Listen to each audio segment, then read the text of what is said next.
get to the start of the Royal Rumble. We've got about 3 hours until we get to the countdown show. Then we got a couple of hours for the countdown show, and then of course we got the Rumble itself. But by the time we're actually done with this whole event, we could be looking at a good 9-10 hours of streaming. So I hope my voice is gonna hold up. So that's a little bit of a concern, but yeah, we're going to ease our way into it. We're just having a look, keeping an eye on the latest latest rumor. It's a little bit quiet at the moment, to be honest. I think people are probably still largely in beds and still kind of waking up. Obviously, it's quite early in America. So yeah, we're just sort of easing our way into things right now. But hello to everyone that's joining us. It's probably going to be about 8 hours or something, said Mr. Quiet. It's going to be a long one.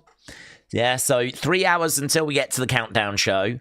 Then we got 2 hours. And I think they've scheduled the kind of post-show event to be 4 hours after the Rumble begins. So, yeah, it's going to be a long one, but, man, this is, if you can't get excited for the Royal Rumble, what can you get excited for? This really is the event that all the wrestling fans, even casual wrestling fans, really look forward to. I mean, my brother doesn't really watch wrestling, but he still is very interested when the Royal Rumble is. Because, you know, everyone just loves it, that sort of mystery, who's coming out next. I remember he watched last year. He was very, very impressed with Penta and Rey Mysterio. They kind of started things off, and he was very impressed by what they were doing. So, but he actually said, by and large, the Rumble was not that great last year. And actually, I think that was kind of the general consensus. Was, you know, Jay winning wasn't really to everyone's taste. I think it was Charlotte that won the women's. That certainly was not to everyone's taste.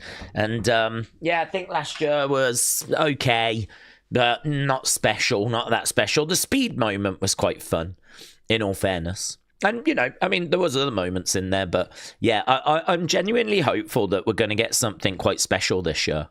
I think there's a really good chance that we will, because Triple H has said this is the most stacked Royal Rumble of all time. And I don't know that I can quite agree with that. For me, the gold standard for most stacked is probably 1992. When we had, like, you know, just amazing names in that Rumble. The likes of Ric Flair, you know, just Hall of Famer after Hall of Famer.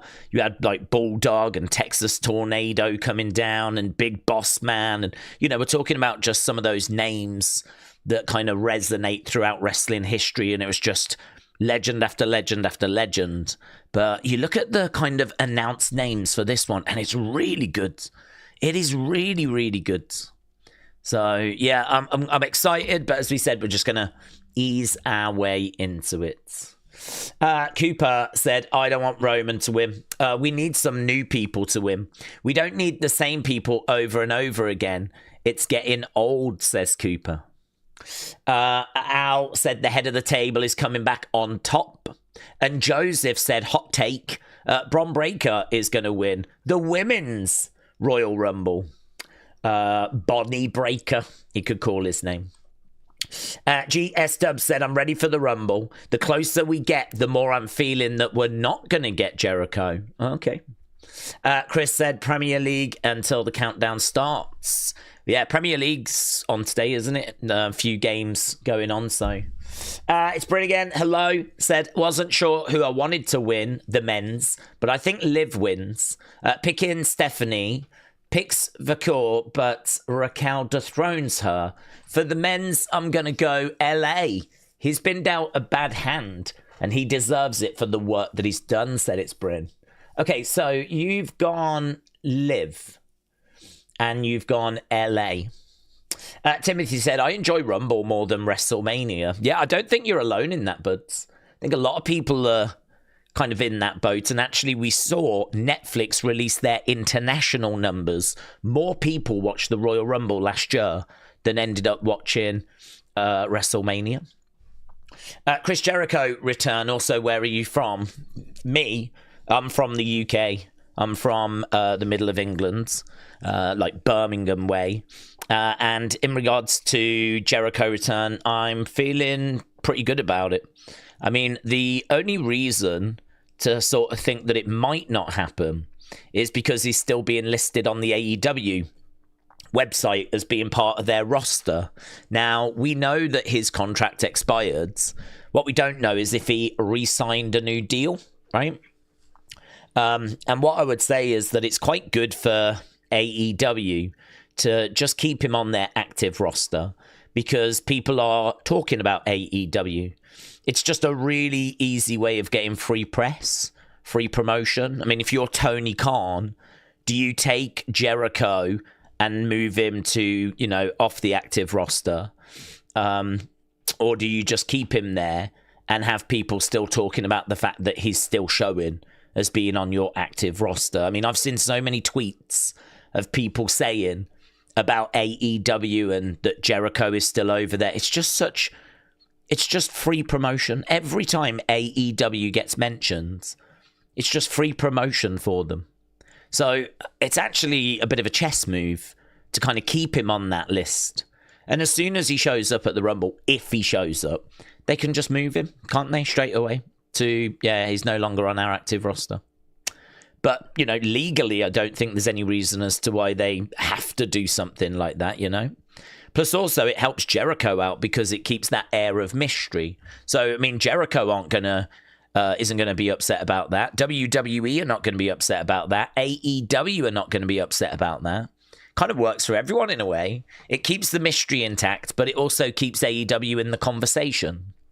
So, I don't know. I look at that and I just don't see that as enough of a reason to kind of feel like he's definitely not in this Rumble. I feel like that's an easy fix. He shows up and the second he does, they move him from that active roster on their website. So, I'm not too bothered by that, honestly. But really, outside of that, there's not really any reason to think that, this is not going to happen. I think we're all expecting him to go back and have one last run in WWE. He is someone that likes that spotlight. He is someone that, wants to kind of be on the biggest of stages. I think he's enjoyed his time in AEW. But, I don't know, time to come back home and do one final run. I think we could all see that.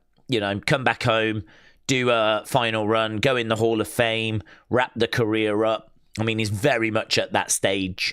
A lot of people over recent years have been saying it's time. Well, I mean, maybe now this is the time. So I think there's a really good reason to be optimistic about it. I mean, what I will say is it's not guaranteed. So if it doesn't happen, I hope they've got something else lined up. A Jeff Hardy would be, pretty good. That'd be a pretty fun replacement, wouldn't it? That'd be a nice moment. Jeff's music hitting and out he comes. So they're going to need... For me, they're going to need someone that's really away from the WWE rosters. For me, an NXT person is not that big of a deal, to be honest. I think we're all expecting some NXT people to kind of feature. They normally do feature. So, I don't know, the sort of days of NXT talent being used and it feeling special. We've seen it so many times now. I think it's lost some of its allure, right? And I think AAA, I think we're all expecting like a Mr. Iguana, plus also some of those AAA stars, not that big of a deal. If the King goes in, is that like mind-blowing? If Mr. Iguana comes out, are we going to lose our minds? I don't think so. So, I just want to be honest about, what is it we're looking for? What is it that's like, wrestling fans, I think, really are looking for, what they really are going to get excited by. And I think the truth is, it's just going to be a couple of people really outside of the WWE bubble. The ultimate would be Jericho, but outside of that, it needs to be maybe a Jeff Hardy. It needs to be one of those big names from the past that we just haven't been seeing. A Chad Gable coming back, fine. I'm not down on it, but it's not going to be screaming the house down kind of a reaction, is it? Tiffany Stratton coming back, fine. I think we're all expecting Bianca Belair to come back.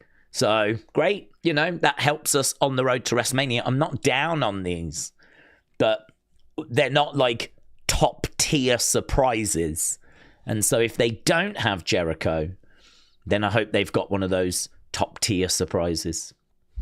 A real surprise would be someone unexpected, said Vincent, like a Batista, a Shane, a Mark Henry, or a Rob Van Dam. Yes, those names, those completely out of the bubble names. I completely agree. I do sort of include Jeff into that. I know he's with TNA and we've got that relationship, which obviously makes it very possible. But I can't even tell you the last time we saw Jeff on the main roster.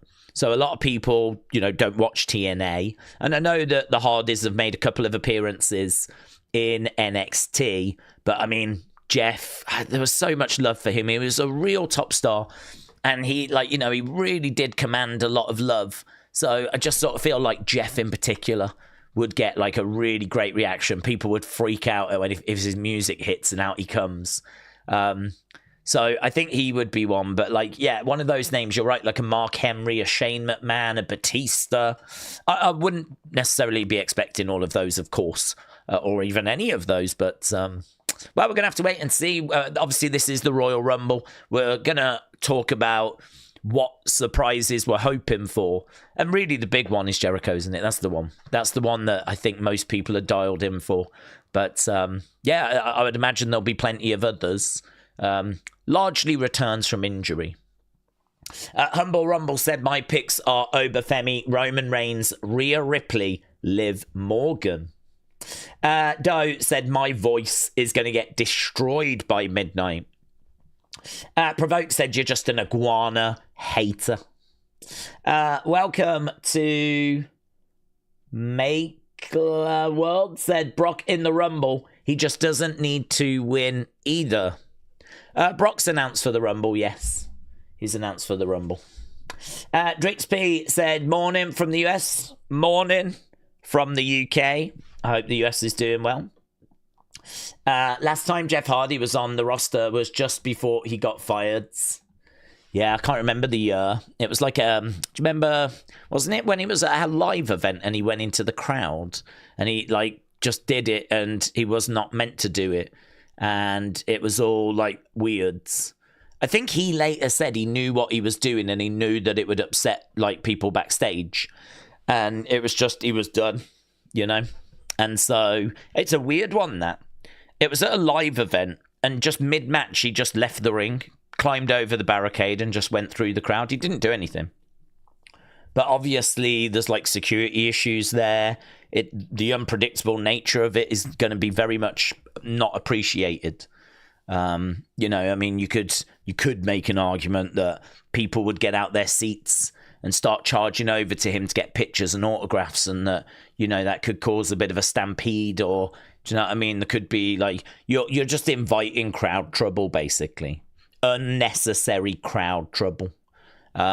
Which, you know, I mean, there was those arguments around at the time. I don't think they held much water, but it was quite clear that things weren't right. And there was a lot of chatter that he might have been under the influence at the time, but I think it later came out he wasn't. He was just done. He was just done. But I don't remember what year that was, to be honest. Early 2022, says Tom. Right. James said, imagine if Daniel Bryan is in it. Not seen him on AEW commentary for a few weeks. Well, I don't know where we are contract-wise with Daniel Bryan, to be honest. I've not heard that name mentioned anywhere. So, I mean, that would be a true shock. I mean, there'd be some serious questions if that went down. People would want to know, how's that kind of slipped past it? I've not seen anyone mentioning that name. So, yeah, don't know. That would be a real shock. Real shock. But Days, do we think Hobbs wins the Rumble? No, I don't expect Hobbs to win the Rumble. It's looking like he could be in the Rumble, though. Looks like he could be in it. There is chatter that he is on his way, going over to Saudi. Just keeping an eye on. We've just got bits. I'm going to keep trying to do this, actually, because there's so much that's going to be coming through that I think it just makes sense to just sort of keep on top of some stuff, right? I don't think he'll retire, but I do think tonight could be his final WWE match, says Adam. So, yeah, AJ Styles, are we about to say goodbye? Chelsea seems to be a bit upset about this. Chelsea's made a few comments on this. So she's posted another one from 8 minutes ago. So this is where we had Michael Hayes saying Chelsea is so entertaining, but she's not built for, nor should she be in the Charlotte or Tiffany role, because Chelsea's job is to help make those people. And I don't know why, because this was posted on the 22nd, like over a week ago. But there's been a couple of messages that Chelsea has put out. Chelsea said it's giving Total Divas, but make it men. I don't even quite get that, to be honest. She did send another one here. And they say women are dramatic. That was 3 hours ago, so... I don't know, man. This is living rent-free in her head at the moment. I don't know what's happened there. But I've just seen a couple of comments that she's made today on this post that was a little while ago. Posted about a week or so ago. Here's Triple H 7 minutes ago. So great to spend some before the Royal Rumble in our brand new KAFD WWE office. Okay, new offices. Let's have a little look, shall we? Well, these boring pictures, aren't they? That's better. That's better. We got championship belts hanging above the ceiling. Of course. Of course. Come on. Yes. Yes. Look at this. Look at this. So good. You know the Saudi Arabian offices got on the phone and they're like, hello, is that Triple H? Yeah. We've got a wall and we're not sure like what picture to put on it. It's a really important wall. It's like when people first walk in, right by the reception area, like everyone's going to see it. Have you got any ideas what we should put on this wall? It's like literally as the lift opens, you come walking out. It's the first thing you see. It's really important. God, put me on it. Put me on it. Me. Have me spitting water. Just put me on it. Put a collage of me. So, there we go. God bless him. God bless him. These are pretty boring pictures, actually. So, that was at the WWE headquarters. Yeah, I just read this. The late WWE star Ashley is named in the newly released Jeffrey Epstein files. What the flip's that about? How is she in there? Millions of pages have been made public.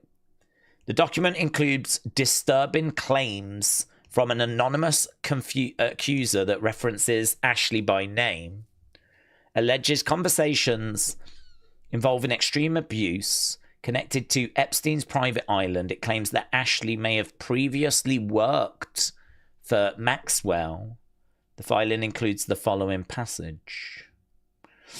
Well, seems like she might have worked for Shirley, what's her name? Gazelle Maxwell or whatever her name is. She mentioned horrible things happened on the island. This is all a bit moody, man. They both worked for Maxwell in Miami, Florida. Okay, well, it looks like she's been mentioned. That might be worth just having a little read of later, to be honest. Solo said his goal is to still win the Undisputed Championship. Good luck with that. What else we got? What else we got?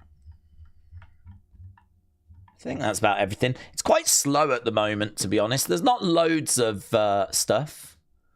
Not loads of bits out there, but that's okay. We'll keep an eye on it. We'll keep an eye. Let's focus on the Rumble. There's enough negativity, says Tyler. Very much so.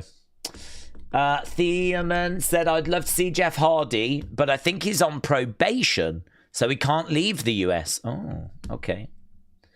I heard The Rock is mentioned. Oh, what, in those files, really? They released so many, I think they haven't really fully gone through them all, have they? Seems like there's little bits and bobs coming out kind of all the time, so yeah.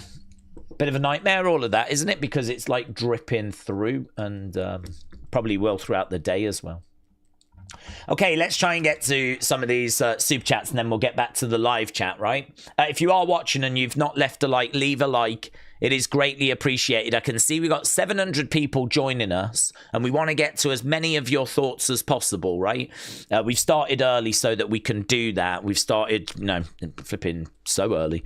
We've still got 2 hours, 40 minutes till we get to the countdown show. So we're going to go through these, then we're going to get to your live chats. But if you've not left a like, leave a like. We are definitely going to try and see if we can get to 1,000 likes on this stream. We're currently on just over 300s, which, considering we've been live for 20 minutes, is really flipping good. But there's 700 people watching, so if you are watching, leave a like. Greatly appreciated, right? We never ask for them on Raw, NXT, SmackDown. I don't even think we asked for them during like most PLEs, but it's the Royal Rumble, right? This is a big deal, so I need all the help I can get. Okay, Dave Walker and It's Anarchy X. Shout out to you, my friends. Appreciate the support. And Camden, hello, my friends. Camden. So, Camden W3C said, Days, do we think that we could get any heel turns or set up any heel turns in the Women's Rumble? It seems like half the Rumble are tag teams, and it would be disappointing if there's no drama. To be honest with you, I don't know, because I sort of feel like that women's tag division has been building towards summer, and I don't feel like we've got there yet. I mean, it could be that we literally just wanted to move women out the way because we wanted to showcase Stephanie and Jade. And it could be that over the winter, from 25 into 26, we were just like, let's get them out the way. We'll, really get the spotlight on Stephanie and Jade. We'll try and put a bit more spotlight on the women's tag division, and we can do that until we get to the Rumble, and then boom, we can start doing some stuff.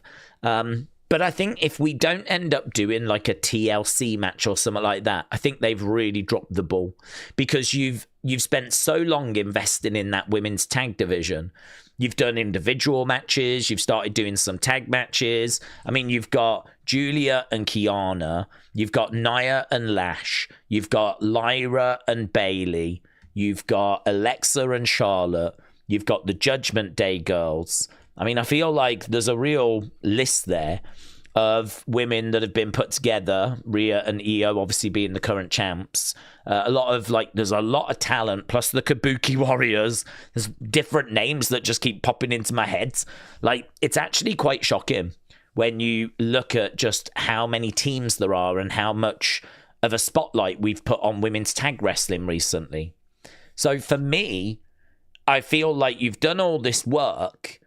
It would be such a shame to just go, right, well, that was fun. Let's get back to normal programming and just leave it. Like, there needs to be like a TLC or something along those lines. Build up to some really fun match.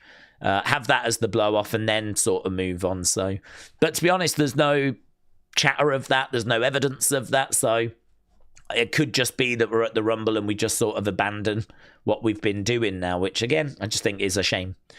In regards to turns, I mean, there's a few that have been teased, but I don't know if we're pulling the trigger on them at the Rumble. It could be that there's some eliminations and it's kind of used as part of the process, but I don't know that I necessarily see someone snapping and turning. And, I mean, we've got Charlotte and Alexa. There's been a few little squabbles in there, but if Charlotte eliminates Alexa and sort of turns on Alexa and that's the end of that team, I don't know how I'd feel about that. It would feel a little bit it would seem a bit forced. I sort of feel like they were meant to be quite close, and I know they were having a conversation about, would you really turn on me? Oh, God, it's so annoying, actually. It's really annoying because every year we do this. Every year we get to the Rumble and people just can't get it into their flipping heads that it's every person for themselves. I mean, if Charlotte does eliminate Alexa, I can understand Alexa being a bit miffed. But at the end of the day, it is every person for themselves. It is like, don't trust anyone. Like, if you're going to turn your back on anyone, including someone you think is your friend, I mean, yeah, that might bite you in the ass. It's been that way since 1988. So if you've not learnt that lesson by now, I don't know what to tell you. So the idea that, like, we would get people kind of getting upset about such a thing just seems very outdated to me. But I suppose the thing is with wrestling is I wonder if it's kind of caught in a bit of a time capsule, because we've done so much stuff that it is going to repeat itself sometimes. It's just, I feel like that's a trope that we repeat a lot, and probably too much. You know, every year we get this whole arguing about, are you going to eliminate me? Or am I going to eliminate you? Can I trust you? Can you trust me? Blah, blah, blah, blah, blah. Which, if you've been watching for a while, you go, Jesus Christ. If you haven't been watching, and maybe you're new to wrestling, then of course you're experiencing this for the first time, aren't you? So perhaps that's why they do it, because there's plenty of people that are just getting into wrestling that won't have seen us doing these kind of things year after year after year after year. So I don't know. I think for me, I don't envisage there being loads of like shocking heel turns and all this kind of stuff. You might get something, but for me, I'd rather just do that TLC match. I think we've put so much time into the women's tag division. I'd like to see us actually do something with that, build up to a big blow off. And in regards to splitting teams, I think I'd like something a bit more creative than, oh, you eliminated me from the Rumble, you know? I think it needs to have something a bit weightier than that. But I mean, you could certainly use it as a starting point, couldn't you?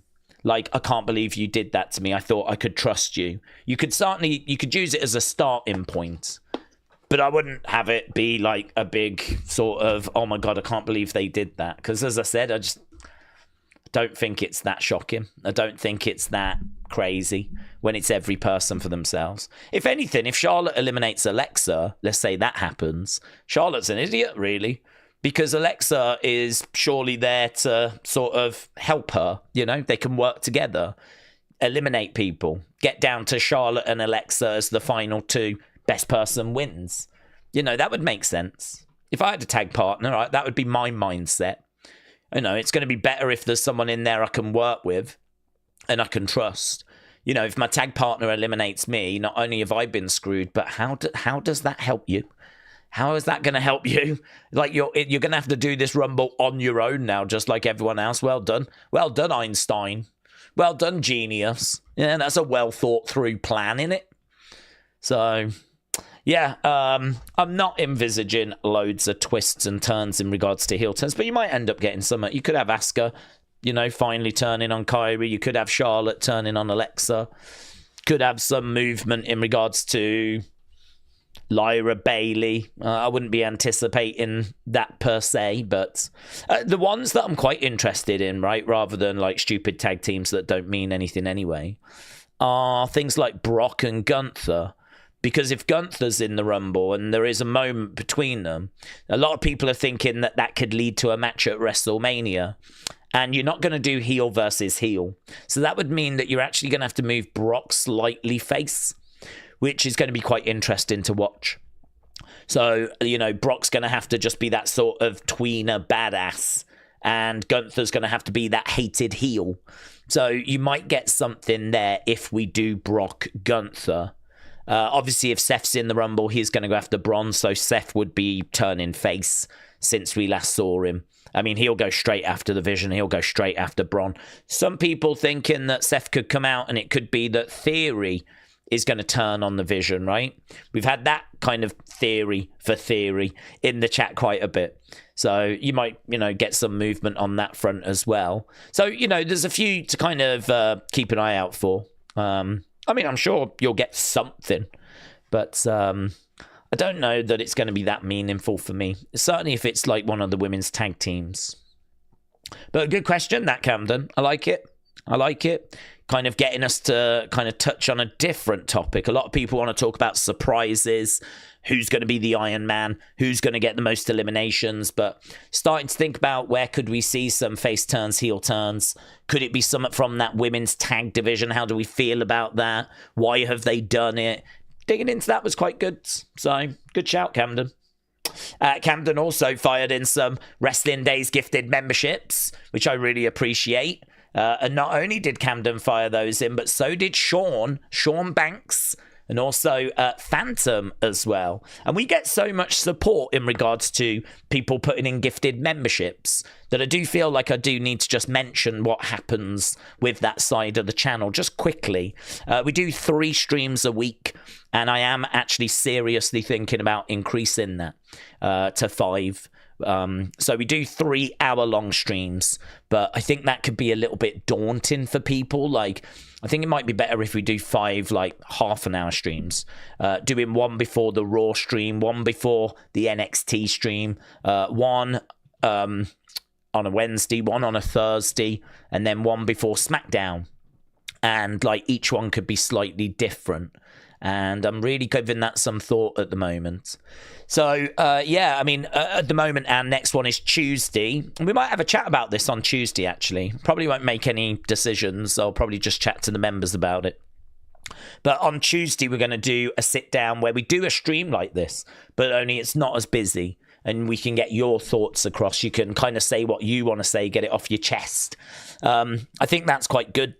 I mean, if you want to obviously debate it, have a chat about it, explore it, we can do that. If you just want to get it off your chest, we can do that as well. And I can just read it out and you can just get it off your chest. I know sometimes there's people that want to put stuff in the chat, but they don't really want it to be debated and explored and, you know, all that kind of stuff. They just want to get the point across.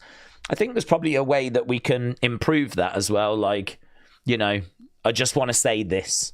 Maybe if it starts with that, I just read it and I don't add any personal commentary to it.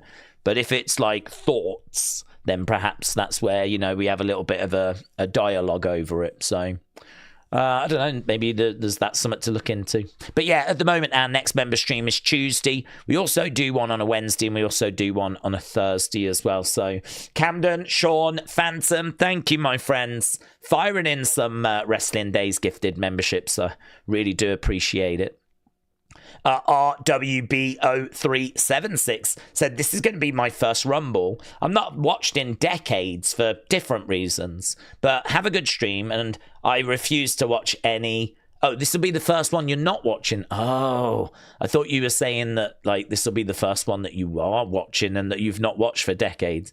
Got you. So this is going to be the first one you're not watching for different reasons. But have a good stream. I just refuse to watch any Saudi events. Yeah, that's understandable, honestly. I do understand that. Actually, I don't know if you saw this, but this was on the BBC website today, right? This was today, the 31st of January. And I just thought it was so interesting because, I mean, this dropped at 10 to 1 in the morning, so that was literally 10 minutes before SmackDown aired in America. So when SmackDown was... So we were live when this dropped, but this is the BBC website here in the UK. This was on their homepage, and it was an article that dropped, and it said, I mocked the Saudi leader on YouTube, then my phone was hacked, and I was beaten up in London. And it's all about this guy that was quite outspoken about the Saudi government. This was back in like 2018. It's gone through court and the Saudis have been ordered to pay him $3 million, right? Because the court found in his favor. And he was actually hacked and people were following him because he was outspoken about the Saudi government. And yeah, he was hacked and followed and beaten up in London for expressing his views about the Saudis. So, do you know what I mean? Can I just take this opportunity to say I flipping love the Saudis? Yeah, flipping love the royal family, like the best royal family. Oh my God, love those guys. Love those guys. Yeah. So I saw that and I was like, that is crazy. I wonder why that has kind of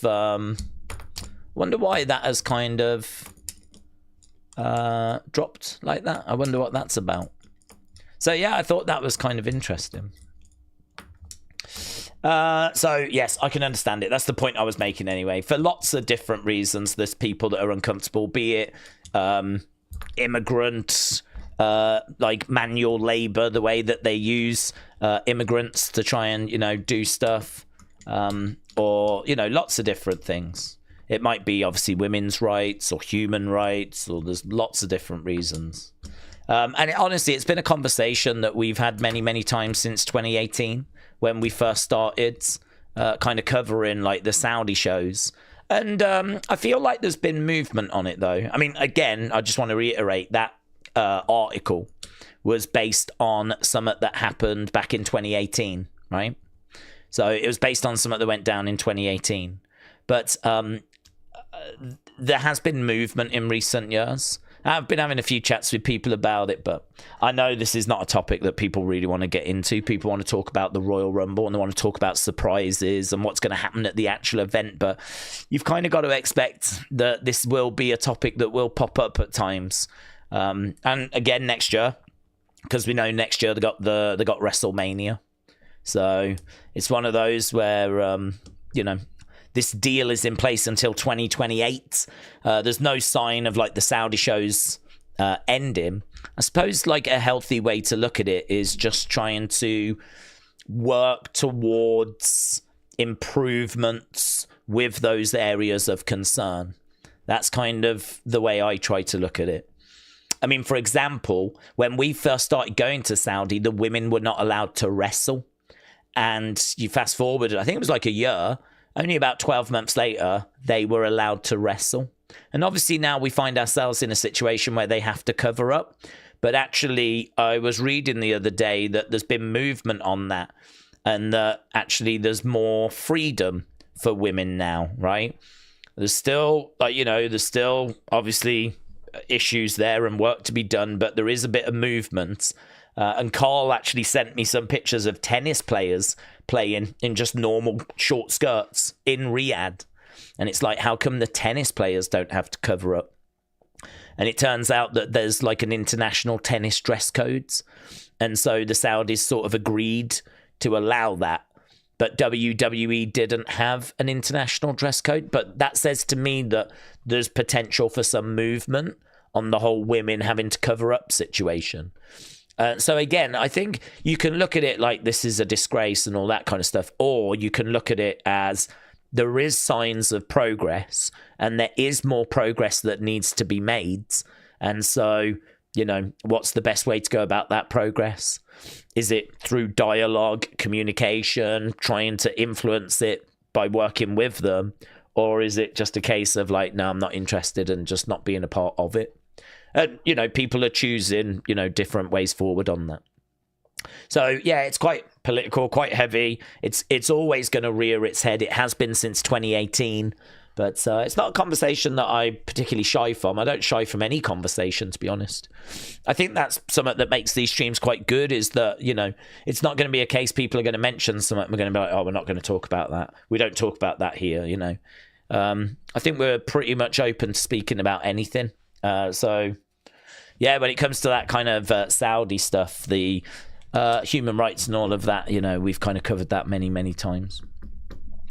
Tyler said, happy Rumble Day, everyone. I hope you all enjoy. Tyler, shout out to you, buds. I hope you enjoy it as well. And Harry said, could Drew run in and eliminate Cody and Jacob? He could. I mean, we've seen it before where people that are not in the Rumble can eliminate, or people that have been eliminated can then get in and eliminate. And obviously that's been something that's kind of been a bugbear for people over the years. I mean, it should be if you're not in the Rumble or you've already been eliminated, you can't influence the match, but that's just not been the rule. So Drew not being in the Rumble wouldn't stop him from getting in, eliminating people and, costing them. At the end of the day, this is entertainment, isn't it? So at the end of the day, if they want to put some heat onto Drew, then having him interrupt the Rumble, eliminate people, and kind of maybe some of them being people's favorites would be a great way of getting some heat onto Drew. I don't expect it to happen because I think Drew is got enough on his plate, but I suppose he could get in there and eliminate Cody. I mean, anything to do with Cody or Jacob, I think, Drew could feature him. But I don't know. He's got his plate pretty full with Sammy, I think. I don't know how banged up he's going to be following that match and if he's going to be in any sort of condition to get involved in the Rumble. But he could. He absolutely could.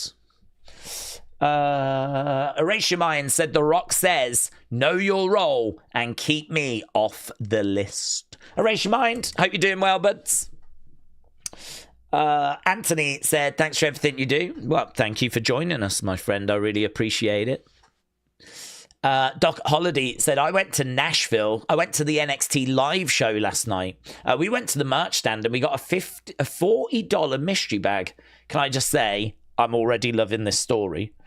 Like, this genuinely is right up my street, because whenever I go to Florida, I always go to an NXT live event. I try to go to a couple if I can, but I love doing that.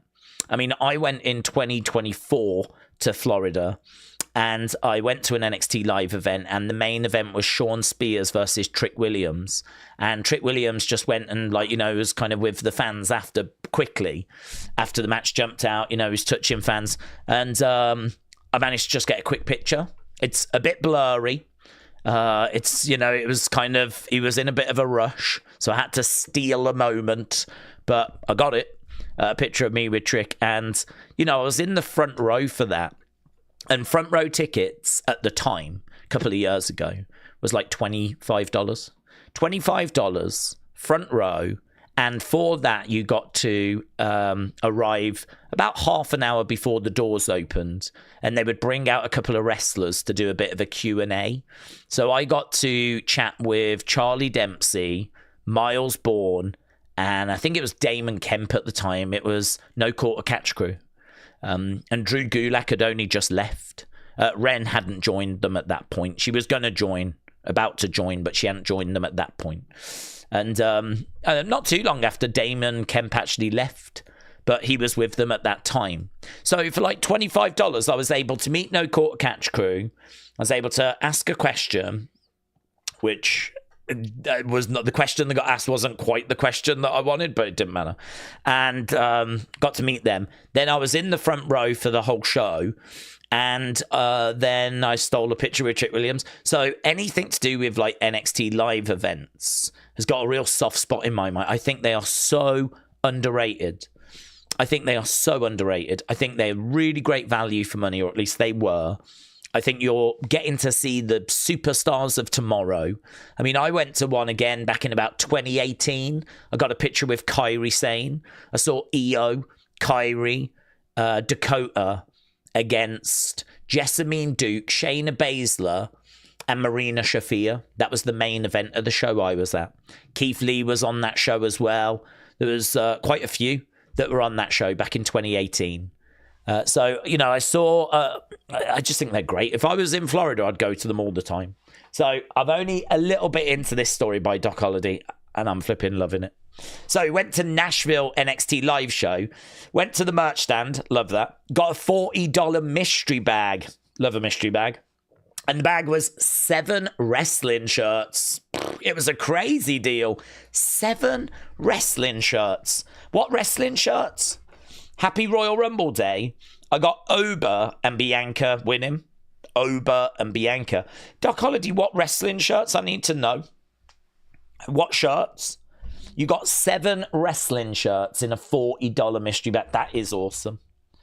But I might change my mind depending on the shirts. You know? Depending on who the wrestlers are. So, but that sounds pretty sick, to be honest. Dida42 Dida says, where does Oba fit in today? Thanks for the streams, cheers. Shout out to you, buds. Where does Oba fit in? It's a great question. I personally would have him come out about number 10, 12, something like that. I don't think, for me, he's the Iron Man. I don't think that's kind of what he needs. An Iron Man, to me, as I've said before, is Bret Hart, Shawn Michaels, Ilya Dragunov, Carmelo Hayes. For me, an Iron Man is someone that is not like the biggest of guys. You know, it's not like Brock Lesnar or Oba Femi. It's someone that's, you know, kind of more conditioning, more cardio, conditioning. They're in there for a long time, right? And I sort of feel like Carmelo and Ilya, you know, those kinds of names would be great Iron Men. I wouldn't necessarily do that for Oba. because for me, Oba is just a wrecking ball. He goes in there, he gets loads of eliminations, and, you know, his time in there might not be that long, actually. Like, he might not do an hour, he might do 20 minutes, but it's more about the impact. He's all about impact. He's all about shocking moments and, you know, making a splash. I mean, I think you've got to be really careful with Oba. I personally would not have him in there for an hour with a lot of that time him just being in the background. I don't think that's a very good use of him. So for me, I would bring him in like 10, 12, that sort of ballpark where there's already a good 6, 7 people in the ring.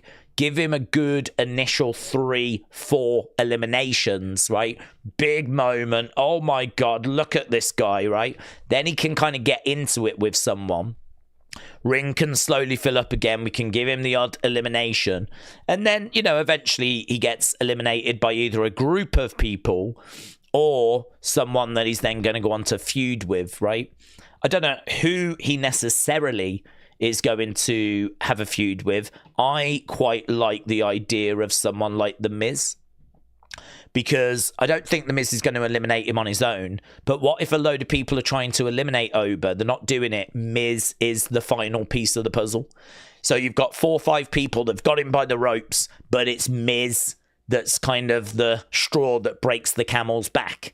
So, you know, Miz goes over, Oba gets eliminated. It took 5 or 6 of them, but it's Miz that was the finishing touch. And Oba immediately stares at him, and Miz is like, what have I done? You know, what have I just done? There's no way Miz should eliminate Oba on his own, but I kind of like the idea of Miz getting the blame and Oba staring at Miz and Miz being like, I've just signed my death warrant. I've just absolutely... And the great thing about that is, you know that Miz is a really good talker. You know that the Miz is a responsible worker. He's not someone that's maybe the most exciting, but he's a steady pair of hands. He's been ever present. He's a great way of welcoming a new talent. He's kind of like the male Natalia, where Natalia is a safe pair of hands, a great worker. She's going to bring the best out in someone that's just come up from NXT. And actually, there's many times where Natalia was that first opponent for people. You know, if you came up from NXT, the first person you worked with was Natalia, if you was a girl. And I feel like Miz is kind of in that similar boat, because this is just a way of, you've got to remember, these people are really being exposed to a lot of things they've not been exposed to. If you work in NXT, you're largely based in the same building. All of a sudden now they're having to travel around the world. I mean, right now he's in Saudi Arabia. Do you know what I mean? When he was in NXT, he was not even leaving America, right? He was barely leaving Florida. And now here he is having to perform in Saudi Arabia. And as soon as he's done with this, he's on a plane and, you know, I don't know where we go next. But, I mean, you go from state to state to state. I mean, they've just done a European tour. They've just been in Canada for Saturday night's main event. Now they're over in Saudi Arabia. We've got Chicago for... I mean, it is bonkers to think. I mean, I know I'm just naming places, but think of getting your passport, waking up, getting a flight, right? Landing in a different country, trying to work out where you've got to go, traveling. Who are you traveling with, right? Whole new roster of people. Like, that adjustment is so drastic. It's such a difference that I really don't think people give it the credit that it deserves. Just how drastically different it is to kind of go from being on NXT, where you're in the performance center, basically just in that one room, right? Or week in, week out, with the same trainers. You get to sleep in your own beds. You're not having to take flights. You're certainly not going to different countries. And you're not having to worry about checking into hotels and, you know, all this kind of stuff, different time zones. It is so mental how different it is from NXT to the main roster that I think you could forgive, or at least understand, that you probably just got your head spinning, right? Your head's probably like, where's catering? Who do I talk to? What's the plans? What do I need to do? Do you know what I mean? Like, how do I fit into this locker room? I mean, to be honest, I think it's a bit easier in that regard. Back in the day, those old timers didn't make it easy for you. I mean, we all heard about how The Miz had to basically change in the corridor, and he had to do that for months and months and months. I think it's a little bit easier now. I think the world is a little bit of a nicer place, but even so, where do you sit? Who you're going to travel with? Like, it's so drastically different that I sort of feel like Miz would be just a really good first opponent for Oba, because TV-wise, he can batter him. He can chuck him around the ring. He can look good whilst doing it, right? He can have Miz like really scared, really selling just how much of a badass Oba Femi is. And I think as a first feud, that's perfectly acceptable. And of course, the more exciting stuff just comes a little bit further down the road. And that's great, because that also means that the real exciting stuff, you're kind of delaying it a little bit, and we're going to get to it. But, making people wait for those kinds of things is not a bad thing. Like, everyone wants things now, here and now. But actually, if you can slow it down, make people wait, build up the anticipation, that is the secret to pro wrestling. You build the anticipation. This is why Cody didn't finish the story at 39. He finishes it at WrestleMania 40 because there was money in that. And so they delayed it a year. And actually making people wait for things. You can take it too far and you can stretch things out too far. But I sort of feel like Miz is a good first opponent. He's good feuds. You don't need to do too much with it, but you can just murk the Miz, and he can just look like a badass. Michael Cole making it very clear that's a multiple-time WWE champion. Someone that's been on the main roster for like 20-odd years, and right now Oba Femi is ragdolling him around the arena. Like, this is just the arrival of a megastar. And we can really hype him up. And then, of course, he can move on to something more exciting. So I think for me, where does he fit into this Rumble? I think he fits in with an explosive appearance. I think he fits in with getting the most eliminations tonight. I think he fits in with probably being eliminated by a real load of people, or one individual, but it would have to be like a Brock. It would have to be someone like that, right? Or a Roman. No shame in getting eliminated by Roman. But I think it's going to have to be like, a load of people or something along those lines. I really like the idea of it being someone like The Miz, as I said. I think it's a really good opponent. What you're going to get there. It's going to be safe work, steady work, solid work. It's going to allow Oba to get settled onto the main roster, find his feet, and then as we move forward, we get into some more of those sort of exciting feuds that people want to see against some of those bigger names. But I think it'd be just a good way to get it started. So, I mean, personally, I don't think Oba takes it because I think it's a bit too soon. Oba coming in and winning this Rumble, going to WrestleMania, I sort of feel like, again, the money is in the patience, the anticipation, making people talk about, oh man, have you seen that guy? He's a wrecking machine and all this kind of stuff. And I feel like you build that. I mean, WrestleMania, it's not that far away. The road to WrestleMania is not that long. So I would definitely stretch it out a bit further. For me, if you really want to get him to a title, let's have a conversation about SummerSlam. Because, you could do a few feuds. He could have some, he could mark a load of people. He could win the King of the Ring. And then he could go and compete for the title at SummerSlam. But for me, I just think like WrestleMania, it's not that far away. We're already basically February. It's February tomorrow. And so, I don't know. I personally think that it's better to just wait and build him rather than just get him that quickly to a world title match. So, because I'd imagine he'd probably win it, wouldn't he? I mean, I don't know if he gets in a world title match and loses, unless it's like shenanigans. But yeah, I think Oba's a very, very interesting conversation because people are very excited about him. Very, very excited about him, and rightfully so as well. He is got a bright future, but he's got a long future. I think he's about 28. So if you think he's got like 17 years or so like to go, I mean, his time is just hasn't even started. Forget what he did in developmental. Who gives a flip, right? It starts again from fresh. We've hit the reset. Loads of people don't know who he is. So we start again and we build again. The thing is, we know the presentation's good. We know that he can work. We know that he can talk. We know that he's got aura. We know he is going to be a problem. I just don't see the rush. I don't see the fire. I don't see why it's like put the belt on him right now. And if you feel that way, that's great. Good. It's worked. But we just need everyone else to get onto that page. And there's a lot of casual fans that have not been exposed to him yet. So we've got to give them time to catch up with where you are, which is why I wouldn't be pulling the trigger this soon. So, yeah, very excited. For me, that's where he fits in. So, Dida, shout out to you, buds. Slim Whopper said, if Y2J and Kevin Owens both come back tonight, could that be Jericho's first program? It could, but Owens won't be in tonight. Apparently, he is being advertised for a Salmon Buster, is it? I don't know. I can't remember what the place is called. It's in Orlando. I know it's a chain.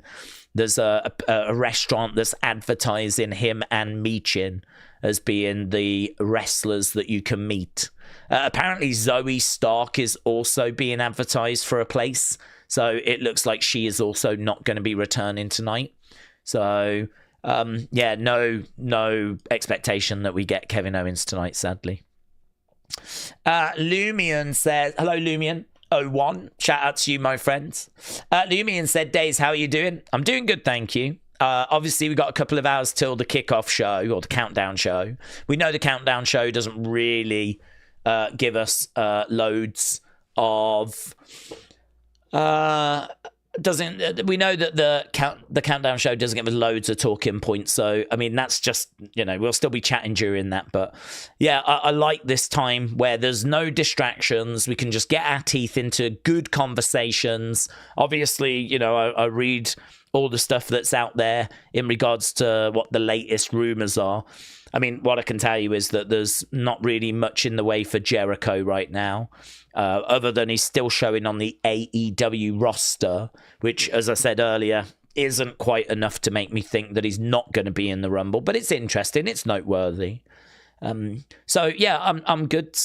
Just looking forward to getting to the show. But I do love this part of the stream where we have a good chat. So Lumion said, I kind of wish that Jacob would win and that they would just hotshot him to face Drew at Mania. I feel like it would kind of fix the bad booking that he has been dealt in recent months. He's a dark horse for winning the Rumble. Okay. The only thing I would say about Jacob and the bad booking in recent months is he's not been around for quite a while. So just before Survivor Series, he actually had a genuine dental problem.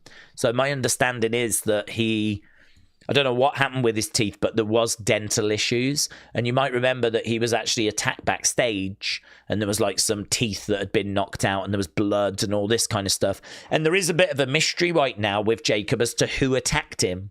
And he has been blaming Drew. And Drew has been saying, it's not me, brother. It's not me. And I believe Drew, because Drew has made a very good point. If it was me, I would gloat about it. And I think that's true. He would. He's got no reason to not take credit for it. He's got no reason. I mean, he's attacking Jacob anyway. So, I mean, if he was to just let Jacob know, yeah, I did attack you, I agree with Drew. I think that he would take credit for it. So, with that being said, who did attack him?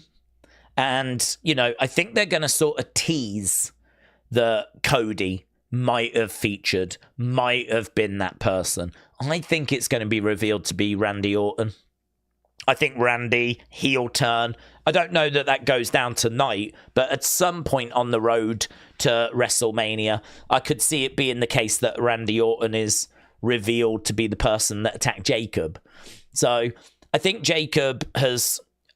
it's not that he's had bad booking, he just hasn't really had any booking in recent weeks, months, because of a legitimate injury. And then, of course, he came back at the start of this year in that match with the 3 stages of hell. He basically cost Cody the belt. He's saying that he didn't. He's saying that Drew already had the match won. There's a little bit of debate there. But yeah, I'd agree. There's definitely times last year where the booking of Jacob was not that great. I mean, to be honest, I think like doing him against Solo was probably the right call, but it just didn't really work. It just wasn't, that whole I love you Solo, and then of course that changed, and then he they kind of get into it. I think it was Money in the Bank, wasn't it, where they finally start going at each other, and then that leads to SummerSlam and a very badly received cage match. And so, I agree. I on paper, I think it was a good idea to do that. In execution, I just don't think it worked. I think, they really believe in Jacob, though. I mean, he's come back from injury. He's gone straight to the very top. He's gone straight into the middle of that Drew Cody situation. I don't see him leaving that anytime soon. Is there a chance for him to win? Is he a dark horse? I would say he's a dark horse. I'd say he's one of those 7-1 types, I kind of feel like he's not a favourite. Plenty of money going on Roman, going on Braun, maybe even going on Gunther before it goes on Jacob. But Jacob's close enough where he's in that sort of dark horse range. He's in that sort of 7-1 area where, the favourites might be 3-1 or something. The favourites might be minus 200, Jacob's minus 500 kind of a situation. It's in that sort of ballpark. So, yeah, I don't disagree with you, actually. I don't think he wins personally, but he's got a chance. He's got a chance. And actually, I really like the Rumble being filled up with people like that, because it would be good if all 30 spots had people that had a chance, even if the chance isn't great, but it's a chance. My frustration is when they have Elton Prince, people like that in, right? Because for me, tag guys like Bushwhacker Luke, Bushwhacker Butch, Nasty Boys Sags, they ain't winning. They're just filler. There's absolutely no way they're winning the Royal Rumble and going on to WrestleMania. So they're taking up a spot, really. Someone else could have been in that position that maybe had a better chance. I really think if you want an amazing Rumble, I think a brilliant starting point would be to make sure that every person that's in it is someone that, they could. There's a chance. And I think Jacob is a prime example of that. He's not a favourite, but he's got a chance. There's a chance he could. Same if Jericho comes back. I mean, Jericho is not favourite. If he comes back and he comes back at number 30 and gets down to the final 4, I mean, it wouldn't be crazy if Jericho won.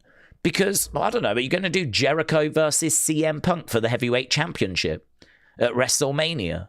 I mean, it doesn't strike me as that crazy of an idea. It's not like he's got no hope in hell, is it? He's come back to have a final run. And, he's a massive name. And he's not been in WWE for about 6-7 years. So if he comes back, wins the Rumble, and then goes on to face CM Punk for the World Heavyweight Championship at WrestleMania, and we do Seth versus Braun, and we do Brock versus Gunther, and we do CM Punk versus Jericho, and we do Jacob versus Cody versus Drew, Becky versus AJ, Bianca versus Jade, Finn versus Dom. I mean, you can sort of see a world in which you go, yeah, that kind of works, doesn't it? I think if you could have a Rumble that had people like that, where you go, do you know what? They got a chance, actually. They could. I think it's a really good starting point.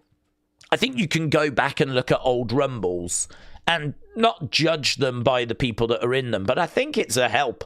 I think you could not even watch the Rumble, but just look at the 30 names that enter it. And that would give you a really good idea as to how interesting the Rumble was. Because, honestly, if there's only a few people in it that feel like they're going to win it, it can make it a little bit dull. Because people come out and you go, oh. I've done that so many times over the years where someone comes out and you're like, 5, 4, 3, 2, 1, you're really excited. And then out comes flipping whoever and you go, oh, not bothered by this person. It's one half of the Orient Express. Brilliant. Great. I'm sure they're going to win. And so they end up coming down to the ring. And But I actually genuinely think this year looks quite good.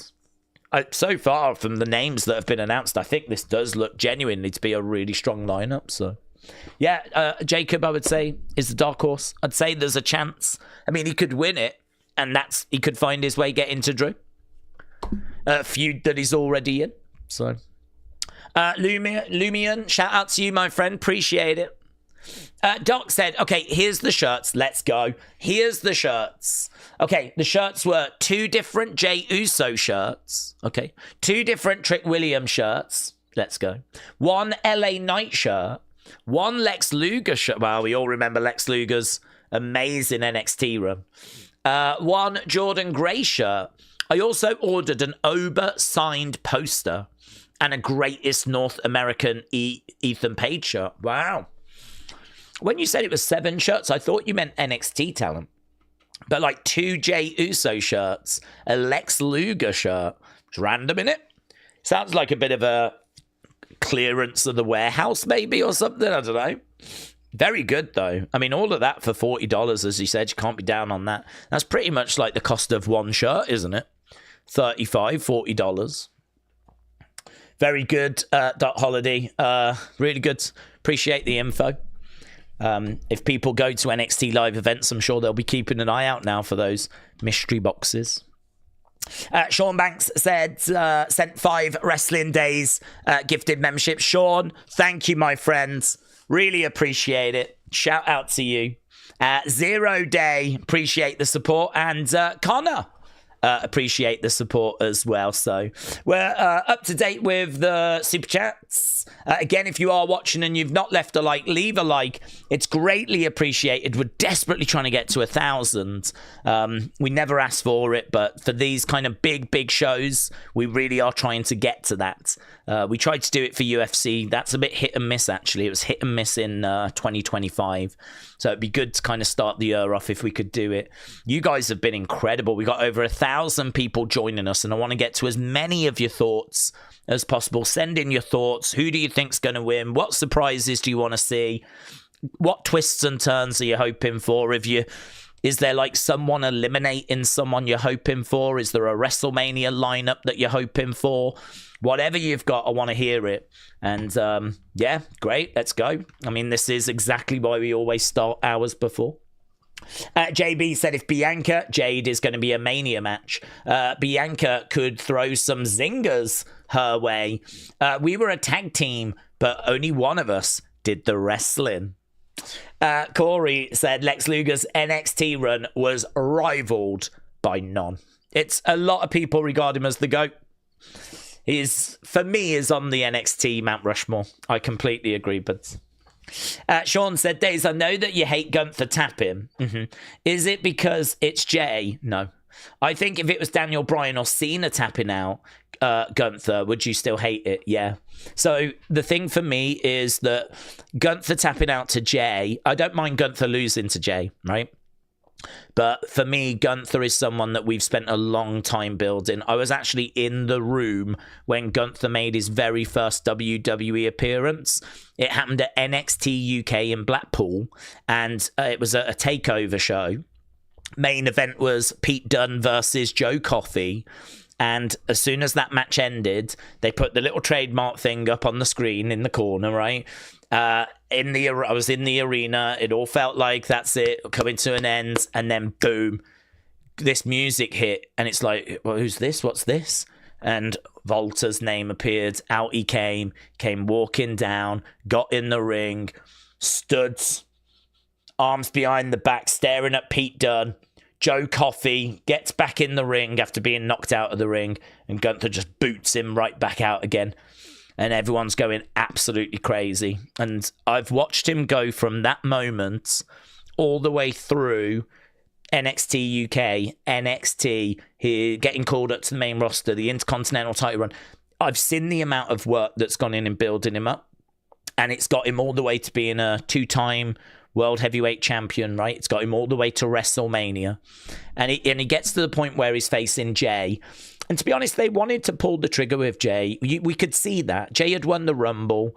Jay's been in WWE a long time. He was selling a lot of merch. The yeet thing was over. The hand gesture stuff was over.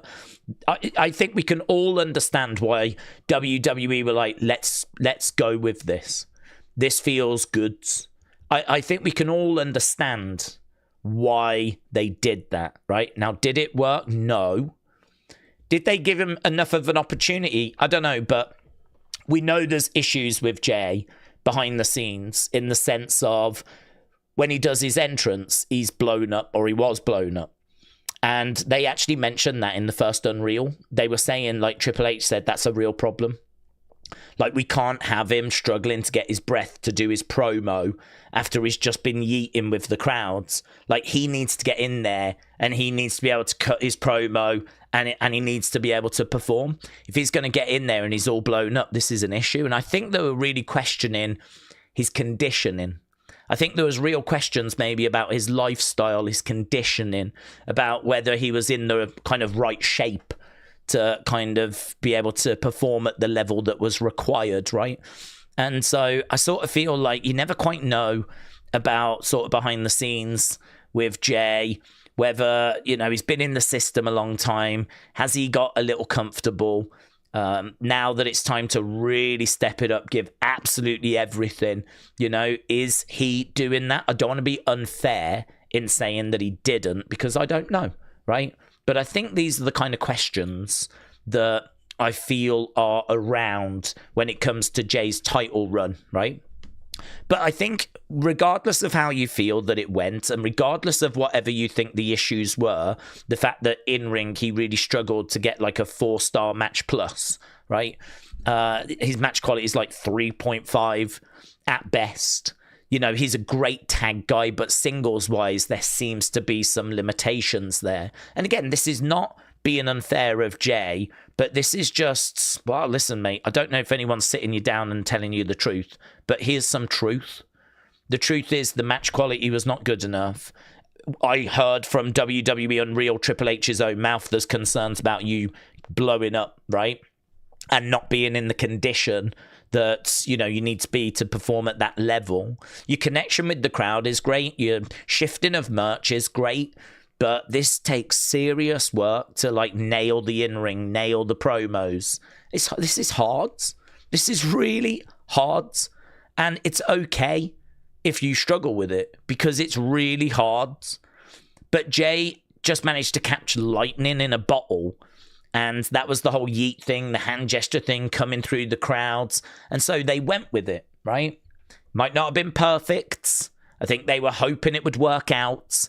And for different reasons, I don't think it did. But I think at that time, it was right that Jay won. But I don't understand why Gunther had to tap. And it doesn't make any difference that it's Jay. Wouldn't make any difference if it was Roman. Wouldn't make any difference if it was Cena, Daniel Bryan, Triple H, flipping name whatever wrestler you want, Ultimate Warrior, Hogan, Undertaker. Don't give a flip. It's not about the person that did it. The thing for me is with a tap, it's your choice to choose. You choose to tap. This is the same frustration I had about Cena tapping. If you tap out, the reason the fans chant you tapped out is because you chose to do it. Now, if you're in a submission hold and you can't get out, you can either tap or you can fade. Yeah. And Gunther is that ring general. Gunther is someone that's built on pride. Gunther is someone that, you know, prides himself on his in-ring work. Yeah. Kind of the way that he carries himself. He's a general, right? He's going to war. I just sort of feel like that moment exposes that there's a little bit of a lie there. You know, this kind of proud general, this ring general that, you know, kind of arms behind the back, all dignified. You know, when push comes to shove, let me go. Do you know what I mean? Like, to me, it's just a really bad visual, really bad optics. I mean, like, it's okay to lose. But, I mean, I don't think there's, in wrestling in particular, I don't think this is so much in MMA, but in wrestling, tapping is sort of seen as a little bit of an embarrassing thing to do. Certainly if you're a top star. If you're going to be submitted and made to quit. You are giving up on your dreams. You are giving up on the world championship. You are losing in front of the world on the grandest stage. And it's not that you were knocked out cold and you had no choice. You had a choice.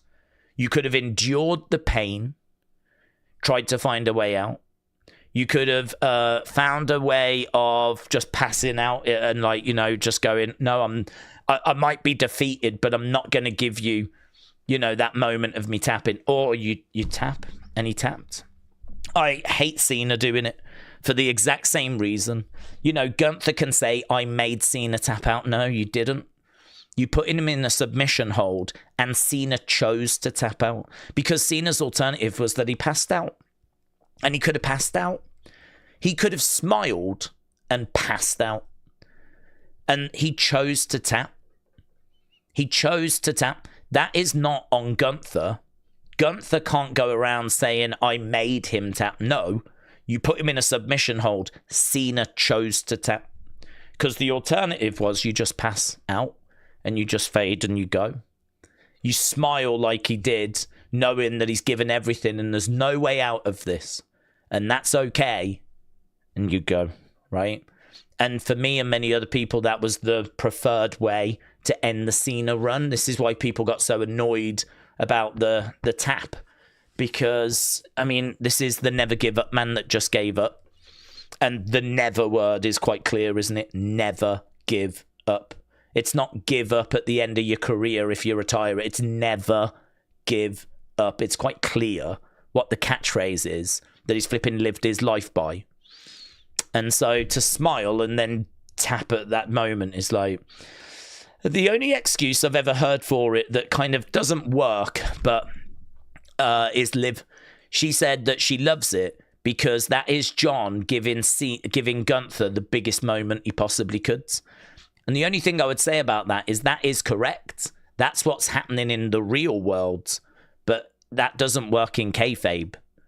Cena did that because he knew people would hate it, and he knew that it would make Gunther a bigger heel, right? And he can gloat about making Cena tap. And that's why Cena does it, right? That's why he does it. We know that. You don't have to be Einstein to work that out. But that does not work in kayfabe. Why would John Cena, the character, want Gunther to have that moment? Gunther, who says, I'm going to embarrass you, I'm going to humiliate you, all of that kind of stuff. Why would Cena want to go against what he stood for and actually tap out in his very last moments? Why would he want Gunther to have that moment? I can't answer that. And for me, it doesn't make any sense. And I'm not a fan of like that moment. So it's actually nothing to do with Jay, the Gunther thing at WrestleMania. The same criticism I've got of Gunther tapping out at WrestleMania is the same criticism I have of Cena tapping out at Saturday night's main event. Tapping out is ultimately your choice. You can't take the pain. The person is embarrassing you, and you are choosing to end the match, give up your belt. It's a choice. If you get knocked out and pinned for 3 seconds, not a great deal you can do about it because you're not conscious. You know, if you was, you would get your shoulder up. You know, so that's a little bit less embarrassing, actually. But the fact that you are kind of conscious and you are making a decision and you choose to tap, that's why fans sort of look down on that. And that is why Gunther cannot escape, even now, even last night on SmackDown. This is why he can't escape those you tapped out chants. And for me, it's a problem because it just takes a bit of aura away from Gunther. Gunther, and you know, it kind of knocked him down. They had to try and bring him back up by having him beat Pat, but I mean, you should be able to beat the color commentator. And it was mind-blowing to find out on WWE Unreal they were really thinking of not having him beat Pat. And Bruce Pritchard said, that's quite predictable. What if we have Pat win? And it's like, Jesus Christ. Jesus H. Christ. What the flipping hell is going on? I don't know if you saw, but Roman Reigns came out. And he had a few words about creative. And he didn't kind of go off on creative, but I thought he did an excellent job of making a very, very valid point. He basically just said, it's been 2 years nearly since I dropped that belt. at WrestleMania 40. And where are we? Creative has got to creatively, I think he said creatively, but basically it was creative. Creatively, we've got to step up. And I feel like we have so many conversations about WWE, and it's quite frustrating that someone like Roman can come in and in one sentence just basically say everything we've been saying for hours and hours and hours and hours and hours. I mean, it's true. It's so true. 2025 was very disappointing. The way that Cody's run after WrestleMania 40 was very disappointing. In fact, a lot of kind of creative in recent times has been very disappointing. I feel like they struck gold with the bloodline. They milked it. They got great success. And then they had nothing to follow it up with. They had nothing to follow it up with. And 2025 was a shining example of that. You know, they tried to turn John Cena heel and they had absolutely no plans for it. You know, we thought there was going to be some big story and there just wasn't. They started the vision and they didn't do anywhere near the amount of work they should have done on that group. And we've covered that. We don't need to go through it again. But that was deeply frustrating. I mean, a few green shoots in 2026. There has been a few changes. But, yeah, I mean, look, there's a lot we've explored there. There's a lot to certainly unpack. But I do find the creative, certainly from last year, very frustrating. And I suppose in a way it's quite validating for those of us that have been frustrated to hear someone like Roman sort of saying the same thing. You know, like, we've got to step it up creatively. It's been 2 years since I dropped the title. We're just, where are we, you know? We have not followed up the bloodline with anything remotely as good. No one would be able to say that we did. And I look at things like John tapping out. I look at things like Gunther tapping out. I look at things like John's heel turn. I look at things like the Vision. I look at things like Cody's title run. You know, I mean, the list goes on and on. I look at Jade being women's champion. I look at Maxine Dupree being given the Intercontinental Championship. And you do just go, what the it's flipping madhouse at the circus in that creative room. We've just gone and invited Bozo the Clown and all of his friends to come and write for the show, seemingly.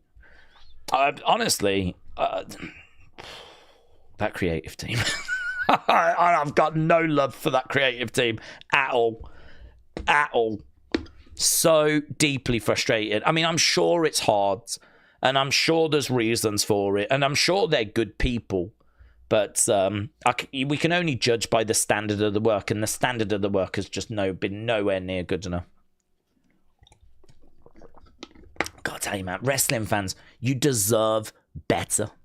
You deserve better. The thing about wrestling, and I can speak from, you know, we are wrapping this conversation up, but I speak from being there, is you go to work, right?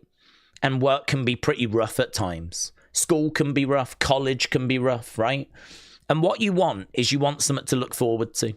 You want something that you can actually be like, oh, yeah, man, it's Raw tonight. It's SmackDown tonight. Oh, it's Royal Rumble this weekend, right?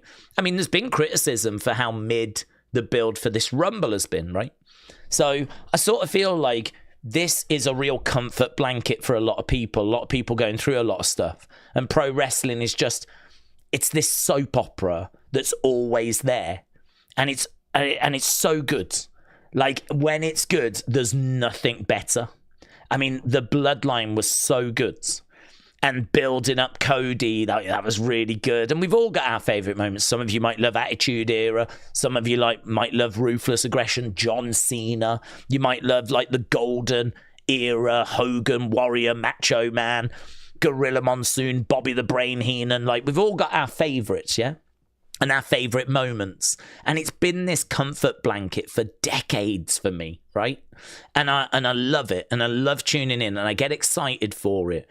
And I just sort of feel like 2025 was not it. And we deserve to look forward to these shows. And we deserve to go in like, oh man, I can't wait to see where this story goes. I feel like now that we're at the Rumble, that we've got that. Or I've got that. I'm looking forward to this show. And I feel like now that we're here, and now that we've kind of done the build, and it's just, you know, it's just a few hours away now. I feel like I've got that, which is great, right? But I'm a wrestling fan, so it's always very close to the surface. Even if things aren't great at the moment, it doesn't take much to get me excited, right? So it's always very, very close to the surface, but there's no real excuse for a lot of the creative that we've had recently, and just how underwhelming it's been, and how a lot of it is just very low-hanging fruit that's got very little thought that seemingly has been given to it. And I know there's injuries. I know there has to be changing of plans. I know things have to, be very adaptable. But the bottom line is the bottom line. We can make all the excuses under the sun. It was not good enough. And so actually to hear Roman come out and make similar kinds of comments, you kind of go, oh, thank God. Thank God. So I'm not losing my mind, right? So I'm not alone. Like, there are other people in high positions that feel the same way I do. To be honest, when we found out they'd changed those teams earlier this year and there'd been changes to the creative teams, that was also quite validating. That was also quite a nice moment where you go, thank God. Thank God. I thought I was like on my own pulling my hair out here, but seemingly not, because WWE have felt a need to freshen things up and change things. And now here's Roman making these comments. So you go, yeah, thank God. Thank God other people are seeing this, yeah? Many of you see it. We have had these conversations time after time after time, and there are green shoots. We've seen some this year, right? But if ever we're going to touch back on last year, yeah, it's probably going to be unlocking a tub of frustration, to be honest, because there was plenty to be frustrated about. Mama Days S50 says OTC. We're going to see the OTC tonight, my friends. And the OTC stands a real good chance of winning that men's Royal Rumble. Here's my pick, actually, the OTC. And there was plenty of OTC chants on SmackDown from that crowd. So the crowd are dialed in. The crowd are excited. So plenty of love for the OTC. It's going to be a big moment when he comes out later. Lumion said, Days, I heard Royce Keys, a.k.a. Powerhouse Hobbs, is in Saudi. Do we think it's right to debut him? It's right call to debut him, since he wasn't that big name in AEW, because they wasted him. Yeah, so this is quite interesting, because obviously there's different approaches and there's different things that you can do, and trying to get into the mind of Triple H and creative is obviously very difficult, right? For me, it's not the right place, because he is someone that, even if he came out as Powerhouse Hobbs, only a percentage of the crowd are going to know who he is, because you've got to have some knowledge of AEW. And as you said, he's not MJF, right? He's not someone that gets spoken about all the time. He's not Hangman Page, right? He's not Tony Storm. He's not Mercedes Moné. He's not one of these top names that you hear again and again and again, right? It's Powerhouse Hobbs. I mean, flipping mid-card at best, right? I don't even know the last time I heard his name before I heard he was coming over to WWE.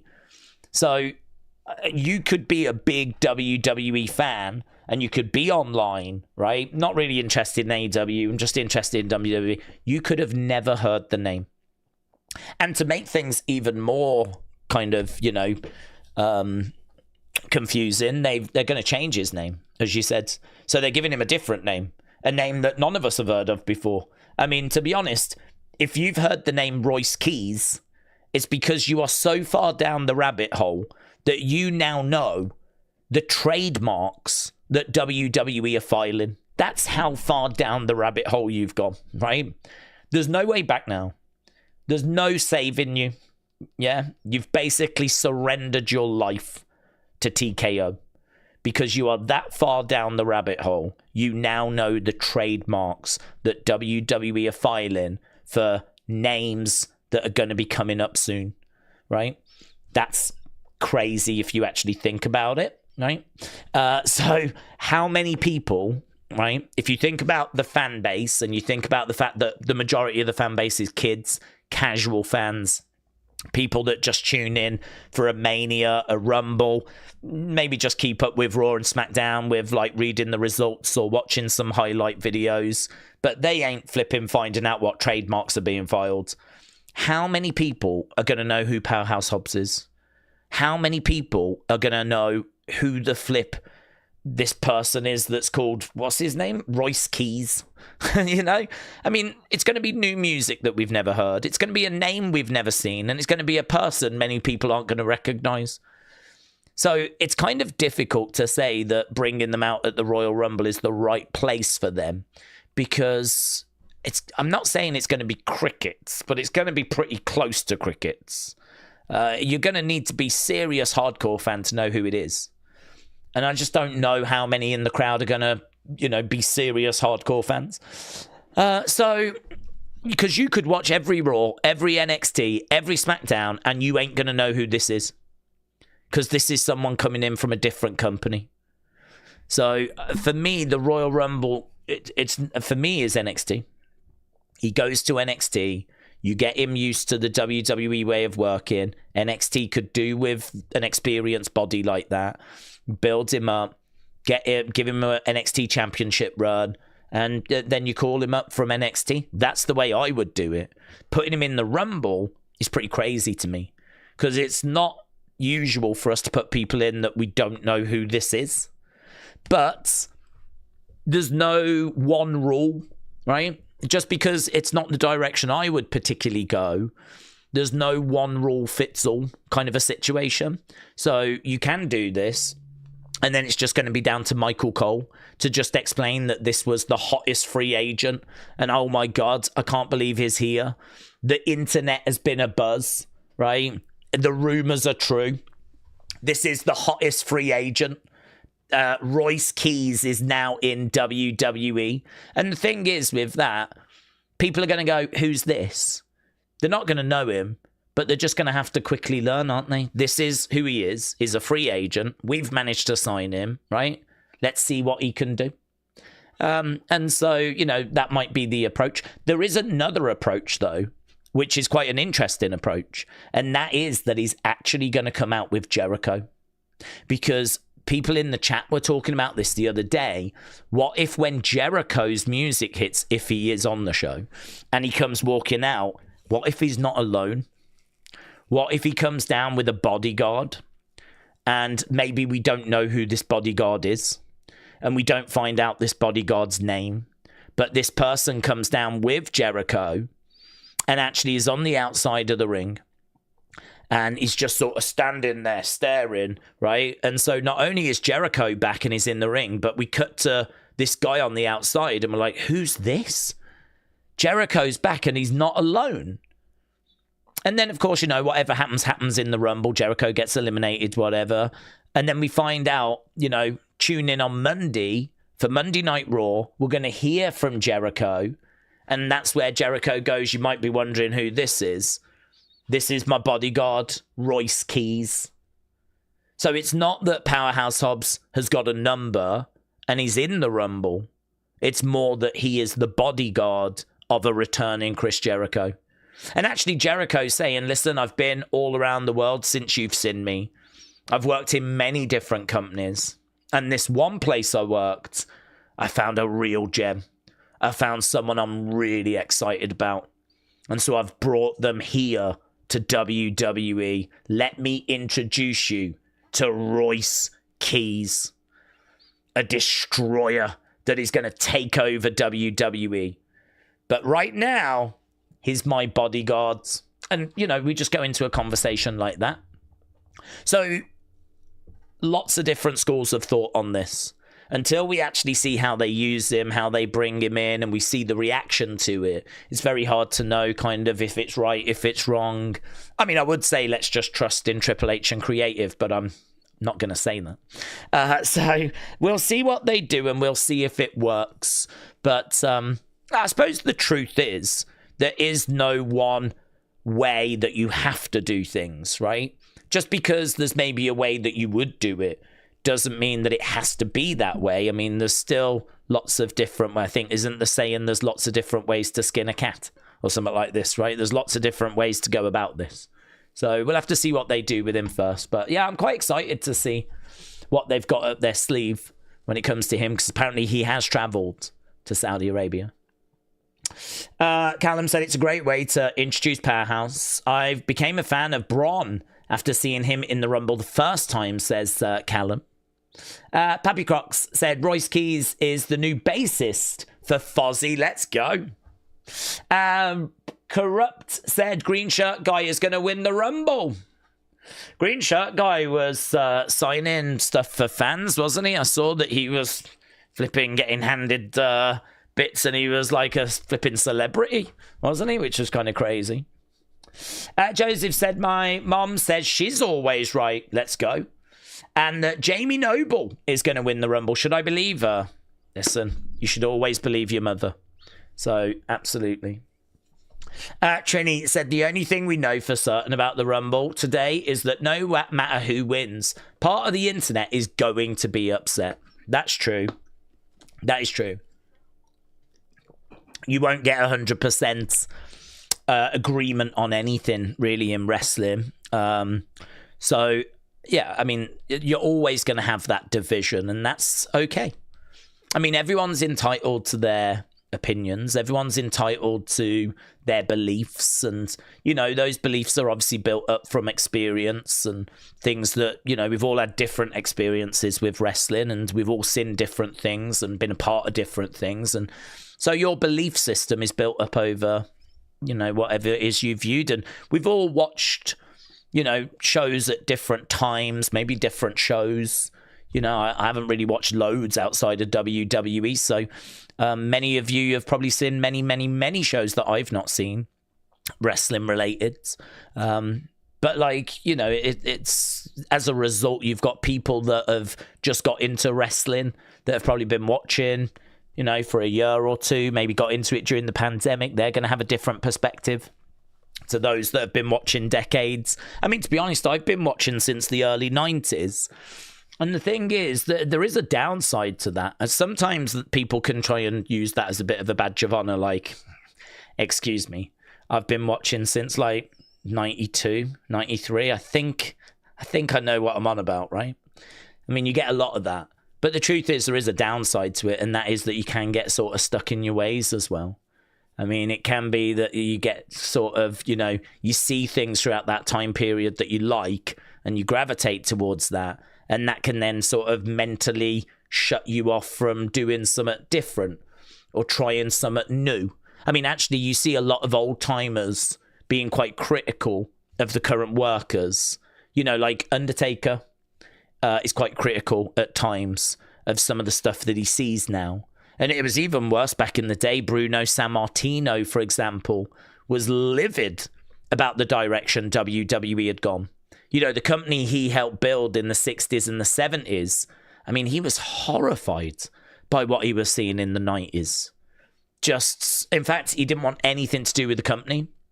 And when he goes in the Hall of Fame, which I think is 2014, there's footage of him meeting Triple H.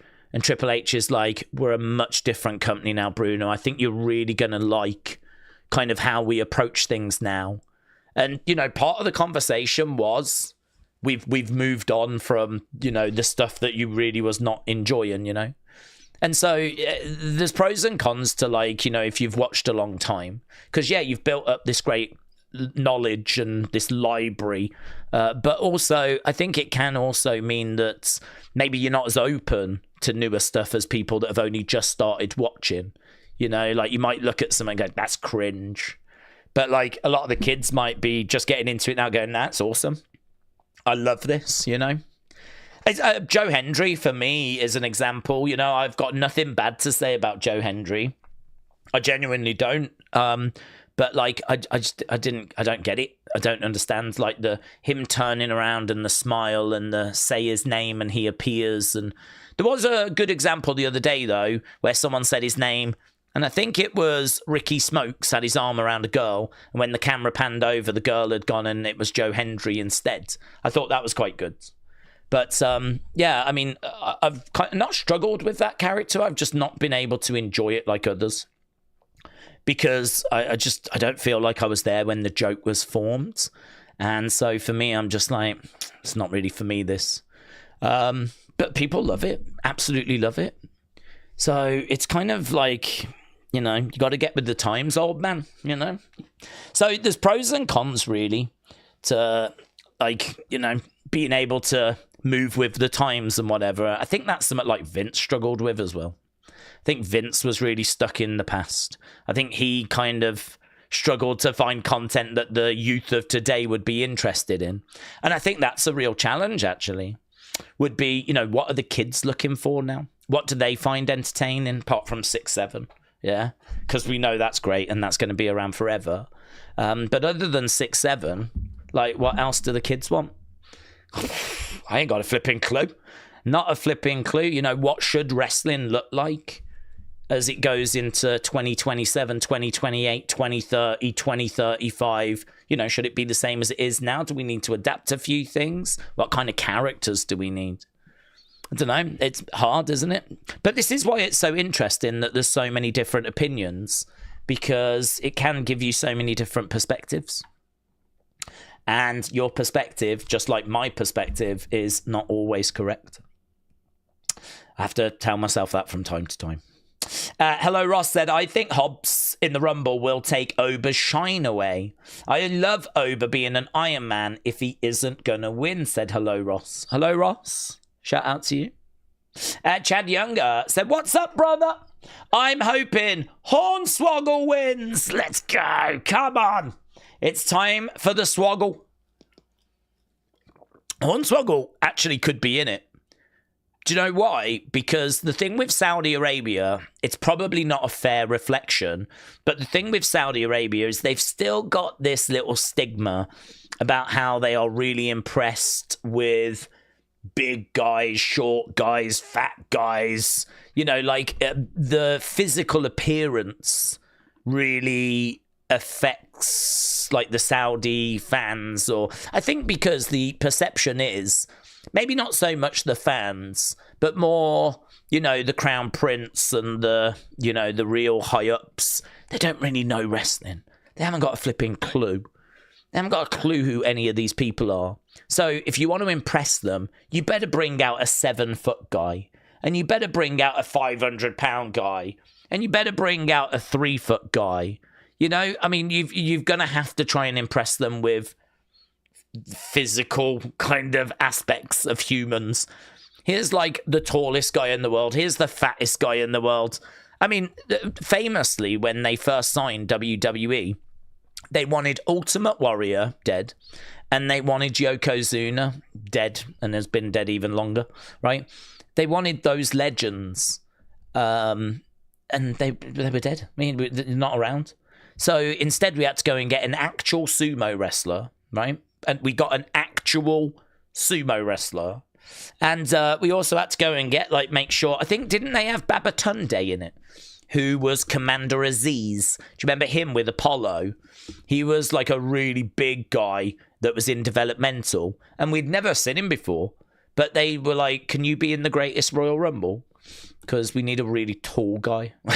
And I think that stigma has stayed with Saudi. So actually, I think there's a really good chance you get Omos in the Rumble. I think there's a really good chance you could get Hornswoggle. Because that kind of, you know, that lack of maybe knowledge, but maybe it's improved a lot since we've been going over there 7 years. I mean, perhaps it's really unfair, but there is just this stigma around Saudi about how they sort of need these physical specimens to be impressed. And I don't think that's true of the fans. I mean, the fans seem quite knowledgeable, actually. They're chanting OTC. They're chanting RKO at Randy. You know, they're yeeting with Jay. I mean, they're clearly watching the product. And the fan base over there seems really engaged. So I'm not talking about them. I'm not dissing the fans. I'm talking about the higher-ups, the people that actually pay the money to have the show. I mean, really, it's them we want to impress, because they're the ones that could renew this deal in 2028. And each show gets like 50 million out of them. Do you know, there was a stat not long ago that WWE have made more money from the Saudi shows since 2018 than they have if you add all the ticket sales together from WrestleMania history, WrestleMania 1 through to WrestleMania 41, add all those all them stadiums, add all those 2 days, 37, 38, 39, 40, 41, it's 5 Manias. That's been 2 days right? And then all the Manias, add all that, they have made more money from the Saudi shows since 2018 than they have WrestleMania that has been going since 1985. That's how important the Saudi shows are. So if a Hornswoggle is going to impress a higher up that might renew some sort of contract, don't rule it out, honestly. Chad, your dream could come true. Slim Whopper, shout out to you, buds. Shout out to you. Sometimes it's the not knowing that brings the intrigue.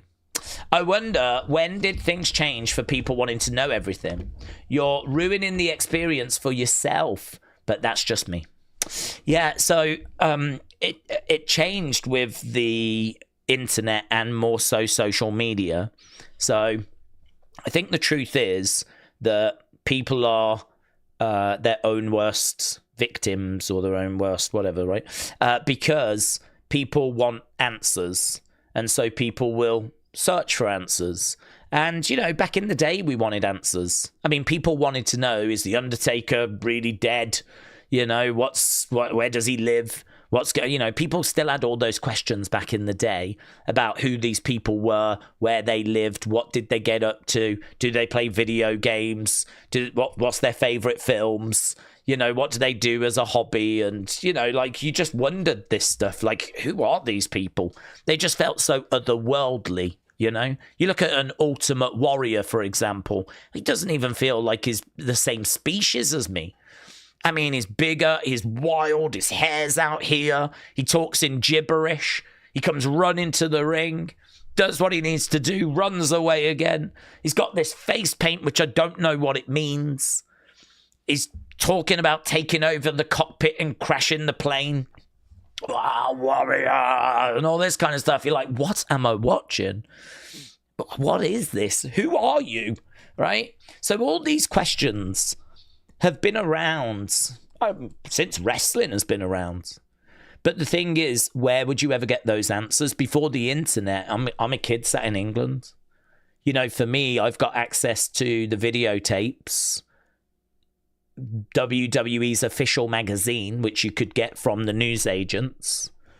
And that was it. I mean, I don't even know that I could get Wrestling Observer in this country. I don't think I could. Maybe I could, I don't know, but you'd have to know that it existed and you'd have to subscribe to it. And I don't even know if it would be sent to the UK. I doubt it would. I don't know where those kind of insider wrestling magazines were for someone like me in the UK. A little bit easier in America because you guys probably did have more access to stuff like that, magazines and insider magazines and stuff like that, but harder for us over here. Wrestling has always been very protected, and it was always like on a need-to-know basis. But, you know, there was things like Observer and whatever that were putting secrets out there. But the truth is, there's always been a demand for answers. It's just answers were not available. But with the rise of the internet, and with the rise of social media, and with, you know, your Sean Ross Sapps, your Dave Meltzers now being online, and with things like WrestleVotes and PW Insider and all these kind of, you know, people that have sources. I mean, the truth is that if you know someone that works in makeup, or works on the pyro, or works on the ring crew, or works in catering, or maybe you're related to a wrestler, you could find out some information, share it online, and it'll just spread like wildfire. And so, you know, people have always wanted answers. They've just never had access, but they've got access now. And so, yeah, people are largely their own worst enemies. But the problem is that genie is out the bottle now. I mean, I can't see any way that we get rid of social media. I can't see any way we get rid of the internet. I can't see any way that we kind of go backwards on those things. The only thing you can do is try to stop the information from leaking out. That's the only thing that you can do, really. Because the truth is that if you put something up and go, I've got a spoiler, do you want to know what it is? You know, how many people are going to go, no, thank you? And how many people are going to succumb to that temptation to go, I'll just look this time. It's kind of the same as like, oh, I'm on a diet. I'm on a diet, but I just have one more cake. I'll have one more cake. And so you have one more cake. And well, you're not on any diet, are you? Come on. So, and it's the same as that. Like, yeah, people are their own worst enemies. But the truth is that that information is out there. And it's everywhere. And that genie is out of the bottle now. And there's also a lot of people out there that just want to know. You know, there's a lot of people that don't care about finding out. They would just like to be in the know. They would like to be someone that's kind of up to date with the latest info. And they're happy with that. You know, they're kind of happy to be someone that's in the know. And yeah, have you heard this? You know, they can go to others and go, have you heard this? This is the latest on this situation, you know? So it's a really interesting one. I mean, it's one that I have kind of wrestled with myself. Like, is that something that I want to be a part of? But the truth is, because I do these streams, there's no way for me to avoid these conversations, because what happens is people jump in the chat and they go, oh, have you heard this? And, you know, I kind of have to be in a situation where have heard it and I've got an opinion on it, and maybe I can add a bit more to it. I sort of need to be in that situation where I can have the conversation. If I was to sit here and go, oh, no, I haven't, you know, and then I'd just have loads of people telling me stuff like throughout the streams, and I'd just be finding it out from you lot. I don't know if that's going to make, I don't know if the stream, I don't know if that's what people would appreciate. I don't know. So for me, like, doing these streams and having these conversations kind of go hand in hand with all of that. So yeah, I don't see us putting that genie back in the bottle. It's very hard. I mean, I'd say if you are someone that really hates that stuff, the only thing you can do is just go radio silent, get off the internet, and just, you know, just kind of leave this world and just watch wrestling on your own. And just kind of follow it and have your own thoughts, maybe talk to a friend. But even if you talk to a friend, they might go, oh, I read this the other day. Do you know what I mean? It's flipping everywhere now. It's absolutely everywhere. To be honest, there's money to be made from information. And obviously we see a lot of that information behind paywalls. And we see a lot of people, you know, charging for access to that. It's an industry in its own right. That it's very alluring to get that latest info, and so as a result of that, like you're just not putting it back. You're just not putting it back in the bottle, unfortunately. So Slim Whopper, yeah, I hear what you're saying. L Richie Pirate said Miz for the win. Okay, guys, we got 1,200 people joining us. A big shout out to everyone that's joining us. I hope you're excited. We are an hour and 10 minutes away. An hour and 10 minutes away from the countdown show, right? So we've got an hour and 10 minutes. We want to get to many, many more conversations and people's thoughts. Leave a like if you haven't already. We're on 746, which is amazing. We haven't even got to the countdown show. We're on 746. There is a chance that we could smash 1,000. Don't think we'd do it before the countdown show, but we could smash 1,000, and maybe we do it during the countdown show. So, I mean, that would be an amazing achievement for this channel. We have done UFC streams, long UFC streams, where we don't even hit 1,000. So a big, big, genuine thank you to everyone that's... is kind of supported with that. Right, Carl Schaefer said some scenarios that I want to see. Gable, El Grande, Lesnar, Vision, Orton, Cody, Ober, Gunther, Rollins, Reigns, Vision, says Carl Schaefer. Okay. James said, I'm thinking Paige is going to get named the next NXT GM. Yeah, that was crazy, wasn't it, about Ava? That was a bit of news that I didn't hear yesterday, and I found out live on stream. I did a SmackDown stream yesterday when it was live in the UK on Netflix, and then I was like, I'd only had a few hours sleep, so I had a little nap. And then I came back and did the second showing when it was on in America. And whilst I had a nap, the news broke that Ava had decided she wasn't going to renew. And that was really shocking because that's The Rock's daughter. And it felt like wrestling was like a passion for her. And it just felt like she was maybe not quite picking it up as quickly as she thought she would. And so she was doing a GM role. But I had a lot of confidence that she was still training to be a wrestler in the background. But then out of nowhere, she just dropped this announcement that she's decided to not renew, which really caught a lot of people by surprise. So don't know what she's going off to do, but it does create a vacancy. And yeah, I agree. I think Paige would be excellent in that role. But to be honest, I think there's a lot of people that could really shine in that role because GM is like, it's a really good role, isn't it? It's a really good role.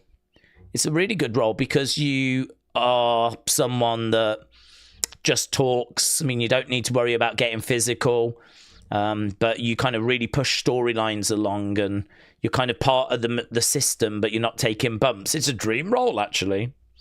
I'll chuck my hat in, actually, for that. I'll put my hat in for GM. Let's go. Flip it now. You haven't got to wrestle. You can be on the show. You just do talking. Tell the wrestlers kind of what they can and can't do. I don't know if you'd want to be a brave GM or a like weak GM, you know? Are you going to be someone that's going to be pushed around like Robert Stone is? Or are you going to be someone that stands up to them like Nick Aldis? I mean, I think we would all know I would be bullied. If I was in that role, I would definitely get bullied. Like, you'd be seeing my head get shoved down toilets and all of that, no doubt whatsoever. But what a great role that is. So I hope whoever it is, they've got some charisma and they like really bring something maybe different to the role, actually. Maybe they bring something different to the role. Paige would be good, though. She was great when she was SmackDown GM. She was really, really good. So I would definitely cast a vote in that direction. Ben said, Days, how you doing? I'm good, thank you. Hope you're well. I think Orton is going to win the Rumble. Did you see the picture of Powerhouse Hobbs with Triple H? No. Do we think he's in the Rumble? I think Drew will retain and AJ is going to win. I didn't see a picture of Powerhouse Hobbs with Triple H. I mean, I would... was that? I don't know. What was that? Is that them? Could that be AI? I mean, they're going to want to try and keep Powerhouse Hobbs on the lowdown, aren't they? So, unless someone has spotted them together and snapped a cheeky picture, but I haven't seen anything in that regards. But the belief is that he has gone over to Saudi Arabia. In regards to the Rumble, I think Drew retains, I agree. And I think AJ wins. Okay. Telford said WWE has added new pre-show matches to the Rumble cards. Currently unknown if they're going to air during the countdown. And that's PW Insider, says Telford. Oh, okay. A bit wild, isn't it? James with a like spike. James, shout out to you, buds. It's lovely to have you back, James. Days, who do we think's winning the Women's Rumble, said Young Voice. I think it's going to be Bianca, but I will not be shocked if it's Liv. Liv and Bianca are the two favourites. Wrestling Void said AJ Styles is going to retire and I'm ready. Jonah said, do we think Ronda returns? No, I don't expect her to return. I don't expect her to return because I don't think she had a very good time when she was with WWE. To be honest with you, I don't think it really worked. I think she had some very severe limitations. You know, in ring, she just wasn't really picking it up. Promos were atrocious. I think if you was going to bring Ronda back, she would need to be a heel. You would need to have really good creative lined up for her. Like, she'd probably need Heyman to be a mouthpiece. She'd have to be like the female in the Vision, right? You'd have to do something like that. She'd need to be in a group. I think her being on her own is a mistake. She would need someone to do the talking for her. That would have to be Heyman. And I think that even then, you've still got issues with her actual wrestling because her wrestling matches were very limited. She was great in street fights when it was time to like get kendo sticks and start walloping people, or do you know what I mean, fighting in the stand. She was great at that, but if it was like just a proper wrestling match, the bell sounds very limited. you know, they did an amazing job of making her look so good at WrestleMania 34. And I'm speaking as a Ronda fan. I'm speaking as someone that really, I got a lot of time for Ronda Rousey. I would welcome a Ronda Rousey return, actually. And the reason for it is because I think that with wrestling, for me, I love pro wrestling, right? No surprise. And for me, I get a bit frustrated with the celebrities that come in because, like, a Bad Bunny is a singer, right? I don't think a Bad Bunny should be able to go toe-to-toe with any of the wrestlers because, I mean, look, the guy can sing and he's one of the great singers in the world, right? I've seen his albums getting great record sales and winning all these awards. I mean, I would never say anything bad about his music, right? I can't say I've ever really heard any or that I'm a fan or anything, but I know that he gets great awards. But why should I believe that he can step into a ring and go toe-to-toe with Damian Priest? Why should I believe that he can hit destroyers on The Miz? Why are the wrestlers not murdering? Does training to be a wrestler not mean anything? All the years of experience they've got, does that not count for anything? Is it just a case that anyone can get in a ring and they can look good?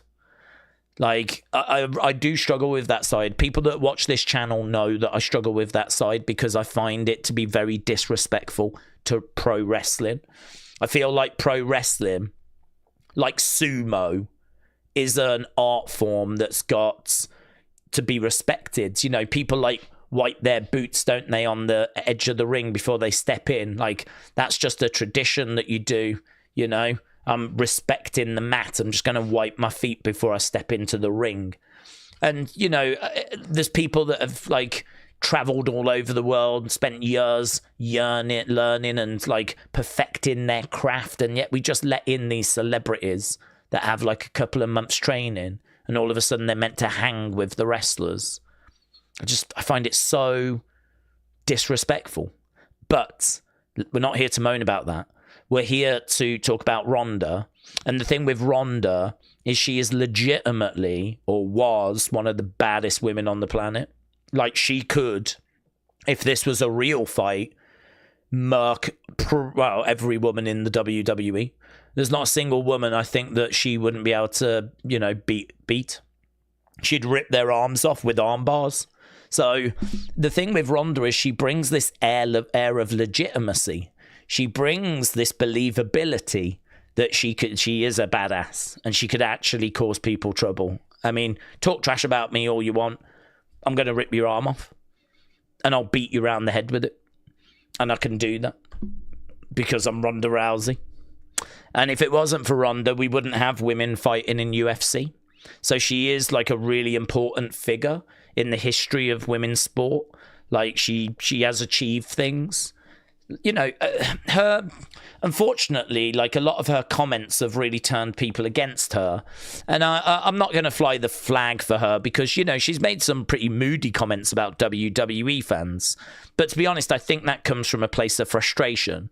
I think there was a real breakdown in the relationship between her and the fans. And I think that really upset her, actually. And I think that the comments that she makes comes from a place of frustration and anger. And she's maybe shown her teeth a bit too much there. So I don't think there's really an appetite from the fans for her to come back. I think the way they used her before was poor. I think that she was kind of left out there on her own.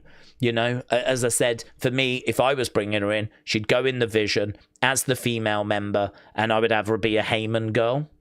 And he would do the talking for her. I would also have her next 12 months planned out. I'd want to know exactly who she's feuding with, when she's feuding with them, what creative we've got, how do I make it interesting, right? How can I make this captivating?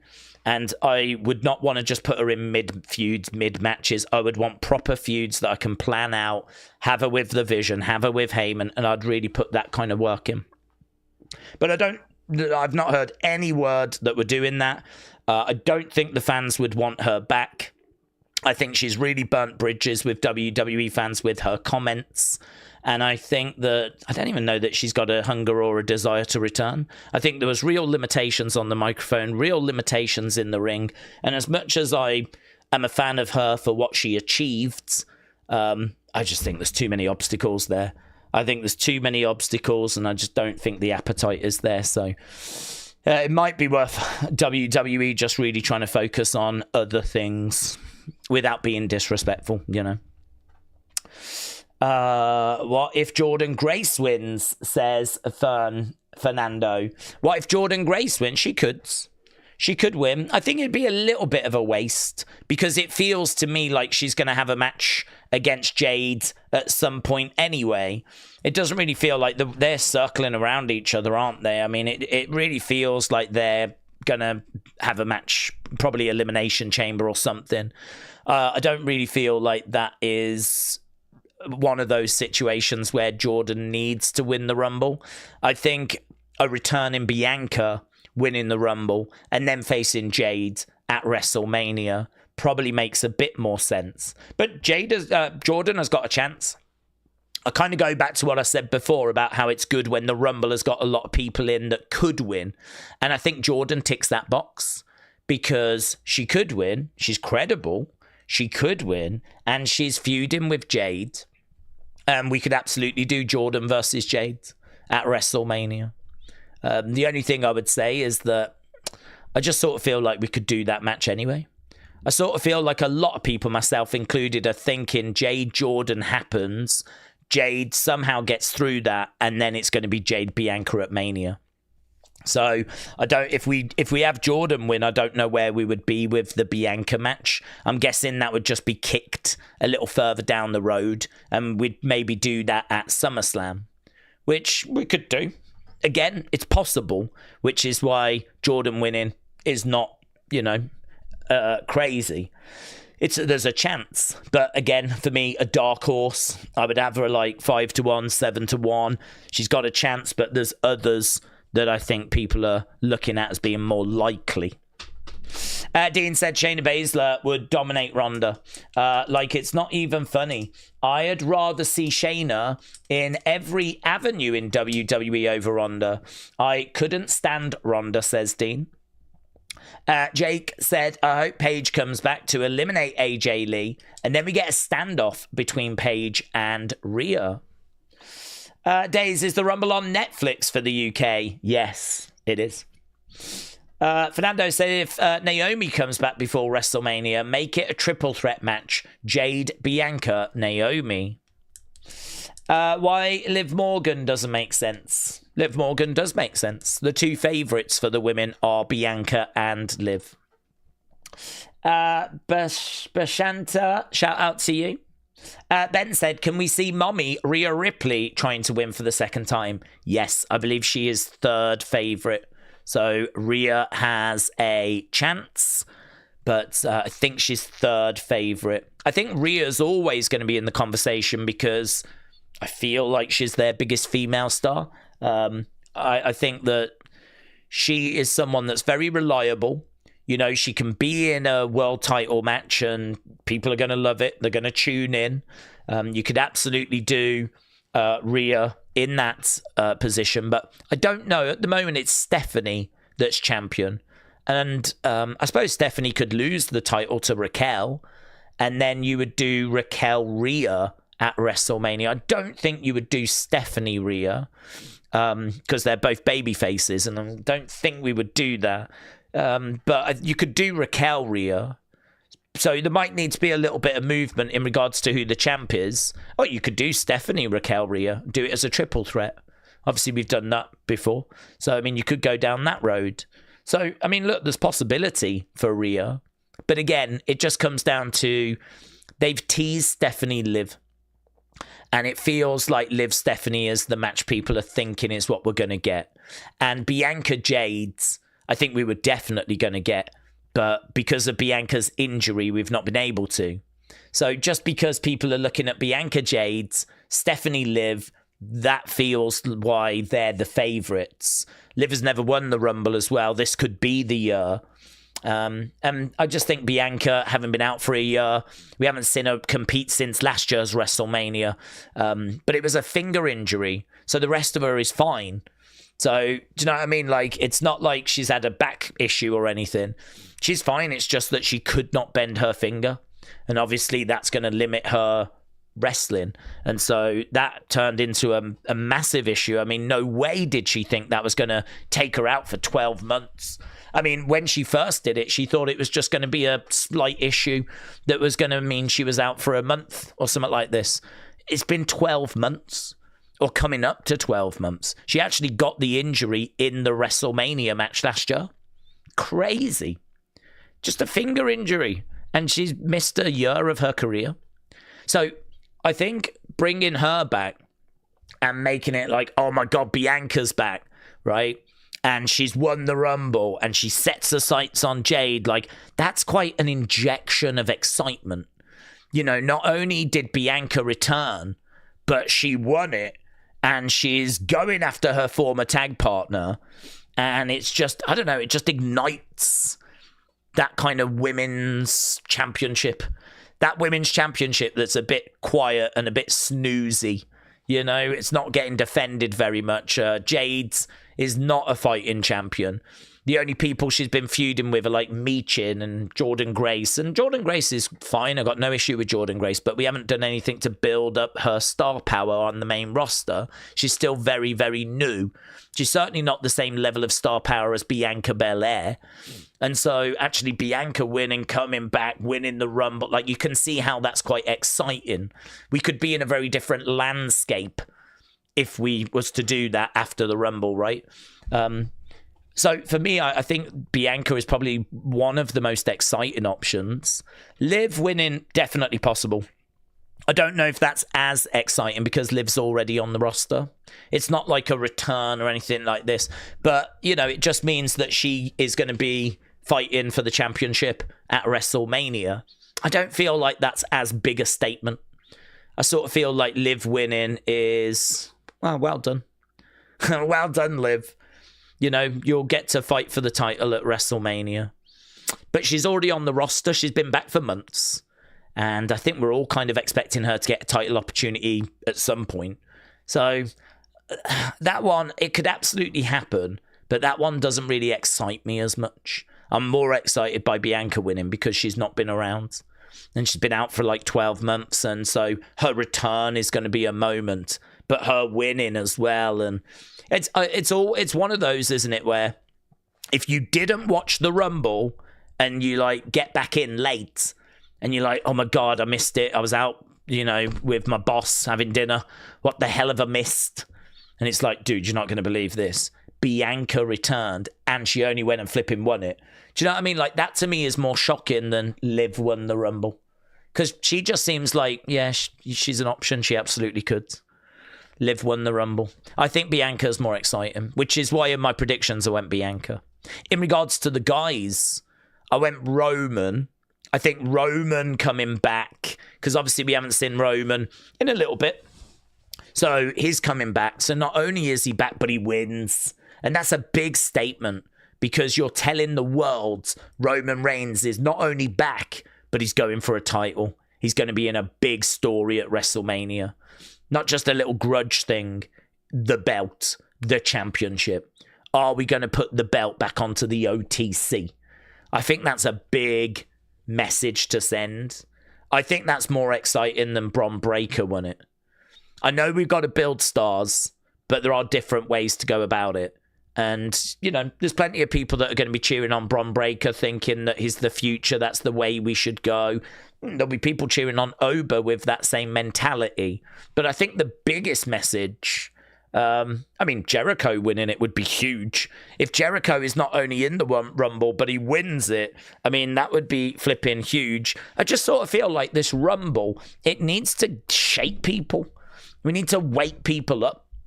We need to grab people and go, we know that 2025 was not very good. We're sorry. Look at what we're doing now. And we need a Rumble that's going to really kind of bring fans back and ignite things and send a big, big message, you know, out to the world. And that's what I want. I want a Rumble that makes a statement. I want a Rumble that's got, like, great talking points, great action. We all walk away from it going, that was damn good, man. But like the winners, like, okay, that's interesting. Where's that going? You know? What's WrestleMania going to look like? Because this is the start to the road to WrestleMania. So, yeah, lots to be excited about, lots to get your teeth into and talk about. I mean, and we've been doing that for 2 hours 15. We got 45 minutes until we get to the countdown show.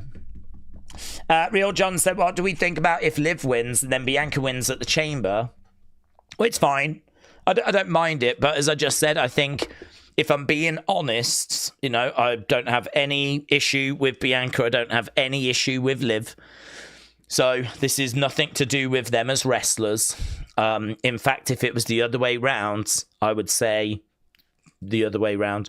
But because Liv came back at Survivor Series and has been in WWE for a few months, I don't think her winning is as shocking as if Bianca returns and gets the win. I think that is a bigger, more shocking moment. And I'm looking for that bigger, more shocking thing. I'm looking for something that's credible, that makes sense, that people aren't going to hate, but is, you know, the most shocking thing we can do. Bianca's one of the favourites. But, I mean, we don't 100% know she's going to be in the Rumble yet. I mean, she's not been announced for the Rumble. We don't know. Of course, we're expecting her to be. But for me, like, her winning it is more shocking than Liv winning it. So that's why, for me, I've, on my official decision, gone with Bianca. If Liv gets it, and she absolutely could, I mean, many people have picked Liv to win. I will not be surprised. I won't be sitting here going, wow, I didn't see that coming. I'll be sitting here going, I absolutely saw that coming. I've said before, to me, if Liv or Bianca wins, not shocked. If Roman or Braun wins, not shocked, right? Those are the two favourites on both. Anyone outside of that is going to be a shock. So realistically, if it is to be one of those and we got to choose between them, the more shocking between those two is Bianca. And that's why I would go Bianca for the Rumble and then do Liv winning the Chamber. So that's the way I would go, and that's why I would go that way. But if other people would do it a different way, honestly, that's, yeah, I'm sure there's good reasons as to why people would do it the other way round. 68 Ian, shout out to you, my friends, said, I'm really hoping that Triple H doesn't let us down this year. He did promise surprises, but he does have a history of doing that and then not deliver. He does have a history of doing that and then not delivering. That is correct. That is correct. I'm honestly, I'm optimistic. I'm optimistic. I think that I really feel like this is going to be a good show. I think that I am going to give this show an 8.25. That's my prediction for later when I do the breakdown and what I score this show. I think I'm going to say this was an 8.25. And the reason why I think that is because I think AJ Gunther is going to be very dramatic. And it doesn't really matter which way it goes, because if AJ loses and he leaves, that's massive. If AJ wins, that's also big news, because we don't know which way that's going, and we don't know if he's leaving or not. So whichever way it goes, it's newsworthy, and you know it's going to bang, and you know it's going to be dramatic, and you know there's going to be near falls, and you know it's going to deliver. So I don't see that being... There's only 4 matches, and I don't see that being weak. In regards to Drew Sammy, I think that's also going to be dramatic. I obviously don't expect Sammy to win. I think Drew is going to retain. I'm interested to see how they do it, though. Very interested to see how they do it. So that is going to be very, very interesting. That one I don't think is going to be as good as AJ Gunther, because it's still dramatic, because Sammy's trying to win a championship, a WWE championship. I just think that belt's a bit too big for Sammy. I just really struggle to believe that we've done enough work. You know, I'm a Sammy fan, but have we done enough work? Like, have we built Sammy up enough? Are people, like, desperate to see Sammy win? I don't think so. I don't think they are. I feel like this has come a bit too soon. I don't feel like we've done enough work. I don't think we've kind of gone backstage with Sammy enough or told enough of a story. I mean, really, he just qualified for a Fatal 4-Way and won that Fatal 4-Way last week, and that's how he's got this opportunity. And so, yeah, it's in Saudi. The fans will be with him. I think it'll be fun. I don't know that it's going to be like a match of the year or mind-blowing, but we know that Sammy can work, man. I don't expect this to be a bad match. I think it's going to be a good match, and I'm interested to see the finish. So basically what I'm saying is we know the Rumbles are going to be fun because they're always fun. We're always counting down who's coming out next, and we're always engaged, and we're always watching who's getting eliminated and who's coming down, and is this going to be a surprise? And we haven't had Jericho yet. There's only one number left. Is it going to be Jericho? Like, you know the Rumbles are going to deliver to a certain extent. We just don't know what the surprises are going to be, or how many there's going to be, or what spots they've got planned, or, I mean, But I think, are we ever going to get a Rumble that's going to be like a 2 out of 5 or something like this? I don't know, man. I mean, I sort of feel like this Rumble feels like the announced names are really good. So I'm really optimistic. I think as long as they can put together just even a half decent show, the amount of talent that's on this thing, if they've got if Jericho's there, I mean, God, if Jericho's there, I mean, that's got to be a whole point or 2 points just on its own. If Jericho comes back to WWE, doesn't that change the landscape of WrestleMania? Doesn't that change the landscape of 2026? If Jericho comes walking out, I mean, the thing with Jericho is we've mentioned his name a lot, but it's far from guaranteed that he is going to be coming walking out. If we get it and we see it and it happens, it's going to be a hell of a moment. And so there's real excitement that I've got for this show, and I'm sure you as well. And so I'm anticipating that as long as they don't drop any balls and they do have some surprises planned, everything's in place for this thing to be really good. So I'm thinking score-wise, 8-2-5 is what I'm anticipating. And we'll see. We'll see how close they can get to that. So, yeah, I'm going in optimistic. Yeah, I'm going in optimistic. Wrestling's biggest fan said, Days, you would not be bullied because you would be heel Days. Let's go. Let's go. I would be one of those rare heels that still gets bullied, though, but that would be the only downside. I'd be one of those rare getting bullied heels. Fiendish Howdy said, do we think Bo is going to be in the Rumble since Solo is there? He's not announced that he's in the Rumble. I think Bo could maybe make his presence felt and cost Solo. But, yeah, I mean, we don't know all the entries. If Bo was going to be in it, I wonder if they would have him announce.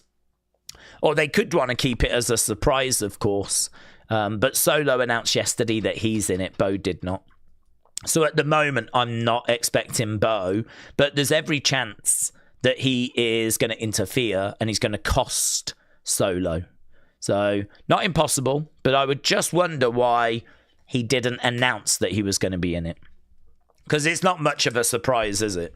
If he comes out, it's not really much of a surprise. I suppose it does give them the opportunity, though, to do that great entrance, doesn't it? I mean, the Wyatt 6 entrance is pretty special. So that would be pretty fun. So, yeah. Maybe he will. Maybe he will. For those that missed, Solo announced that he is going to be in the Rumble, but he only announced it last night on SmackDown. TX Drummer said, what legend, male or female, do we think will make an entrance? How do we see them playing it storyline-wise? Well, Jericho's the big one, isn't it? If it's other people are thinking about Saraya or Paige, they're thinking that she could be in it. Other names I've heard mentioned include Jeff Hardy, includes Trish always gets a bit of a mention.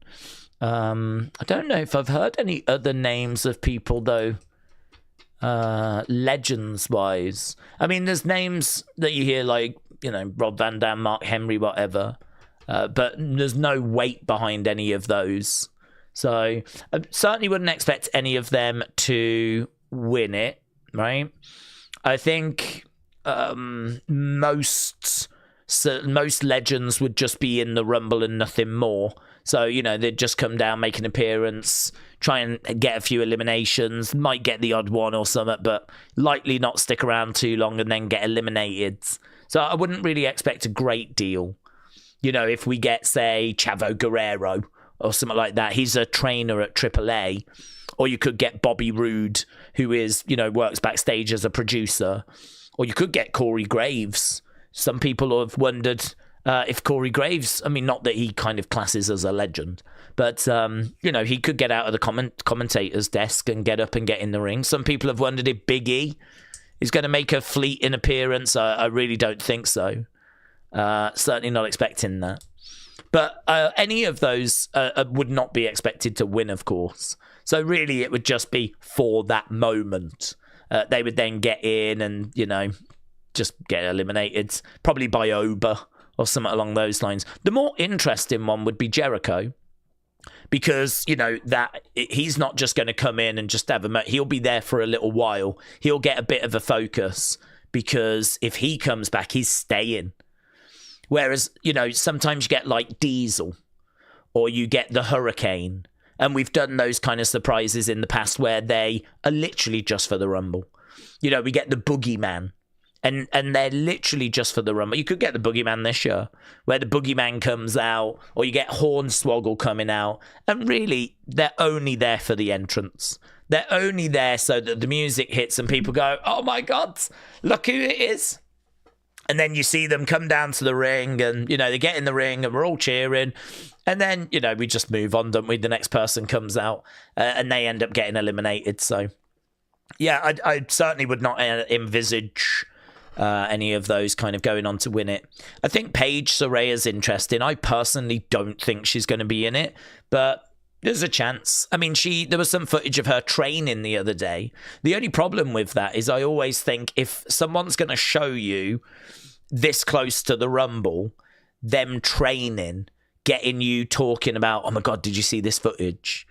I think Paige is going to be in because she was training. Like, I always think that's a real red flag. It's too obvious. Do you know what I mean? Like, if you were Paige and you was going to be in the Rumble, you don't need to hype it up. Just stay quiet. Come out and shock the world. Like, there's no need to sort of tease it. Just come out.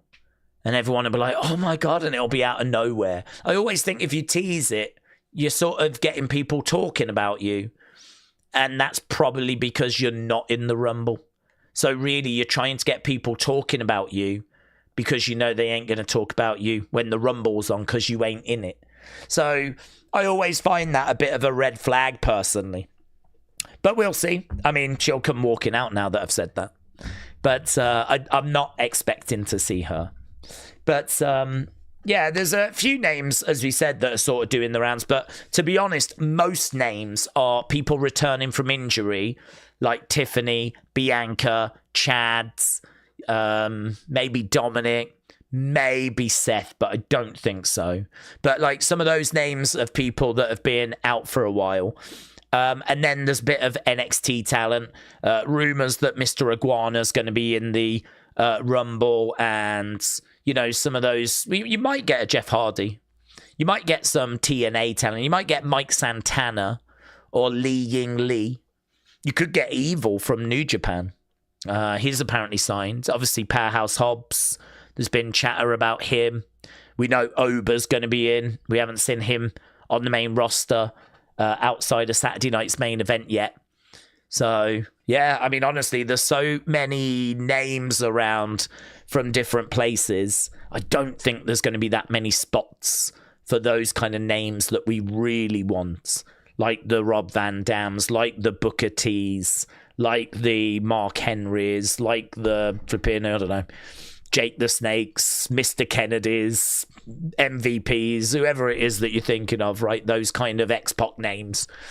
Those kind of names of people that we just don't see. They're just outside of the WWE bubble. I'm just going to say what we're all thinking. Bring down Demolition. Bring down Demolition. When was the last time we saw Demolition? We need that music to hit. We need Axe and Smash to come walking down. And we need them to get in the ring, start murking everyone. And basically Michael Cole being like, what, Demolition are here? What the hell's this? I can't believe it. It's only meant to be one of them. And Demolition are just murking it. And then they just leave. Not interested in winning the Rumble. They just want to make a statement, yeah? And they're back. And then we make them tag champs. And we just run with Demolition. Like it's 1988. They've signed Legends deals now. They're making figures of Demolition. It's so cool. Flipping love it. 68 Ian Sutton said, do we think we do see Jericho tonight? I keep reading conflicting reports. I'm leaning to yes. I think the only thing I've really seen against him is the fact that he's still being shown on the AEW website as being part of their roster. There's no word on his contract. The belief is that it has expired. And yeah, I mean, honestly, for me, I just think it makes a lot of sense. I think he's kind of done a lot in AEW. I think he's at the point now where, well, I don't know, do you re-sign with AEW? Or do you come to WWE? I've got to think WWE put a great offer on the table. I mean, if Jericho wants to have a final run, I mean, that's easy money. It's a great way of bumping ratings. You know, Jericho being back will certainly grab some of those fans that have maybe drifted away recently. Jericho is a name from, obviously, the Attitude Era. And we ain't got many of them around anymore. So we know that he's getting on. We know he's at the end. Surely he's thinking of retiring. So a last run in WWE in a Hall of Fame induction maybe next year or something. It just seems to make sense to me. I mean, the truth is, though, he might have struck a deal with AEW and he might have made the call that I'm going to wrap it up there, you know? It was a deal too good to turn down. So it's very hard to know. No dirt sheets have found out. No word on the street. No one has spotted Jericho. So it's just really hard to know. But yeah, if I'm a betting man and I'm looking at like which way is this going to go, I can't really give you a reason as to why it's not going to happen. The only thing I can say is that he's still showing on the AEW roster on their website. But as I said earlier, as soon as he appears, they could switch that. As soon as he comes walking out at the Rumble, what's stopping AEW moving him to the former wrestler part? I just don't see that as any sort of indication of anything. I just don't really see that as anything. So I don't really have a reason to believe it's not going to happen. Equally, do I have a reason to believe it is going to happen? Well, not really, but if I've got to pick a lane, I'm going to go with that one. So yeah, I'm leaning towards yes, but by no means does that mean that it's happening. Kian said, when was the last Rumble that wasn't predictable? I can't remember last year, actually. I feel like Jay was amongst the favourites, but I don't think he was the favourite. So I might say last year. I might say Jay winning last year. Because I can't remember who the favourite was. It might have been John was the favourite. I feel like Jay was in the top 4. But to be brutally honest with you, the rule of I've learned over a period of time that it is always worth going with the favourites.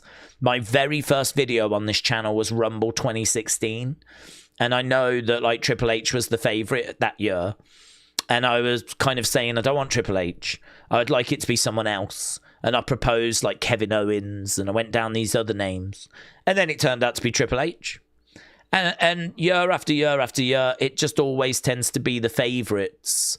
Because the thing is, at this time of year, you tend to know or have an idea as to what the rumoured WrestleMania card is. And if you know what the rumoured WrestleMania card is, you can sort of narrow it down to just a couple of people that need to win the Rumble because they need to go to Mania to do the match that's been rumoured. And we know that Bianca Jade was rumoured. And we know that like Roman is rumoured to be going after the title. I believe originally it was going to be him and Cody. But obviously they put the belt on Drew, and that's kind of, change things a little bit. But it's not believed that Roman is still not going to feature in a title match at WrestleMania. Bron Breakker was obviously rumored to be getting an opportunity as well at WrestleMania. He did face CM Punk in early January. Does that indicate that we're changing direction? Maybe. But the bottom line is, Braun, Roman, Liv, Bianca, they are the favourites. And to be honest with you, experience tells me the winner is probably coming from one of them. So if not, we could look in third place, which I think is Gunther and Rhea. No, it's LA Knight and Rhea, I think. LA Knight and Rhea. But, and then really outside of that, I think, I've said outside of the top two, I think it's a shock. If LA Knight wins, that's a shock. If Gunther wins, that's a shock or a surprise. It would be to me.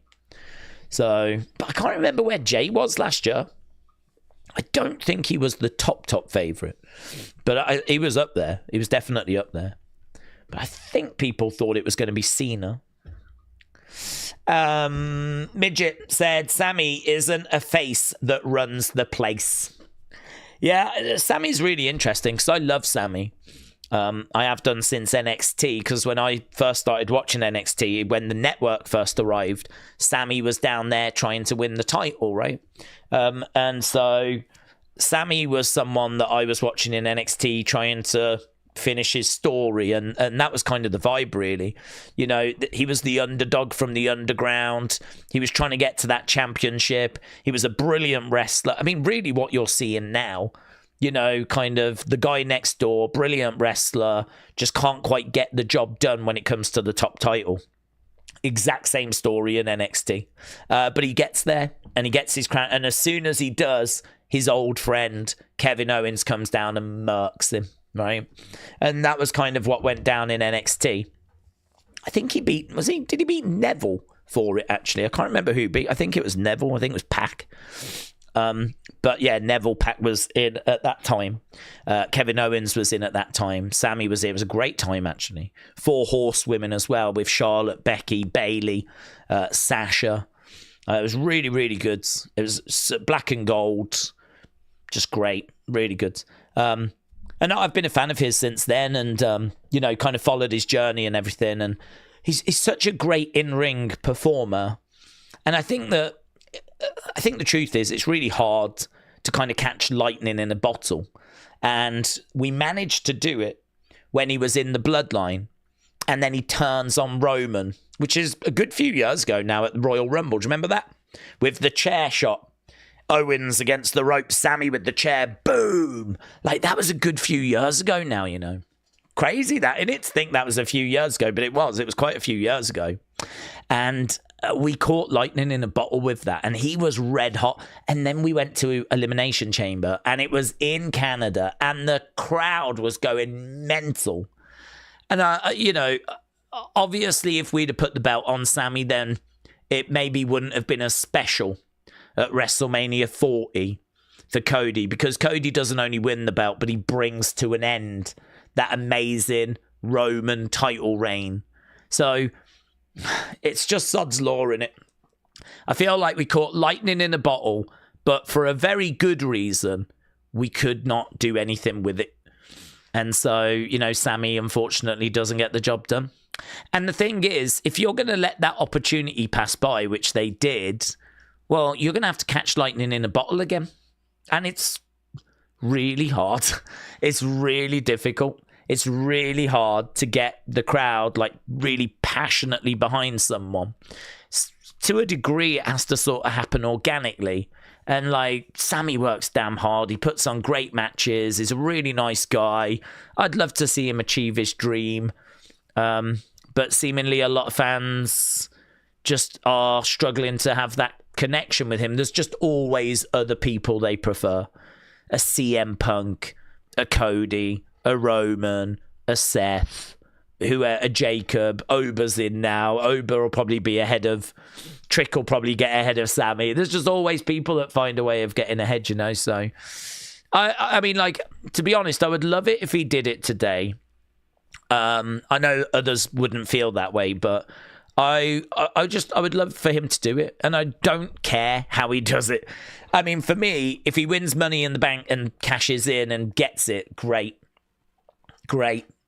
I've got no issue with that whatsoever. I mean, he's already paid his dues, and I'd love to see him have a run with it.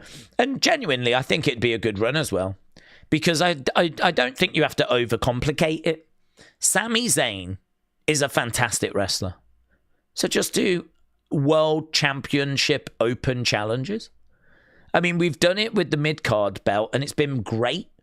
Why not do it with the world title, but at a higher level, and have open challenges on a weekly basis or a fortnightly basis, and go up against worthy people that deserve, you know, a shot at the belt? And those would be banger matches. And, you know, you could get through a summer doing that. Put the belt on him at Mania, go through the summer of him doing open challenges for a few months, take it off him at SummerSlam. It doesn't need to be a long run. Just make it as entertaining as you can. And that's it. Done. He's achieved it. He's achieved his dream. He will forever be known as a world champion. And I'd love for him to have that. So, yeah, if he wins tonight, then he'll probably lose it by WrestleMania or at WrestleMania. Maybe we could do some open challenges between now and then, and that could be fun. And then, of course, you're going to have Drew and Cody and everyone like circling rounds. But I don't know. It's just another twist on the road, isn't it? I'm not saying it's necessarily what I would do. I'm not saying if I was in charge, I'm such a big Sami fan, I would do this, right? I'm just saying that if it does go that way, I certainly ain't going to hate it, because I am a Sami fan. I think a lot of people like really stan wrestlers for lots of different reasons. Some people just love the aura. A little bit of a wobble. Momentary wobble, but we should be back. There we go. We should be back, kids. We should be back. Let me just press the refresh. Guys, refresh. There was a little bit of lag. Guys, if you probably can't see me saying this, but guys, if you hit the like button, it should work. Actually, brackets, please don't do this if you've already done this. There we go. So that's just a little bit of advice for those that are struggling with the lag. If you hit the like button, then it should be fine. Okay, we've got one more here. So, TX Drummer said, over or under 50% The Rock shows up? Under.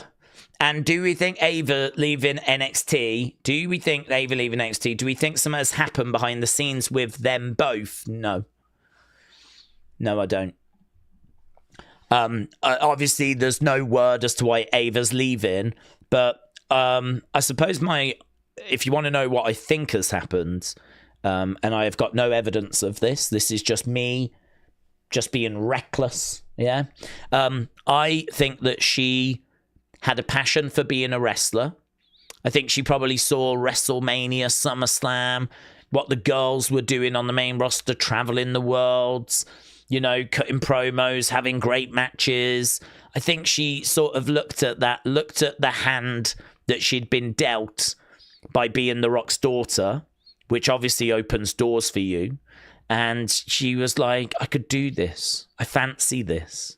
And so she's decided, I'm going to give this a go. Now, something has happened where she has stopped wrestling.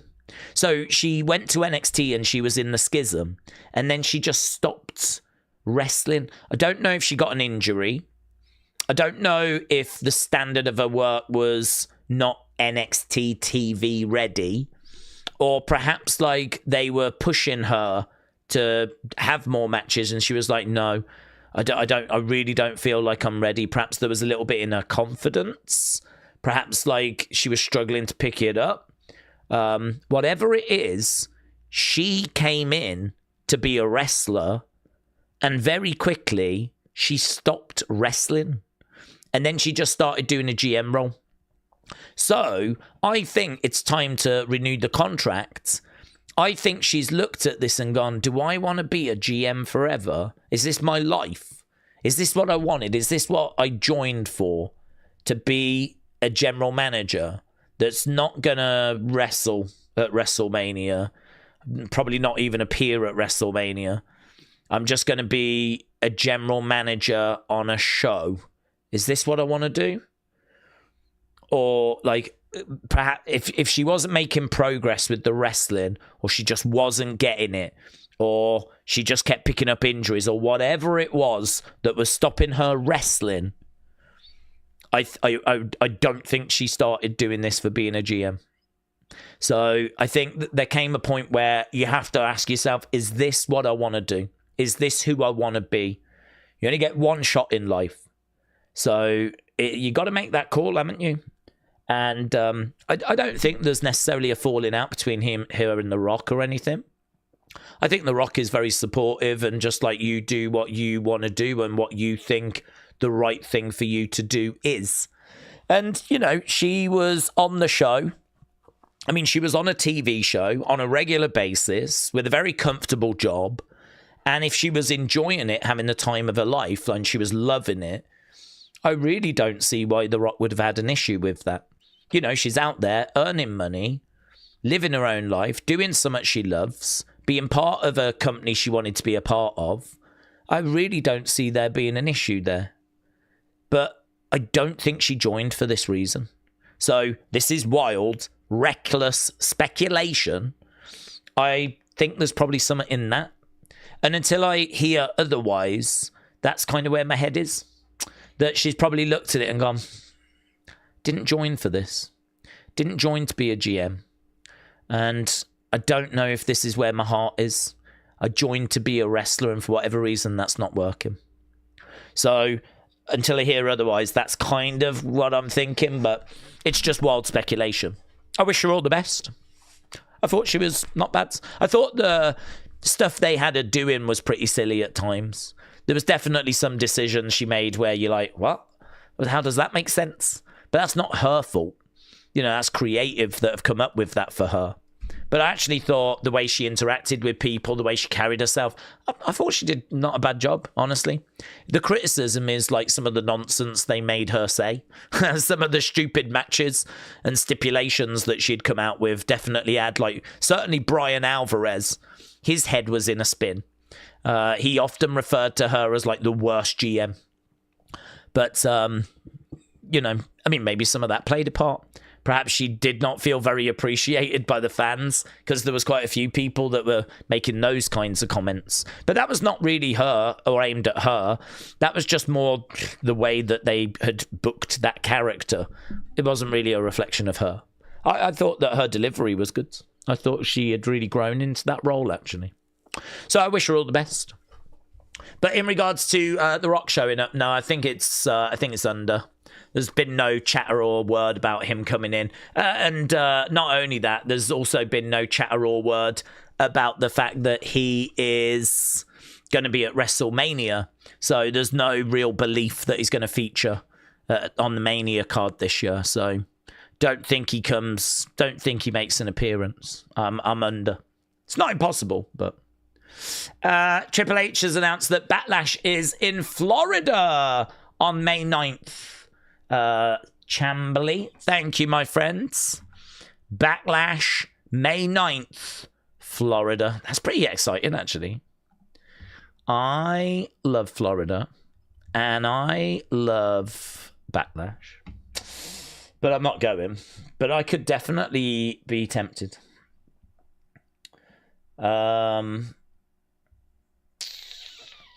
That's interesting. That's interesting, isn't it? A lot of people we know are in Florida. So it's in Tampa, Florida. May 9th, Backlash. Which is quite a surprise because that Backlash show has been an international one. We've seen Backlash go to France and Puerto Rico. So them deciding to do that in Florida is a little bit of a surprise, to be honest with you. Oh, we did 1,000 likes. Oh my God, Brony. Rifty Fish. Thank you, my friends. James, thank you. That is honestly, I know on YouTube and on social media, there is a lot of exaggerations and a lot of fabrications. But I mean, the only thing I can say is if you join us on a regular basis, you'll know that I am telling the truth, that it is hard to get to 1,000 likes. When we do 7-hour UFC streams, we can get to that main event, and sometimes we achieve it, right? But there's been a lot of times in 2025 we did not. To get to 1,000 likes before we've even got to a countdown show is mind-blowing and is so appreciated. So keep the likes coming in. Obviously, the more likes, the better. I mean, to get to 1,000 was the goal, and I did not expect us to achieve that in less than 3 hours. So, I mean, it is absolutely incredible. I mean, that's crazy, isn't it? I mean, if you join us for those UFC streams, the fact we've managed to get to 1,000 likes and we've done it in 2 hours 50, I mean, that's flipping mental. Normally it takes 7 hours on a UFC stream, and even then we don't always get to it. So, no, what you've contributed to there, it's so appreciated. It just seems to really help with, you know, the streams being found, and, you know, it seems like YouTube appreciates it, and if YouTube likes it, I like it. So, no, a big thank you to everyone that's left a like there. I really do appreciate that. Right, Jackal said, Days, could the Rumble or Mania go to the UK? Yes. Considering we have got tonight's Rumble where it's being held, Mania in a few years in Saudi. Listen, UK can have either if they will spend the money. The people you should be upset with is the UK. It's the mayor of London. It is the council of London. It's the government. It's whoever, right? It's the UK. It is not WWE that you should be begging and pleading. WWE are real straightforwards. It's very, very simple when it comes to WWE. Give them money, you get show, right? That's how it works. Give them money, bags of money, they give you show. So when the London mayor was trying to get rehired, right, he said that he wants to make London like one of the sporting capitals of the world. He was like, we want the Super Bowl. We want WrestleMania. We want all these things, right? Now, whether if he's going to achieve that or not, probably not. But he said, this is what I want to try and get, right? And so WWE reached out to him and they were like, let's talk. Yeah. As soon as he put that message out, they were like, let's go. Where do you want to have the meeting? And there was a picture of the London mayor with Triple H and Nick Khan. We all saw it. It's one of the funniest pictures in the history of professional wrestling, right? We all had a laugh because they gave him one of those miniature belts and they made him hold it up like this. So the London mayor with a belt, championship belt about this big, is like... You got Triple H holding up his one arm, Nick Khan holding up the other, and he's like this, right? And we were joking at the time that if he actually pays the money, they'll give him a proper belt next time. It's just a miniature one this time because they only had a meeting, but in the future it'll be a proper belt. And so we got that image out of it, which was fantastic. And then we've heard absolutely nothing since. But the bottom line with WrestleMania is give them money and you'll get show. And the problem that you've got, though, is back in the day, it would have cost you, I don't know, 5 million, something like that. I think Vegas has spent 7 to 10 for Mania this year. And we know that flipping Saudi Arabia is like 100 million. Saudi Arabia, for a normal show, spend 50 million. To get Mania, the belief is that they had to spend 100 million. Now, I've not seen that confirmed, but at a minimum, it would have been 50 million. That's how much they pay for like a Crown Jewel, a Super Showdown, one of those kind of things. So the belief is that they have spent big. So the problem the UK has got is there ain't no way the UK is giving 100 million to get WrestleMania, right? No flipping sane country would do that. This is Saudi Arabia with their oil money, obviously just going crazy, right? I mean, even Vegas hasn't spent that. Vegas, I think, was like 10 million for this year's Mania. The bottom line is, if you want Mania now, you're going to have to be around that 10 million mark. And if you're going up against a year that Saudi won it, you ain't getting it. Because you ain't outbidding Saudi. Saudi are getting it. I think the concern for WWE fans is that Saudi could actually take quite a few of the Manias over the next 10 years. I mean, they'll take Mania next year, but if that's a success and they deem it a success, what's stopping them coming back 2 years later? They might not want it every year. They might have a break. You know, let's allow America to have it the year after, but we want it the year after that. And actually, WWE are going to agree to that. They can't turn down that kind of money. So all of a sudden, like, if Saudi is going to be in the bid and in the hunt, it's going to be really hard to see other places get in WrestleMania. So London has got a real tough challenge on its hands. It needs to find a way of putting in a bid that is acceptable, but also something that's reasonable. Because going up against Saudi to try and get WrestleMania is not reasonable. Royal Rumble, I don't know how much they've spent on this Rumble. I mean, maybe Rumble would be a bit cheaper because Rumble's just 1 day. It's not the 2-day event that WrestleMania is. So Rumble might be a bit cheaper. So, but Rumble, I don't know that it really carries the name value of WrestleMania. I sort of feel like WrestleMania is the Super Bowl. It's the big one. And as much as the Rumble is fun, I don't know that the flipping mayor of London is going to think about trying to get a Royal Rumble.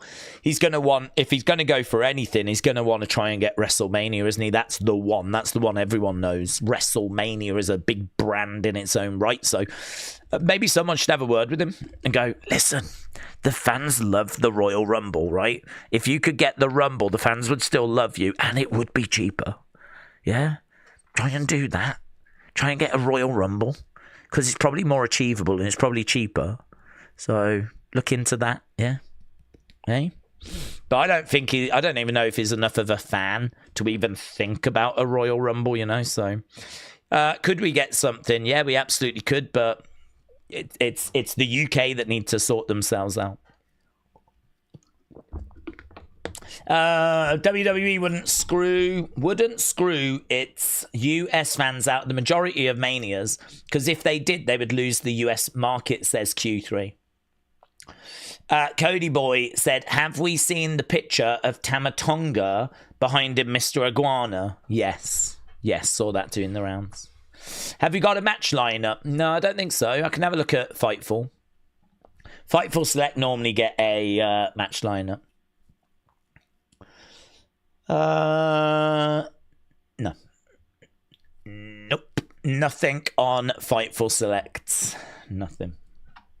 Days after Gunther does retire, AJ, who do we think that Gunther might potentially try and retire next? Well, I've said before, I'm not a fan of this gimmick of his, because I really think that this is something you can only do a few times a year, and you can't even guarantee that you can do it every year. So him being the person that retires people is a story, a gimmick, but it's not a gimmick you can do on a regular basis. I mean, you can't be retiring people every month. You could probably do it a couple of times a year, like maybe AJ and Brock this year. But what are you going to do the rest of the time? So, I don't know. And like next year, is there anyone that's going to retire next year? Maybe not. So does that mean then you got to wait to 2028? So I don't know. I just find plus also the other thing is, shouldn't we sort of share this around a little bit? Like Oba should probably retire some people. Trick Williams could retire some people. I mean, what if not everyone wants to be retired by Gunther? What if that's not the way that some people want to go? So, I don't know, man. I mean, it's not that I hate it and it's like the worst thing in the world or anything, but I just got a couple of like reasons to like not be like giddy about this. This isn't like something that I'm like, oh, this is such a good idea. This is amazing. I love this. This is so clever. I just don't think it is. I think it's quite lazy, actually. Just giving all these retirements that have popped up to the same person. When there's so many people that need to be built up. Plus also, if you're going to make, as I said, that thing out of it, it's like career killer. It's quite inconsistent. Because you just don't know when the next person that's going to retire is going to pop up. So, yeah, Brock is meant to be retiring. Some people are thinking Ray is going to retire in the next few years. Some people are thinking Punk is going to retire in the next few years. So these are the kind of names. Jericho, if he comes back, will obviously retire. So these are the names that people are talking about. But, yeah, I'm not crazy about it being Gunther as the one that kind of does it. Or does all of them. Right, we are up and running then, and we should be getting the countdown. 28,000. Let's go! Yes! We are starting with the countdown. Right, we've done it, friends. We've done 3 hours of chitty chat. Let's go. We answered that one. Sethi Roth. Days, love you. Happy Rumble Day. Shout out to you, my friends. Appreciate the support, buds. Sethi Roth 105. Shout out to you, buds. Really appreciate the support. Really appreciate everyone that's joining us. And we're not going anywhere, friends. We're still here. We're still live. We're still loving life. We're just keeping an eye on the countdown. And listen, I don't expect the countdown to have a great deal on it. It'll just be a little distraction. If there's a little interview or something like that, we'll just be keeping an eye on things. But our attention is still very much with you and what you want to be talking about. They're just showing us shots of when we first went to Saudi in 2014. John Cena, Randy Orton, Cody Rhodes. And then obviously these big PLEs started in 2018. There's the first women's match in Saudi in 2019.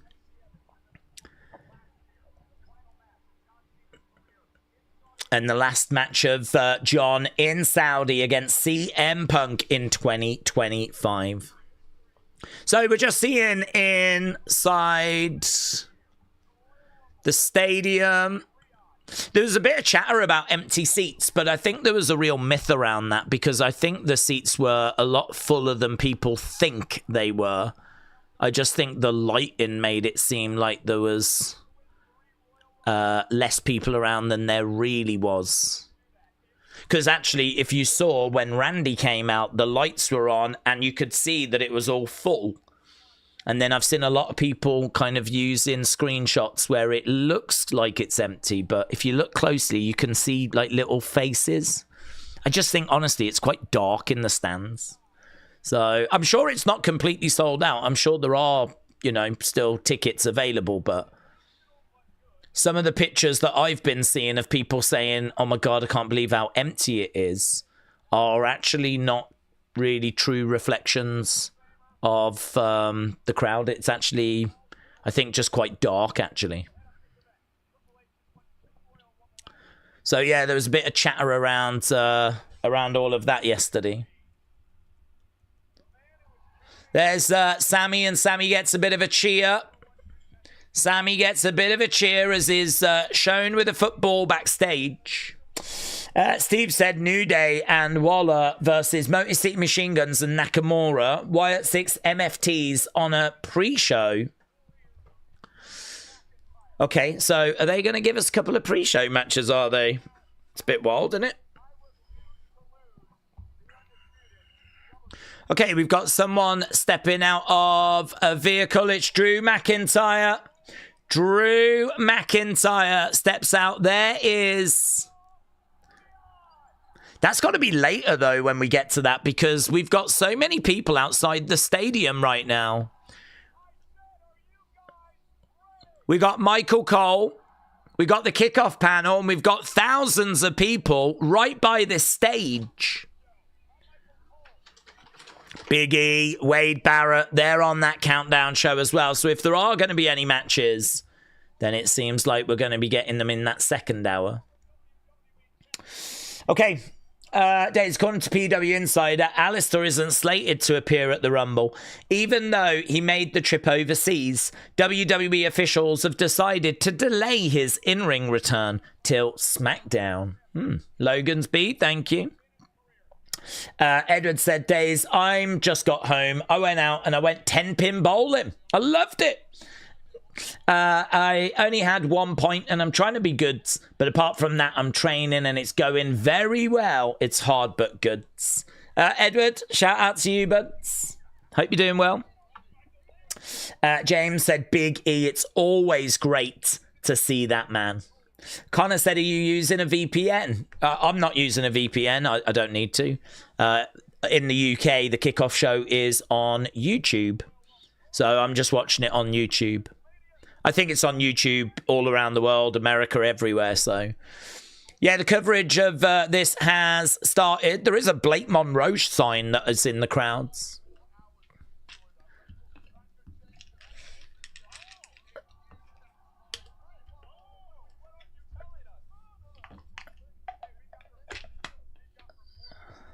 Is Wade teasing that he might get into the Rumble? Okay, Jackie is inside that stadium, and you can see all those lights on the seats. They didn't have those on during SmackDown, but you can see them on now, and they look really good. Jackie just talking about how she's had a word with Sammy. And you can see there's a few people inside already, so the stadium is already starting to fill up. Drew McIntyre has never lost to Sami Zayn. He's got a 12-0 career record, but Sami has never lost in Saudi Arabia. Only USA need to get a VPN to watch on a Netflix countdown. It's on the YouTube channel, says Cooper. It's weird only having matches on a PLE. I'm not saying 8 or 9, but it should be 6. Oh, only having 4 matches, said Amal. I don't know, to be honest with you, but because the Rumble matches themselves tend to go over an hour. So both of those matches together with the announcements, the kind of intro package and all of that stuff, I mean, you're probably looking at a good 2.5 hours. 2.5 hours probably just on the Rumble matches themselves, maybe even longer than that. Sometimes they can go 110. And then obviously, you got some video packages. I mean, there's going to be a chunk of time where they make announcements. They're probably going to announce about Backlash, and there'll be a video package for that. We might see a video package for WrestleMania. They'll probably show a video package for, don't forget, WWE Unreal Season 2 is available. They'll show us a video package for 2K26. In fact, we could see the launch of the trailer for that thing on this show. So there might be the odd backstage segment as well. So to be honest with you, everything kind of chucked in. You're probably looking 3 hours and you've only done 2 Rumble matches. 3 hours including all them video packages and all of that stuff, right? And then, of course, you've got the championship match, Sammy against Drew. That's going to have a chunk of time, 20 minutes. Probably a bit longer when you've got entrances. And then, of course, you got the other match. So the point I'm making is that you can quite effortlessly get to 3 hours something. 3 hours 40, 3 hours 45. I mean, you can do that quite comfortably and only have like 4 matches on the card. So if you chuck another couple of matches on, I mean, you're either going to make things shorter or you're making the whole show longer. Plus, also, you're going to see 60 superstars, 30 in the men's rumble, 30 in the... We're not lacking people being on the show. We've got more people on this show than you're probably going to see on any other show this year. So we're absolutely covered when it comes to like the volume of superstars that are going to feature. So yeah, I honestly, I don't mind. I think that this just gives everything a bit of a breathing room. I don't think these shows should be going... I don't think they should be really going over 3 hours personally. But when it comes to the Rumble, because we've got 2 of them now... CM Punk, is Punk coming out? Punk's coming out for a chat. Yeah, because we got 2 Rumbles now, kind of eats up that time quite quickly. CM Punk gets announced and he's about to make his way down. Do we know where we can find a creator that shows events, said Day? I've been looking and I can't find any. Well, you can't do it on YouTube because you get immediately taken down. I mean, Netflix have paid a lot of money. ESPN have paid a lot of money to have the exclusive rights to these shows. So if anyone just shows it on YouTube, I mean, you just immediately get taken down and like your channel can get hit. And so, I mean, you just, bottom line is you ain't going to find it, but you're going to need to get ESPN. You're going to need to get Netflix. I mean, a good way of like saving money on ESPN is if you've got a VPN, you can set it to the UK and try and watch on UK Netflix. Because if you watch on UK Netflix, we get Royal Rumble just on UK Netflix. So potentially you could, you know, save some money that way. CM Punk has made his way down. CM Punk is a fanny. My nan could beat him up, said Big Dave. Where do we watch the Rumble, said Grand Prairie. Rumble is going to be on ESPN in America. It's going to be on Netflix internationally. Days, do we think that AJ Lee returns tonight, says Connor. Yes, I expect AJ Lee. Becky AJ face-to-face, yes. Okay, fans are chanting for CM Punk. And they're congratulating him on being on the cover of the video game. There's a sign in the background that says Brie Mode. Are we going to see Brie Bella? The crowd want Roman to win. There's been some OTC chants already.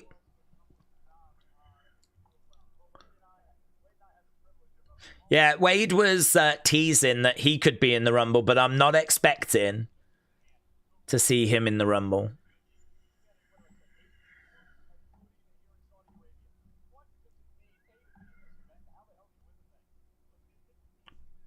That's a bit weird. Look at this item. Mattel Creations, Rhea Ripley, Collector's Doll. So this isn't like one of their normal figures. This is a collector's doll. The arms look to be like a normal Mattel figure. Well, it looks good. I mean, I'll say that. It looks good. Comes with a little stand to stand her up on. Comes with the Women's Championship, some swappable hands as well. So, yeah, apparently this is on Mattel Creations. Jacket looks good, doesn't it? A lot of detail on that. So I think people will be quite interested in that, to be honest. There's Cody arriving. Sammy playing a bit of football backstage. There's a shot for inside the stadium. So there's a shot, a little look inside the stadium. That's what the entrance stage looks like. So good, doesn't it? It's crazy to think that this was not here a little while ago, but very impressive. It's all fun, but I hate when WWE ruins the Rumble by bringing in celebs or stars that don't have a chance to win, says Billy. To me, it takes away chance for others to shine. Yeah, I hear that. I understand what you're saying. I think, to be honest, we don't get loads of celebrities in the Rumble. We've probably turned it up a little bit recently. Johnny Knoxville, Bad Bunny, those kinds of names have been, you know, in a Rumble recently. Speed, most notably, in 2025. Maybe there's a chance. We haven't really spoke about celebrities. Maybe there's a chance that we do get another celebrity appearance. I mean, apparently there's always a list of celebrities that are interested, so it's probably not impossible. But I don't really have any thoughts as to who that could be.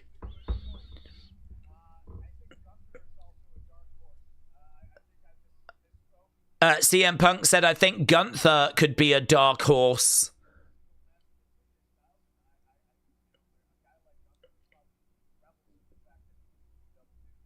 A guy like Gunther probably revels in the fact that he gets to work double duty. Speed was good, said Poppy Crocs. That's exactly what you want from a celebrity to get murked. Well, do you know what? I am going to give Speed his flowers, yes. I think that my big criticism of celebrities is that they always want to put themselves over and they always want to make themselves look good rather than come in and really contribute to wrestling. They just want to boost their own egos, right? And Speed came down, and you're right, he got murked. He got absolutely murked. He made his way down to the ring, but he is so clever because he knows that that is going to be entertaining. The most important thing is to entertain. And so Speed got in the ring, and he, like, you know, what am I doing? I wasn't ready for this. And then Bron Breakker just knocks him into the Shadow Realm. And then, of course, he gets dumped to the outside and doesn't last very long. There's a lot of celebrities that would look at that and go, I'm not doing that. That's embarrassing. That's going to ruin my image. But, I mean, Speed is very clever, and he knows that anything that's going to entertain is going to be beneficial. It's going to be beneficial to him. It's going to be enjoyed by his fans. He doesn't need to get in there and look like God's gift to wrestling. It's not believable that he would get in there and look like God's gift to wrestling. So, yeah, I definitely would give him his flowers. The only concern is he's been making noise about wanting to come back and avenge it. So my concern is that he's going to want to come back and have a match where he tries to do better. So I hope I don't regret giving him his flowers. Because what he's already done was fantastic, I agree. Okay, we're with the Yeet Man. Let's see what he has got to say. Guys, he's going to win it. He's going to win it. He's going to go back to back. Jay has got one of those tag titles, of course.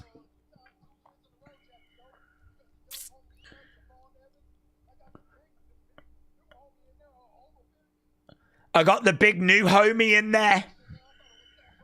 Obafemi. Big new homie is how we've described Obafemi.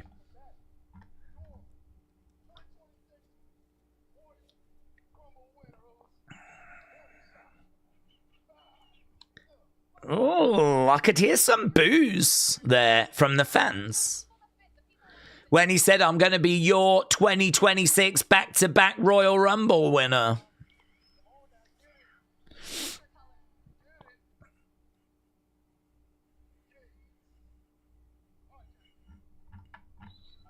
Okay, there we go. Jay, seemingly in good spirits. Recent men's Royal Rumble winners: 2022 Brock Lesnar, 2023 Cody Rhodes, 2024 Cody Rhodes, 2025 Jey Uso. Dizzledog said, I've had to use a VPN to try and watch Netflix because they're trying to get the US to sign up for ESPN. Yes. Yes, they are. Look at that. Consecutive Rumble winners: Hogan, Shawn, Stone Cold, Cody.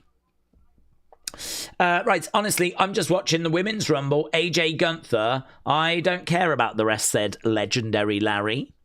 What's going on with Jimmy, said Spawny Boy. No word on that. Obviously, we hope everything's going to be okay. But no word on that. He was on the tour and he was with Jay. And then seemingly he had to go off for a family issue. So obviously everyone's hoping everything's okay with Naomi. Here's Heyman. Do you want me to make a fool out of you right here, says Heyman.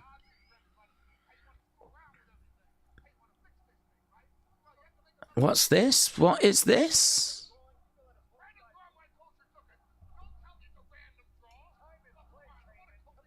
Okay, Heyman's upset.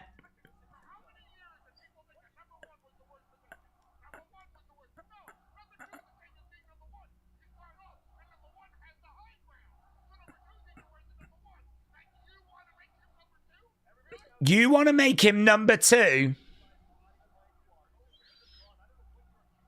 So is this Bron Breakker? I mean, it was leaked that Bron Breakker was number 1 on SmackDown.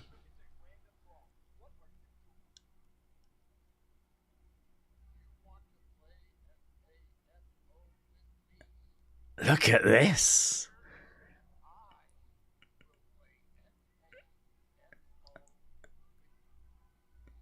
This is so interesting. Adam Pearce, Paul Heyman, he just had a little look there.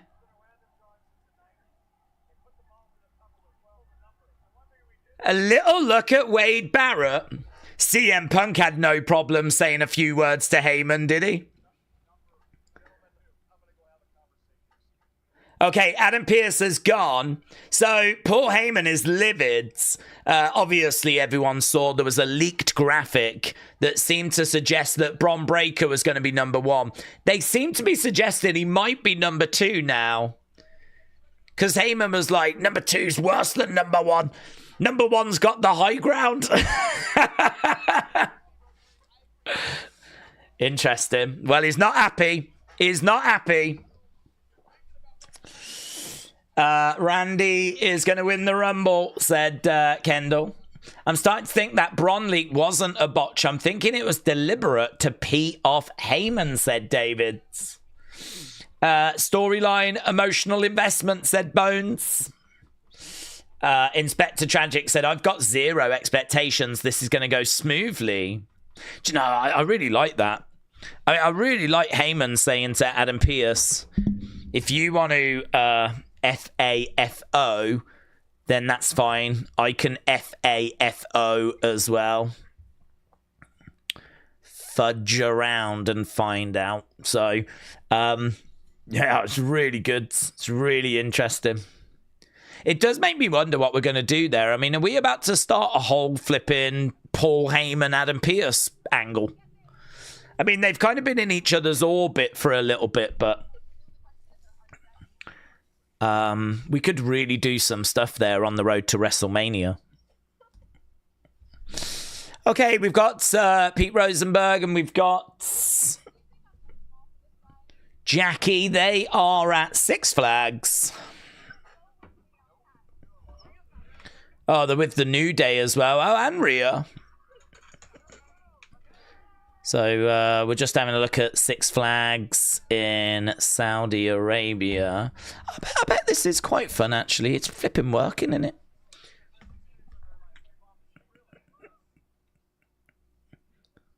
I wonder why they've had to put that headwear on. So they were walking around without it, but then as soon as they got onto the ride, the women put the headwear on.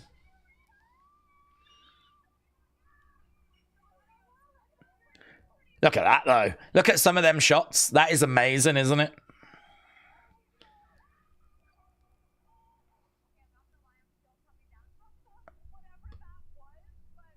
This is crazy. Could you imagine if we had this kind of footage back in the day and we had like Earthquake, Typhoon, Legion of Doom just having fun at flipping Disney World? That's the content that we missed out on. God damn it. Mama Nora restaurant. Food looks good.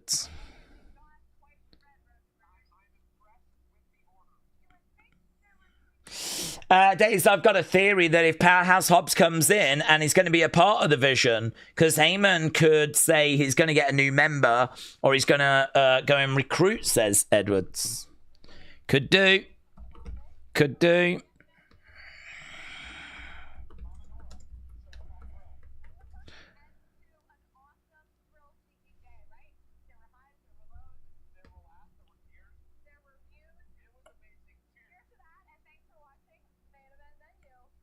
I bet that is. I like this main event menu.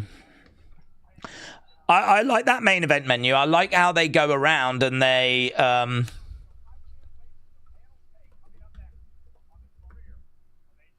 Okay. Like they try local food and everything. So Michael Cole said, looking forward to getting the panel's take on the career of AJ Styles. So that's what we've got coming up next. Okay, lovely.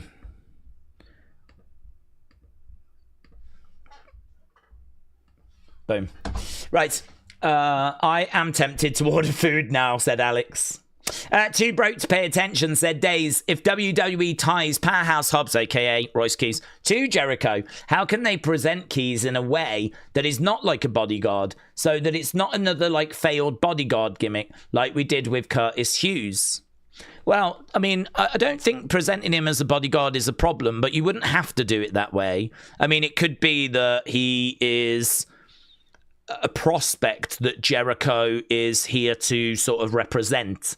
So it could be that you've got this guy that's ready to murk people, but he just stays largely silent. Jericho does a lot of the talking for him. And actually, you know, what we see is we see Powerhouse Hobbs getting in there with Jericho on the outside of the ring. And actually, you know, this is a prospect that is brought over. So it wouldn't have to be a bodyguard that then turns on Jericho or something along those lines. You could reframe it so that, you know, they are together. But actually, it's not a bodyguard client relationship. It is prospects, kind of manager in a way. Jericho would be in that position, but he wouldn't just be a manager, of course. I mean, the great thing is if they are together, this is where it really shines. You know, Jericho is someone that I think it can have matches, of course, but I don't think it's unfair to say that week in, week out, if he's going to compete, it's probably best he does it in a tag team. It's probably best that he spends a good chunk of time standing on the edge of the ring, whilst Powerhouse Hobbs does the bulk of the work. And so, you know, Jericho can have singles matches at PLEs, but if he's going to feature on Raw and SmackDown, it's probably better that it's in a tag thing with Powerhouse Hobbs. So I think, you know, there's a lot of merit to it as to why you would want to go in that direction. It works as a way of protecting Jericho at this stage in his career. It works as a way of introducing the crowd to Powerhouse Hobbs. It works as a way of getting Powerhouse Hobbs onto TV and getting him exposed, and also, you know, kind of putting him in a position where he's got like this legend vouching for him. So yeah, I mean, you could go in that direction. So it doesn't have to be bodyguards and clients. You can do it as like a prospect, tag partner type thing. Scottish Chris said, "What's up? Thrilled to be a sub for 3 months." Scottish Chris, shout out to you, my friends. Yeah, appreciate it, man. You'll have to make sure that you're joining us for those member streams, because we do streams on a Tuesday, on a Wednesday, on a Thursday, and as I've said, I'm really interested in changing them so that actually we do one every weekday. I think that's so easy to remember that we do one every weekday, Monday, Tuesday, Wednesday, Thursday, Friday, and we can do something different each day for the members. I'm really, really tempted to do that. So our next member stream is going to be Tuesday. And I think what we're going to do is, obviously, we're going to talk about the fallout of the Rumble, fallout of Raw. I mean, it's great, that member stream on a Tuesday, because we've got so much to talk about, that we've got a space where we can have those conversations. And for those of you that aren't members, that's obviously absolutely fine. We can still have these kind of similar conversations during the NXT stream. And actually, NXT is on a Tuesday, and it's going to be a big show on Tuesday because the NXT Championship is on the line. There's going to be a ladder match, and we're going to crown the new NXT champion. So I think the fallout of this Royal Rumble is going to be big. It feels like we're really going to change the landscape tonight. I really feel like this is a show that is going to really just shake things up. It's going to really wake us up on the road to WrestleMania. If you are someone, and I'm sensing there's a lot of people that are kind of coming back to the channel that maybe haven't been around for a while. Hello, welcome back. It's lovely to see you. What I would say is, wrestling in 2025 was very, very hit and miss. It was not the strongest of years. It was a year where we really did focus on the fact that John Cena was retiring. And we tried a few things and it didn't really work. And we tried to build some new stars and it was very hit and miss. And Seth Rollins was a big focus and he picked up an injury. And we tried to bring through Stephanie, and we tried to bring through the likes of Braun and Bronson and Jacob. Gunther, we did a bit more work with him, of course. And of course, we tried to retire John Cena, and we were focused on these things. And it was a very mixed bag as to kind of what came out of last year. Tonight is the night where WWE goes, that was 2025. This is 2026. This is where we're going to WrestleMania. And this is where we make the statement that we're going to lay the table as to what the next few months are going to look like. So it's a big, big night tonight. If this statement doesn't land, then, well, I mean, it could be a rocky road, couldn't it? Because you've got a big opportunity tonight to send a message to the wrestling world. You don't want to miss what we are doing right now. And they've got to land that. They've got to land that message. So I think tonight is a really important night. I think tonight can really shake off any bad feelings people might have about 2025. I think tonight can build excitement for the road to WrestleMania. And so we've got things we need to achieve. So, yes, I'm excited. I'm really excited. I'm looking forward to seeing how it goes. I'm looking forward to all the conversations we're going to have about it. We always start hours before. We will start hours before Raw. So we will do 2 hours before Raw where we can have chats and, get our teeth into whatever and have conversations about what's gone down. We always start before NXT. We can have conversations there. I do member streams where we can have conversations there. We're just constantly talking. We're very communicative. I don't even know if that's a word, but it is now. Bally-ho to Mr. Rotella. Mr. Rotella, I hope you're well, my friends. Bally-ho to the Dome. Have a great time today, sir. Bally-ho. Mr. Rotella, I hope you're well, my friend. It's lovely to see you around. Mr. Rotella, an old friend of mine from back in the day when we used to do NWA shows and we were watching those shows, and it was really good. It's crazy, actually, to look back on that time. That was like during the pandemic, and we was watching NWA, and the people that were on that show were like LA Knight and Ricky Saints, Thunder Rosa, Nick Aldis. Like, they were all on that NWA show, Power, and it was just a weekly show that was on YouTube, and we would watch it on a Tuesday. So on a Monday we would do Raw, on a Tuesday we would do NWA, and then on a Wednesday, at that time, NXT and AEW were on at the same time. So on a Wednesday, we would be doing those shows and they were on at the same time. But on a Tuesday, we had a gap, so we could do NWA. And it was great. And I had so much fun. And like Nick Aldis jumped on the stream and joined us briefly. Thunder Rosa jumped on, just in the chat, and like joined us briefly. And it was really fun time. Really, really fun. So I've known Mr. Rotella since those days. I know that he does his own streams over on Rumble.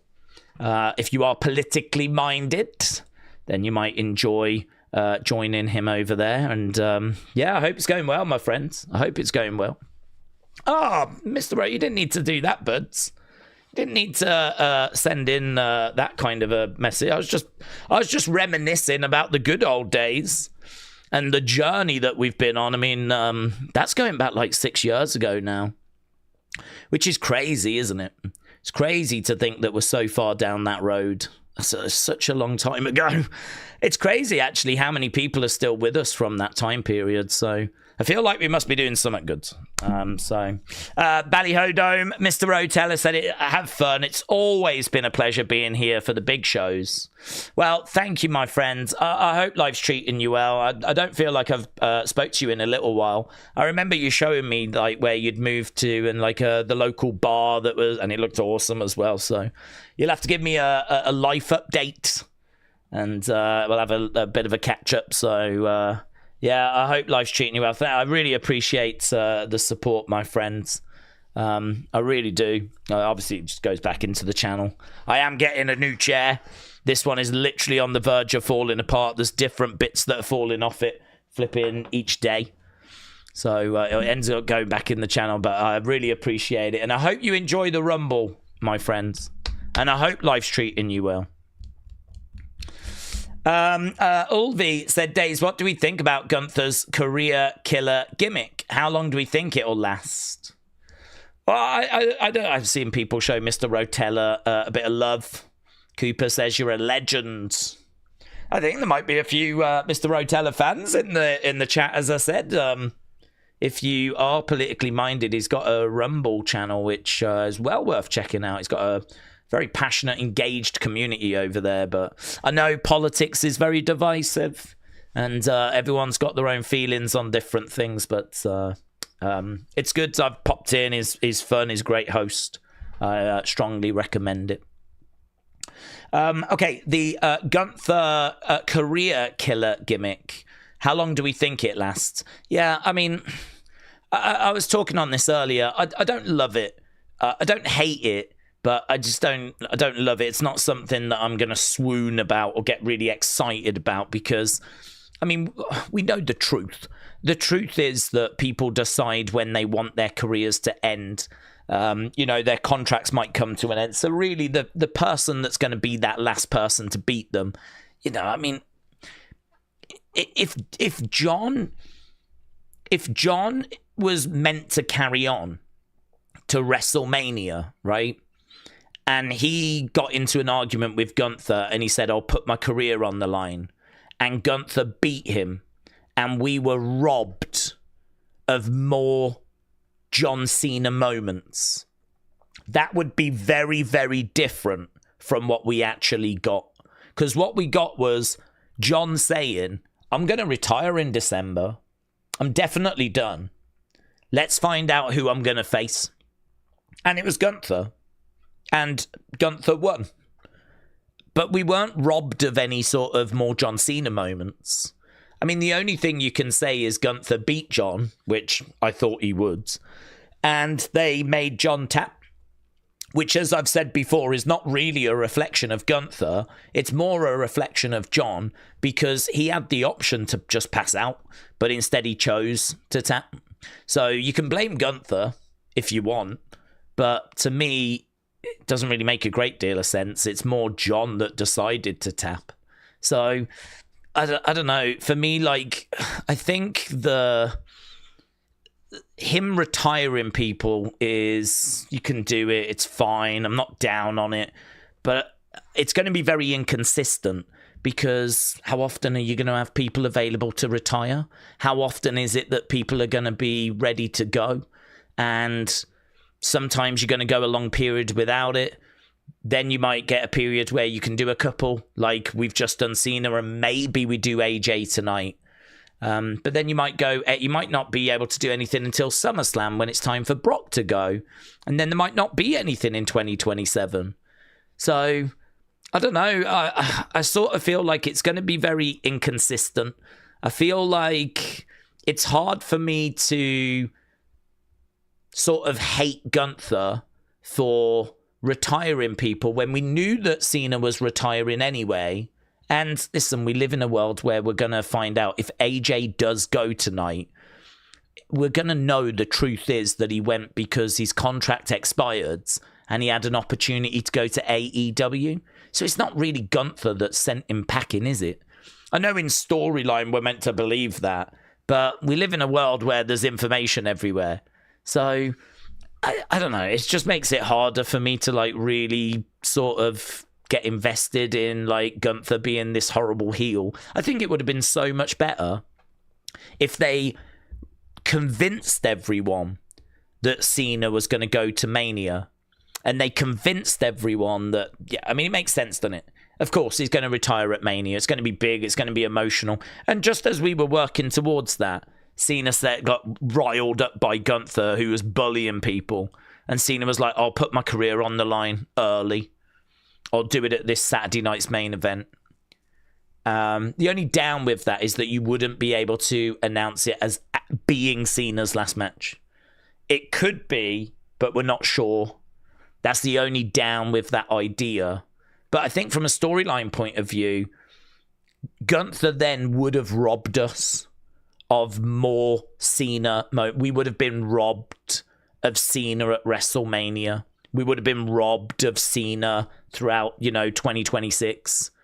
And actually, for me, that would have been a really good story. And you just have to try and keep it kind of quiet that the plan was always Cena was going to retire in December. You know, you'd have to just try and protect that a little bit.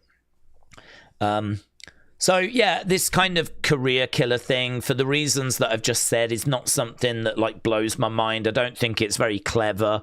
I don't think it's something that really resonates with me. I think it's a bit inconsistent.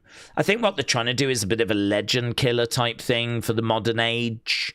But, yeah, this is more to do with, like, retirements and, like, getting people out, whatever. So, it's whatever. It's fine. I'm just not crazy about it. I've just got to be in my bonnet over it a little bit. But it's not that I hate it. It's just, it's not the thing I think we should focus on for Gunther. I think there's other things that we should be kind of really focused on. If we're going to really make that the big focus, then... right now we got a sit-down chat with Shawn Michaels. We are 40 minutes in already to this show. Nick said, if we could choose anyone to win the Rumble, who would it be? Not who we think wins, but who do we want to wins? No one does it like this. Nick, thank you, my friend. Yeah, this is a bit of a problem for me because, honestly, I talk about wrestling so much that I don't really have particular favorites. I tend to follow the stories and I tend to follow where things are going, and I don't particularly have like people that I'm necessarily rooting for, because when you're talking so much about, well, this is the plan, this is where we're going, word on the street is that they're going to get this person to the title, I feel like we're sort of operating, or at least trying to operate, always a few steps ahead of where we are, and we're sort of always doing that. We've been having a lot of conversations recently about WrestleMania. So we're always operating to what's the latest WrestleMania plan. And, you know, rumors are that Brock might be done at SummerSlam, so it could be Brock Gunther. So we're even talking like, this is what the plan is for SummerSlam. This is the rumored matches for Mania. This is who's believed to win the Rumble.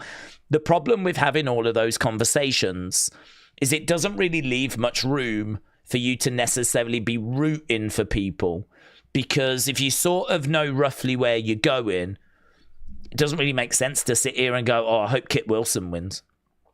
I hope Kit Wilson gets it, or I really hope that Sammy's going to get it, because, well, those rumoured plans would just have to be completely wrong.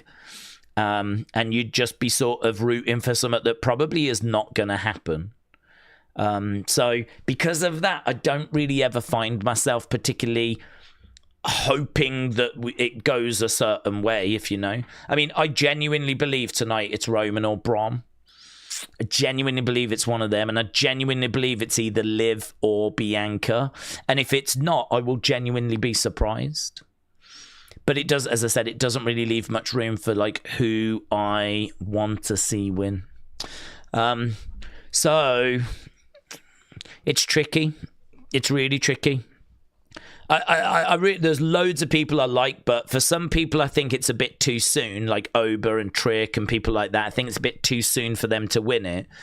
And so I suppose if I could just have anyone win, because I really want to give you an answer, even though it's a challenge for me because I've not really given it any thought, but I think I would go Finn Balor. I think I would go Finn because he is someone that I would love to see get back amongst that main event scene. I think he's been on the sidelines too long. I'd love to see the Demon come back. I feel like for years and years and years he's been a sleeping giant. I think there's so much more we could get out of him, but there are no rumours of him being around the top end of the cards. And there are no... I mean, that would be a complete shock. I don't even think people have got him as a dark horse. I think he's like 20-1, 30-1, 50-1. It would be a complete shock. What that would mean for Judgment Day would be very interesting. What that means for WrestleMania, I'm guessing it'd be him and Punk. So, you know, at the moment, people are thinking that we could get him and Punk fighting at maybe Chamber, because they have been in each other's orbit. So maybe it's not that crazy. But I think a lot of us got excited when it looked like Balor was going to be a face and was starting to lean that way. And it felt good and people online wanted it. So that I like that. Balor was one of my NXT favorites. I was really pleased when he won the title in 2016. It's kind of crazy that we've never gone back to him. And that he's just found himself getting very comfortable and just being kind of in Judgment Day. So, yeah, I would go Balor. Would be someone I would like, but I don't expect it, and I've given it very little thought. In regards to the women, that's an interesting one. In regards to the women, who would I like to see win it? I would like to see... See, I think Becky's very entertaining. I really enjoy her social media stuff, but she's had a lot of success. I think I'd want someone like a female Balor that's really credible, doesn't get much in the way of opportunity, but is really, really good. I don't know who fits into that mold. I mean, I suppose it would have been Naomi if she didn't have the year she had last year. I suppose it would be Naomi. But it can't be Naomi because she had last year. Asuka, I always love Asuka. I'd be always willing to go back to Asuka. Candice, I don't think has got the fans. I like Candice. She's a legend. I think she deserved better creative than what she's had, but that doesn't feel like the right direction.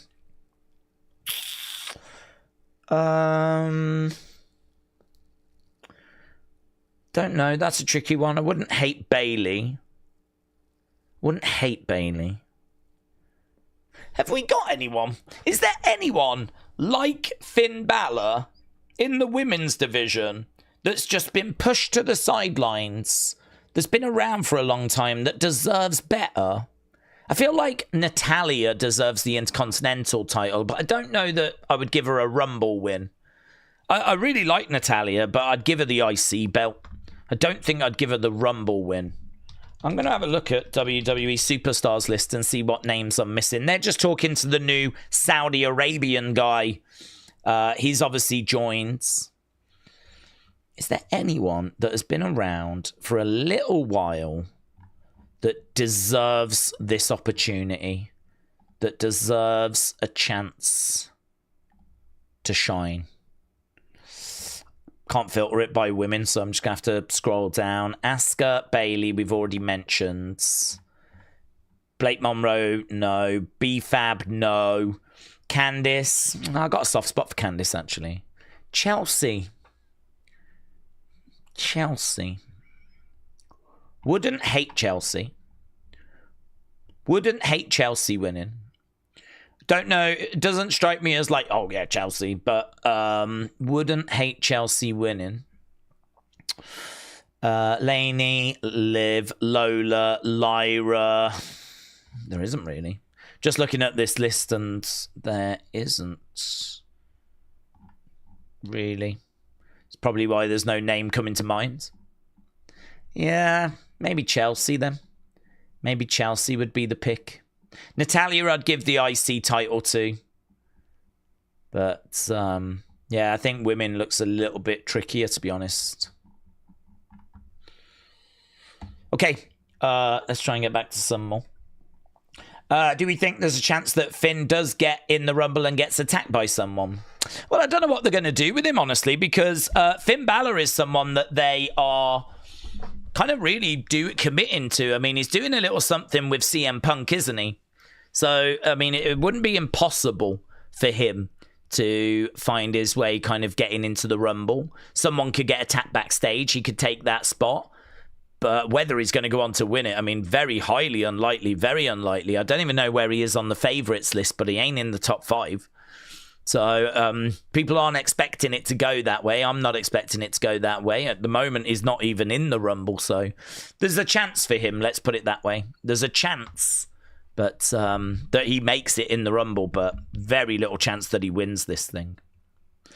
Miss Foldy said 2 heels can't win against 2 faves. AJ or Sammy is going to win, says Mr. Foldy. I'm not sure that's true, to be honest. 2 heels could win. We've had shows where, you know, heels have all won and stuff like that. So, I mean, to be honest, it's probably unlikely that heels win everything. But if you have, say, Bianca and Roman win the Rumbles, that would be 2 babyface wins for the 2 massive Rumble matches. So it wouldn't be an issue to have Drew and Gunther win the 2 undercard matches. So I'm not sure I agree. I don't think it's a case that those 2 matches are isolated and, you know, we can't have heels win. I feel like Gunther, Drew are the favourites in those. So this could be the end for AJ. Don't know. That's a poll we need to do, isn't it? And see where people are with that. Kevin said, do we think there's a chance that Finn gets in the Rumble by attacking someone? Kevin, we answered that. I do think there's a chance of that, yes. Do we know any of the surprise entries, says Chris? Only like that Powerhouse Hobbs has travelled to Saudi Arabia. We know that there's some NXT talent that have travelled. We know about like some AAA stars that were spotted and stuff like this. So certainly no update on the big one, which is Jericho. No update on that. Days, Mr. Dale Jr. said, do we think the Rumble matches that there will be a scoreboard like last year, or will they not have one? Where your thoughts on a scoreboard last year, said Mr. Dale Jr. I don't remember a scoreboard last year. Was that like how long they'd been in the Rumble for? Was it like times? Because I seem to remember us doing something along those lines. I mean, I don't see a reason as to why we wouldn't do that. Like how long people have been in for, because the whole Iron Man, Iron Woman thing is quite important. So people want to know who that person is. People want to know who got the most eliminations. People want to know who got to the final 4. People want to know who opened up the show. So people have got those questions. So yeah, I think it's WWE's sort of responsibility to make sure that they are making that information quite clear. So we did it last year. I don't see any reason as to why we would kind of row back from that or move away from that. So yeah, I'm expecting that information. Edward said it's about the same, to be honest, 6-7 years. I honestly, time has flown and I've loved every minute. I stepped away to go back full time yet, but I'm just popping in, says Edward. Well, Edward, shout out to you, but yeah, I mean, look, the great thing is about not only this channel, but just wrestling as a whole is that it's just always there, isn't it? It doesn't have those off periods. There is no off season. Week in, week out, it's always here. And that is a real strength of pro wrestling. You know, whatever is going on in your life, whatever hard times you are going through, every Monday, every Friday, once a month, there is going to be a show where you can just lose yourself and watch what's going on and follow a story and root for your favorites, and you know, and you can dig as far into it as you want. If you just want to watch it once in a while, you can do that. If you just want to watch the big shows and nothing else, you can do that. If you want to watch everything and then find out all the latest rumors and go even further, you can do that. You can go as far with this as you want to go. And there's something really exciting about that. You know, with the TV show, you might get 6 episodes, 10 episodes, and then you won't get it again for another year. And, you know, whilst that show's on, I mean, you might absolutely love it. It might be your favourite show, but, I mean, there's nothing quite like WWE. I mean, really, you'd have to compare it to, like, soaps. Things in this country, we've got Coronation Street, EastEnders, Emmerdale. We've got these shows that are on a few times a week, every week. I don't know. I mean, I don't know if there's people that do watch-alongs for those. I would imagine there probably is. I wonder if there are people that do Coronation Street watch-alongs and, like, talk about the latest gossip. I'd imagine there is. In America, maybe Days of Our Lives. I don't know. I'm not sure what your soaps are called. Probably on in the daytime for the housewives. Word Live Cena said, Days, as of right now, Jericho is still on the AEW active roster.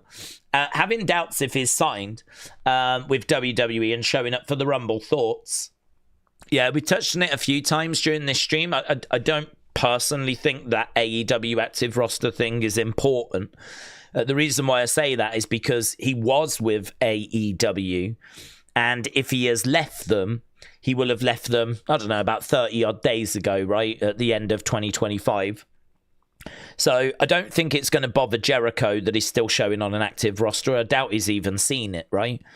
And it's not going to bother him because, of course, it just keeps this air of mystery about, is he going to WWE? Is he staying with AEW? Like, what's actually happening, right? It's not going to bother AEW because if he is leaving, then it doesn't make sense for them to just move him to the former section, the alumni section, because if they do that, then, well, that's it. He's gone. And that's the end of them being spoken about. You know, he's definitely gone from AEW. People will talk about that for a day, and then it's just, is he going to come into WWE? And really, AEW doesn't get mentioned anymore. So AEW keeping him on that active roster online is a way of them staying in the conversation.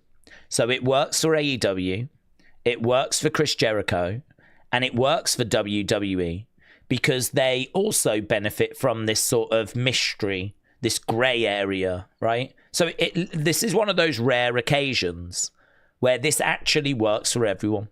It works for both companies and Jericho. It works for everyone that they just keep him on the active roster. Because the thing is, if he comes walking out tonight during the Royal Rumble, they can just immediately move him. And that's it. So that is not enough for me to go, yeah, no, he's not signed. If he had signed, they would have moved him. AEW could just quite happily just keep him there. And then as soon as he comes walking out, we'll go, yeah, he did leave. And just switch him over. So, I don't know. I don't really read anything into that, to be honest. I mean, what I would say is I'm still torn on it. I don't have a read that I'm 100%. I mean, I'm like 55, 45. I really don't know. They've done a great job of keeping it quiet, actually. I mean, people haven't even found out if he's re-signed. If he has re-signed with AEW, that news hasn't leaked. So people just genuinely don't know, like, which way this is going or where this is going to go. It's a bit like the AJ thing. Like, I think people are starting to lean towards tonight could be the night that he does leave. I think it feels like people are starting to lean that way, but people still don't quite know if AJ is going to get past Gunther and get to Mania or if he is about to walk away. So there's obviously a theory that's kind of come up about him going to AEW now. That theory has really started to grow as people are looking at the situation and they're going, I wonder if he does go tonight. And the reason why this feels a bit subdued, it feels a little bit off, is because he's going to go to AEW and he's going to actually finish up his career in AEW. So that's a conversation that's been doing the rounds. Whether there's anything in that, any truth in that, obviously we don't know. We're going to find out. But these are the questions. Are we getting Jericho? Is AJ Styles leaving? These are amongst and who wins the Rumbles. And will Sammy get the job done? I feel like that one, though, is probably no. But who wins the Rumbles? Is AJ going? Are we going to get Chris Jericho? These feel like the big questions that people have going into the Royal Rumble. Ring General, shout out to you, my friends. Appreciate the support. The Ring General firing in some Wrestling Days memberships. And James said, will Jericho come out to Judas if he does return? I don't think so, actually. I think if he was to come back, he'd come down to break the walls down. And I think the reason for that is because how many people would know Judas? Because I know that these are wrestling fans, and I know that AEW is a big company, but, you know, people that have been watching WWE, you know, not everyone watches AEW. So Judas just isn't going to mean anything to them. If they have gone back and dug back into the history of WWE and they've seen Jericho, they will know Jericho with Break the Walls Down, and they will know him from that. So if you want that kind of the music hits and a big kind of reaction. I think like the best guarantee for that is going to be Break the Walls Down for this crowds. If he wants to change it to Judas, he can do that on Monday, can't he? On Monday at Raw, he can be like, listen, you know, this is not the song I want to be using going forwards. And, you know, he can introduce that come out to Judas, whatever. But I think for that first initial return in the Rumble, I feel like Break the Walls Down would be the right decision. Plus also, I feel like Judas is going to do my head in. So just from a personal point of view, I just really don't want it. Because I think if a lot of people get annoyed with the Jay yeeting all the time, and a lot of people get annoyed with like the singing of Seth's song every single week, and I feel like Judas is going to be the next example of that. In fact, it already was when I was watching AEW. You know, kind of like him coming down and the crowd singing it at the top of their lungs. I just sort of feel like I just don't need another one of those kinds of things in my life. I get it. I totally get it. I understand why we do it. You know, I mean, it's great for the live crowds and all of that, but yeah, when you're watching at home and you watch on a regular basis, you just want to get to the story, you know? You just want to get past the entrance.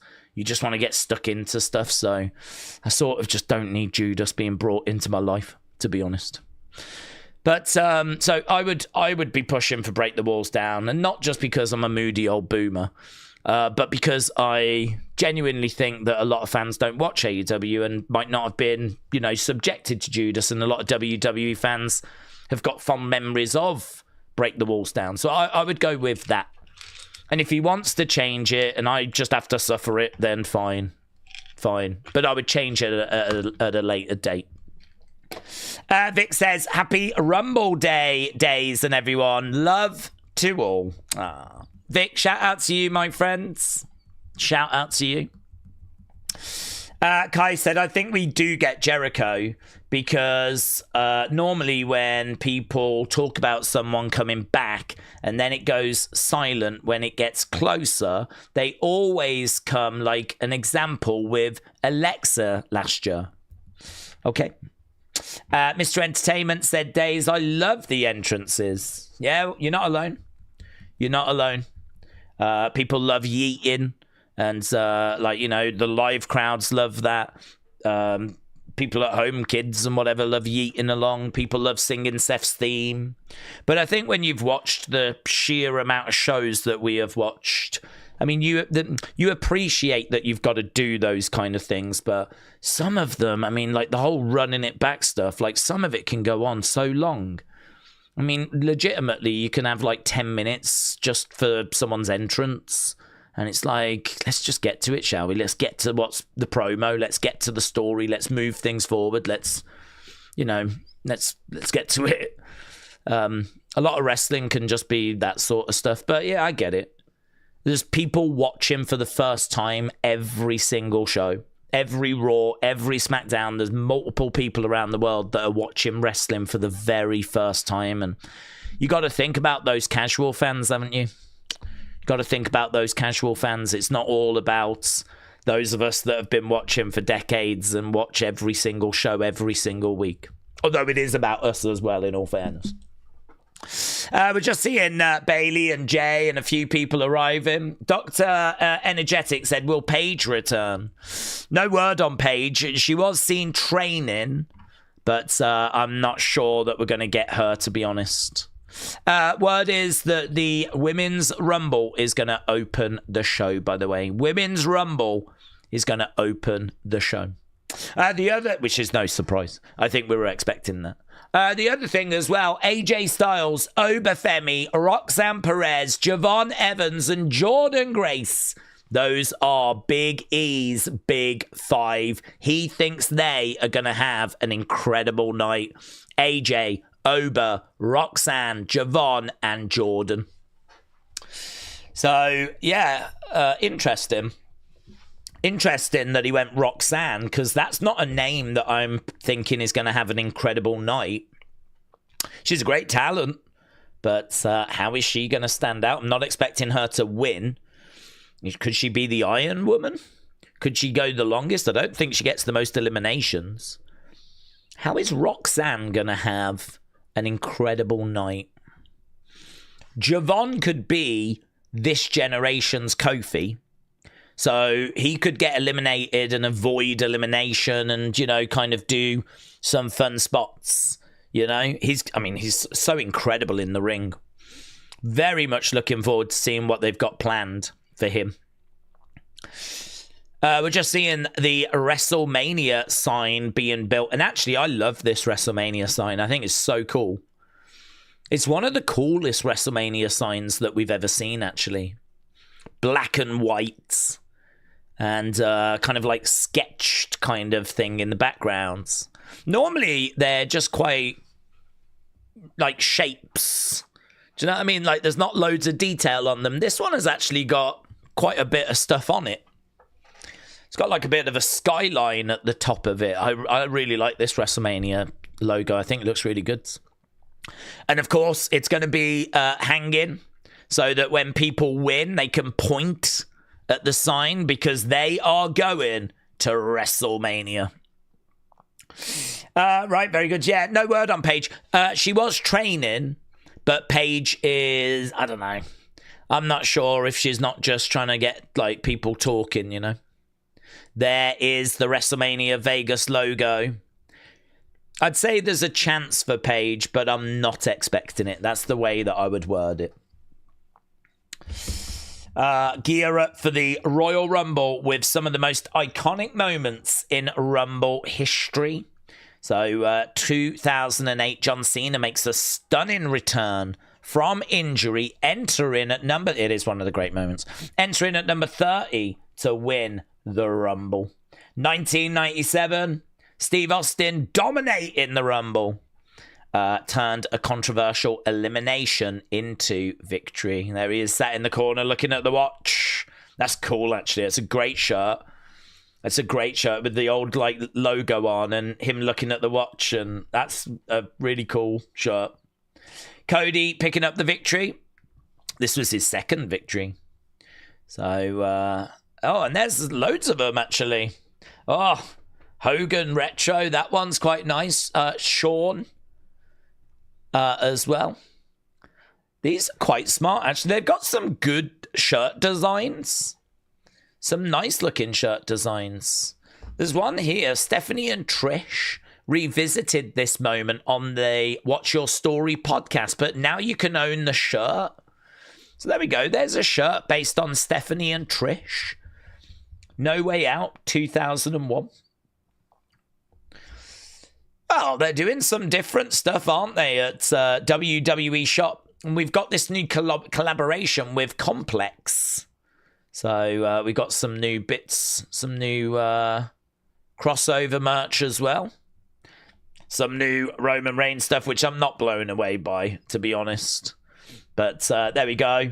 New Roman Reigns merch. That's always going to be interesting to people. If you are just joining us, the Women's Rumble is going to open up the show. New Jacob pop vinyl. Allies of Convenience. Some new pop vinyls here as well. There we go. Some bits and bobs. Ammon said, Days, I'm a fan. I met you before. My name is Danny. Can I get a shout out? Yes. Danny, shout out to you, my friends. I've been watching since initially started watching wrestling. And what football team do you support? So when I was at school, I didn't really do any football. I wasn't really interested. I was watching wrestling when I was at it was primary school. But when I got to secondary school, really the only conversation boys were having is, what football team do you support? And I was like, I don't really support anyone. So I had to very quickly figure out who was I going to support. So I started to watch Man United because they had a goalkeeper that I loved. And he was in goal. He was called Peter Schmeichel, and I loved him. And so I fell in love with Peter Schmeichel. And, you know, my mate was a fan of Man United's, and they hadn't had loads of success at that point. They weren't the team that they became. I just caught them at the perfect time where they had just started to get some success. But they, you know, it's not like they'd won loads of trophies or anything. This was around the early 90s. And so I kind of got into wrestling first, and then I got into football after. And so since then, I've supported Man United. And it was amazing in the 90s, amazing in the 2000s, and the 2010s have been atrocious. And the 2020s have been pretty atrocious as well. But I don't mind it because I really feel like I grew up having, you know, so many great memories watching like Man United that actually I feel like I deserve now to kind of go through a period where it's a bit rubbish. And so I'm okay with it. But I'd like them obviously to get back to being successful again now. It's been a while since they won the Premiership and all that stuff, the Premier League. So yeah, I support them, but I'm not the kind of fan that's going to be getting into banter and all that kind of stuff. Like, I don't really do that. To be honest, my passion is like WWE, and when it comes to football, I just keep an eye on what Man United are doing, who they're signing. You know, kind of, it's just it's a nice palate cleanser, really. It's like UFC. I love UFC and I love boxing as well, and they're a really good way of just, you know, sometimes you just need to take your mind off wrestling when you talk about it so much.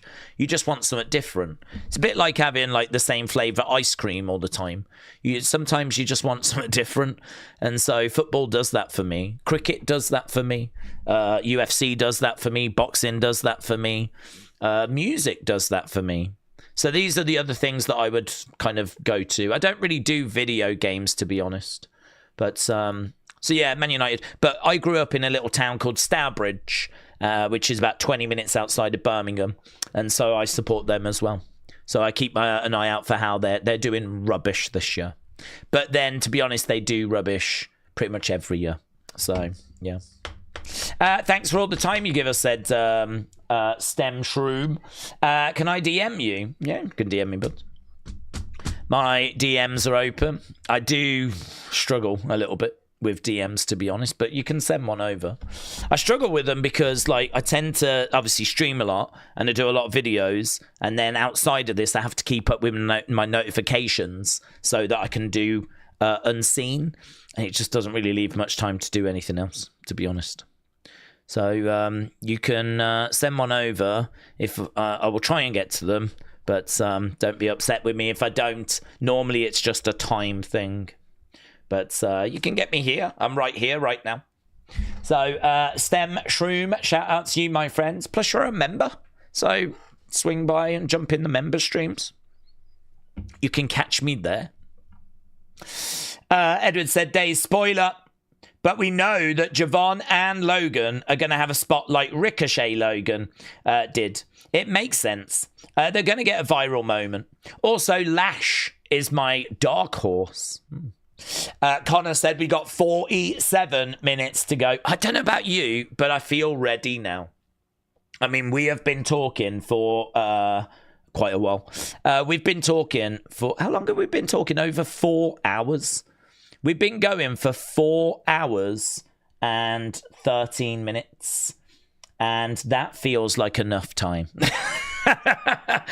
I feel like we've said pretty much everything that needs to be said.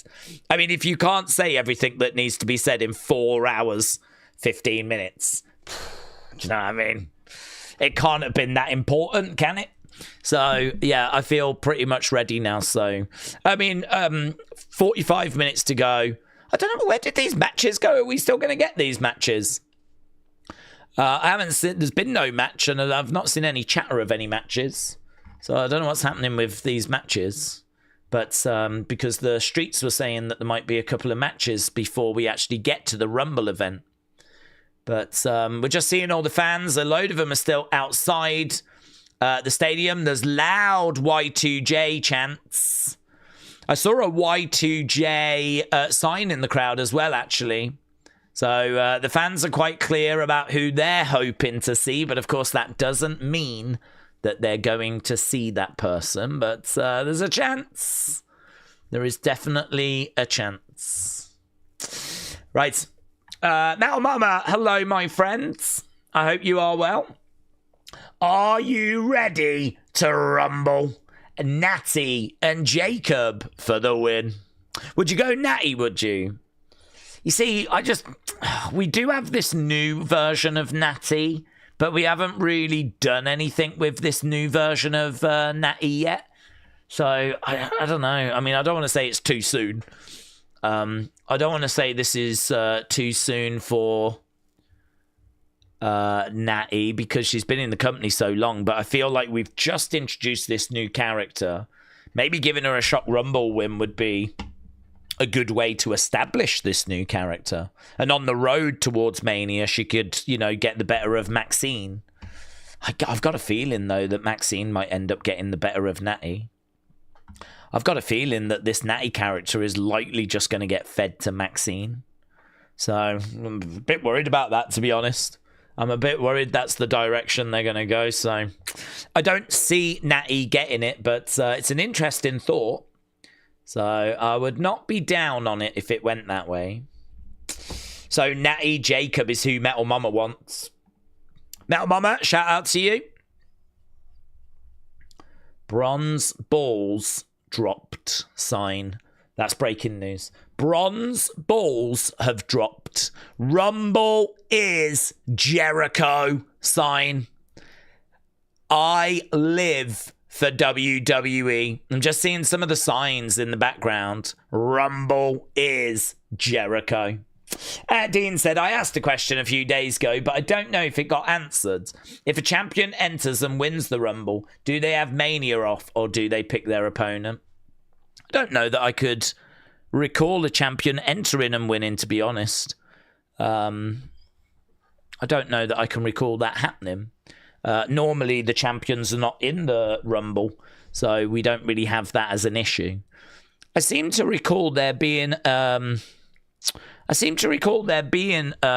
moment where that did occur, where we did have a champion enter, and they said if they won, they was going to take it off, but they didn't end up winning.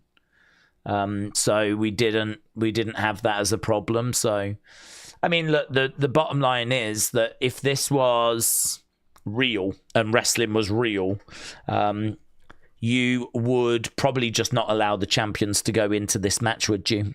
Because the thing is that they want a championship match at WrestleMania, and it's not in WWE's benefit to allow the champion to have WrestleMania off.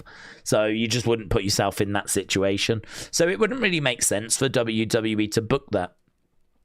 It wouldn't really make sense for WWE to put themselves in that situation. Like kayfabe-wise, it wouldn't make any sense. But, as a story goes, you could maybe explore it, but I don't know. I wouldn't say it would be a story that would be worth exploring. I think there's probably many, many other stories for us to kind of explore first. Days, what do we think about AJ facing Drew tonight? AJ is facing Gunther, and I think he could be in trouble. So I've really changed my mind on it. Quite happy to admit that, because I'm quite happy to admit that I just do not have a good read of this situation. The reason for that is because it just doesn't feel right that AJ ends his WWE career at the Royal Rumble when we're so close to Mania. And it doesn't feel right that it ends in, say, Saudi Arabia, which, I mean, no offense to Saudi Arabia, Royal Rumble's still a big show. But again, I don't know, does it make sense that we end it here and we don't just get to WrestleMania where we're in Las Vegas? And I know people have said, well, his contract's meant to expire in February, but it's not that hard to extend a deal for a few months. I mean, why wouldn't you want to just extend it and just do the final match at Mania? I don't know. Why would you end it here? Just doesn't really make sense. It sort of made sense for John. Because John, I think the way that his schedule works is he kind of books films by the year.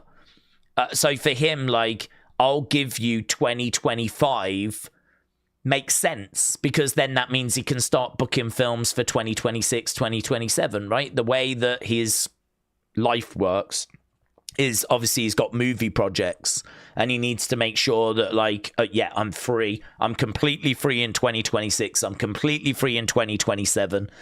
You know, he can say to his agent, just book me up, right? So it kind of makes sense for John that he doesn't end at WrestleMania and instead he goes, no, I'm going to end in December 2025. That way I can just take all these bookings for 2026, 2027, and that's how I want to do it, right? Everyone ends it at WrestleMania. I'm going to be different. I'm going to end it in December and, you know, I'm going to go that way. And I got that. I understood it. That's fine. I understand what people were saying about him getting to Mania, but I could get it. I could understand it, right? So I sort of feel like, but for AJ, he doesn't have that. I mean, AJ's not about to go off and do Hollywood. So why can't he go through to Mania? Why can't they extend his contract a couple of months?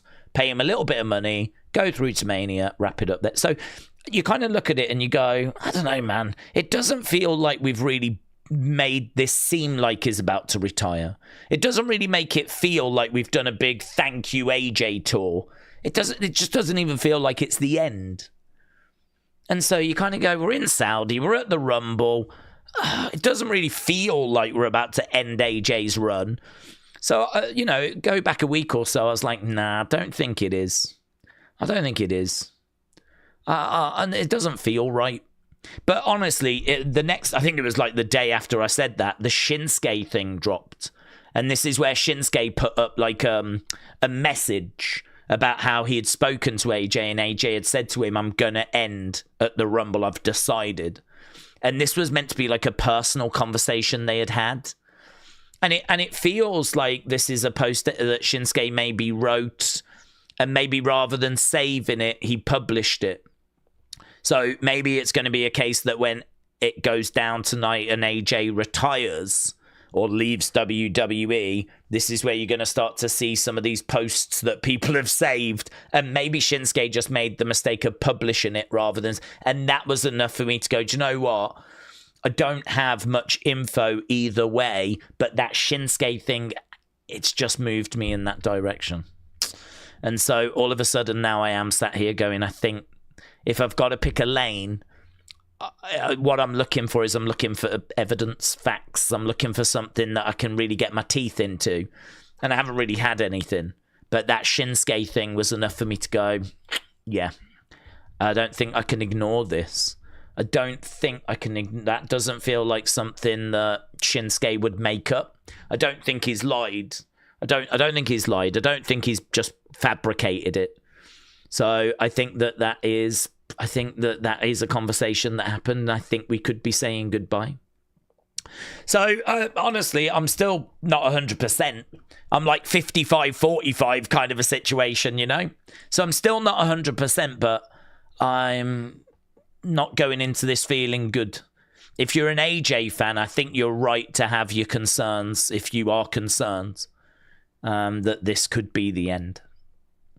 David said, I think Brock is going to have a face-to-face with Braun, with one of them eliminating the other, leading to a match at Mania to put Braun over. Well, do you know, I did actually mention in the preview video about Braun, because I was saying he had a show that was very successful. And so I was saying that there's a chance that they've reached out, because he's had this TV show where he tries everything on the menu and it's got great ratings. And so, you know, as long as WWE are on good terms with him, because I know he's said a few things, he's had a few frustrations, but yeah, there's no reason as to why, you know, he couldn't. But I completely forgot. He had a knee infection and he's been in hospital. And so there's no way. I mean, I only just briefly mentioned it, and it just genuinely slipped my mind that actually he had picked up a knee infection and there was a picture of him in hospital. So, yeah, no, I think that one's off the table. I think Braun Strowman's a definite no. I think he tweeted earlier today that he's out of hospital now. But there was a picture of him in hospital and a picture with his knee.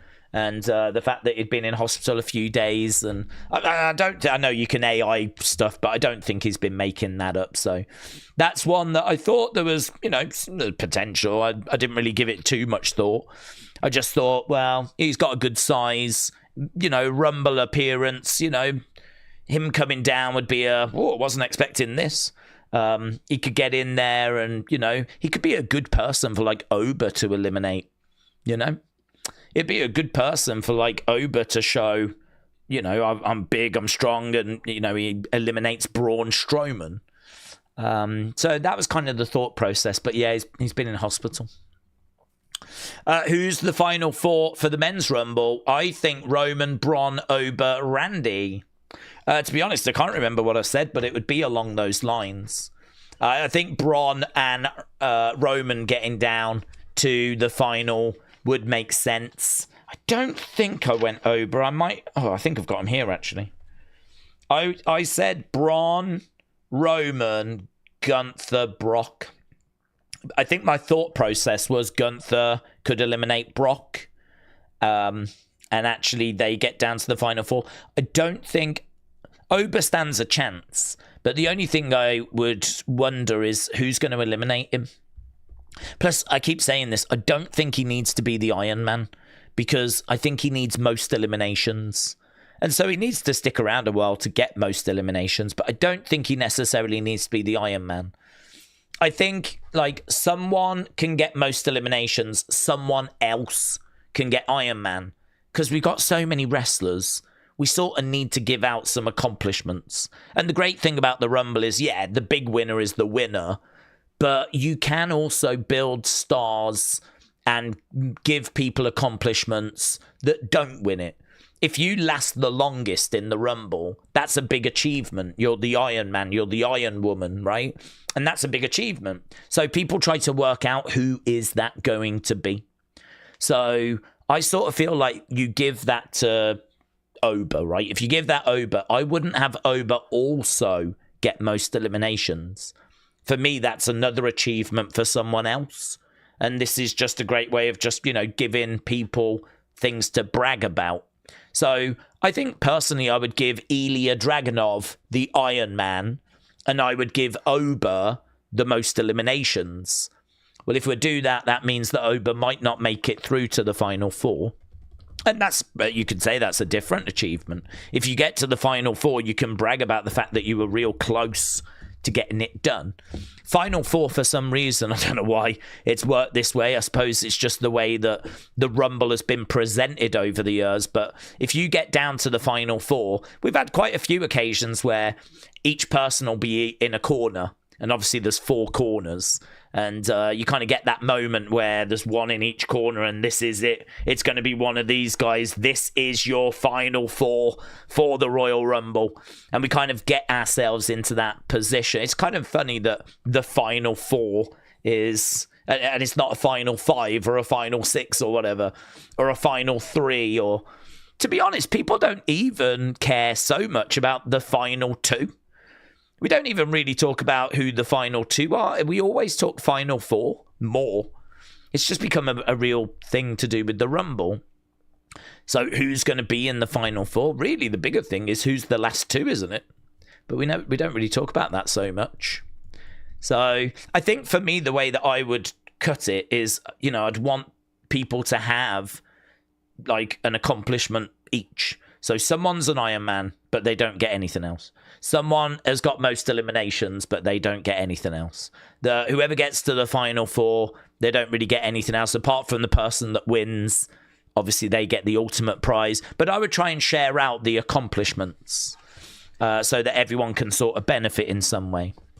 So, yeah, I don't feel like, it's all guesswork at the end of the day, isn't it? Everything's kind of guesswork. It's kind of based on loose rumors and whatnot. So there's not a great deal that you can really kind of base anything on. CM Punk said he would have eliminated himself from the Rumble if he'd have been in the ring when Titus slipped. I would have just jumped over the rope if I'd have seen that happened. I would have just jumped over the rope. I don't know why he would have done that, but fair play. Maybe he would have done it because he would have laughed himself too much, and he would have been at risk of being eliminated, because it is one of the great WWE moments. Tiffany Stratton and AJ Lee currently lead the betting odds to be the last person to enter the Women's Royal Rumble match. That's breaking news. Breaking news. Oba Femi status. Oh, I don't know what this is. Oba will be on the main roster regular as soon as we get past the Royal Rumble. That's what that is. So just a couple of bits. Again, it's still relatively quite quiet, all things considered.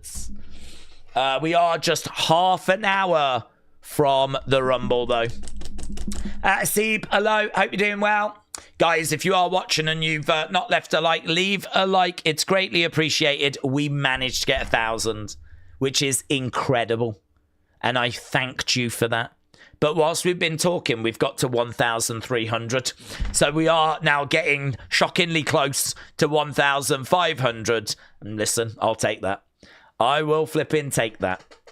So, yeah, if you've not left a like, leave a like. We're still going to try and get as many as we can. But, yeah, we did 1,000, and I really did appreciate that. I really appreciate everyone that's kind of joined us for this. Half an hour, and we haven't even quite got to the show yet, so amazing. Seeb said, days with reports that Stone Cold is due back soon. Do we think that we could see him in the Rumble? Surely Saudi could secure him due to a comeback. Yeah, I think there's a chance for Stone Cold's. I don't know that he's going to be in the Rumble match, but I think there's a chance that he comes out as a surprise. Because you're correct, there was reports that he's going to feature in WWE in the near future.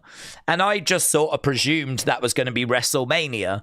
But, well, here we are at the Rumble. This is a Saudi Rumble. They've spent a lot of money. You know they're going to want some big names. And so, absolutely, they could have secured Stone Cold. So, you might get a Stone Cold appearance tonight. Yeah, you might get a Stone Cold appearance tonight. I was dead set on Bianca, said Billy, winning, but now I think Tiffany and Bianca, they could be the two. Tiffany and Bianca both going after Jade, says Billy. DeAndre said 4057 said, my second Rumble with this community. Let's go. Oh, let's go. Really? That's really cool. I mean, it's always great when people kind of come back and join us, and I love that because it just suggests that we're doing something right. And obviously, it's quite hard to know. I mean, all we do is talk wrestling, and we try to dig into stuff and whatever. So it's lovely to see people kind of returning and hanging out, sharing their thoughts. I've said this before, and I will say it again. I really hope that people are having their own conversations in the chat and just kind of bouncing off each other and sharing thoughts and getting stuck into stuff, because I love that. I love looking down and seeing people going at blah, blah, blah. I agree. I think it's going to go that way, or at blah, blah, blah. Like, I just think there's always a conversation going on, and it's got nothing to do with me. You lot could be having your own conversations. I flipping love that. I want this to be a place where people can talk about wrestling and kind of feel encouraged to do that, you know, and hopefully it be a more constructive place than maybe what you see on social media. I mean, this isn't like a flipping Rainbow Land. This isn't like some sort of special magical place, but it is a place where people that are passionate about wrestling should be able to speak about wrestling, you know. So, yeah, love it. So, welcome back, buds. Welcome back. Dean said, I've got a serious question. Let's go. I've noticed something with this community, and I think it needs to be addressed. Why are we all so cool? I'm glad that this has been raised. Is it contagious, and do I need a vaccine? I know, buds. I know there is some cool cats in this community. Like William Hensey, you know, and his collection of antique pornographic magazines, which is very cool. Very cool. And people like James Chadwick as well. who loves getting ill at this time of year. So there is a lot of cool kids around, and you can be one of those cool kids. Metal Mama says cooler than cool.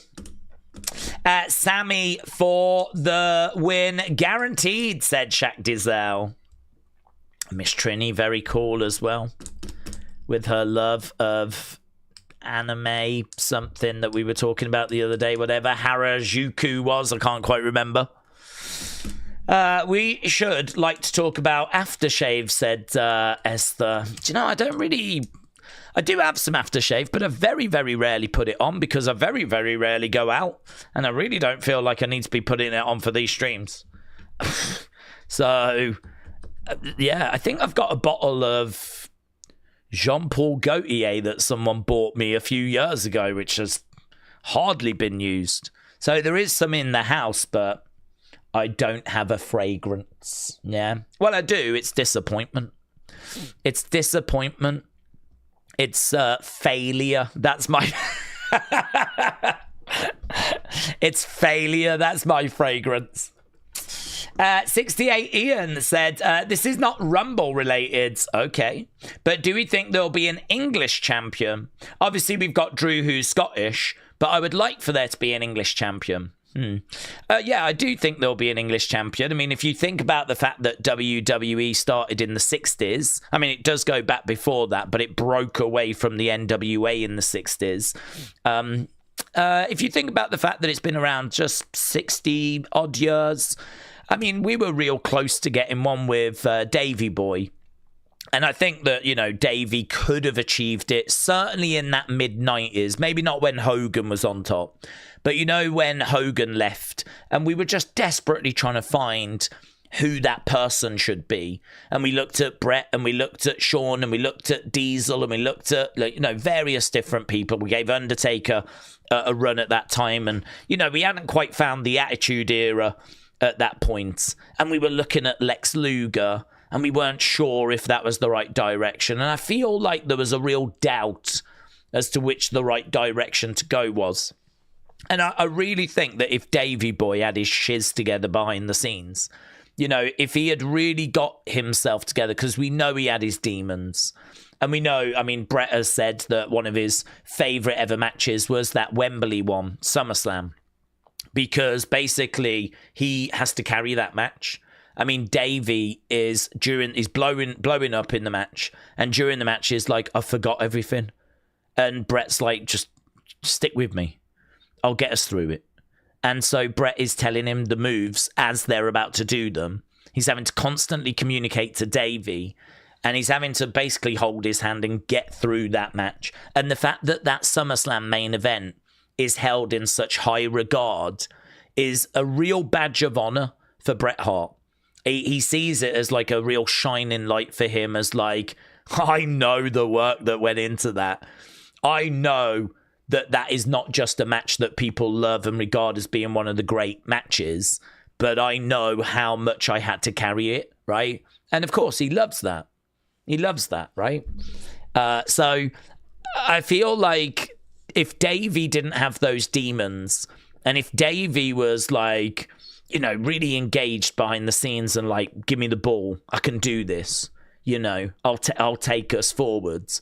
If he had that mentality and he was really switched on and he was really motivated, I genuinely don't know that they wouldn't have given him a chance. I mean, they tried Shawn, they tried Brett, they tried Sid, they tried Diesel, they tried Undertaker. We tried all these different people in that sort of 94, 95, 96. You know, we hadn't found Stone Cold, we hadn't found The Rock, we hadn't got to the Attitude Era. I think we could have had Davey.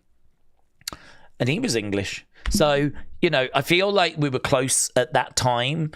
I don't think they ever would have gone with Regal.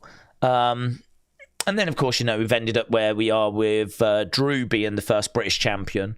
And so, yeah, I think 60-odd years, there was potentially a chance there. I don't see any reason why within the next 60-odd years we can't get an English talent to kind of shine on top. But, you know, it's one of those. I mean, flipping, if Will Ospreay had gone to WWE, could he have found his way to a World Heavyweight Championship? You know? Leon Slater is a very exciting rising talent, isn't he? Nathan Frazier is very exciting. Nathan Frazier is really deceptive because I remember Dave Meltzer a little while ago saying, I'm so excited by Nathan Frazier. I mean, he is a sleeping giant because he's in Fraxium at the moment. But if he breaks out of that tag team and they really invest in him, like, you could have something special there because in-ring wise, people can't keep up with him. He is so quick. He is so explosive and dynamic and athletic, and, you know, everything he does is like the problem people have got is he's too quick for them. He is operating at a different level. There is some really great talent that's come out of the UK, but it just needs to like get packaged and sort of find its feet and whatnot. So, you know, I think there will absolutely. Who that person's going to be, I can't quite point the finger at, to be honest. I mean, who knows? We might get Pete Dunne to being back to being the Bruiserweight and give him a run. Could be Tyler Bate, could be Leon Slater. There's a few names around. Maybe Ospreay comes over to WWE. There's a few kind of people around, but I don't know. It's I don't know that there's anyone feeling like, oh my God, it's going to be them, you know. But yeah, it would be nice. To be honest with you, I would really, not so much England, but I think I'd just really love someone to represent Britain. And I suppose my criticism of Drew is that he doesn't do that. Like, he calls himself the first British champion, but he never speaks about being British. He's always Scottish. You know, he's proudly Scottish. Totally support that. No issue whatsoever. But I don't really feel like he represents me. And I think the thing that was good about Davey was that he was the British Bulldog. And I think he represented Britain. And I think that, you know, that would have been cool. If Drew was like proudly British, I think I'd feel like he represented me, and I'd feel like, you know, that would be good. But I feel like Drew is not necessarily proudly British, he's proudly Scottish, and he just happens to be the first British champion, so he mentions that. So, yeah, I still don't really feel like there's a champion that's really represented me yet from, you know, England. Technically it is Drew, but as I said, he doesn't really come across as like the British Bulldog did, you know. So we'll have to see. There will be one day, but well, it's got to be the right person, hasn't it? We don't want it being handed out. We don't want it being a case that, oh, you're English, we've never had an English champion, here you go. Like, we want it to be a person that gets it because they deserve it. So we just got to wait for that person to come along, really. How long is Britt Baker on her AEW contract? Does anyone think she's coming into WWE? I don't know how long she's got left, but apparently she's had like a falling out with Tony Khan, and she is not expected to get used in AEW because I think they've kind of had enough. Oh, here we go. How long is left? There was an article here from last year. As previously reported, Britt Baker is ready and willing to return to AEW. This was last year. According to the report, Britt Baker's AEW contract runs at a minimum until the fall, so winter of 2026. So in winter 2021, she signed a 5-year deal. So apparently it looks like she is under contract until the end of 2026. So I don't think she's coming in anytime soon. Apparently there are pre-show matches, but they are just for the live crowds. We are still with the countdown show. We do not get to see the pre-show matches. So the pre-show matches are happening right now. So that's annoying, isn't it? That's annoying. Could it be Nathan Frazier, Pete Dunne, Tyler Bates, or an English wrestler not currently in? Yeah, I'm probably more likely to be an English wrestler that's not currently in, to be honest. It's hard to see Pete Dunne, Tyler Bate kind of get into that level. But, I mean, honestly, they could be going through their sort of prototype era. It could, I mean, you know what it's like. It only takes something to kind of catch fire. It only takes a repackage and for it to work, for, you know, it to gain momentum. I mean, I don't think Ryo and Bravo are going to do it for Tyler Bate and Pete Dunne. But there's nothing to stop them, you know, them running this, and then whatever comes next could work and could get them there. So it's not like that door is closed. I mean, look at Kofi. I mean, Kofi was in the company for ages, and he was in New Day and all that, and then he just, you know, the Kofi Mania thing just caught fire. It just worked, and, you know, bang, he got that moment. So I'm not saying that Pete Dunne, I mean, Kofi Mania was a bit different because obviously there was a kind of a race element to it.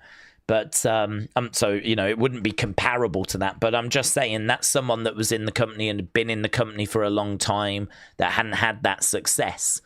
And so, you know, it's, I suppose that what the point I'm making is the door is never closed. It's never closed. So whilst they're still in the company, there's always a chance that, you know, it could catch fire and they could, you know, go shooting up the card. But it is very, very unlikely, isn't it? It's very unlikely that that's going to happen. We're about 15 minutes away now, said Alan. No more dark matches. Damn it, this isn't the 80s anymore, said John. King Kong Bundy getting a mention. Yes, they were just talking about previous winners of the Rumble. So King Kong Bundy getting a mention. They're just showing people arriving. CM Punk calls Drew McIntyre the Just for Men champion after Drew took aim at him ahead of the Rumble. There's really nothing to say unless he wants to put money where the mouth is, and we can go title for title. Until then, he remains the Just for Men champion to me. I'm a fighting champion because this is what I believe in, and this is what I do. I just did it for 2 weeks on a European tour. I was there every night. Drew wasn't. Some people lead by example, some just talk. So those were the comments of CM Punk. Days, who is the Rumble GOAT? Rumble GOAT. That's interesting. That's really interesting. Who is the Rumble GOAT? Most eliminations is with Kane, isn't it? I mean, Kane is always around that kind of most eliminations mark. I feel like Kane has got to have a mention. I mean, if you want to talk wins, you've got to be thinking Shawn, Stone Cold, Hogan. Those kind of names come to mind. So if it's wins, I suppose Cody would be in that list now that he's won it twice. You'd be thinking those names. If you're thinking most eliminations, you're thinking Roman, you're thinking Kane.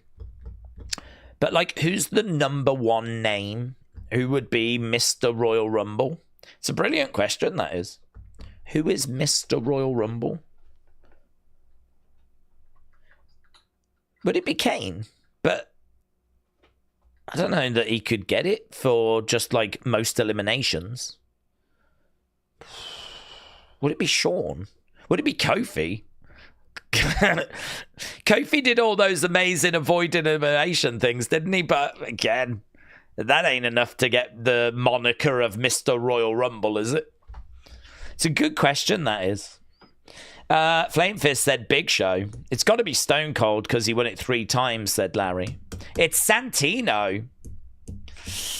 Yeah, I mean, the only problem with Stone Cold's is, I mean, his career's largely done, isn't it? I mean, 2002, 2003. I mean, his last matches, that WrestleMania 19 one, 2003. So I just don't, it's hard to say that it's Stone Cold. I know that he won it more times than anyone else, but isn't there some in longevity? I mean, I don't know that it's as simple as who won it the most, your Mr. Royal Rumble. I feel like being in a lot of Rumbles, getting a lot of eliminations, and kind of getting down to the final two, maybe not winning it, but you do win it. And I feel like it's probably an amalgamation of things rather than this person won it 3 times. I mean, are we saying that if Cody wins it again, he is right up there with being Mr. Royal Rumble because he won it 3 times? I don't know. Maybe it is. Maybe for some people it is. Don't know. It's a really interesting. It's one that I don't think I've ever really thought about, to be honest. It's Titus. Oh, yeah, that's the correct answer, actually. That's the correct answer. It is Titus. I'm going to ask ChatGPT, who is Mr. Royal Rumble? What does ChatGPT come back with? Who is Mr. Royal Rumble? They have said... I'm going to say rank. Yeah, rank them. Here's the greatest Royal Rumble performers of all time. So they have gone Stone Cold at 1. So ChatGPT has gone Shawn at 2, Stone Cold at 1. But to be honest, it's only put it there because of the 3 wins. That's, you know. It says it's ranked it, and it's ranked it because he's won it 3 times. I mean, maybe it is just that simple. Perhaps that's it. He's won it 3 times, so he's number 1. But I feel like Kane deserves his flowers because of just the sheer amount of eliminations. And then, you know, you've got people that have won it more than once. But yeah, only Stone Cold has got it 3 times. Your Tribal Chief 1 said, it's always my favourite show of the year. Doing a little day drinking today. Oh my God, let's go. Acknowledge days, hit that like button, and let's get ready to rumble. Rumble. Yes. Well, we've been talking for nearly 5 hours. I feel like that is, I was ready about half an hour ago, and I am very, very ready now. Very ready now. So, yeah, the time for talking is almost done. We are just 8 minutes away. We know that this show is going to be starting off with the Women's Rumble match. So it's going to be starting with the Women's Rumble. That's what we're going to kick things off with. We don't know as to who's coming out where. We don't really know much about the Women's Rumble, actually. Don't know much about it at all. But, yeah, we do have the Women's Rumble starting this thing off. Then I would imagine it's going to be the 2 matches. Probably concludes with the Men's Rumble. Okie doke. We're just with Kathy Kelly. And we're just seeing inside the stadium.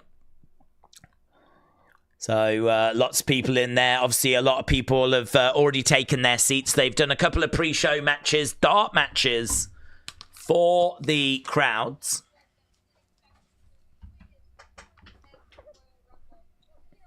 They're just playing Shinsuke's music at the moment.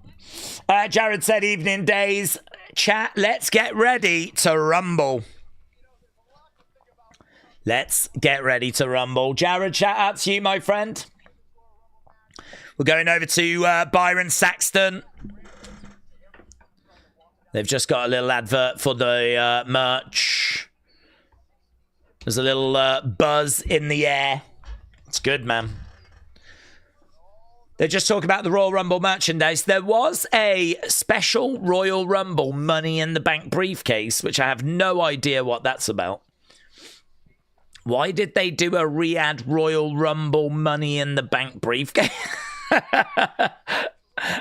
I feel like they're just making anything for the sake of it now. Like, someone might buy this. Let's just flipping do it. Why was Shinsuke's music playing?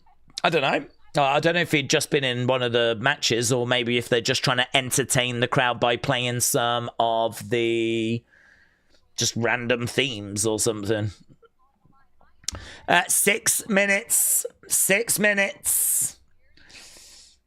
CM Punk said he lived in a hotel whilst he was feuding with Drew, and he's warned Cody that they'll have to dig 2 graves if he wins the Rumble and is looking for revenge on Drew. I've spoken to Cody. I've said to him, going after Drew, you've got to dig 2 graves. You've got to be prepared to go to a place where you're not going to like. Oh, okay. That's interesting. So he's just saying, like, he feuded with Drew and it was so hard, he was ready to kind of destroy himself in order to get past Drew, and that's the mentality that you've got to have. So CM Punk has just been on this kickoff show, sharing a few thoughts. We got a little countdown clock that says there's just over 5 minutes till we get to the 2026 Royal Rumble. We're starting off with the women. There's not many people in the background now. People, of course, have made their way inside.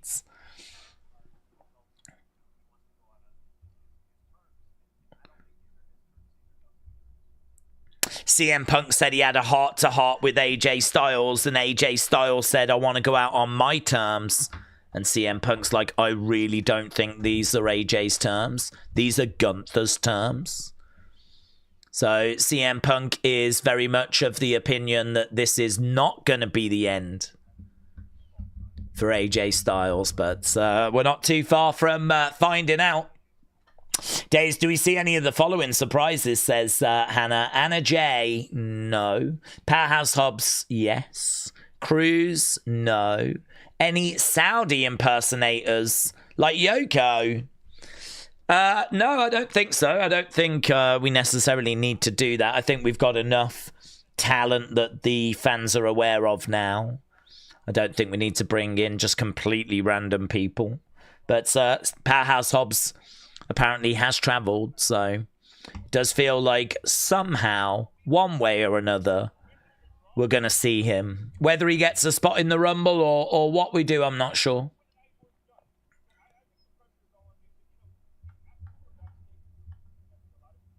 Big E said the atmosphere backstage is really interesting. A lot of people are talking backstage about their time they spent with AJ.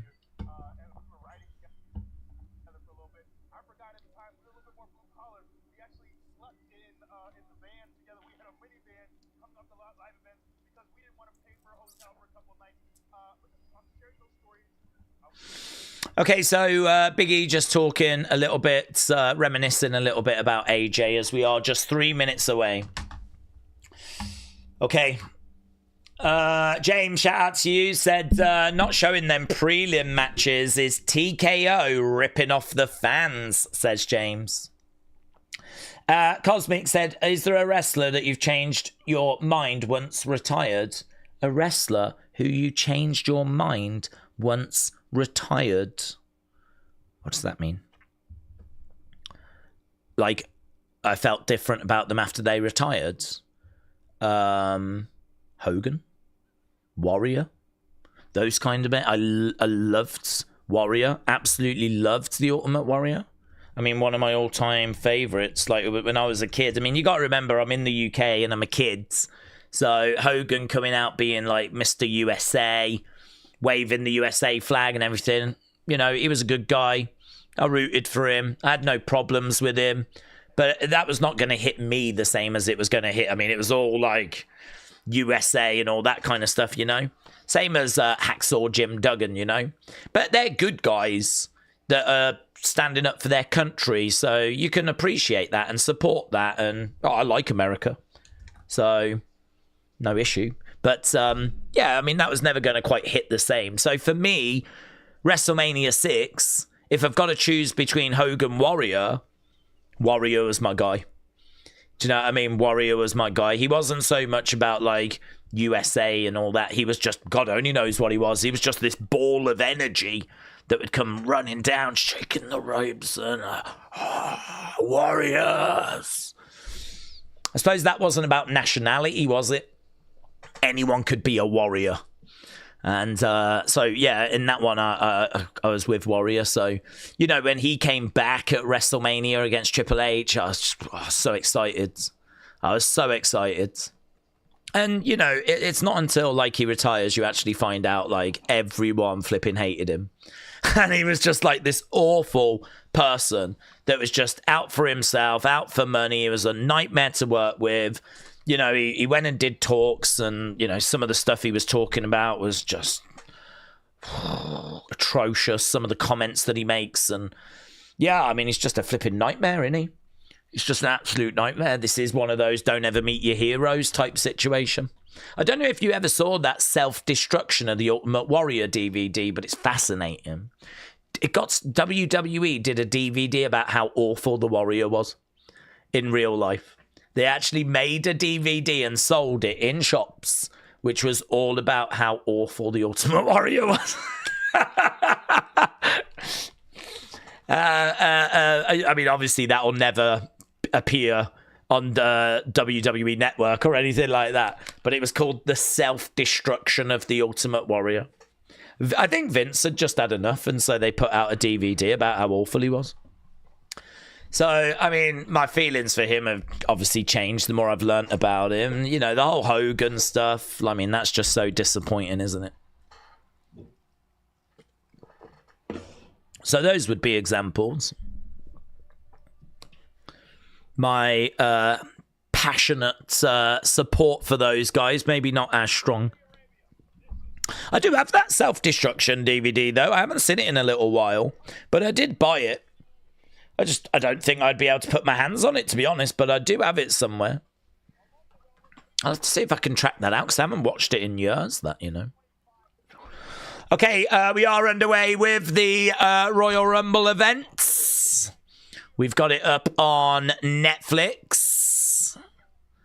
And a big thank you to everyone that joined us. I hope you got something from that pre-show. I hope you are maybe a bit more excited, maybe a bit more aware of some of the news that's out there, or maybe just killed a bit of time for you, you know?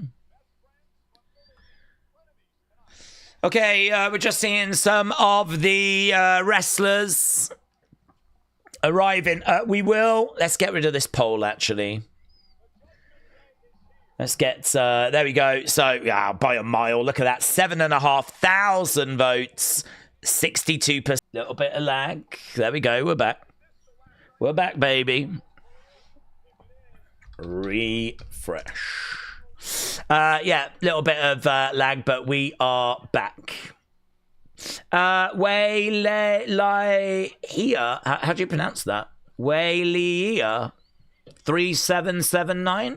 Oh, I've butchered that. Waylea.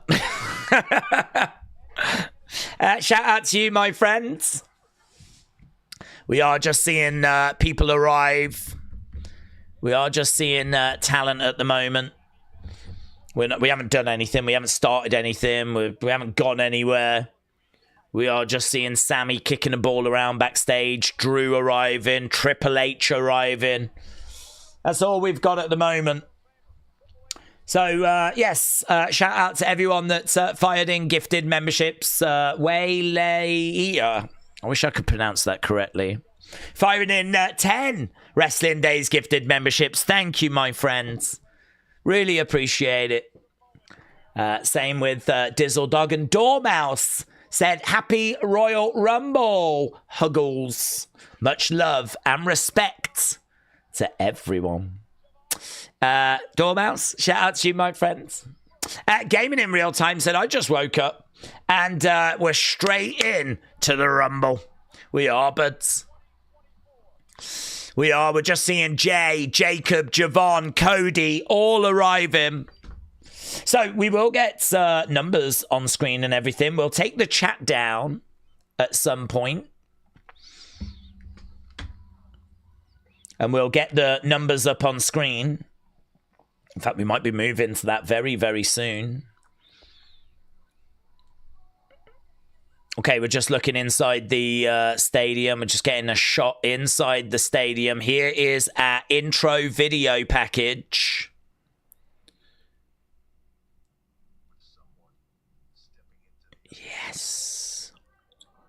Triple H. Triple H walking down a Royal Rumble corridor. Yes. Oh, we don't get enough Triple H. We're just seeing great Rumble moments from the past.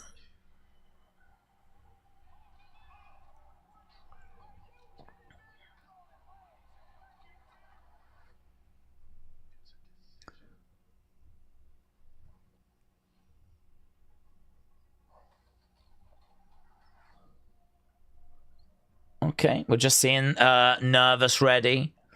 Nervous energy, all the people backstage.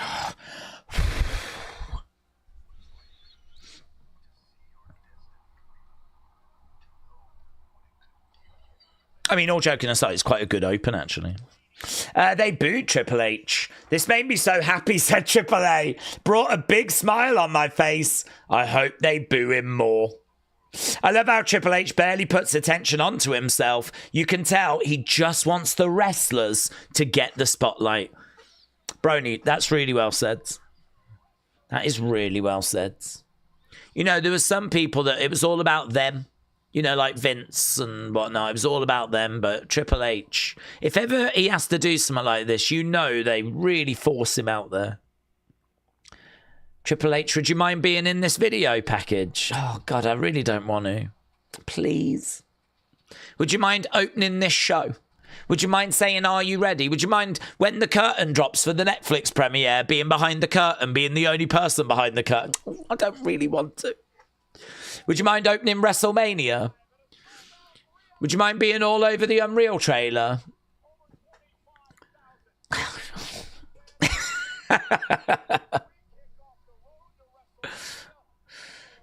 Okay. Guys, I think Triple H might win this Rumble. And the women's. Here's Michael Cole. Here is Wade Barrett. Careers will change, says Michael Cole. Careers will change. Okay, they're just making us wait a little bit at the moment. That's okay. That's okay. Days, we need a Gorilla team to handle any tech botches. Yeah, it's just been in all fairness, we've been live over 5 hours. There's just been a couple of little moments where it's dipped. That's okay. If it does dip, it won't be out for long. I mean, it shouldn't dip at all, to be honest, but... JP said, what is this? PSP Go stage design, said JPville. Here we go. JP, I hope you're well. It's time for the women's. Right, guys, I'm going to get rid of the chat. I can still see you, by the way. I'll still see you. But you've gone. Because instead we're going boom, boom, boom, boom. That's what we're doing.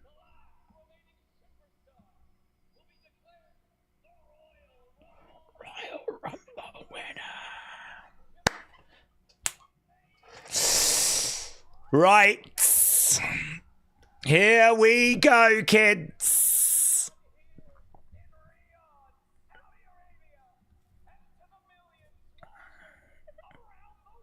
Mark, now it feels like he has to strain his voice so much. It's not a natural sound that he's able to get. Okay.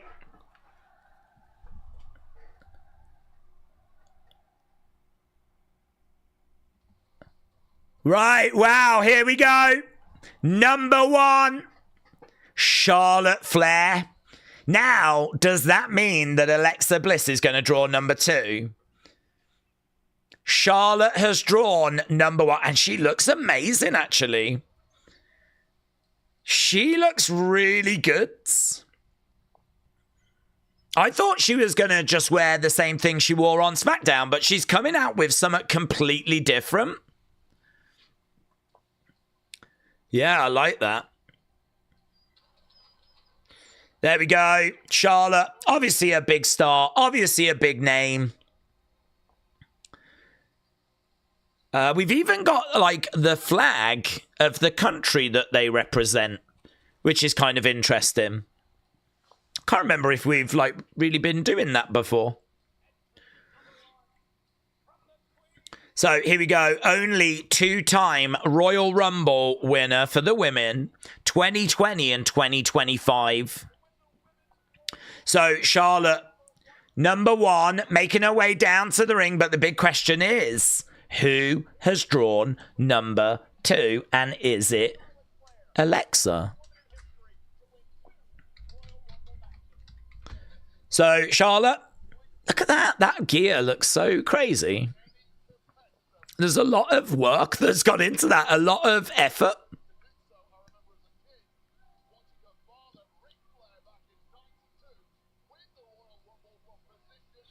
Okay. Yeah, that's true. The daughter of Ric Flair, arguably the winner of the greatest ever Royal Rumble in 1992. She's always finished in the top three. That's a hell of a stat. That's a hell of a stat, isn't it? We want Nikita, said Best Gamer. I do think it's going to be Alexa at 2, said Connor. Rare Breed said, I'm loving that gear. I'm loving this gear. It does look very, very cool. So, Charlotte, number one. Okay, so Charlotte in at number one. Who is number two? Oh, it is Alexa! It is Alexa! Okay, well, they don't have to fight, do they? They haven't got to fight. Why don't they just stand there and just wait to find out who number three is? Surely they spoke backstage. Surely this isn't a surprise. Surely they were like, what number did you get? So, right now we've got Alexa making her way down. Charlotte looks a bit shocked. But to be honest with you, why don't they just get in the ring, just don't do anything, and just start murking everyone that comes down, like eliminating 3 and 4 and 5, and, you know, just work your way through, try and keep on top of things, and just make it through to the final 2. That would be my strategy. But knowing these boomers, they'll probably start brawling, won't they? So, Charlotte and Alexa, they are starting off the 2026 Women's Royal Rumble. That gear looks pretty cool.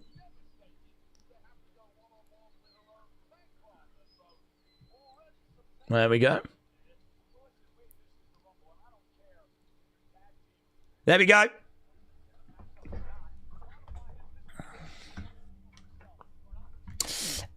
Bring out a chessboard and a cup of tea. I completely agree. You two. This should be a really boring start to the Rumble, shouldn't it, really? It should be a case that they are just going to be like... Lexi chants. Bella sounded. Bella sounded. 2 active stars, 0 have been eliminated.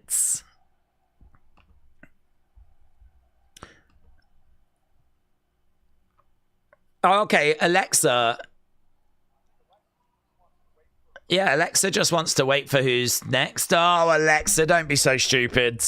Don't be so flipping stupid. Why would you bounce up on the ropes like that? Alexa's saying to Charlotte, let's work together. And I don't know what Charlotte's saying. She just keeps pointing to the sign.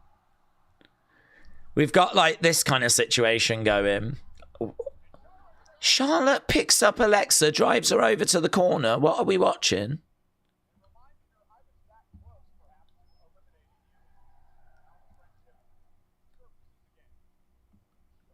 Okay.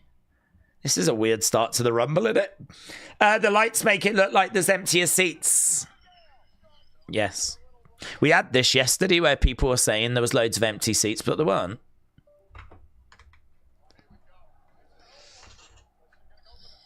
Okay, so we've got a really weird start to the Rumble here where these two are sort of acting like, well, I could do this to you, but I'm not gonna.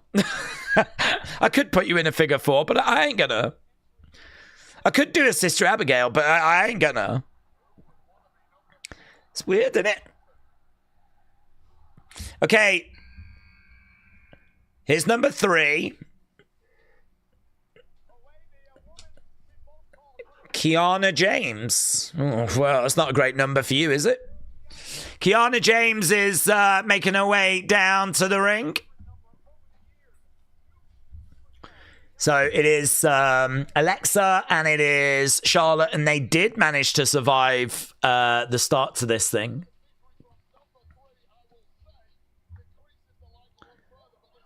All right, Kiana gets in there, and we've got some action right now. So Kiana going straight in, going after Alexa. Look at that by Kiana. She flips over. Right now. Nice. Codebreaker by Kiana. So Kiana is proving a little bit problematic. I would have thought that Charlotte and Alexa could have worked together to have eliminated Kiana, but crossbody against the ropes. Big boot. Okay, Alexa on that middle rope. Ooh, driving Kiana down. That looked pretty brutal, actually. Okay, you've got to get her out, though, guys. It's all well and good looking at the entranceway, but you're going to have to get number 3 out. She's down, but she ain't out. Here's number 4. Okay, number 4 is Nia. Nia Jax coming in at number 4. So we've had Charlotte, we've had Alexa, we've had Nia.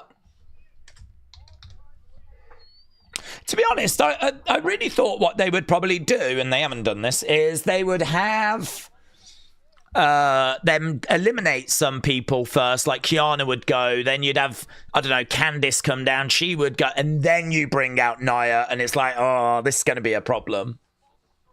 But this is going to be a problem. They still haven't managed to get Kiana out. They have built that arena so fast it was a parking lot, said Squirrel Rex. Nia looks amazing compared to her brief Rumble run in 2023, said it's Bryn again. Right now, Nia is in there. She's colliding into Charlotte and Alexa. I think the crowd are chanting, "You suck," to Nia. Nia's got her arms outstretched. I don't even know what that means. Don't even know what that means. Right now, she's grabbed Kiana. She's picking up Kiana. Kiana goes down. She goes over, collides into Charlotte and Alexa. Samoan drop there by Nia. Who decided to have one of the best pay-per-views in Saudi? Abraham Lincoln decided. Yeah. George Washington decided. Yeah. I don't know who else is on their American money. Kanye West decided. Yeah. P. Diddy decided. Nia going into the ring post. This is an empty crowd for a Rumble. Nah, it just looks empty, but you just can't see the people because it's pitch black. Okay, Ivy Nile is next. So Ivy Nile is making her way down. Oh, that's pretty cool looking gear, actually. The crowd are chanting, "You suck." Ivy Nile making her way down. You suck. You suck. You suck. They are managing to get a "you suck" chant going. Love that for them. Right, it's insane that the Saudis built a 40,000 capacity stadium. Yeah, and they did, from scratch. Are they saying you suck? Yes. Going over against ropes, going round, and boom! Ivy is in there. We've had no eliminations. This was number 5.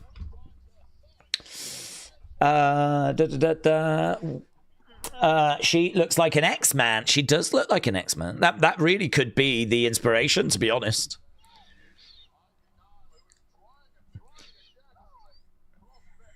Okay, so Ivy is in the corner. We're counting down. Number 6 is coming down. Some good noise coming from the stands. Here we go. Oh, it's Lola. Lola in at number 6. We did think that she was going to be involved. She didn't feature on NXT. So Lola Vice making her way down to the ring. She's making her Royal Rumble debut.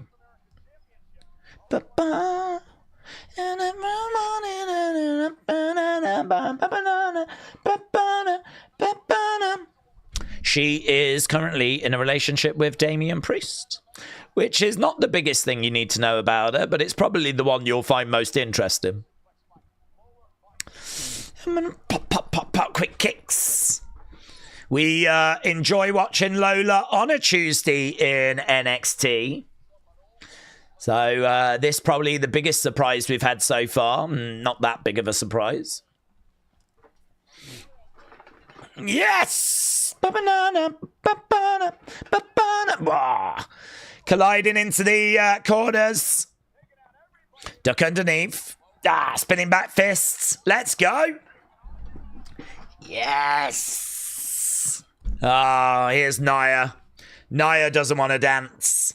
Kick coming in there by Lola. Clothesline there by Nia. Oh, she does want to dance. She does want to dance. Kiana and Charlotte working together. Double clothesline there by Nia. We got some NXT chants, said Johnny. Bang. Down goes Ivy. Shot coming in. Right now we got Nia dragging Kiana over in the corner. Kick coming in. Down goes Kiana. Right now we got Kiana battling away with Nia. No one has got eliminated right now. Kiana has managed to pick up Nia. Oh, what? Flipping Samoan drop there by Kiana. That was crazy. A Samoan drop by Kiana James. Everyone right now trying to get Nia out. Candice LeRae is the next entrant. So Candice is making her way down. She's running down. That's quite nice gear for Candice.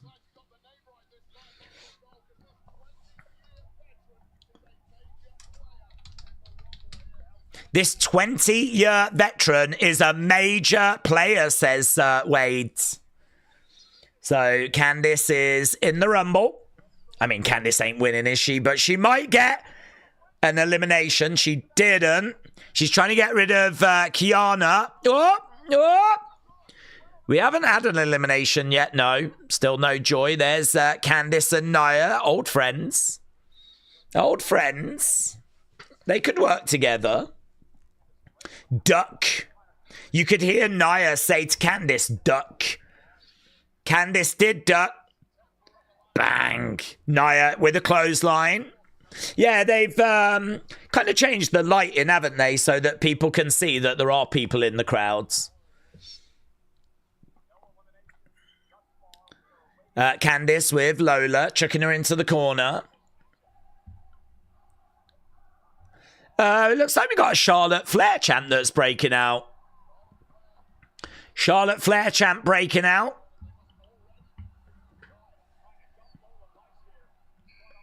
Okay, next person is coming down. It's Jordynne Grace. Jordynne Grace is the next name. Days, we've got to get Nikki Cross, right? Says Metal Mama. That would be nice, wouldn't it? I mean, I can't really give you a reason as to why we wouldn't. Jordynne Grace making her way down to the ring.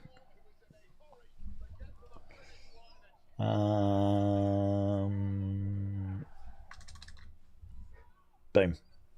Right. Jordynne is looking fabulous. She is. That gear looks great, actually. That might be the best gear we've seen so far. Very detailed.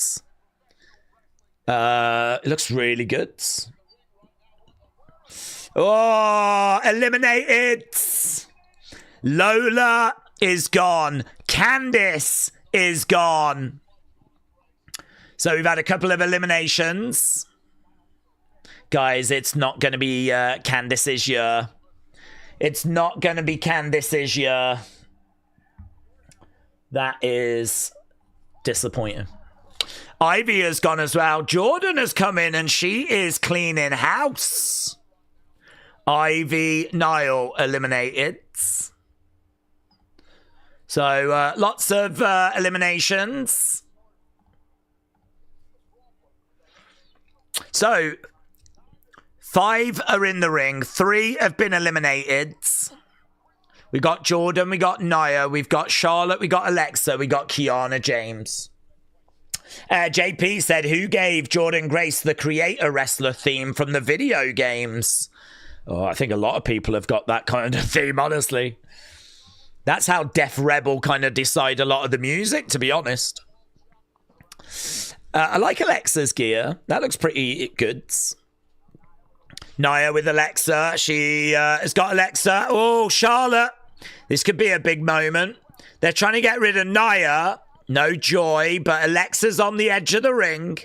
Shot coming in there by Nia. Alexa in a bit of trouble. Boom, big boot. Oh, Alexa's gone. Alexa's gone. Yeah, Charlotte knocked into Nia.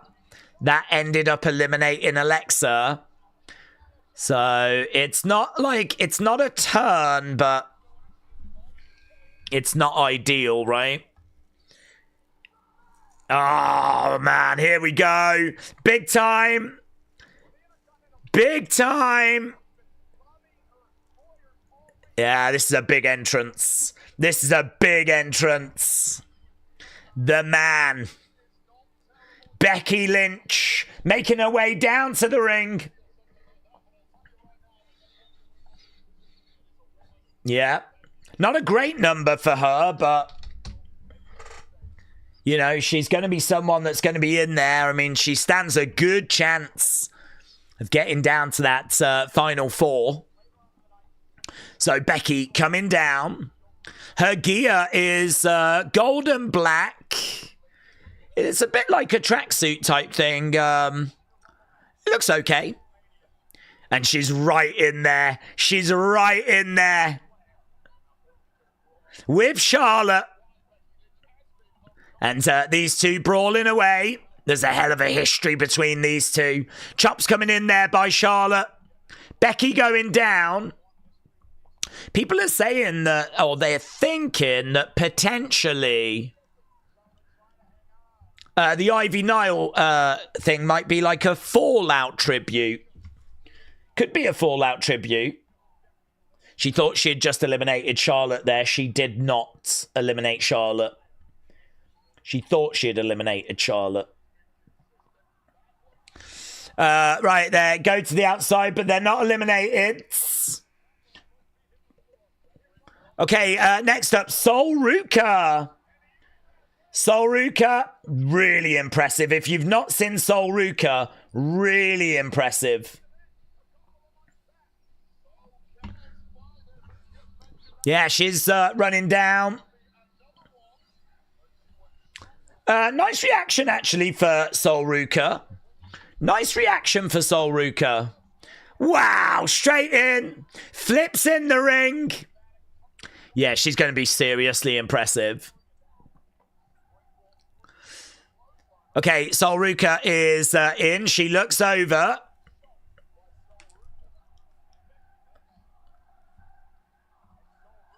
Okay, right now we got Sol Ruka and Becky. Everyone else is down. We've got 5 active wrestlers. We got 5 that have been eliminated. Sol Ruka has got Becky. She's spinning her around. Plants her down.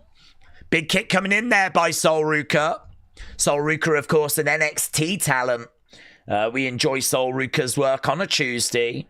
A lot of people believing that Sol Ruka's going to be making her way to the main roster very soon. Here she is in the Rumble. Look at that. Lovely missile drop kick. Taking down Kiana and Charlotte.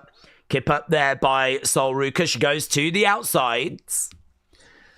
Nice. Charge into the midsection of Jordan Grace. She's got her up. Countdown. Here we go. Next person. Okay, it's Roxanne. Roxanne Perez coming out next. Roxanne Perez is number 11. I feel like this Rumble's moving at a hell of a pace. I feel like people come down and they're not in the ring that long until we go to the next person. But Roxanne Perez.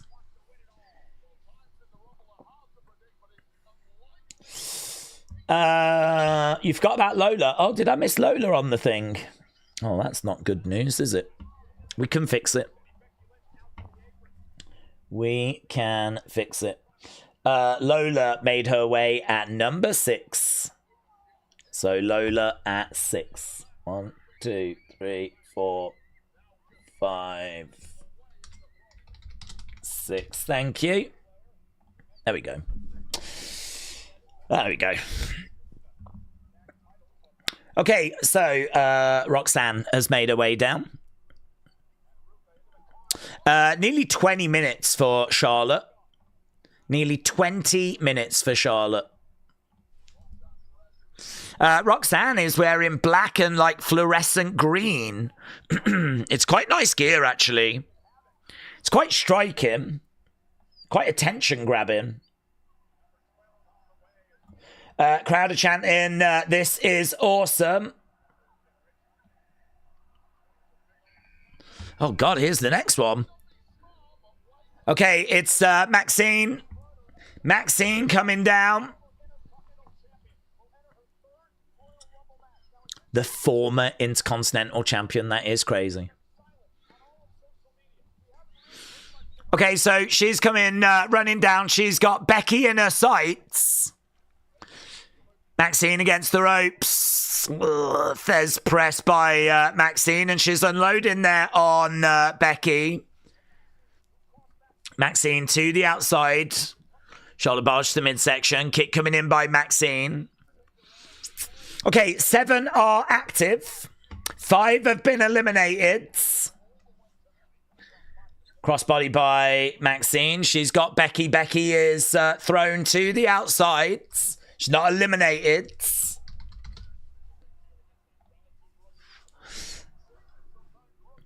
Okay, Maxine in the middle of the ring. Right now we've got Jordan coming over. Becky going over. Maxine looking for a suplex. And a kip up. And the straps.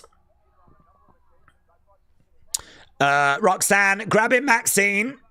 Reversed. Roxy against the ropes. Kick coming in. Roxy goes down. I know that we've got Becky trying to elevate others, but what does she have to take such a beating, said Gaius. Leg drop by Maxine. We're counting down number 13, making their way down now. Here we go. Who's going to be number 13? It's Natty. It's Natty. So Natty is coming down. The low-key legend. So it is Natty. She's on screen as Natty. She's not on screen as Natalia. This is obviously a different version of Natalia. This is a moodier version of Natalia. So Natty making her way down. She's got her sights set on Maxine. How is this going to play? It's not Natalia, it's Natty, said David. New theme. Okay, she's gone right after Maxine. So Natty is here going after Maxine. Kick coming in.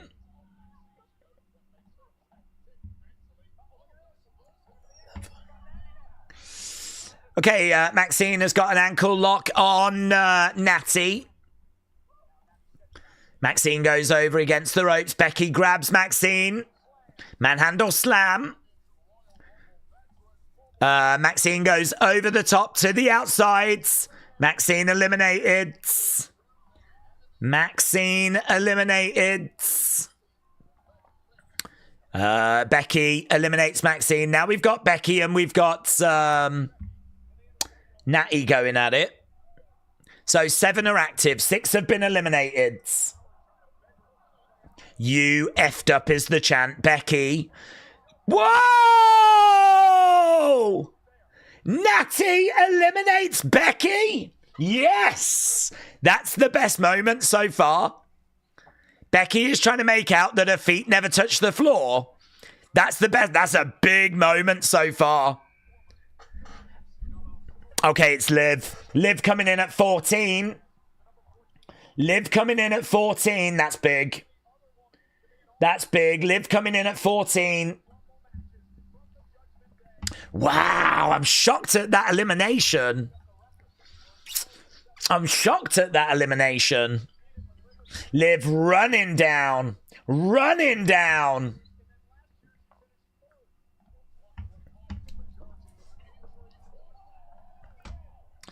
Okay, she is in, and we had Natty, we have Liv. Am I right in saying Liv?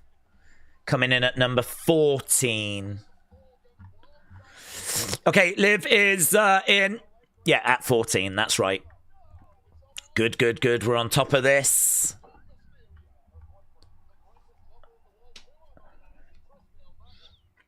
Natty has got new music. She had one of the very last Jim Johnston themes. It keeps her original and it has more Rage Against the Machine. She used Rage Against the Machine on the Indies. So it keeps the original intro, but it's like Rage Against the Machine influence in there. That's interesting. So the new music of Natty has been debuted tonight. Oh, right. On to the next one. Blooming number 15. Number 15 is Lash Legend. We're halfway through the Women's Royal Rumble. Halfway through the Women's Royal Rumble. It's Lash Legend that's making her way down. So far, I don't think this Rumble has massively given us a great deal. I think Natty eliminating Becky is probably the biggest moment for me so far. Okay, the Bougie Bully. The Bougie Bully making her way down.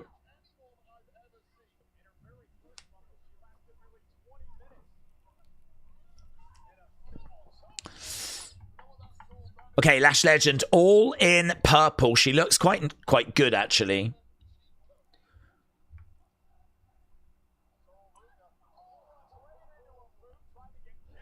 Okay, Sol Ruka goes down. She's still in there. Pages come in, says Contents. Days, watch out for the Countdown Crybabies, making sure that list is perfect. Oh, no, that's fine. I'm fine with that. I think that, you know, this is kind of my job, really, to make sure that that is true, reflective, accurate. So that's okay.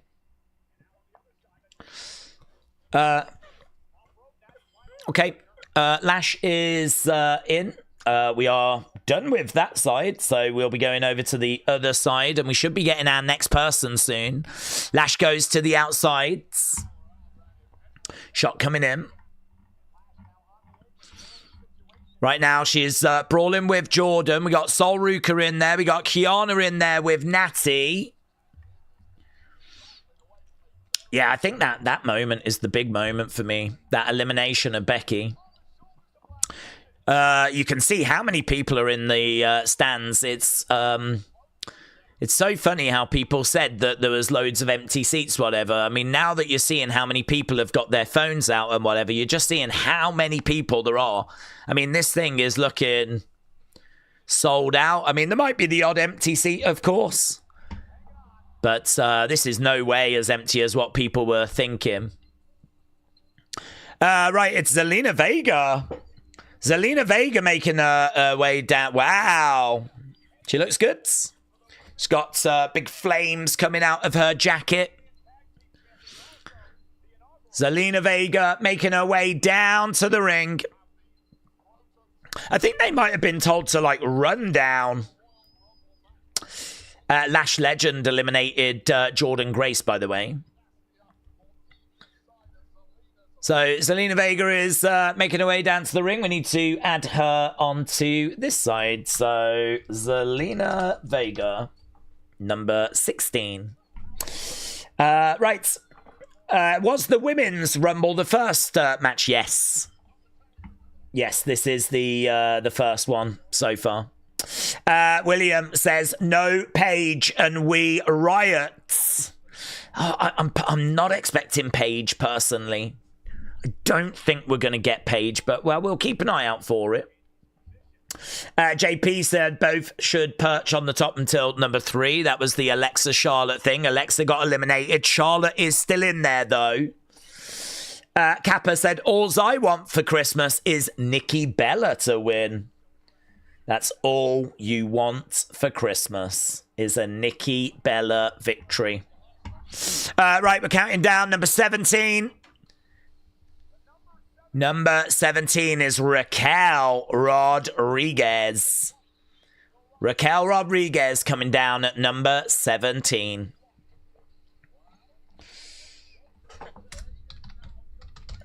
Judgment Day now complete, says Wade. Judgment Day now complete.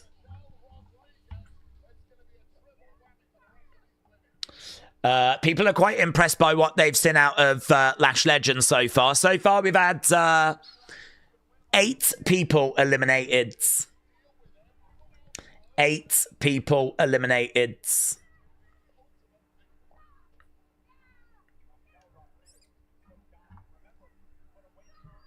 Okay. Raquel is in there. You can see that Roxanne and Liv are quite pleased about it.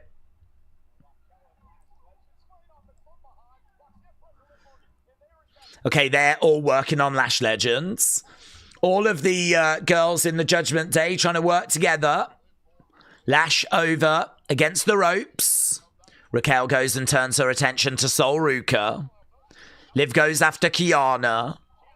Roxanne coming in, trying to dump Kiana over the top. Kiana's been in there a little bit of time, hasn't she? On the outside, Liv on the edge of the ring. Shot coming in there by Kiana. Roxanne throwing in a shot. We've got a bit of it. Oh, Kiana finally goes. Big boot there by Raquel. Kiana finally goes. DD, shout out to you, my friends. And Moose, thank you for letting me know about Lola. Here's the number 18. Here we go. Number 18. It's Chelsea. It's Chelsea. She got a good pop, actually, Chelsea. Okay, that gear's wild. It's all like newspaper articles. On the front, it says, like, the Chelsea Chronicles. Yeah, you can see there's been some thought that's kind of gone into this ring gear. So here we go. We've got Chelsea making her way down to the ring. So Chelsea taking her time. She's saluting. The girls are waiting for her to get in the ring. The Judgment Day are waiting. The fans are going, whoa, whoa, whoa, whoa, whoa, whoa, whoa, whoa. Okay, so Chelsea's trying to convince the Judgment Day to allow... Oh, man, did you see that back fist that she just walloped Liv with? Blumming hell. Chelsea goes to the outside, but under the ropes. Under the ropes. She's getting dragged into the ring. Albafire's been dragged in. Albafire is not officially in this match. So we're up to number... Clothesline. Albafire is eliminated. Not that she was ever really in it. Right now, Chelsea... Oh, gets thrown against the ropes. Chelsea slumps out. She's such a good seller, Chelsea. Okay, it's Julia. Julia coming out at number 19.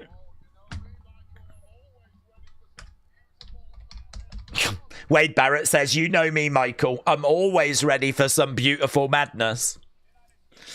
Here's Julia, the current United States champion. Making her way down to the ring. She's got kind of like black with quite a bit of gold on it. It looks nice. A lot of these gears look quite nice. Julia in there, knocking down Liv, knocking down Roxanne, bumping into Raquel. And again. So Julia is number 19. Let's just fix that. Boom. Master Mac said a plot twist. Andrade returns. Imagine that.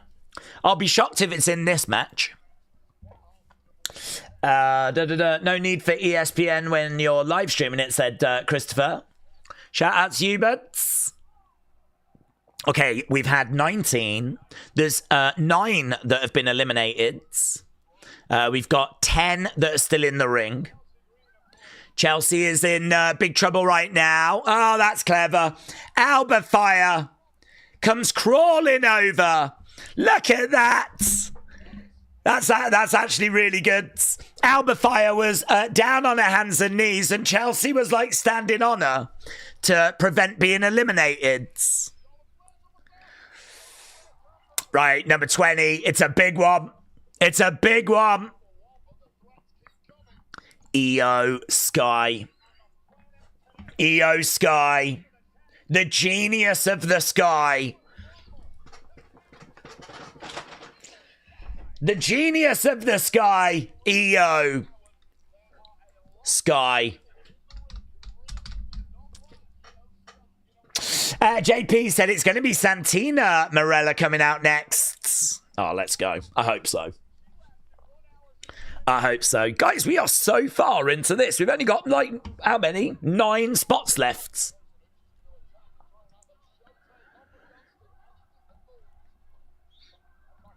Okay, right now, we have got Io in there going after Chelsea. Chelsea getting thrown over the top. She manages to avoid elimination. Manages to avoid elimination. Io in like a canary yellow type colour. Lovely work there by Io. Dropkick, down go Judgment Day. Roxanne and Liv. Raquel from behind. I mean, we haven't had like any big shocks here, have we? I mean, I'm trying to think who else we're expecting. I mean, we haven't had Bianca. We haven't had Tiffany. So I feel like we've got both of them to come. We haven't had JC Jane, and there is a feeling that we're going to get JC Jane. Nice. Flip over. We haven't had Rhea Ripley. So we've still got Mommy to come out. Here we go. Oh, we haven't had Asuka. We haven't had Asuka. But guess who's coming out now? It's Asuka.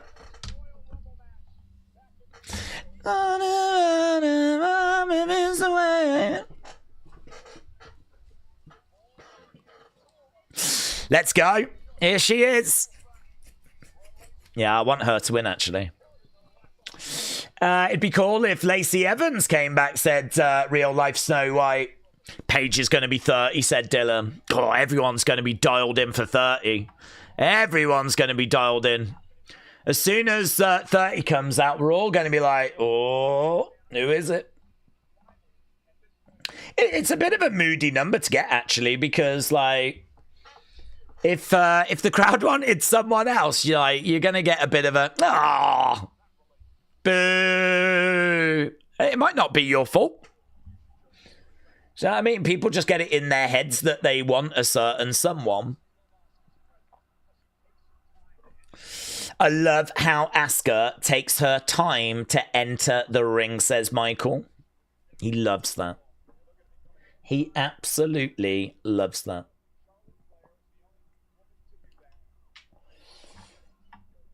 Okay, Asuka is in the ring, and we've had 9 eliminations, 12 in the ring. We've got Julia and Asuka right now, and we've got Io. So these 3 are in each other's orbit. Right now, Julia has got a bit of a camel clutch on Io. Oh, Asuka kicks Julia. Wow, blumming out. She just booted Julia in the face. Okay, here we go. Number 22. Number 22. Oof. It's Mommy. It's Mommy. It's a big one. It's a big one. It's Mommy. It's Rhea bloody Ripley.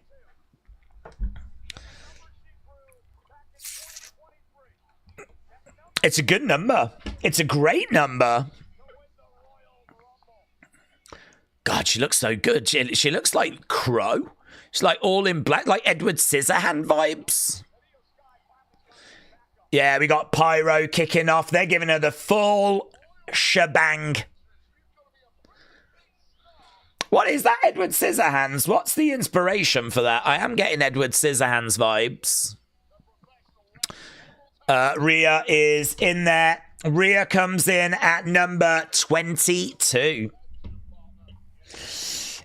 Richard said, I think Paige or Brie will be number 30.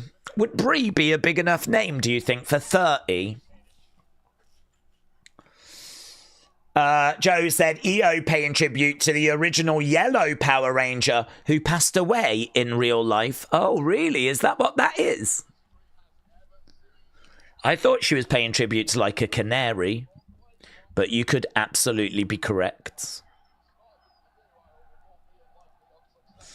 Yeah, there's a few thoughts about some of the Rumble attires and what might be inspiring them. Sean Ross Sapp thinks that the Taylor Swift's cover might have been inspiration for Chelsea. I don't know, maybe. And I don't even know what that is. William Hensey on his day off might be inspiration for Maxine. I mean, they can't get too close. Otherwise, you know, they're in breach of, like, you know, infringing on trademarks. Chelsea's gone. Chelsea's gone. So they can't get too close, but interesting. Some interesting thoughts. I don't know if these are correct. Okay, yeah, Chelsea gets eliminated. That is sad. I don't really feel like they had Chelsea do a great deal there, to be honest. Wow. Rhea gets rid of Roxanne Perez. We're starting to really get through some. Number 23 is coming out now. Number 23 is coming out. Here we go. It's Bailey. Bailey is coming out. Bailey is next. Role model. Yeah, we haven't... I don't know. I mean, look, we've had some surprises, like NXT surprises, but by and large, this has been a pretty straightforward Royal Rumble. It's just been a lot of names that you would expect to see. Okay, Bailey making her way down. Sol Ruka managing to avoid elimination. Very good. She just wrapped her feet underneath that bottom rope and she was able to, like, use her core strength to, like, sit back up again. Very good.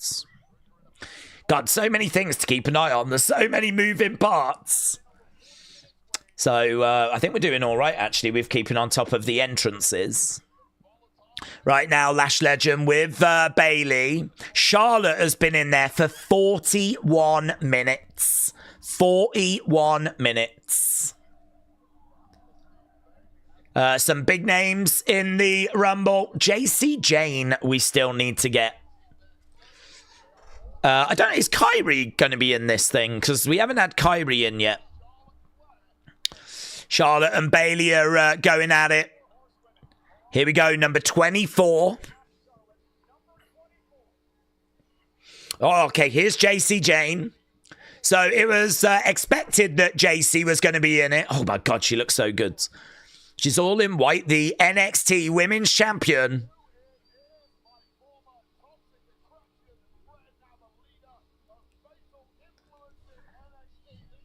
And it's sick music as well. It's one of my absolute favourite themes. Yeah, JC. Go on, JC. Win it. I want JC to win now. JC's my girl. JC, JC, JC. Bang. Kick to the midsection. Okay, JC Jane, the current champion in WWE's developmental system. But she's been there for a good few years. She's definitely ready for a call-up. And here she is dancing away, pointing up at the WrestleMania sign. Yeah, she's really good. Sol Ruka. So we got a couple of NXT talents going at it. Back elbow there by JC against the ropes. Oh, big knee. Okay, 12 in the ring. 12 have been eliminated. We got Bailey, we got Sol Ruka, we got Io, we got Asuka, we got JC, we've got Natty, we got Rhea. I think Charlotte's still in there. Charlotte, as we said, has done 40-odd minutes so far. How many are in the ring? 12. 12 have been eliminated. 12 are in the ring. Natty against the ropes with Rhea. Big knee coming in there by Rhea. Clothesline, no joy. Ah, lovely work there by Natty. Richard said, do we think if Jericho comes back in the men's rumble, he'll come back with Break the Walls Down or Judas? I think he'd come back with Break the Walls Down just because WWE fans know him for that.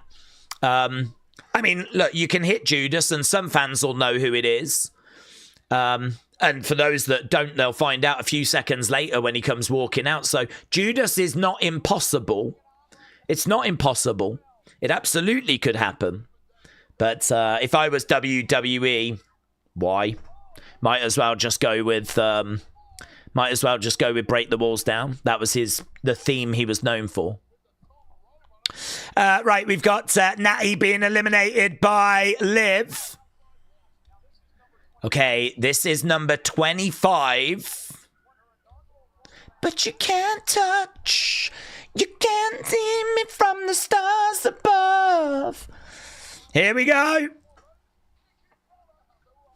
Nikki Bella is in the Rumble.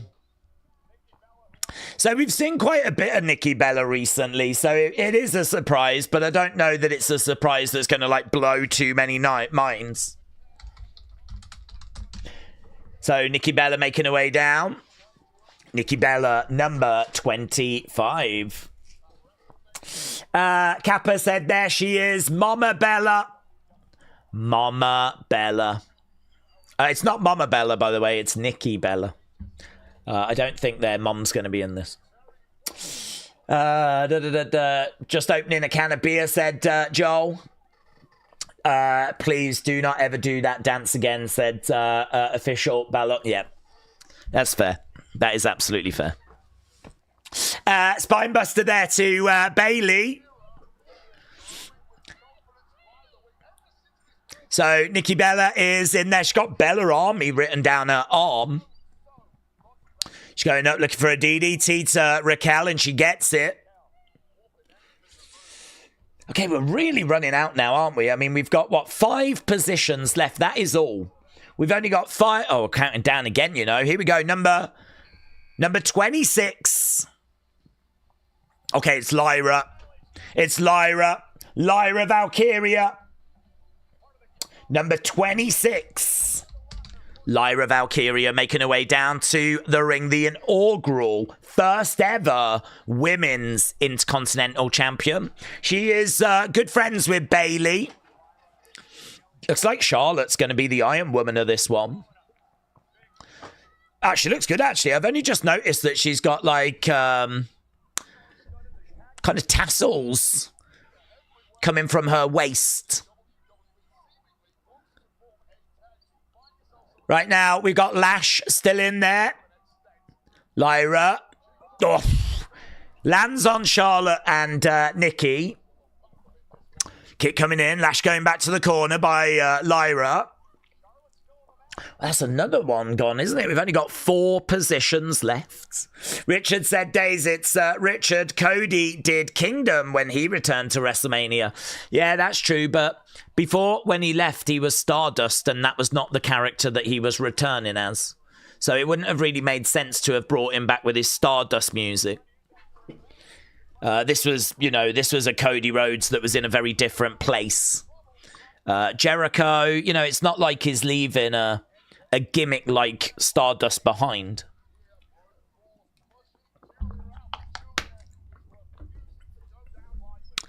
Kick coming in there by Bayley. Brie, Bella, and Bianca, and Kyrie and Tiffany.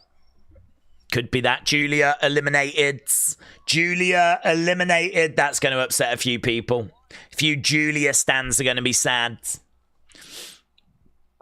Okay, here we go. Number 27. Number 27 is Kalani.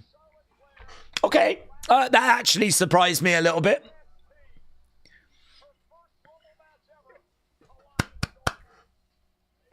She's engaged, isn't she? I think engaged to Carmelo. NXT talent once again. Kalani Jordan. This actually surprised me. I don't know why. Kalani was not in my mind. Great talent. Bang! Look at that. Very impressive. Lands on top of fellow NXT talent JC Jane. Yeah, I don't know why. I don't know. Mentally, I just sort of not thought of Kalani. I don't know why. Right, 3 spots left. Have we got Kyrie? We haven't had Kyrie. So is she going to be in this? Trying to think if there's any other big names that we've not had. We've had Lash and Nia. We've had Bayley and Lyra. We've had Rhea and Io. Well, let's find out. We're going to find out. We're 3 seconds away. Here we go.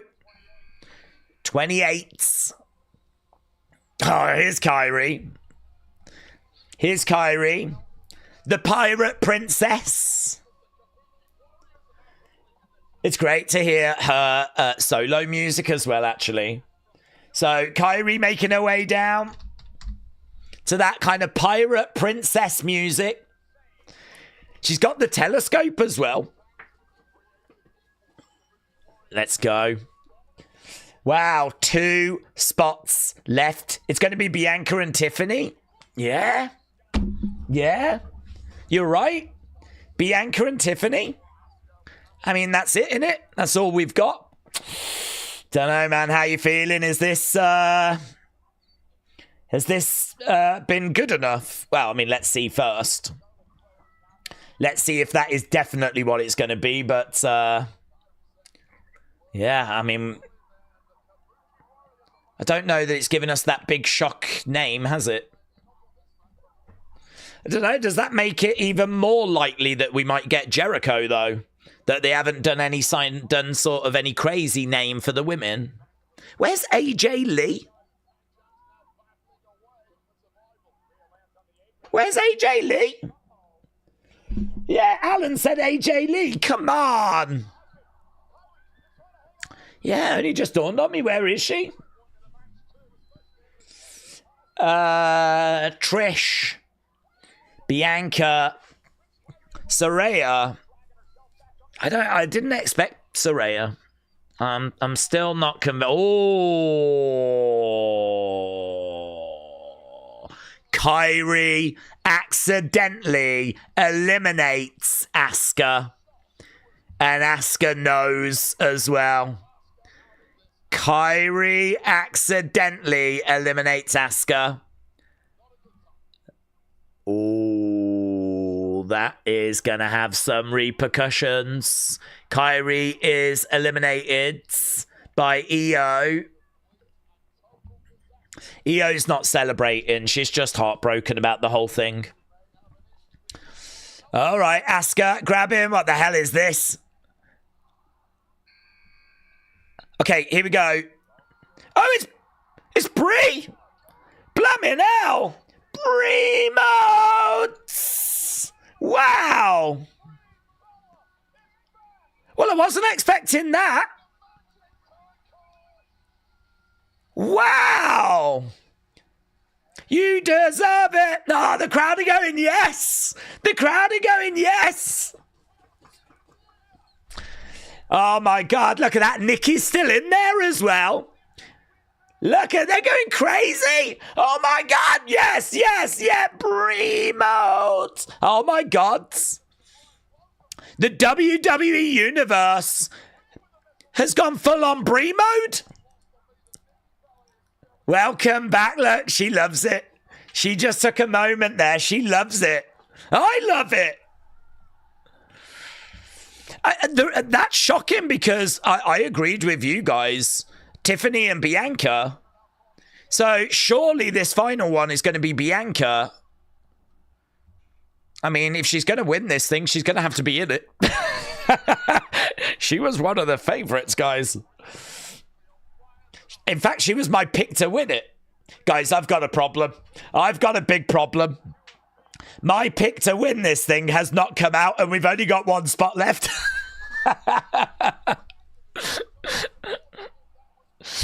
Come on. Come on. Here we go.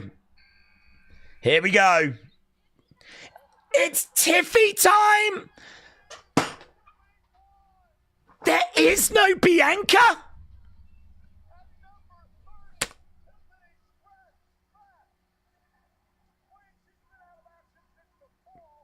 How is Bianca not in this match? Is she not ready to return? That's crazy. That is crazy.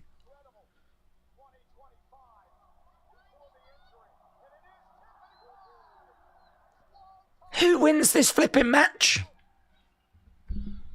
Mate, the two favourites were Bianca and Liv.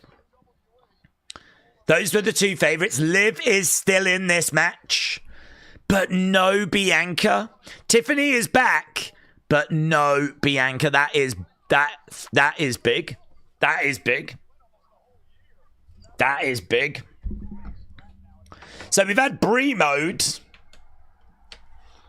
And number 30 is Tiffy time. So there we go. That is the full list. Brie and Tiffany. So no AJ Lee. No AJ Lee. No Bianca. William said Triple H Rumbles are a waste of time. Well, I'm just shocked that Bianca was not in this because that sort of suggests that she's not ready. That is a shock. No Bianca, no AJ is a shock. I don't know. How do you feel about that? Is that good enough? Is that something that excites you? I just don't know. I'm really shocked. Crowd are making good noise. Crowd are making good noise. I think the biggest surprise is Brie.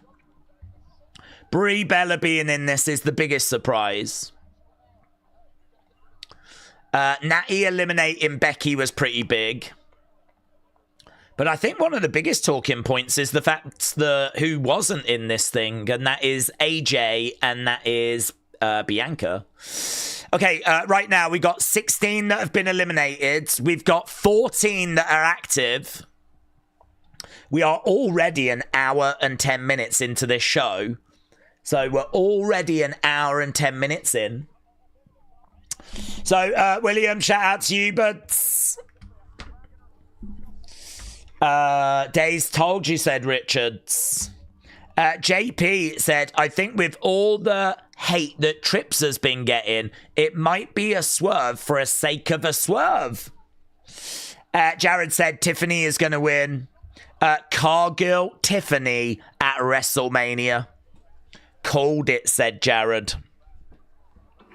Okay, we are underway.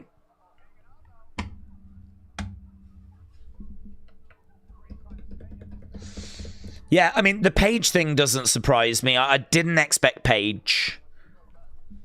I felt like that kind of footage of her training was sort of designed to make you think we were going to get something, and then, of course, we don't. Lyra gets eliminated. Bailey gets eliminated. I've got to think that the winner of this is going to be Liv. Liv has got to be firm favourite. I mean, this thing is going to get really good if Liv gets eliminated. Because if Liv gets eliminated, we are really going down roads we weren't expecting.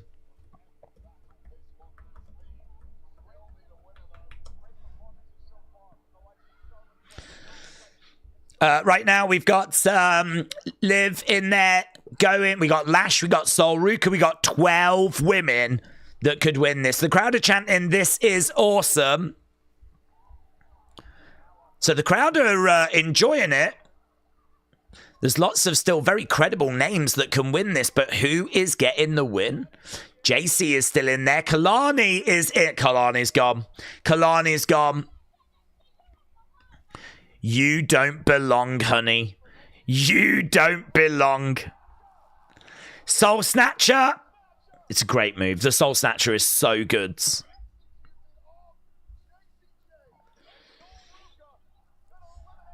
Okay, JC gets eliminated. So we are making some progress here. Right now we got Lash. She has got Soul. Throws her into the corner. Soul goes into the corner. The Bellas are working together, which makes a lot of sense. Right now we're picking up Lash. They're trying to get Lash up. Lash was then trying to reverse to get both of the Bellas up. Kick coming in against the ropes. Going over the other side. She grabs the Bellas. I don't expect either of the Bellas to get a victory. Shot coming in there by Brie. She gets... Oh, both the Bellas get eliminated. Both the Bellas get eliminated.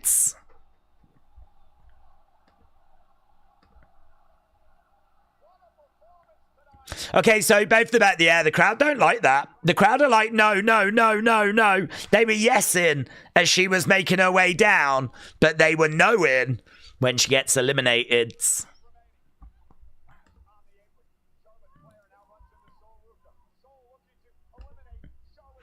Okay, right now we got Charlotte. She is still in there. She's been in there from the very beginning. I've not seen the latest in regards to how long she's been in there for. Big boot there by Lash. Charlotte gone. Charlotte gone. Lash Legend eliminates Charlotte Flair. So we got a Soul Snatcher. Charlotte's been eliminated.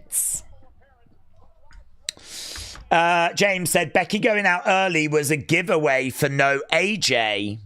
That's true. Chris said Liv, Stephanie, Bianca Jades, WrestleMania, Bianca wins Chamber. Okay, we're down to 7. We got Rhea, we got Io, we got Lash, we got Sol Ruka, we got Tiffany, we got Liv. So we've still got to kind of get rid of a few more here, to be honest. Richard said, I've heard rumours that X-Pac could be in the men's rumble, and so could Mr. Kennedy, said Richard. JP said, could it be Soul? Well, I mean, she's in the final 7 right now. Yes, it could be. I don't think it will be, but it could be. That'd be a hell of a shock if it was. I mean, right now, it's got to be Liv as the firm favourite. Liv is the one that a lot of people picked. It was Liv or Bianca. And we said if it was going to be Bianca, it'd be a big message. Lash trying to get rid of Io. This could be the end of Lash. Lash in trouble. Io in trouble. Io kicking out at Lash. Yeah, these two battling away on the edge of the ring. Lash and Io.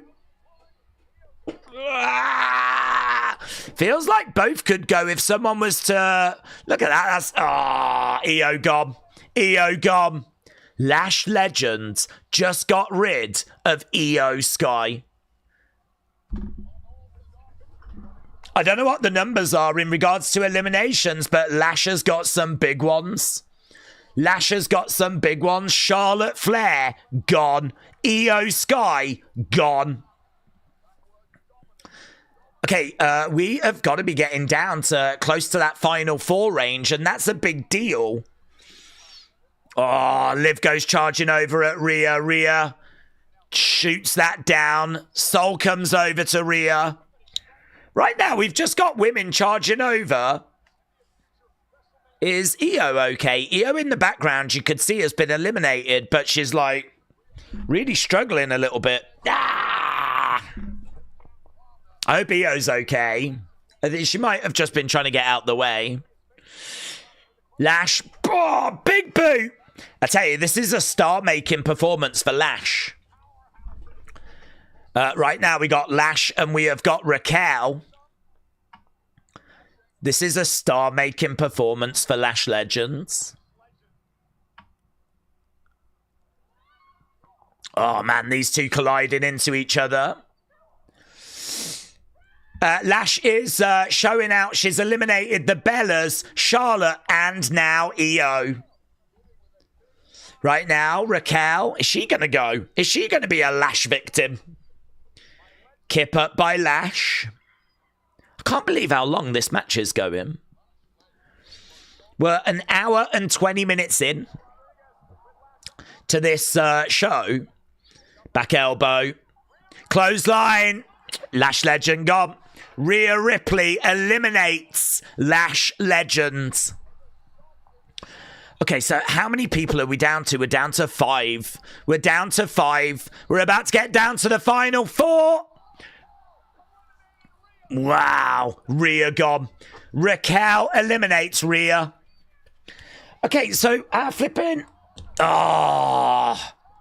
We're down to 3. Raquel has gone. Okay, we're moving quick. We're moving quick. We're moving quick. The final 4 was Tiffany, Sol, Liv, and Raquel. Raquel is eliminated by Liv. And Raquel can't believe it. They are Judgment Day friends. So Raquel eliminates Rhea, and then Liv eliminates Raquel. So our final 4 was Liv, Raquel, Sol, and Tiffany. I need to write that down. Sol, Raquel, Liv, and Tiff. Final 4. We're down to a final 3. I don't think it'll be Sol Ruka. It's going to be between Tiffany and Liv, and it feels like it's going to be Liv. Liv was joint favourite with Bianca. Oh, Sol Ruka goes down. Wouldn't it be amazing if Sol won? That would be amazing if Sol won. That would be the most exciting option of the 3 that are left. I am rooting for Sol, actually, but it's the least likely. Bang, back elbow there by Tiff. Liv with a big knee. Sol goes down. Drop kick. Tiffany comes over. She grabs Liv. Tiffany going over to the corner.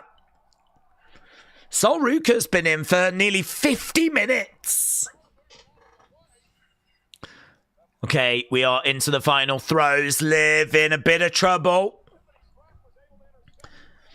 Okay, Tiffany in the corner. Bang. Soul Snatcher. Double Soul Snatcher. She didn't quite get it, but it still looked good. Soul Ruka with a double Soul Snatcher. She's got Tiffany. She's grabbing Liv. She's going to try and eliminate them both. I don't think she's going to do it, is she? No, she's kind of eliminating herself. Whoa! All three. No, look at this. Soul in a bad situation. Oh, my God. All these women on the outside of the ring right now. Oh, my God. Tiffany, Soul, and Liv. Kick coming in. Tiffany. Soul. It's good. It's a good final throw here of this. They're on the edge of the ring. Go big. Go home. Soul eliminated. It's going to be... Oh, there it is. Liv wins. Liv wins.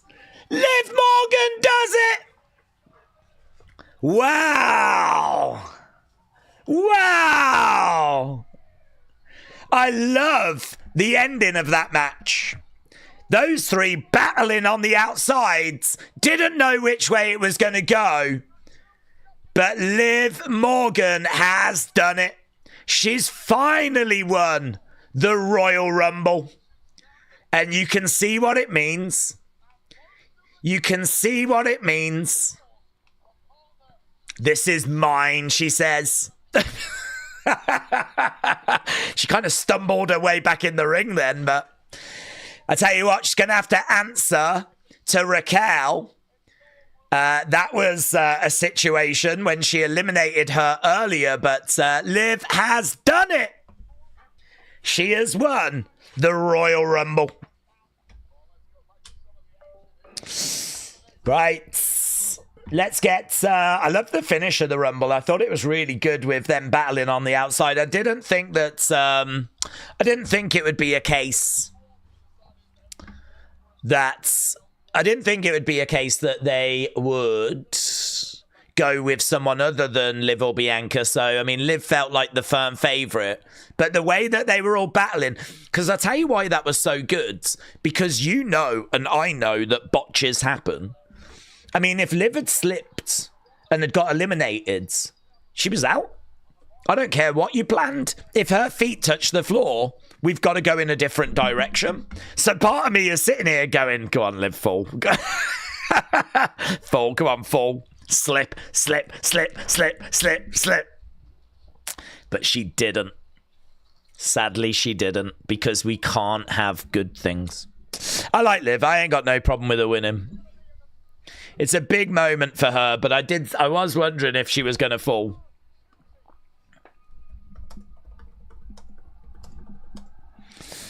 There we go.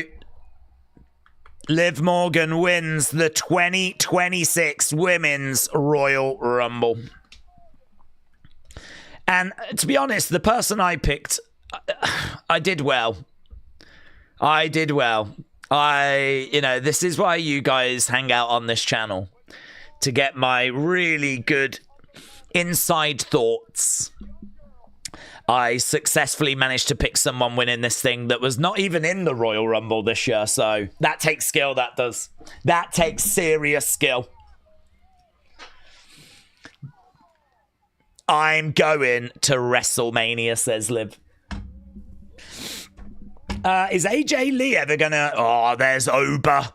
There is Oba. Look at that. I'm surprised they've shown Oba, actually. I'm surprised they've shown Oba. Yeah, so Liv and Soul and Tiffany all battling on the edge of the ring. And it is Liv Morgan that gets the job done. She finally did it. She finally did it. Okay, coming up next, it looks like it might be the AJ match. It looks like it might be the AJ match. Richard said, Days, it's Richard. Drew is not happy after losing to Sammy earlier. The Drew match hasn't happened yet, Richard. We have not got to that yet. This was our first match so far.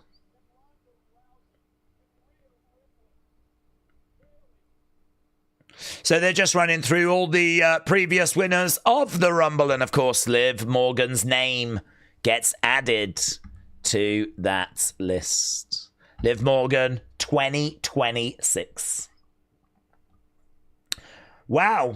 Oh, my God, what the hell's all this?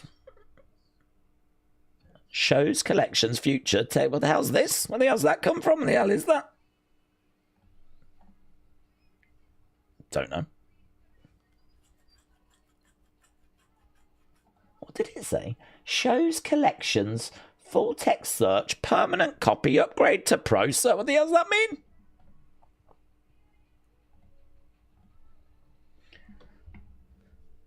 Okay. Wow.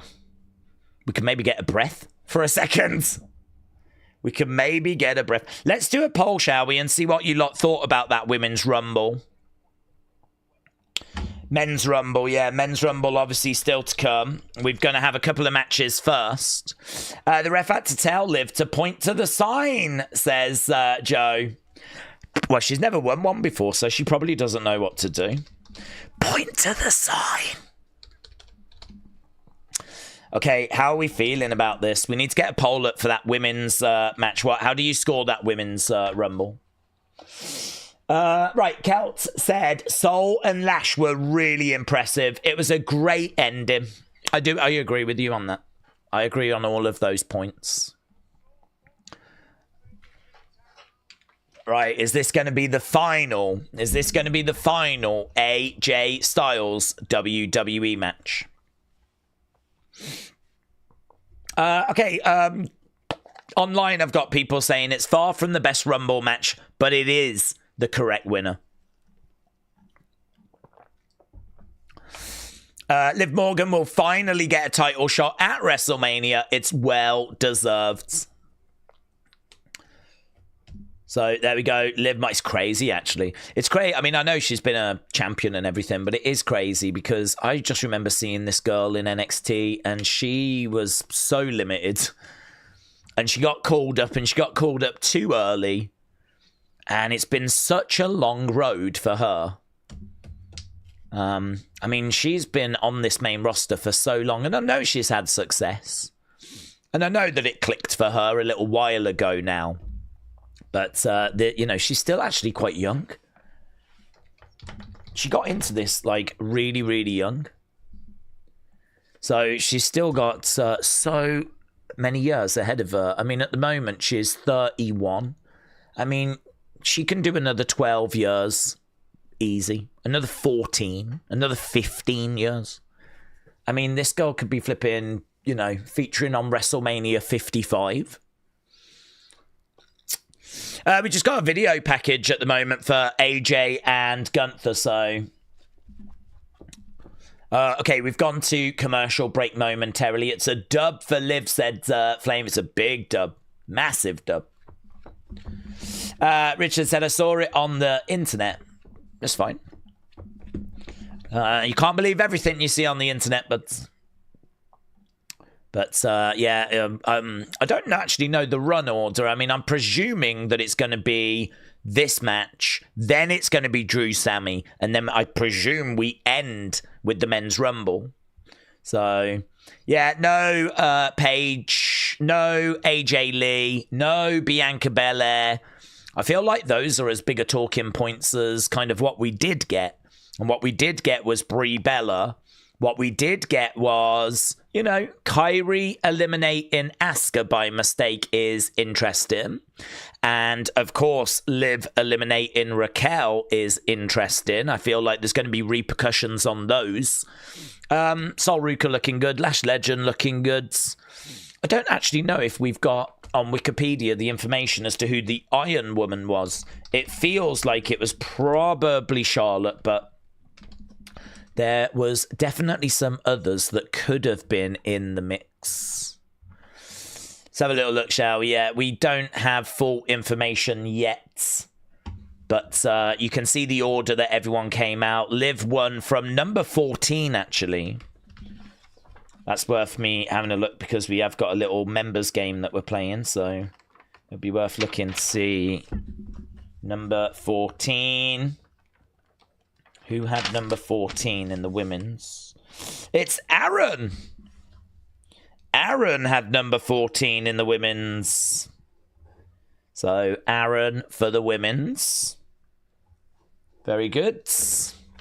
And you can see the number of eliminations, but I don't know when this was updated. So I don't know how accurate this is. But if it's true, they went big on Lash Legend, who had 5 eliminations. So Lash Legend with 5 looks like she got that record. Looks like Charlotte clocked in at nearly an hour. So I think Charlotte might be the Iron Woman. And I think Lash might have got most eliminations. I will have to double check that just to see. Obviously, that's info people will want. Iron Woman, potentially Charlotte at 59.49. Most eliminations looks like Lash. But again, we'll come back when this is fully updated. I could believe it's Lash, to be honest. It felt like it was Lash. Jared said, did Liv or Raquel just turn face?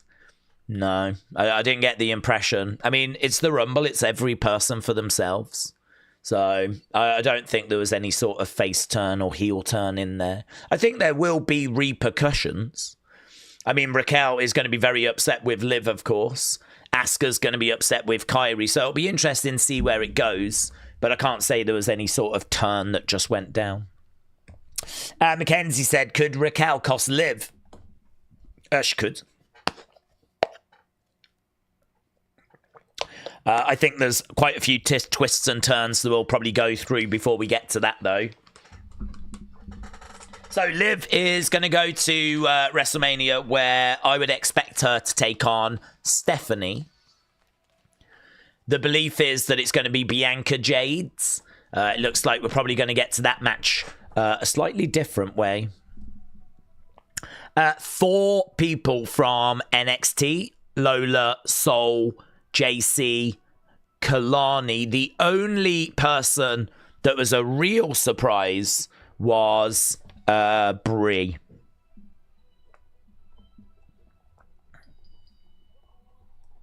Okay, Gunther making his way down to the ring. This is our second match. This is match number 2. Okay, Gunther coming down the ring general. And if you don't know the situation with this is that this could be the final time that we see AJ Styles in WWE. AJ has been talking of retiring. This is a retirement match in the sense of if he loses, he is done. It feels a bit early for that, but there are theories that he's about to go to AEW or he's about to go to TNA or something like this. So it might be early because he's about to go and finish his career elsewhere. But Gunther has made his way down to the ring. We're about to get AJ coming down, so we need to change over the graphic on screen. Right, AJ Styles versus Gunther. This is going to be dramatic. This is going to be potentially emotional. This is going to be crazy. Right, Slim Whopper, shout out to you, my friends. Appreciate it. And Retro MC, shout out to you, buds. Yeah, I hope everyone's having a good time. Okay, here we go. This feels like a real moment, genuinely, where we could be watching AJ for the final time in WWE. And here we go. Here we go. Here he is. And that looks very similar to the gear that he wore when he debuted. I don't know that it is his debut attire, but it does look similar.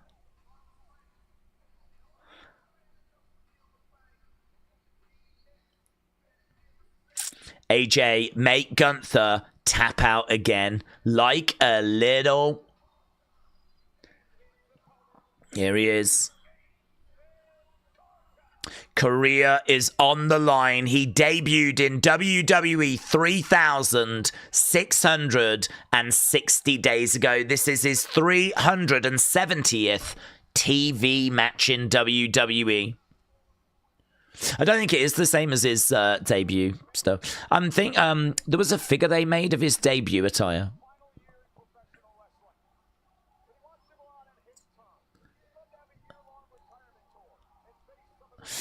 10 years ago since that debut, it would make sense. I think it is similar, but I couldn't say that it was identical. But I remember that being black and blue. I remember them doing a figure. I'll have a look. I've got the flipping internet in front of me. Why don't I just look? AJ Styles, WWE 2016 Rumble. Rumble, young man, Rumble. No money, but they don't want that's what he wore. So it's a similar jacket. It's black tights. It's blue on the kick pads. I mean, all of that is the same. Can't see what he had on the side. Oh, is that the side? Yeah, he's got a little bit more going on the side this time. It's very, very close, actually, though. Black with the blue kick pads, and as we said, the jacket is the same. But AJ has made his way down to the ring. He's in the ring, and we're about to get underway. Is this where it ends? If you've not voted, get your votes in, because it would be good to just get people's thoughts on that match, and then we can ask the question, is AJ about to retire? This crowd desperately don't want that to be the case. They are chanting right now. They are chanting away.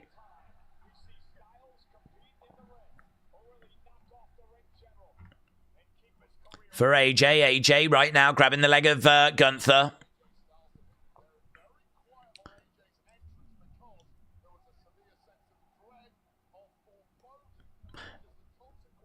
Wade said they were quite quiet. They were quite quiet during the entrance. They're not quiet right now. They're making plenty of noise. Yeah, look at that. You can see they've all got the phones out. Gunther picking up AJ. AJ taking him over. This could be special, man. This could be so special. Because both of these are special talents.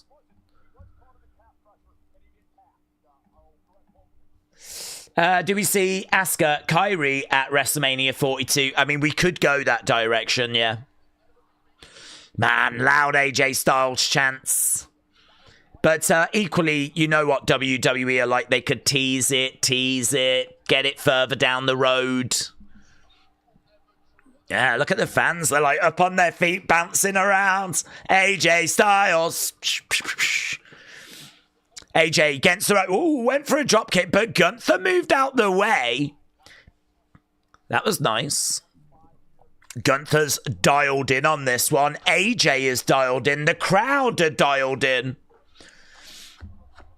AJ emotional. Walking towards the ring. Everyone's locked in right now. Slim Whopper, shout out to you, my friend. Let's end the poll. James said, now that we've got Brie, my Daniel Bryan prediction is not so crazy. This is true. I'd say it's almost a cert. Who knows? Daniel might have travelled there with her. Would Daniel want to let his wife go to Saudi on her own? Probably not, so there's probably a good chance that Daniel is there. Come on, Daniel. Come out. You could have one last run, couldn't you, Daniel? Hey? WrestleMania, you like that, don't you? We might lose an AJ and gain a Daniel Bryan.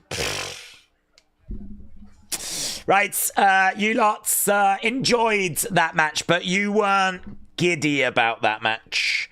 You said it was great, but it gets great 61. So probably a little low, actually, that for a Rumble. But I think that's probably fair because, the reaction online seems to be that it was not the greatest Rumble. But there were things that definitely went well for it, most notably the finish. Brie being in it seems to be well received. Tiffany coming back. Lash's performance. Yeah, nice drop kick there by AJ. Crowd going crazy. Crowd going crazy. AJ standing over Gunther. Okay, let's ask the question. Do you think this is where this is going? Mate, they're going mental. This is like France. This is like France. The fans are on their feet and we've got all this going on. We got phones being waved around. Okay, right now we got AJ going to the outsides. Will AJ leave WWE tonight? Yes or no? Is this where it ends? Does he lose?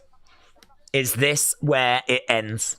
All Game said, Bird, long time no see. I'm hoping AJ wins. It's just too early, says All Game. All Game, shout out to you, buds. Dak22 Vermont, shout out to you. Matt Handy, shout out to you, my friends. Is Daniel a possibility? I don't think so, to be honest, Dizzle Dog. I think he's still under contract with AEW. So not expecting him to make an appearance. But it was just funny how James mentioned it. And then, well, we did get his wife. Okay, Gunther in control. Crowd are chanting, let's go, AJ. Chop coming in there by the ring general. AJ Styles going down. Gunther coming over, standing over him, grabbing AJ. He's got AJ, hurls him into the barricades. This could be a dissection of AJ Styles right now. Gunther is so good.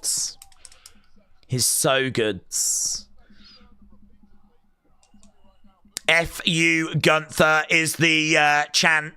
Many people will have been introduced to Gunther because of that final John Cena match at the end of last year. Well, here he is. At the very next big event, trying to get rid of AJ Styles from WWE. Chop coming in, AJ going down. There's a little bit of a mark on the chest of Gunther. Fans are up again, dancing. Shot coming in there by AJ. And again, middle of the ring, another big forearm coming in. AJ in the corner going hard. AJ goes down. Referee's over, checking on him right now. Gunther in control, methodical. Fans are booing away. Fans are booing away as right now, he's just taking his time, isn't he? He's so slow and methodical. Over the other side, picks him up. Big back body drop. Big back body drop by the ring general.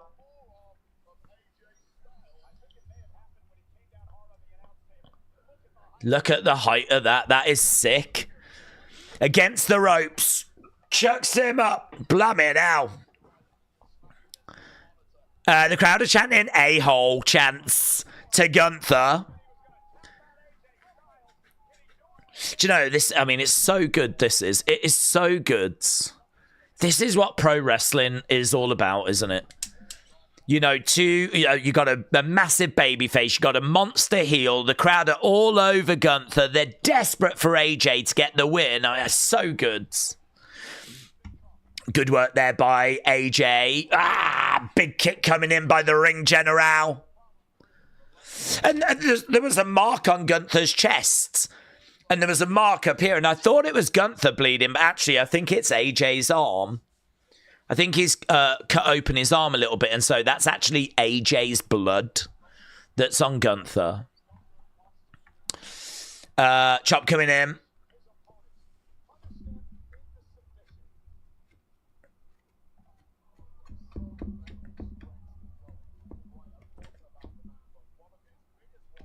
Chop coming in there by Gunther. Shot coming in there by AJ.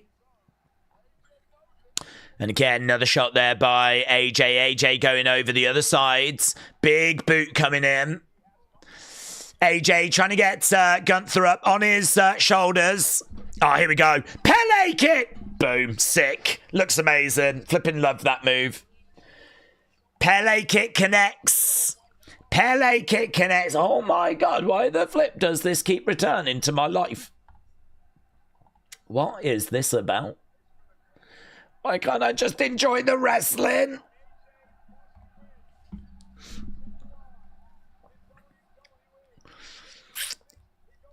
If AJ loses, he goes home. Yes, AJ. Flipping love that. Daniel, shout out to you, buds. Yeah, love the Pele kick.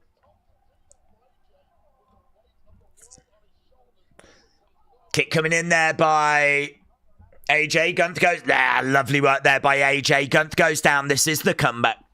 This is the comeback. Here we go. Jesse said, let's go, AJ. Ray Marnie is still cheering on Brie Bella. Oh, lovely. Net breaker to Gunther, kicks out. Yeah, it's going to take more than that, innit? It's going to take more than that. People are saying there are blood, sweat, and tears going into this match.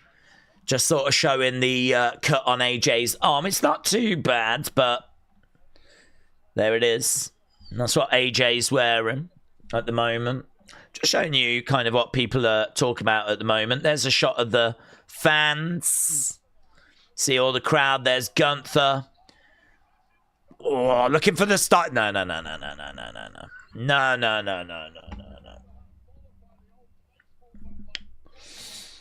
1, 2, shoulder up there by AJ. So AJ was looking for the Styles Clash, but he couldn't find it. It's hard hitting this, you know. They are both throwing a lot at each other. Yeah, big lariat by Gunther. Gunther on his feet. He's going over to AJ. AJ going to roll through for that calf crusher. He's looking for it. Shot coming in there by Gunther. No joy. Shot coming in there by Gunther. AJ over against the ropes. Big chop coming. Oh my God, AJ goes down hard.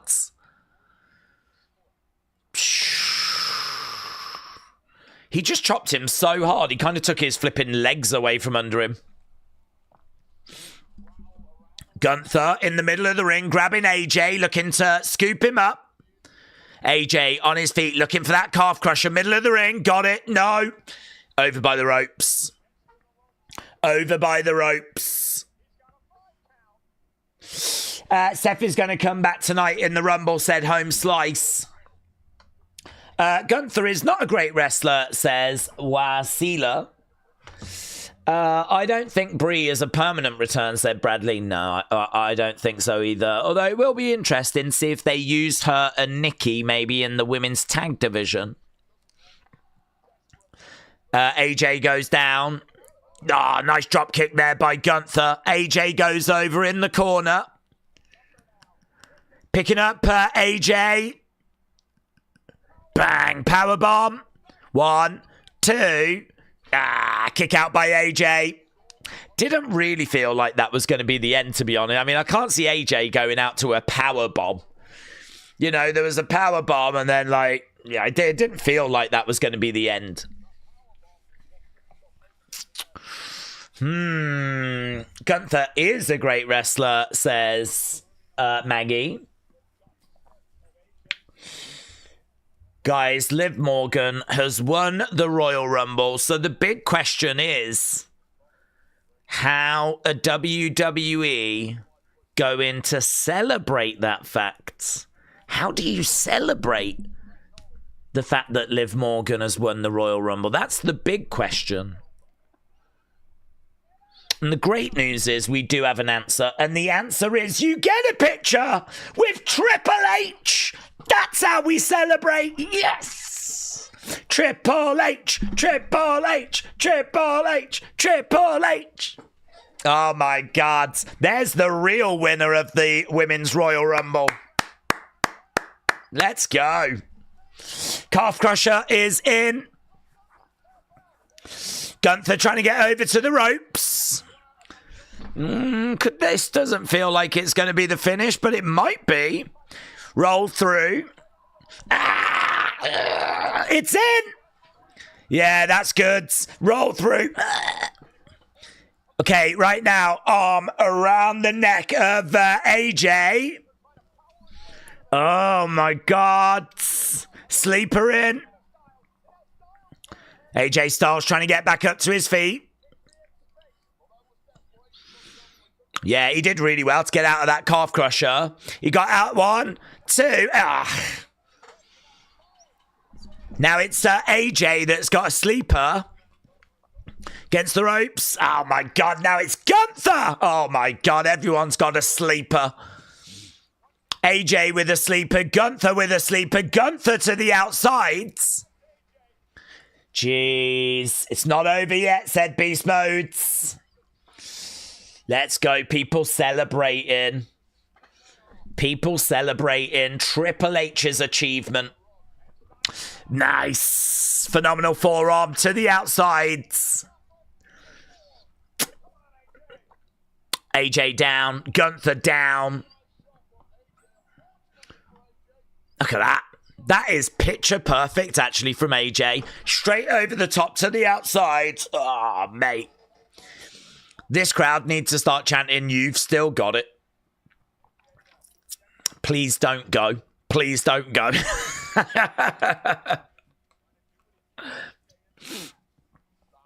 Okay, AJ is looking to go up top. AJ over in the corner. Gunther down. Gunther. Bah, big chop there by the big man. AJ goes down. Gunther again coming over, looking to try and go for a big superplex. Gunther, AJ in the corner right now, looking for the superplex. He's trying to get him up. No joy. Oh, AJ. He's got Gunther. Powerbomb. No. Powerbomb by Gunther. No. Reversed. Jesus. Styles Clash. He's got him up. Powerbomb. 1, 2. AJ. Nope. That was good. Reversal. AJ Styles down. Gunther down. Look at that. Yeah, man. Look, there's a kid in the front row that was like, oh, man, he was losing it. So good. This is, honestly, this match has been really fun. And we've been into the match for a little while now, so the end could come. Really, at any time. AJ. Oh. Yep. Springboard 450. Going for the clash. He's got Gunther. No, Gunther. Yes! Gets it! AJ! 1, 2. God, I swear to God that referee counted slow. It was like 1. Oh, man, this ref wants AJ out. He wants AJ gone. 450. Springboard 450 into a Styles Clash. Look how slow the ref is. What the flip? What the hell's going on? Are you Ludwig? Are you Ludwig? Are you Ludwig in disguise? Are you Ludwig in disguise? This referee has got a lot to answer for.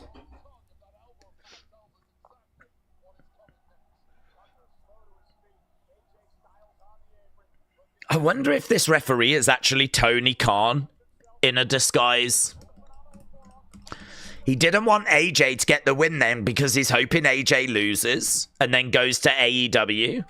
Low blow by Gunther. Okay, we got drama. Gunther. Boom! Here we go. 1, 2. Ah! That's great. Blimey now. Blimey now. Oh, that was good. That was really good.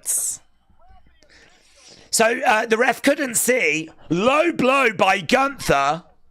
And that felt like it could have been the end. That felt like it could have been the end. And there's a massive cheer. Huge cheer. When AJ manages to kick out of that.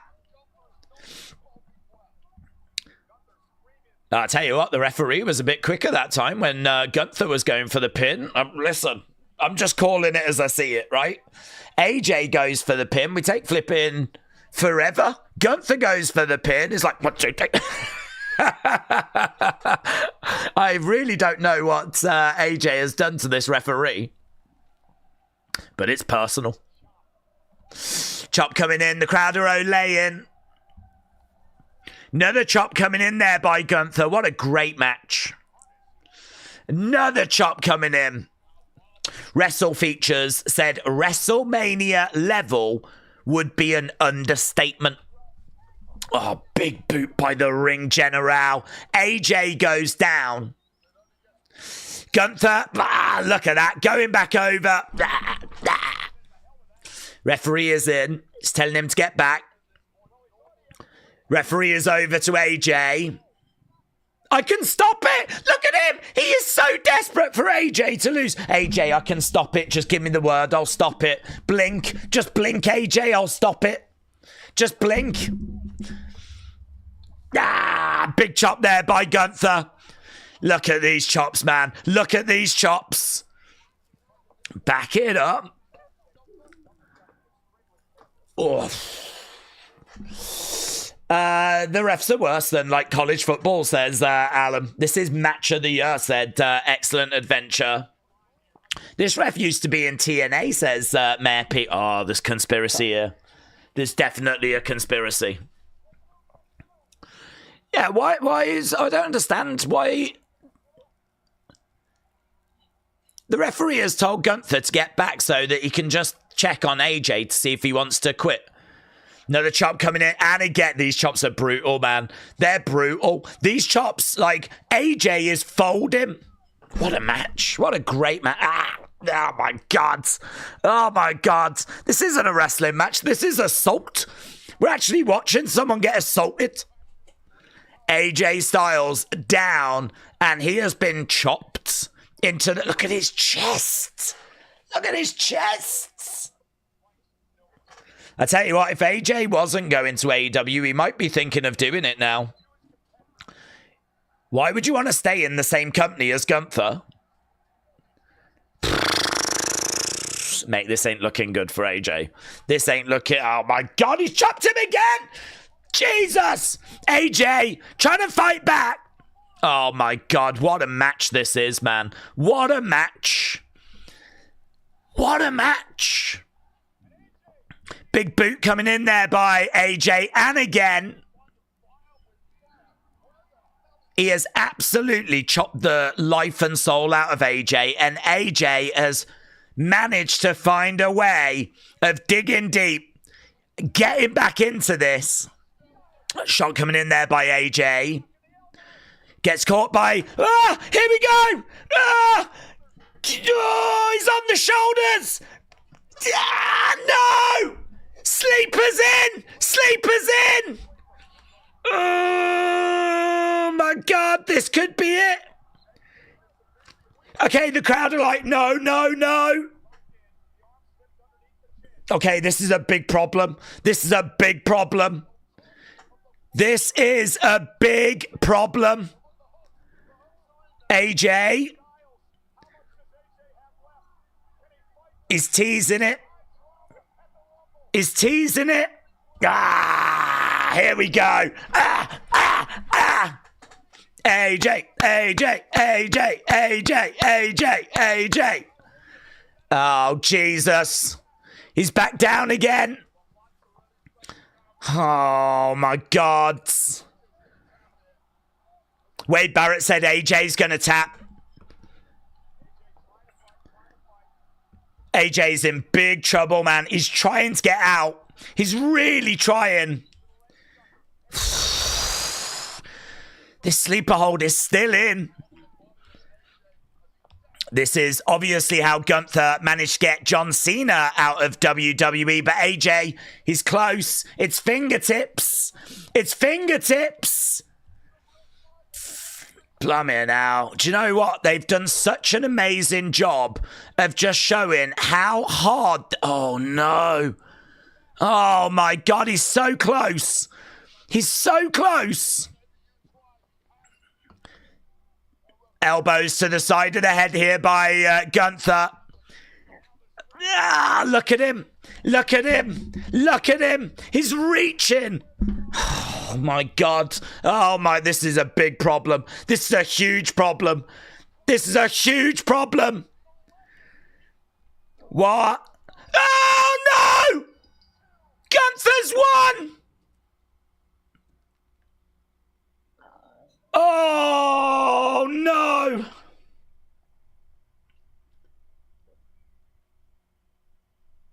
Oh, my God!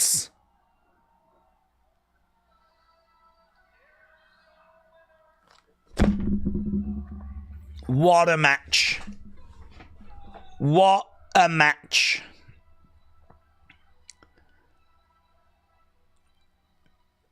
We feared that it was going to go that way, and AJ reaches out to those ropes. They did such an incredible job of making us believe like that was a battle and how hard that was. And I mean, AJ just got chopped into the shadow realm.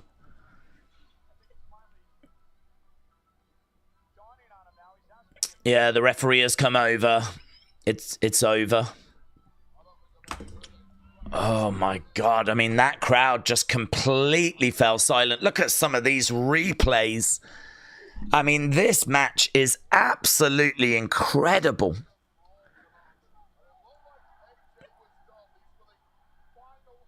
You know, I mean, some of those chops that were being delivered, they weren't just like surface chops where, you know, you just take it, whatever. I mean, AJ was getting smashed back to the ropes.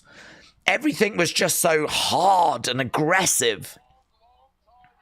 And AJ was like trying to reach out. He couldn't quite make it. And oh my God.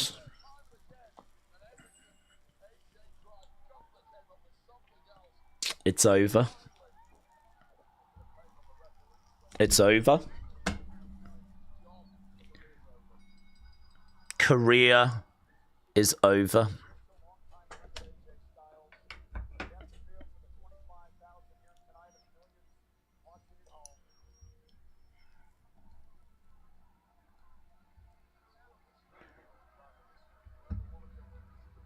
AJ, you was out, says the ref. Oh, he wanted to end this. He wanted to flipping end this. He was desperate for this to end. Someone needs to tell Shinsuke that he can post that thing now. Shinsuke, you can put the thing up now, but... You know that note you wrote the other day? You can put that up.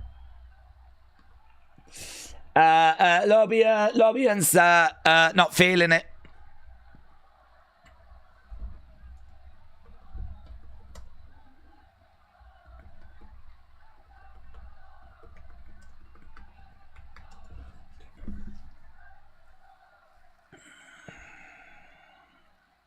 Look at these scenes.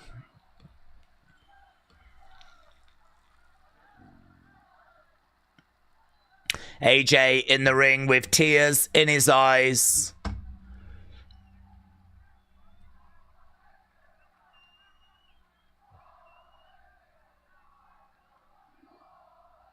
Gunther has got rid of John Cena, and now he has got rid of AJ Styles.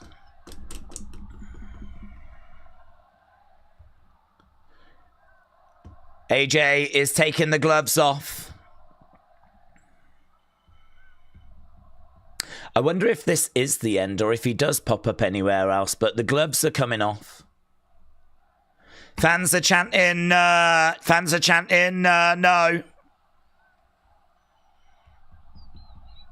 He's got it. He said he was going to. He's got it.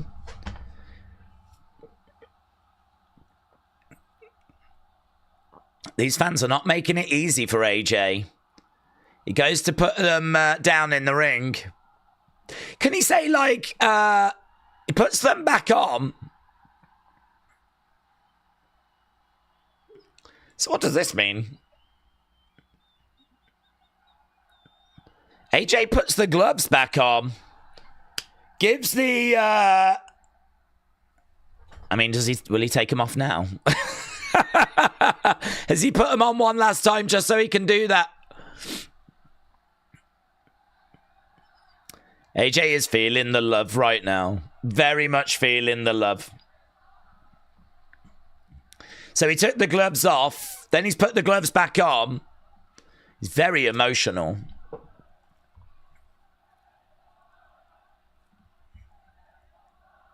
He's leaving them on. Do you think he'll go back to Triple H and be like, nah? Do you know, this is really hard, actually, because, like, he is a wrestler. This is what he was born to do. He's one of the very best that we've ever seen.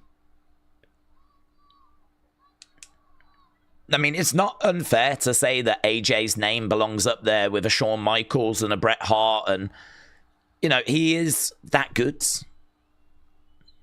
Time waits for no one, though, obviously. And there he is. Look, goes back to the corner. They hit his music. He throws up the two sweets. And I don't know what we can read from that. Michael's words are, it's hard to leave.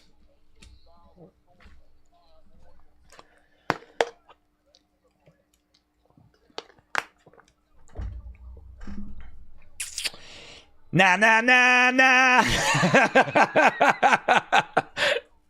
Well, you shouldn't have come up with the stipulation, should you? You boomer. But you got yourself to blame. You could have just said, let's do a normal match. You could have been in the Rumble instead. He pointed at the Mania sign, says James. That's because AJ is going to WrestleMania. He's going to be selling popcorn. And he's going to be selling drinks. He's going to be showing people to their seats. And I think what's great is that WWE probably will give him comp tickets. So he won't need to pay. So, listen, he's going. He is going, and you can go as well. Get your comp tickets available right now. Right. Dak22 said, I love Bailey's lemon pound cake. Oh, I've not tried it. I'll have to give it a go. Dak22 Vermont. Thank you. All Game said, I hope AJ wins. It's not been a good night for AJ's. There was no AJ Lee, and AJ Styles decided that losing was the right way forwards. VJ said the men's Rumble OTC. Edward said, do we think there could be a swerve and we could get AJ re-sign and winning in the Rumble? Well, we could. I mean, the only thing I would say is that he's lost. So he's done with WWE. I mean, if he goes backstage right now and asks to be in the Rumble, why would WWE allow that? I would sort of need that to be explained. Why would we allow someone that has just put their career on the line to go into the Rumble match? So that would need a bit of work. Jean-Pierre, shout out to you. Big Di said, AJ is on the Mount Rushmore of greatest wrestlers of all time. I actually put him at number 1. David said, AJ's real retirement match will be at Bound for Glory. Alfie said, that's depressing if he is actually retiring. I think the fact that he didn't take the gloves off and didn't do that, I think maybe makes us think that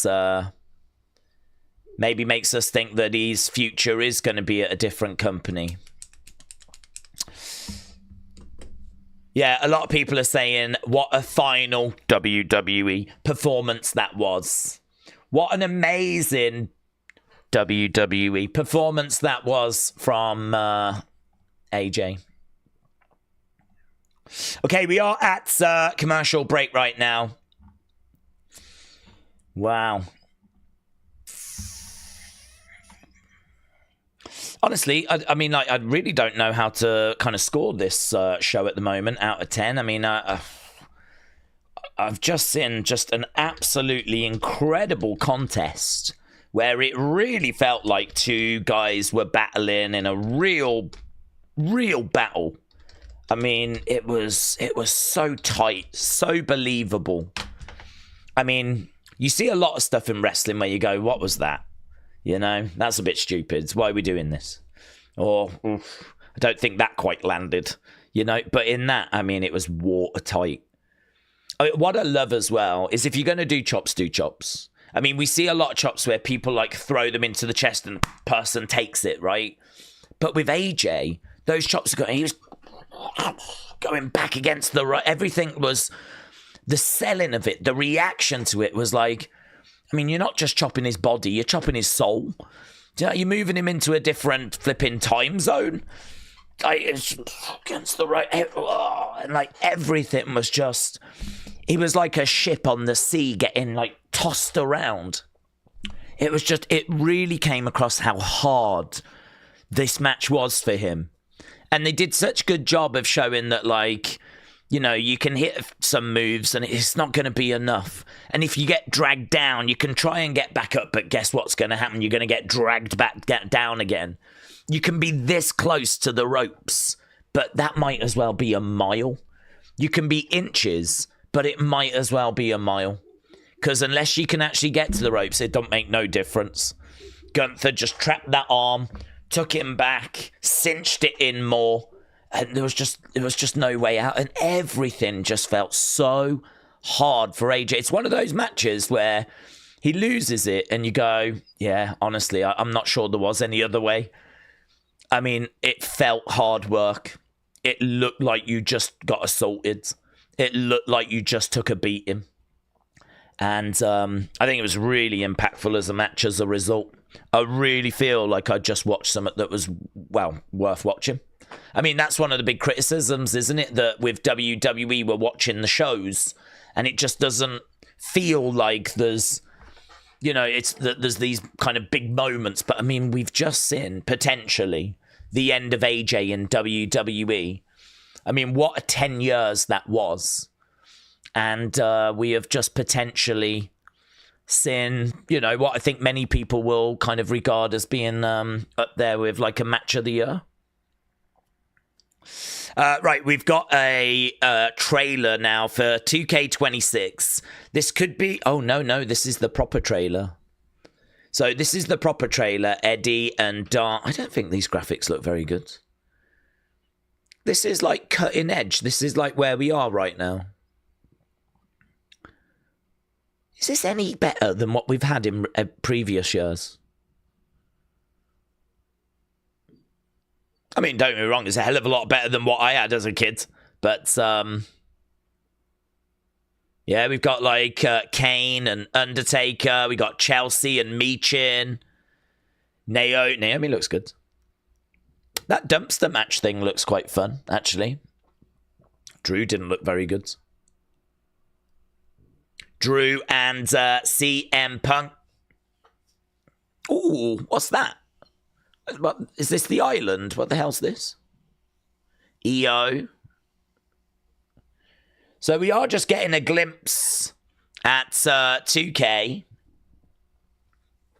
Money in the Bank. They're showing you quite a bit, actually. Stephanie, NXT, Hell in a Cell. There'll be lots of YouTube channels that are going to break down this whole thing, aren't they? Or thumbtacks. Is that a big thing? Have we had them before? Create a spectacle. unleash endless possibilities. Is that Ring of Honor, Punk?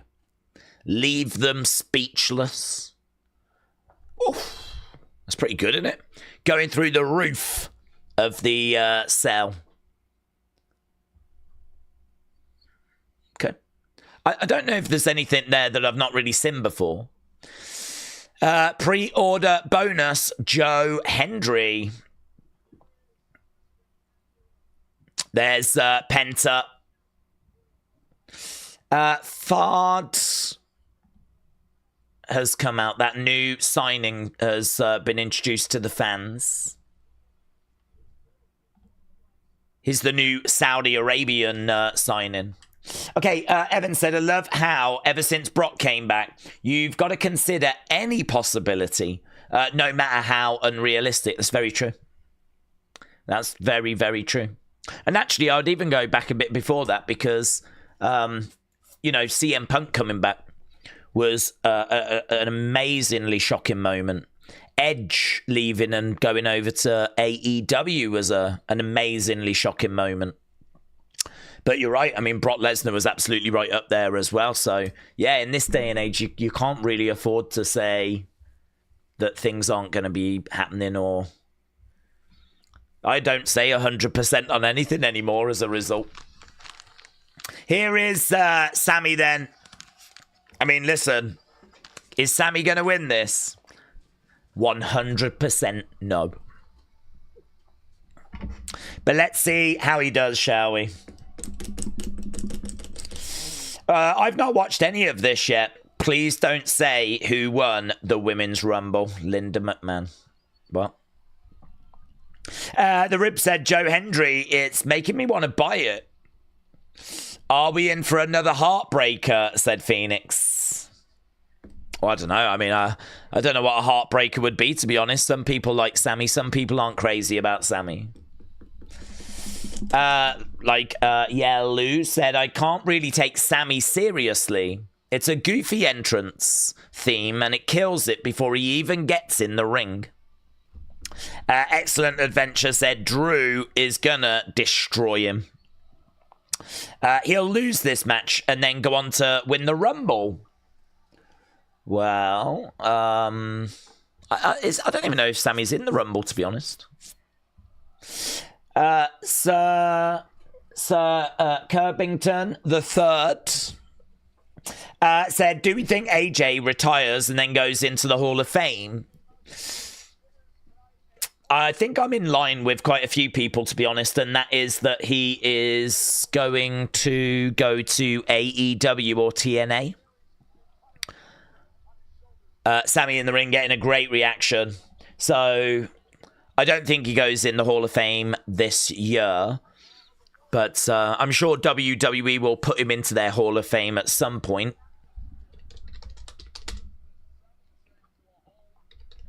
Okay, Sammy has made his way down. This is match number 3. There's only one more thing to do after this, and that is the Men's Royal Rumble.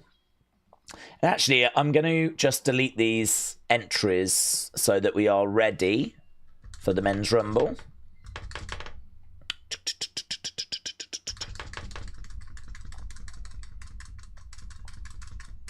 Might as well get ready. Just as Drew is making his way down. Oh, guys, I'm so sad. We better get Jericho. Mo Money said, did Ava leave NXT? Yes, she did. She said her show on Tuesday was her last show. So she did. The Ring General, thank you, my friends. Appreciate the support. And Tracy said Nikki Cross was not in the Rumble. That's true. Yeah, that's true. Jean-Pierre said, I think Sammy is going to win. They won't do two sad things.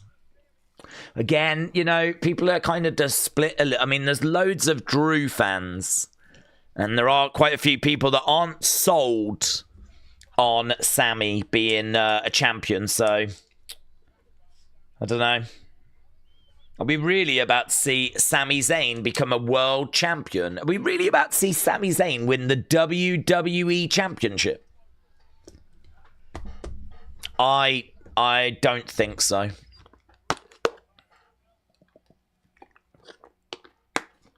Drew making his way down. I don't know what Sammy has got prepared, but he has never beaten Drew. Now would be a great time to get that first win, to be honest.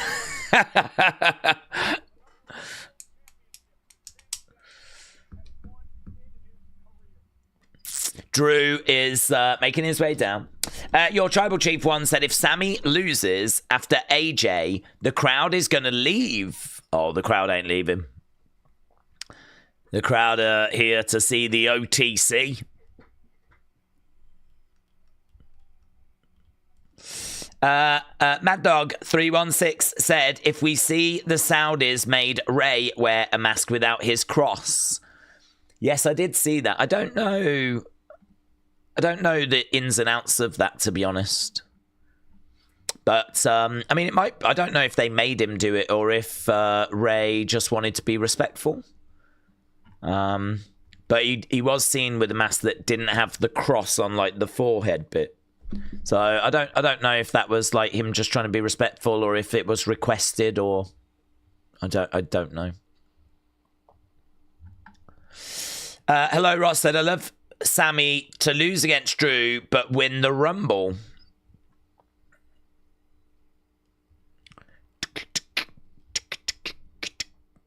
Okay, you want Sammy to lose, but you want him to win the Rumble.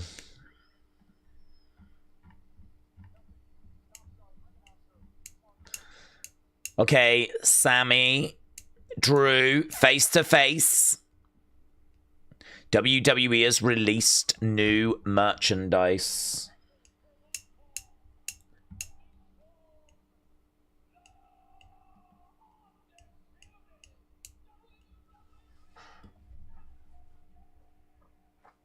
Thank you.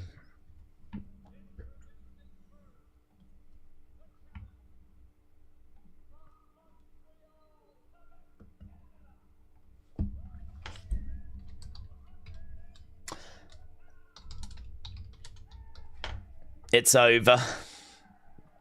Sammy getting his intro. So thank you, AJ merch.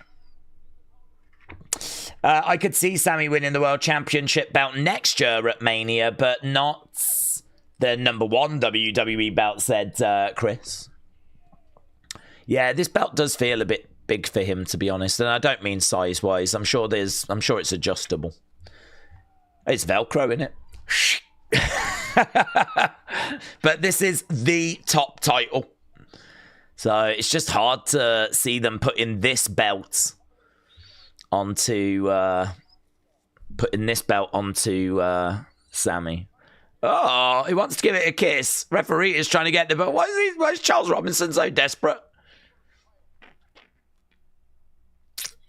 What's happened there? We've got a black screen. What's happening? Guys, where has the show gone? Oh, there it is. There it is. He was trying to kiss the belt there, but Robinson was like, give me this here. He's like, it's my belt. It's my belt. Okay, let's get the results, shall we, of that match. You lot scored it great. 73. Great 73. It's good. It's a good score.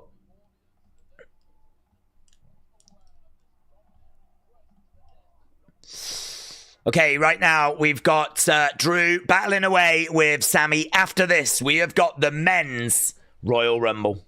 Harmon said, Days, I'm so sad to see AJ go. My favourite memory is late 2016 and the feud with Ambrose. Would have been nice to have seen him in a match with Jericho. Do we think Jacob's going to cost Drew the championship tonight, said Zycamy.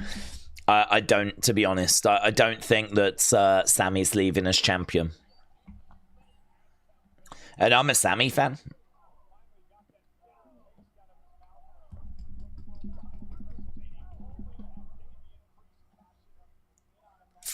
Big chops there by Drew. This is quite unenviable, actually, because these two have got to follow that great match. So it is very unenviable. 40, 33, 17, and 10. Gaming in real time said, anyone else having some bad quality? There was just a moment where the picture dropped out, yeah. It's okay at the moment, though.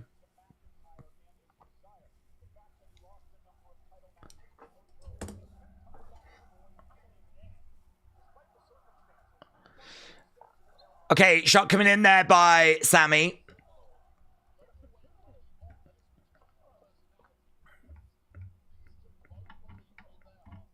Over against the ropes goes Sammy. Drew charging in. God, it's just really hard to kind of get invested in this match. Anyone else finding that? Like, this is Sammy versus Drew for the WWE Championship, but how the hell are you meant to follow AJ Styles leaving WWE? Clothesline there by Sammy. Drew goes to the outsides. We're also like 2 hours, 20 minutes into this show. 2 hours, 20 minutes. If you are watching and you've not left a like, leave a like. We could actually make it to 2,000 likes. So a massive shout out to everyone that's joining us and joined us. But we could make it to 2,000 likes. We're on 1799. Sammy diving to the outsides. I don't know that they're going to be able to give this match loads of time, to be honest.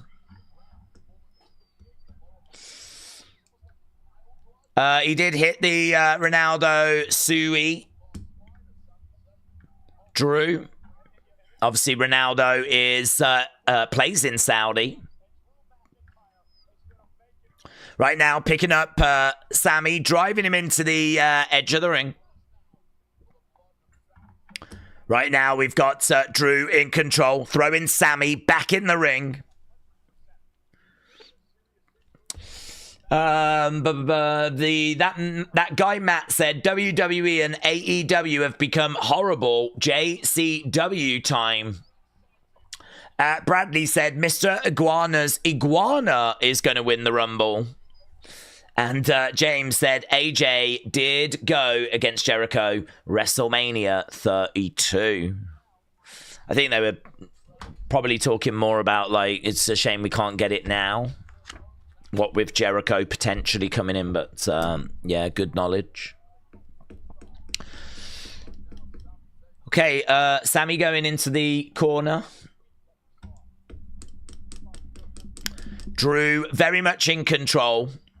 I just think it's very unenviable that they got to follow that man.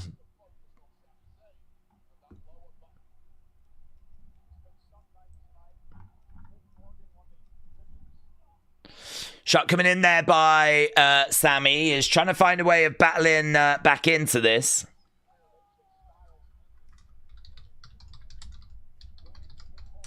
Wade Barrett said he's trying to move on from what they just saw.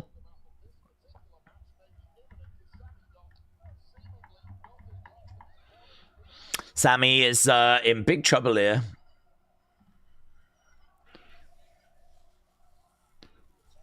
McIntyre with Sammy. He's got him over against the ropes. No joy. Sammy over the other side. Picks him up. Backbreaker. Huge backbreaker.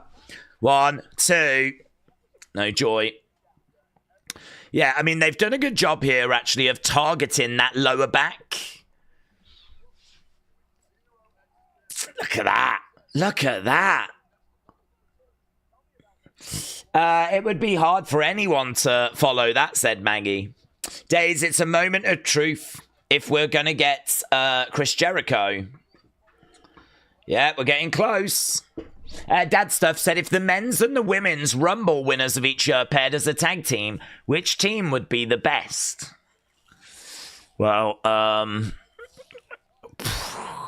and Shinsuke would be pretty good, wouldn't they?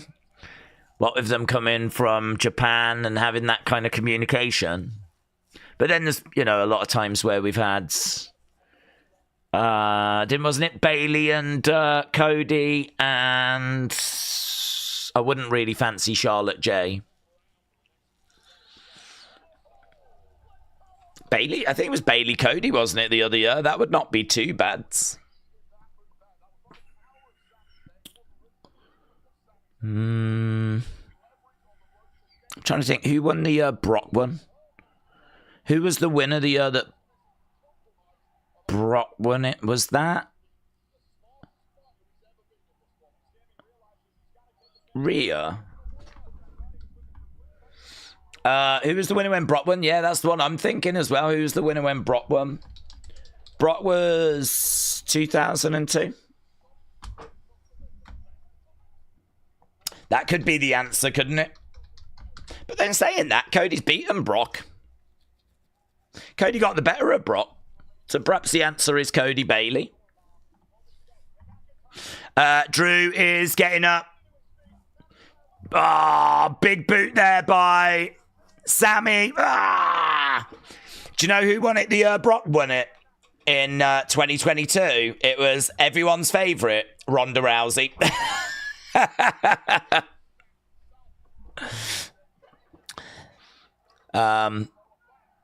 Brock and Ronda would destroy everyone as a legit MMA force.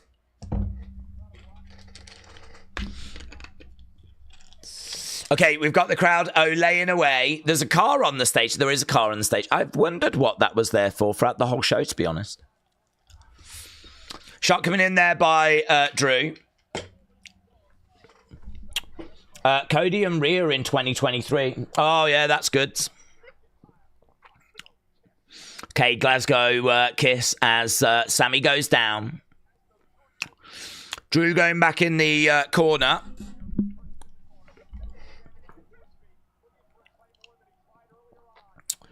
Okay, here we go. Drew looking to count down to deliver that Claymore, charging him. Oh, Sammy rolling up Drew. 1, 2. Kick out by Drew. I don't think they're going to give this match too long, you know, because, I mean, I think they want to go 4 hours for this show in total. We've only got an hour and 28 minutes left. And we've got to still wrap this up. We've got to get started with the Rumble. You know the Rumble's going an hour and 10. So, I mean, this thing might have another 5 minutes in it or so. Maybe 10 at a push. The fans are cheering for Sammy. Sammy on the outside, climbing up for 12 times. Shout out to you. I tell you what these two are doing. They're going out there and they're just giving it their all. They're just going out there and they know that trying to follow up what we just saw is going to be a flipping nightmare. So they're going out there and they are just going. They're just working. They're just, do you know what I mean? Throwing everything at each other, working at a good pace. Is that a white noise? Tribute to Sheamus there by Drew. Kick out there by Sammy. I think Logan's going to be my outsider, said Messiah. Do we think The Rock will show, or is he not showing? I'm leaning towards him not showing. Hello, Sydney. I don't think it's impossible that he could show, but not expecting it. I mean, last I saw, he was getting ready to play the role of a 70-year-old, and he was in quite frail shape because he had really, like, slimmed down, like, you know.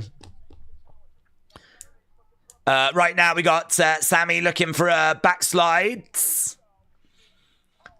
Future shock DDT. Right now, he's going for another one. Boom. Sammy down. Drew again, grabbing Sammy. He's looking for another one. Plants him again. Jose said, who in the Vision is going to turn against the others? Well, I don't know that anyone is going to do that, but there is a thought that Theory could be working with Seth. But I don't know that that's a theory that I necessarily subscribe to. It's one of those things where it could be happening, but I don't know. I think the Vision are kind of together in the long term. I don't think we need to sort of break Bronson away. I think Bronson and LA Knight are going to get into it. I think Logan's a heel. I mean, you're not going to turn Logan face. Bron's not turning face. So if anyone had to turn, I think it would be Theory. And I think they'd go with the angle of him working with Seth, but I just don't think that's the direction it's going. Clothesline there by Drew is colliding into... Oh, my God, he went for the haluva. Claymore! That could be it. He's by the ropes, though. Yeah, foot on the rope. Foot on the rope. Foot on the rope. Some really good action in this match, you know. We are probably still reeling from that AJ match, but there's some really good stuff going on here. Any other show, this thing is cooking. This thing is getting some serious love. But everyone's flipping still trying to recover on what went down with AJ. Especially me. Referee's having a... Drew's having a word with the ref here. He wasn't happy with one of the counts. I'm just doing my job, says Charles Roman. He's going to get haluvaed, is he? Oh, no, he's moved. Oh, boom! Connects! Haluva! Sammy. Here we go. 1, 2. Ah! I didn't think it was going to be it, but, you know, I can't help but hope. I can't help but hope. Oh, as a Sammy fan, you just really don't expect good things. I don't expect good things. I just don't see any way that Sammy is doing this.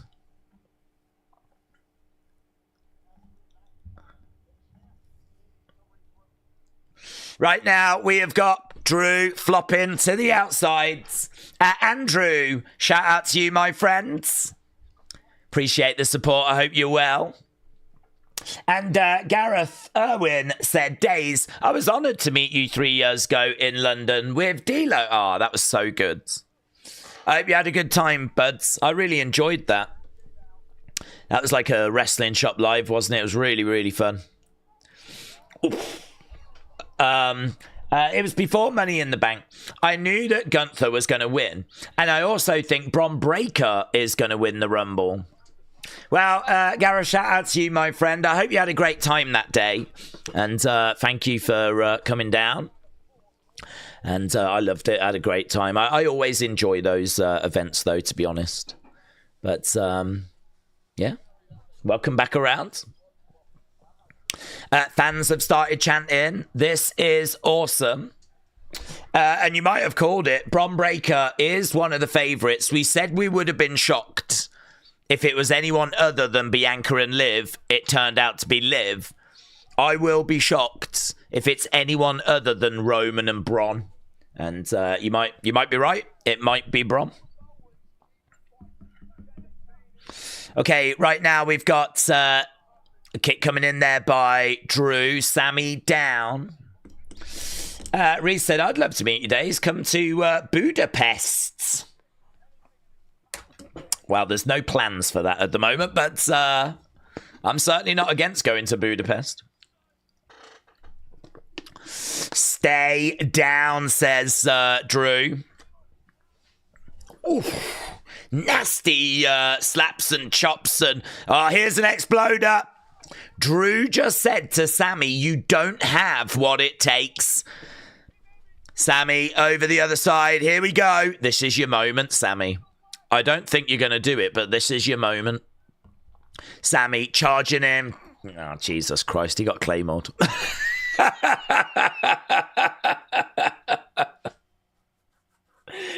He got goddamn claymored. Ah, Sammy! You had one job. You had one job. Sammy is down on his knees. Here's Drew.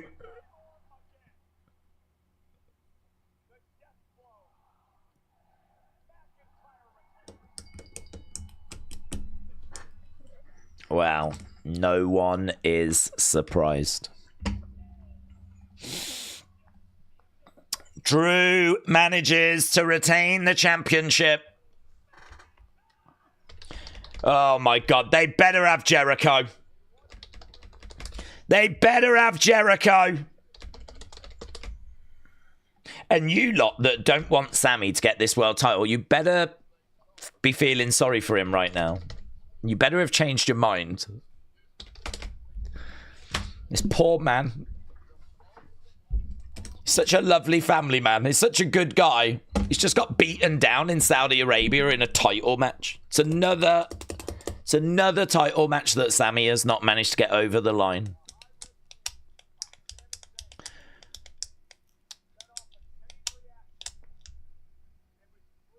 Few words being exchanged between Drew and Charles Robinson, but really good match, honestly. Big power bomb. Sammy going through the commentary table. Sammy going for that haluva. He didn't get it. Drew hit the Claymore. Drew McIntyre retains in a decent match.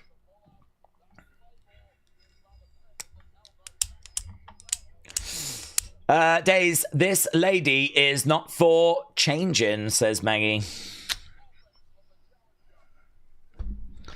Wow.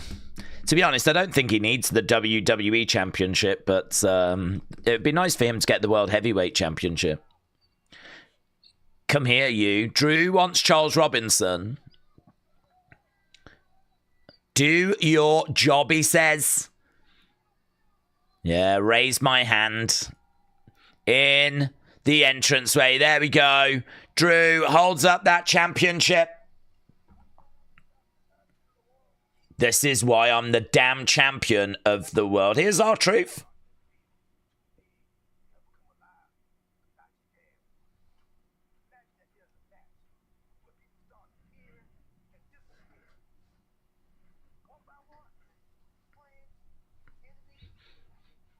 We've very quickly gone to this. This is like R-Truth talking about the Rumble.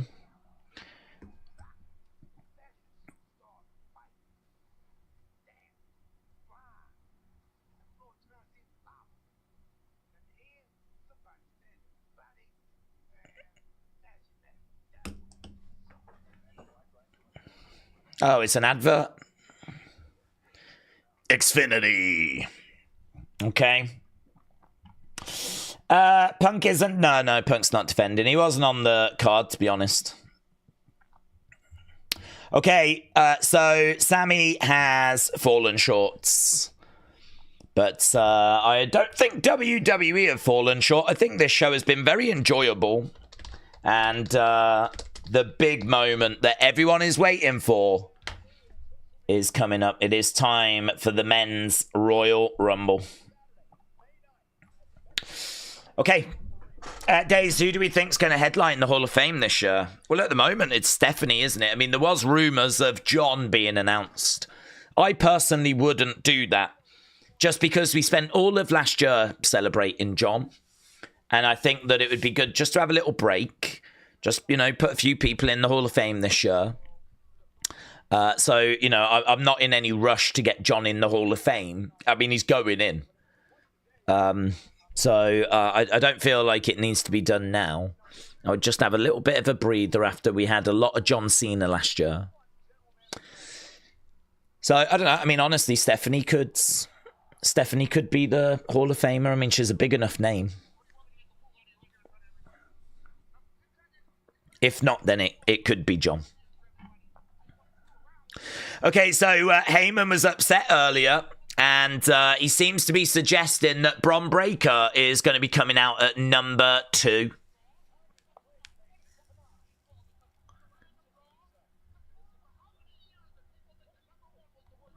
Mercedes Monet has put a tweet out saying, I hope the rumours are true.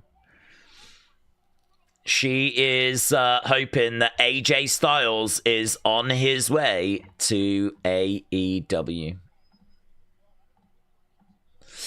Okay, Adam Pearce was telling Heyman earlier, listen, it's a random draw. It's a random draw. I'm not sure what you're accusing me of, but it's a random draw. You want to play FAFO? I will play FAFO. Oh. Oh. People keep believing WWE is real. They get hit. They put their bodies in danger for no reason. They don't have to fight to win like a real combat sport, says Neft. Rollins returned, then Punk Rollins at Mania, said Code. Technically, they did change it from yesterday. Yeah, going from 1 to 2. Backlash in Tampa this year. Charlotte getting too old to main event WrestleMania. It's Rumble time. Time for the only needle mover WWE have to win the Rumble. Roman Reigns, save us, says Brony. Roman number 1, please, said Adam is everywhere. Should I buy ESPN to watch this Rumble right now? Oh, I wouldn't. I think if you've missed 2 hours 45, you've missed most of this show, to be honest. Is it worth buying just for the men's Rumble? That's what you got to weigh up. I think it makes more sense to buy it before the Rumble event begins. But, I don't know. FOMO. Some people might be going through a bit of FOMO. We are at commercial break right now, so one more match to go, and it's not any kind of match, no little match. It is the men's Royal Rumble. Are we going to see Jericho? Are we going to see Powerhouse Hobbs? Are we going to see Evil? Are we going to see Jeff Hardy? Are we going to see The Rock? Are we going to see Vince McMahon? What is it that we're going to get in this men's Rumble? And is it going to be scoring higher than the women's? The women got great 61. I think this will get higher. I think this will score higher. We know that Roman... Is Seth going to be in it? I mean, we know... Oh, man, Ober's going to be in it. There's going to be so many great moments. This is going to be insane. Do you know what I found with that women's one? I couldn't believe how quickly it moved. I mean, I was sat here and I was really trying to keep up to date with this. Obviously, as soon as this event finishes, I do like a bit of a breakdown video. So I'm trying to get like images in the folder for that. So I'm trying to keep on top of that. I'm trying to keep on top of this. I'm trying to read what people are saying. I'm trying to see what's going on. It's like, oh my God. And it just felt like as soon as I'd done like with one person, we were counting down and the next person was on the way. But the thing with the women's is that, you know, there was a few women there that, you know, no offense, they're not like the biggest of names. You know, you bring out an Ivy Nile, for example. You bring out a Maxine Dupree. They're not the biggest of names. The men's Rumble looks stacked. It looks so stacked. This thing is going to be flipping amazing. Really genuinely excited for this.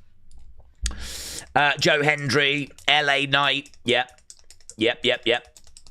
Speed number 1, says Faraz.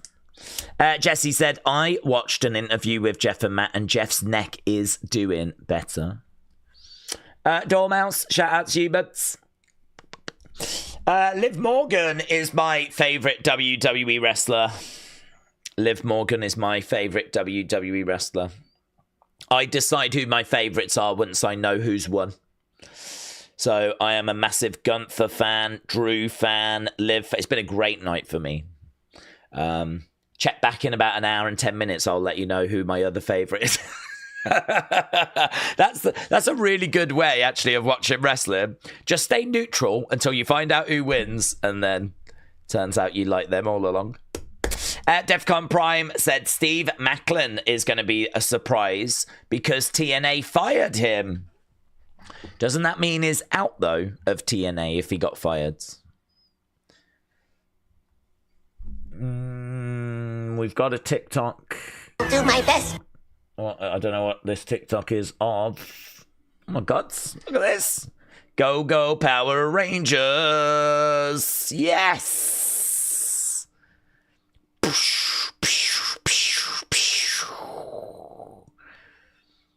Here we go. That's pretty fun, isn't it? I'd love to see a men's version of this.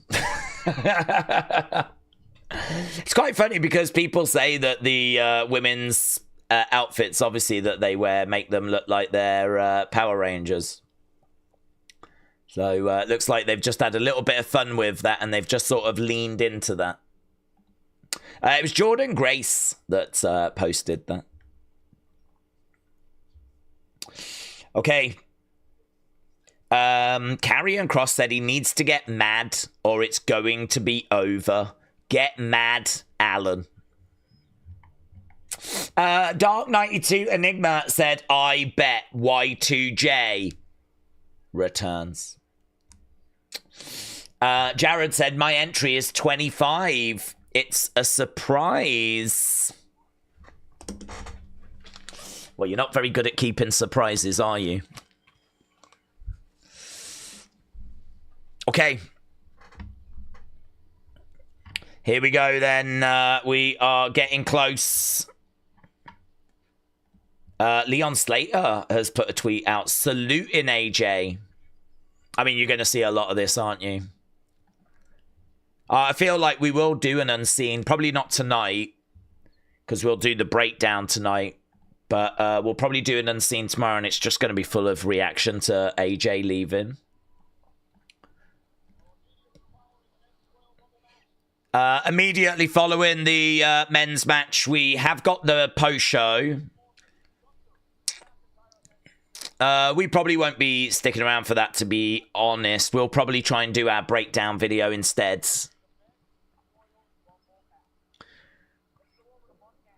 Okay, Mark Nash.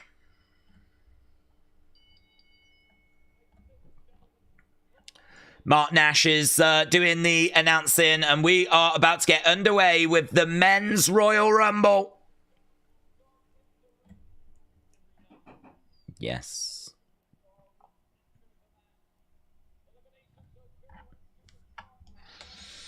Okay, guys. Let's get rid of that poll for the Sammy Drew one, which I think it was a really good match, but it was just so hard to get into. You lots just weren't really feeling that at all.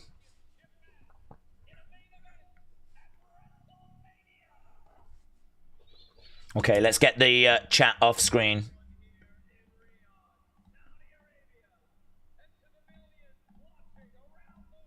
Okay, here we go. Who's ready for the Royal Rumble? So who comes out at number 1?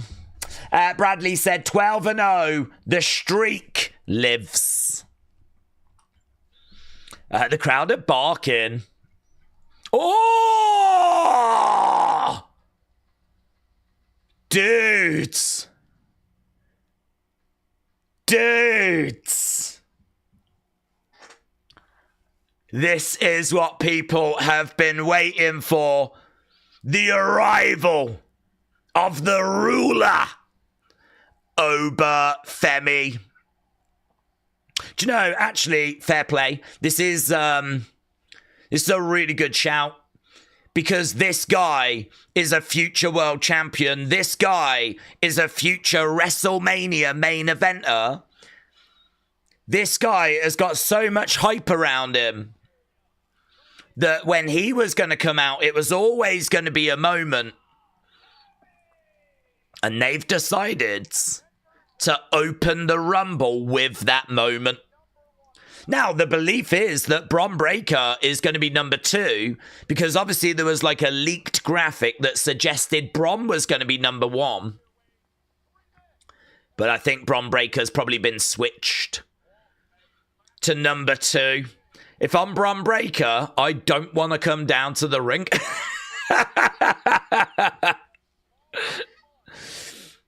If I'm Bron Breakker, I'm going to send Paul Heyman out to just stall. I'm just stalling. I'm doing whatever I can to try and stall. Yeah, listen to those Oba chants, man. Listen to them Oba chants. Oba. Oba. Here he is. Here he is. The ruler. Okay, we need to find out who is number 2. Is it Bron Breakker? Have they just switched it?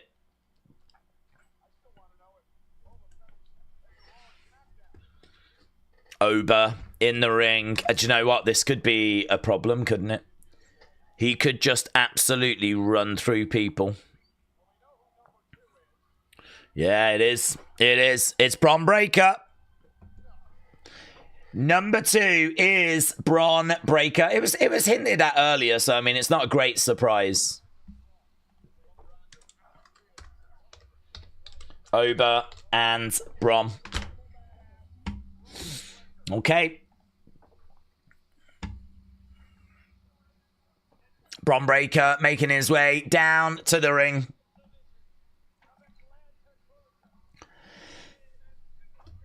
I mean, there ain't going to be no early elimination here.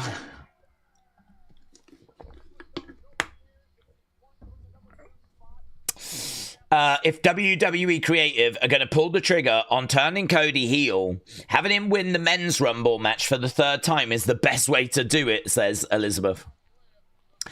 K-Dub said, I think both these guys last a while in the Rumble, says I agree with that.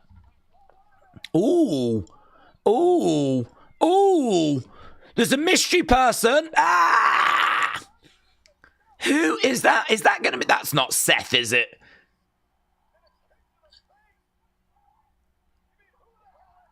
Is it? Who's it going to be?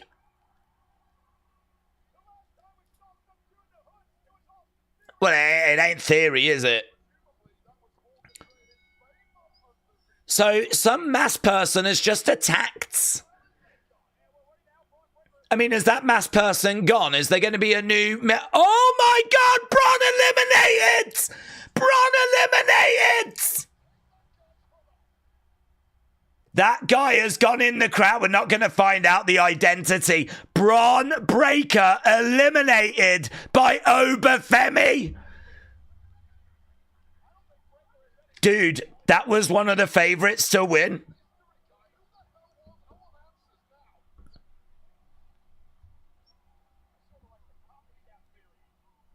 I think they're going to want to make out that that is Seth. I don't think that was Seth, but I would imagine they're going to try and make out that that was Seth. But Bron Breakker has been eliminated. He was jumped.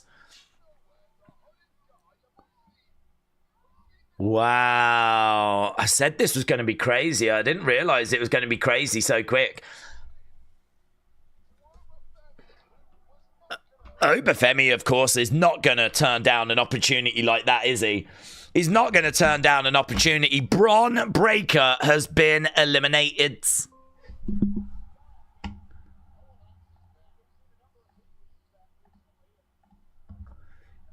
Bron Breakker is livid. Bron Breakker is chucking steps around the ringside area, and we're counting down to number 3. Oh my God, what a disastrous weekend that has been. What a disastrous weekend that has been for Bron Breakker. Not only did his number get revealed, he's just got flipping eliminated. He's like, he's flipping up there with Bushwhacker Luke. He's up there with Santina for quickest elimination.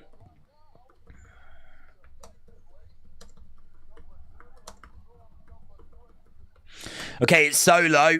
Solo coming down at number 3. That is, honestly, what a great start to this Rumble. That is shocking. I mean, I just said, like, well, we're not going to get any quick elimination here. And then, bang, look what they did. Fair play. Fair play. I've got nothing but respect for that, to be honest. Against the ropes, Solo collides into Oba. He did run right through that. Obafemi is picking up Solo, slams him down. I'm expecting Oba to get the record for most eliminations. I mean, they've had him come out at 1. I mean, they absolutely might give him the flipping Iron Man run as well. We're counting down number 4 about to come out. He hasn't managed to get rid of Solo. Okay, number 4. Okay, big cheer. It's Rey. Rey Mysterio coming out. I wondered who that was. I couldn't hear any music. but it's Rey Mysterio. The penultimate 2599 says, here's $2, less than ESPN. Gunther to win the Rumble, says the penultimate. Thank you, my friends. Really appreciate it. Rey Mysterio is coming down. Matt Dog said, could that be CM Punk under the mask? I suppose it could be. I don't really know why it would be Punk. Punk's got an issue with Finn Balor at the moment. I don't know that he's particularly got an issue with Bron Breakker enough to do that. Ray with a kick coming in. I think they want you to think it's Seth, but Seth's just not ready to return. Ray, 619. Solo has got Ray up on his shoulders. Big boot there by Oba. Big boot by Oba, so we're well underway with this Rumble now. We're counting down number 5 about to come out. Green said, replay what he did with his neck. It's Moxley. Okay, it's Rusev that's coming out next. It is Rusev.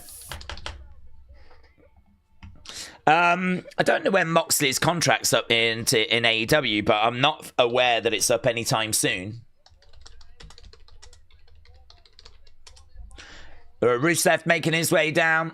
Yeah, John Moxley is under an AEW deal, and it runs until the end of 2027. Okay, Rusev in there with Oba. Oba against the ropes. Another drop kick there by the big man. Oba goes back. Clothesline. Oh, my God. I don't think Rusev should be eliminating Oba Femi personally. Against the ropes goes Ray. 619. It was Becky. It was Becky. Rusev gets eliminated by Oba. Kick coming in there by Solo. It's Kevin Owens, says Danny. Rusev eliminated. Solo, backbreaker. So we got 3 in the ring. We got 2 eliminated. Solo gone. So we've got Ray and we've got Oba. Oh my God, he just 619'd him in the dong. Blimey now. Ray! What's he done that for? That is uncalled for. That is you can't 619 someone in the dong. That's a heel turn, mate. That's a legit heel turn. I can't vibe with that. Yeah, eliminate him. Eliminate him, Oba. That's like poking someone in the eye. That is horrific. Ray's been eliminated. You deserve it. You deserve it. Okay, there's no one in the ring but Oba. Here's number 6. Okay, it's going to be Matt Cardona. I don't think this is going to last long. Braun, gone. Solo, gone. Rey Mysterio, gone. Rusev, gone. Perhaps the person that's going to bring the ruler down a peg or two is Matt Cardona. Throws in a shot there. He's still in there. He's lasted. Oh, he's just got knocked into the Shadow Realm. He's lasted longer than I thought, to be honest. Matt Cardona.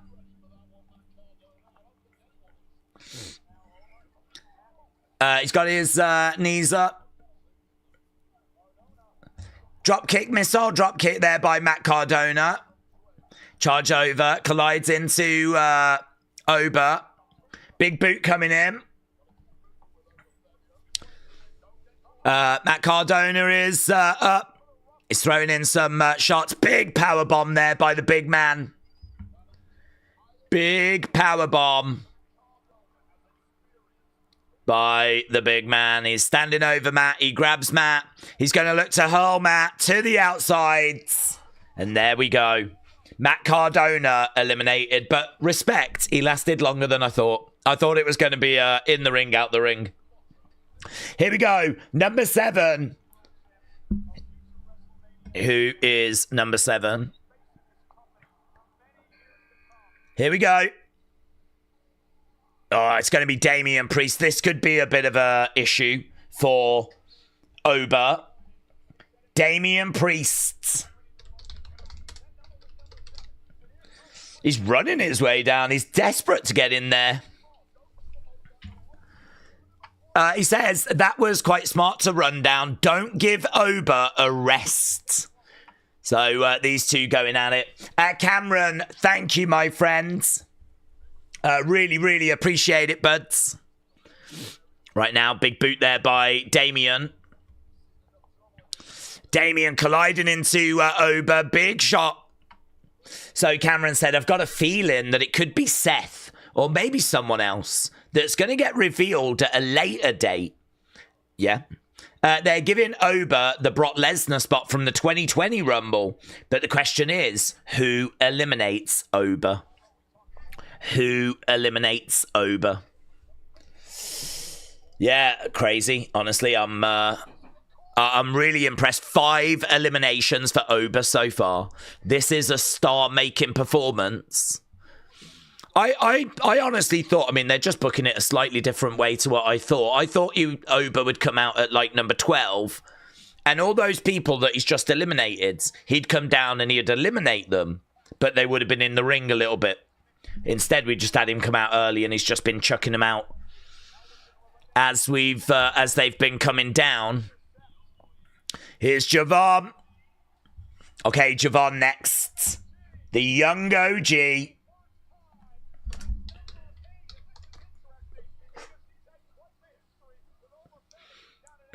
Yeah, here's Javon.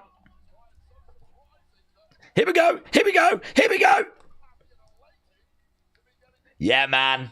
This boy is bouncy.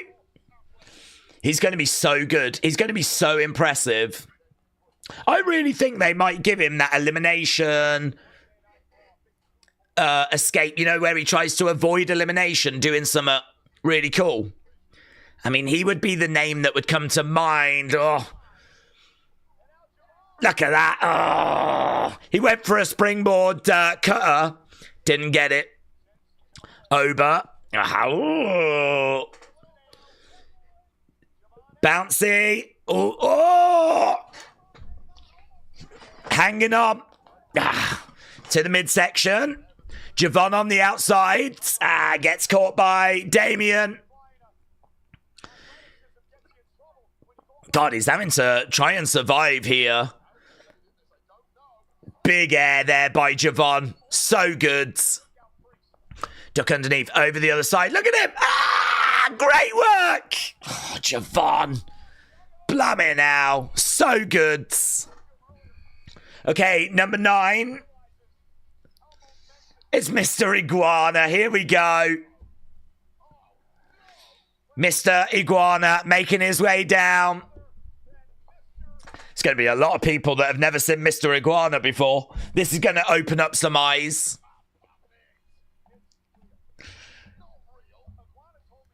Here he is, running his way down. So, Mr. Iguana making his way down to the ring. Triple A's finest. So, Mr. Iguana is here. Not much of a reaction for Mr. Iguana. I mean, I bet people are wondering, who the hell, what the hell? JP said, I thought they were saving Rusev. Not anymore. Well, bang. Steve said, what if that was theory and Paul set it up so that they can complain it was unfair and they can try and get Braun a later spot in the Rumble? I mean, I don't really see how they're going to be able to do that. I mean, God, there's been so many attacks and things that have happened in the Rumble over the years. I mean, that's your number. That's your spot. You managed to get in the ring. You got jumped, but you still got in the ring. I don't think that wouldn't hold any water with me, to be honest. So I like the idea of it being theory and it's going to be revealed to be theory. I mean, again, you know, we're going to be doing a whole who was that kind of a thing. It's a bit crazy that we did a masked person not that long ago. Right now we got Mr. Iguana down. Okay, we're counting down. Number 10 is about to make their way down. Okay, it's Trick Williams. Trick Williams is number 10. This lemon pepper stepper thing is over, isn't it? Oh, loud, loud, flipping loud. Here's Trick Williams. Whoop that trick. Whoop that trick. Yeah, Trick Williams. God, what a call-up that is for Oba and Trick. Oba looks like a Mr. Iguana's gone. Oba looks like a massive star. There we go. Mr. Iguana eliminated, and the Iguana is thrown out the ring as well. Trick Williams, man. Honestly, the crowd going crazy when he came out, getting a really good reaction. But isn't this crazy that we've got Javon and Trick and Oba, and look at this moment. Man, we were watching these guys week in, week out, down in NXT, and look at where we are right now. Look at this right now. Trick, Javon, and Oba going at it. Javon to the outside, but he holds on. So next up is going to be number 11. Yeah, great reaction. Great reaction for Trick Williams. Okay, here we go. We're counting down. Entrant number 1. What? Botch on the graphic. Okay, it's Cody. It's a big number.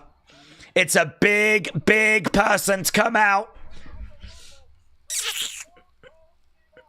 It's the American Nightmare. Not the best number for Cody. But nice reaction for Cody, actually.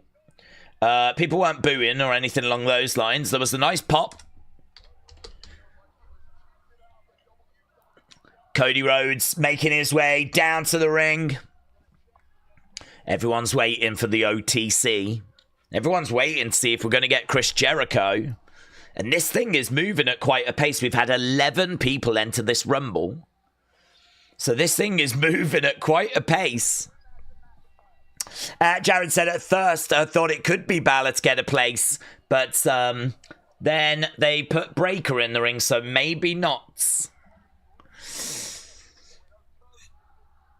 Well, let's watch and see. Let's find out. Cody off that middle rope. Cody Cutter. Cody Cutter connects. Cameron, thank you, my friend. I really do appreciate the support. And as you said, it could be Seth. I mean, honestly, it could be revealed to be Seth.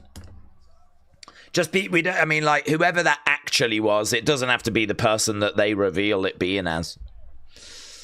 Okay, so big. Oh, it's El Grande. Okay, here's Ryo. Here's Bravo. Okay, El Grande is coming down. 2,000. Oh my God, man. Thank you so much. Amazing support. Here's El Grande. Okay, El Grande is straight in there, going straight after Javon. So we've had Cody come down. We've had El Grande come down. Next up is going to be number 13. Is that going to be unlucky for someone? Javon almost eliminated by El Grande. Shot coming in there by Javon. Trick Williams coming over. Trick and Javon brawling on the outsides. Big boot coming in. The 6 active stars. 6 have been eliminated. So Ober getting a real moment at the start of this. I think Ober responsible for like 5 eliminations. Right now we've got El Grande is reaching into his... Okay, in his singlet, we've got that metal plate. And now he is starting to knock people down.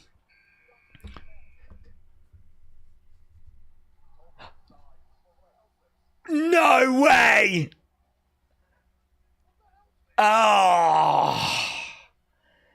The original El Grande. Look at this. Chad Gable is back. So we've got El Grande in the ring. Oh, look at this. Now, are they going to be on good terms? We've got Chad Gable. And we've got Ludwig. We've got El Grande and the original El Grande. Oh, my God. Well, it's great to have Chad Gable back, isn't it? It's great to have Chad back, but yeah, it seems like El Grande and the original El Grande are maybe not on the best of terms.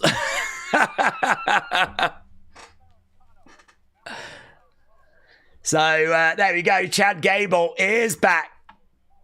The original El Grande.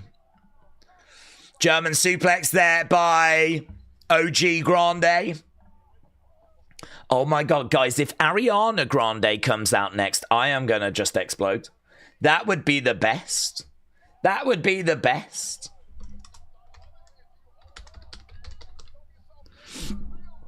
Okay, there we were seeing... Oh, El Grande has been eliminated by OG Grande. Oh, no. Trick eliminates OG Grande. We got no more Grandes. Cody with Trick looking for a crossroads. Gets it. This thing is bonkers, isn't it? Both Grandes are out. We are... Oh, my God. Trick Willie gone. Trick Willie gone. The lemon pepper steppers are out. Okay, Ober is still in there. We're counting down. Number 14 coming out next. Here we go. Here we go! Powerhouse Hobbs!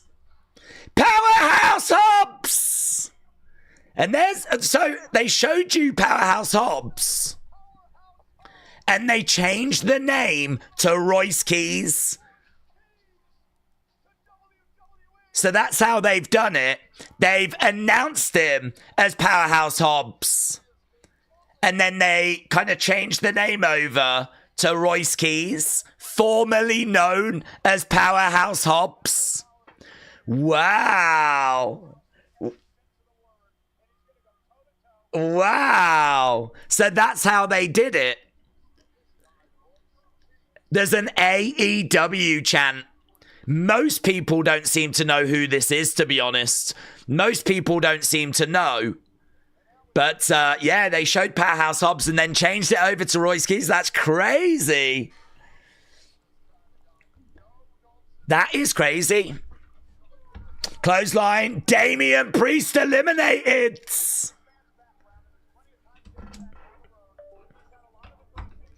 There's lots of time to get into it down the road. So, yeah, we did wonder if it was going to be a case that they were going to have Oh, my God. I did wonder if it was going to be a case that they were going to have Powerhouse Hobbs come out with Jericho. They've not gone that way. Here's Cody. Cody and Powerhouse Hobbs. Okay, we're counting down. Next person coming out. It's just coming absolutely thick and fast. It's next person is Austin Theory. Austin Theory making his way down to the ring. Oh my God, there is so much going on. I don't know whether to flip him. I don't know what to do. Powerhouse Hobbs. That is crazy. And the way that they announced him was crazy. Goldust is going to be there. There's some new stars being built. I wonder if Chad is going to come back in the Rumble as Chad, and get a separate kind of entrance. I suppose you could. We all remember the Mick Foley stuff. Do you know, I didn't know that they would have the rights to use the Powerhouse Hobbs name. So that's kind of interesting, isn't it?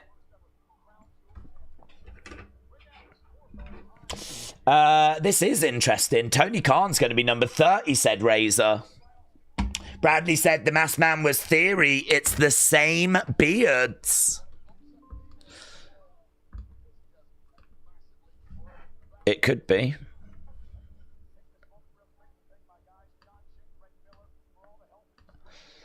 Okay, right now we've got Javon on the outsides. Okay, here we go. Number 16 is coming down. Next person. Okay, it's Bronson. It's Bronson. Yeah, this is kind of crazy, actually, thinking about it, because the Vision's plan was to work together so that they could help Bron win. But, I mean, what do they do now? I mean, they can't help Bron win. Tony's going to be mad. What about that Powerhouse thing? Yeah, Tsunami on Javon.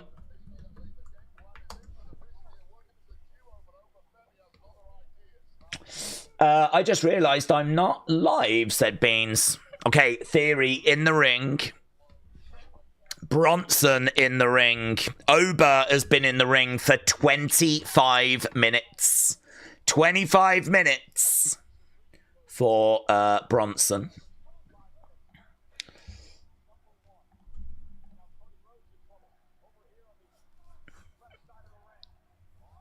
I don't know, is that a Cena chant? I can't quite make that out, to be honest. Is that a Cena? What the hell's that?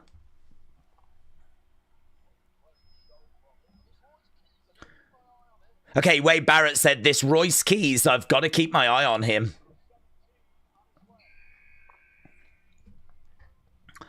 Okay, Ilya Dragunov is next. Ilya Dragunov is next. If you think this match has been physical so far, just you wait, says Michael Cole. Ilya Dragunov making his way down to the ring. We're up to number... Is it just me, or is these rumbles going quicker? I feel like this is moving so fast. I haven't got a chance to really flipping take anything on boards. Everything is just going so quickly. Dragunov is in there. Dragunov screaming out.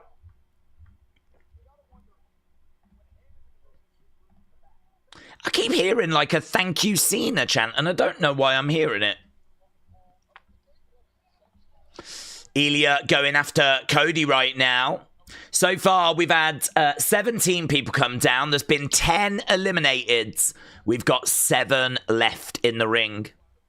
So we've got Cody, Ilya, Javon, Bronson, Theory, Oba, Powerhouse Hobbs. Those are the bodies that we've got in the ring right now.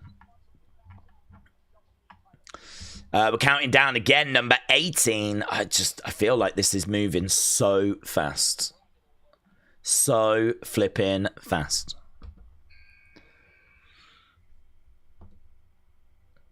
It is La Parka. Okay, wasn't expecting La Parka from AAA, but it is La Parka.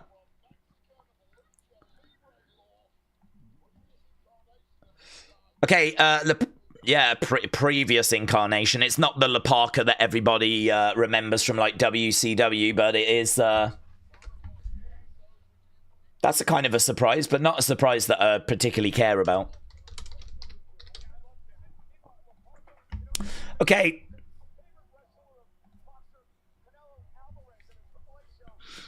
Right now, La Parka is in there. AAA's La Parka. Big kick coming into the midsection. There was no pop there, said Jay. Yeah, I think it's hard when it comes to this AAA talent. I mean, you've really got to be watching, a lot of content to really care about the AAA talent.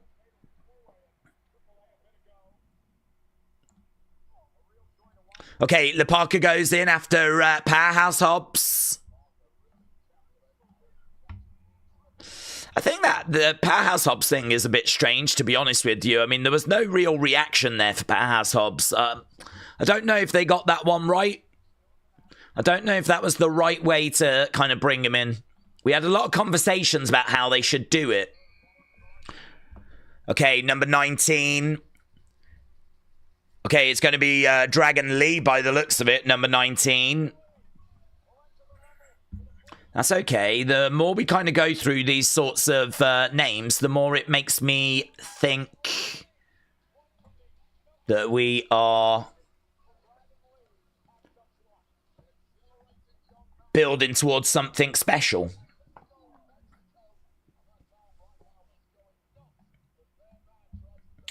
Okay, so that was Dragon Lee.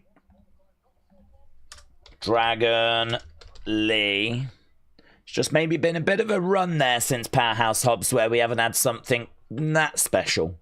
But all that makes me think is that something good is coming up very, very soon. We are approaching the final 10. We haven't had Roman. We haven't had Jericho. Cody goes down. Big boot coming in. Ric Flair is going to be number 30, says Eamon. Keep up there by Dragon Lee.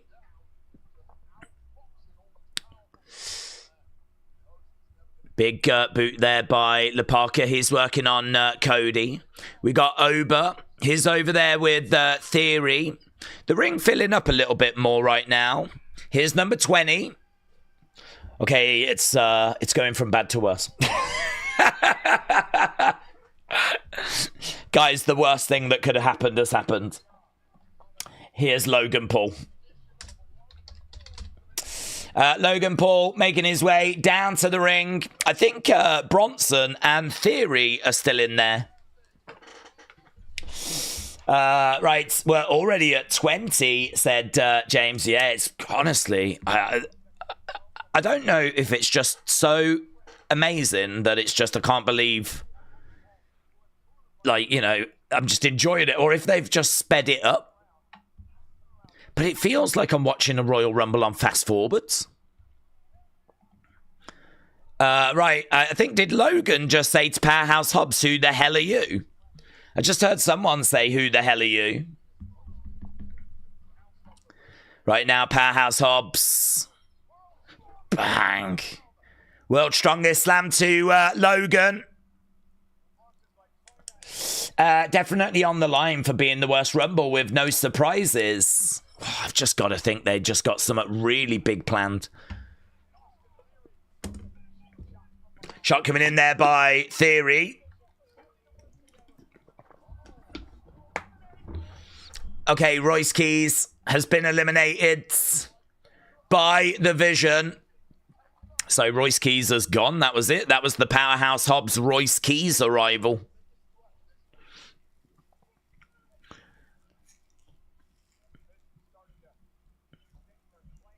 Okay, right now we got Bronson. He's got LA. LA Parker's gone. Parker's gone. The Vision are working well together, actually. Oba is still in there. Javon holding on to that top rope. Just incredible, said there's so many botches. Dragon Lee has gone. Dragon Lee has been eliminated. I feel like, here we go, number 21.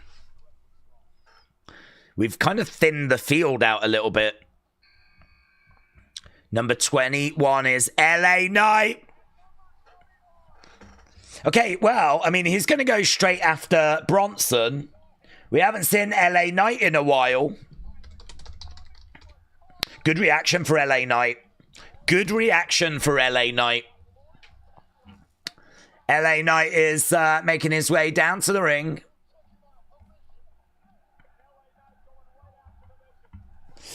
LA Knight returns at 21. He comes down. He starts getting murked by the Vision.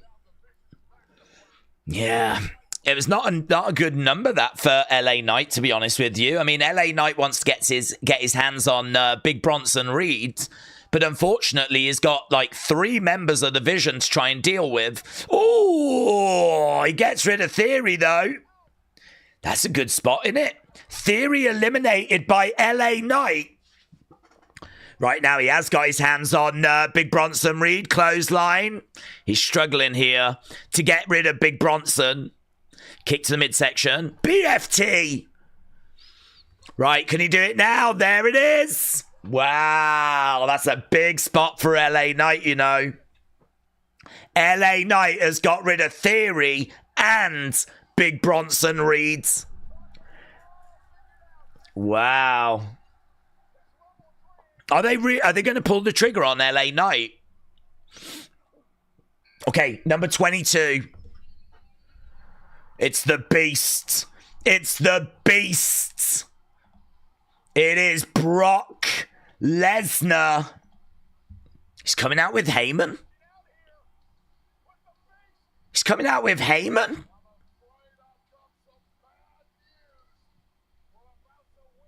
I didn't expect him to come out with Paul Heyman.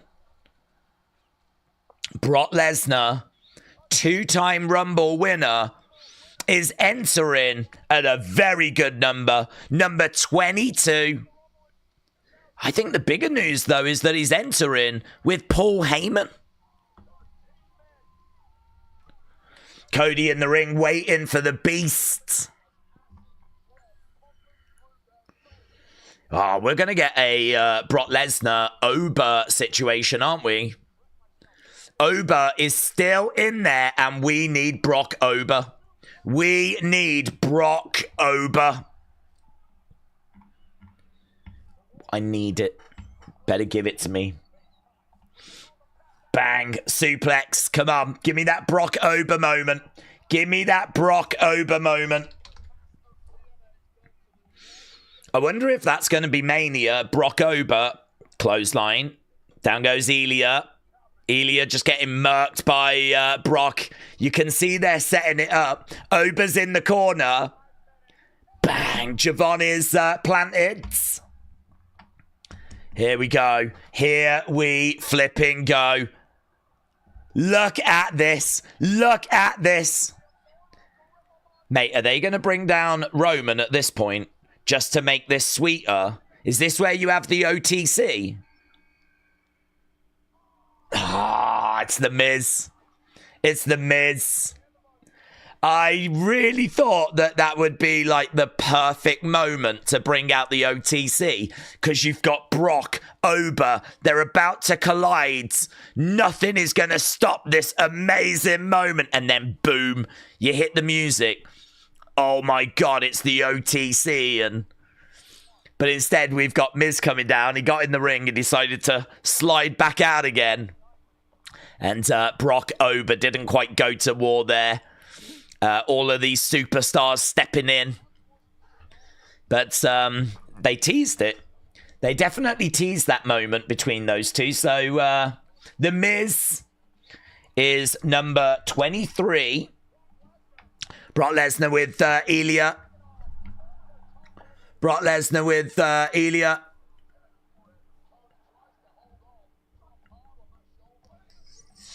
Okay, next entrant is number 24. Number 24 coming out next. Once again, we got Brock, we got Oba. Who's going to get the better of this, man? Do you bring out Roman now? Here we go. Look, Oba, Brock just having a few words. Here's number 24. It's Penta. Penta making his way down.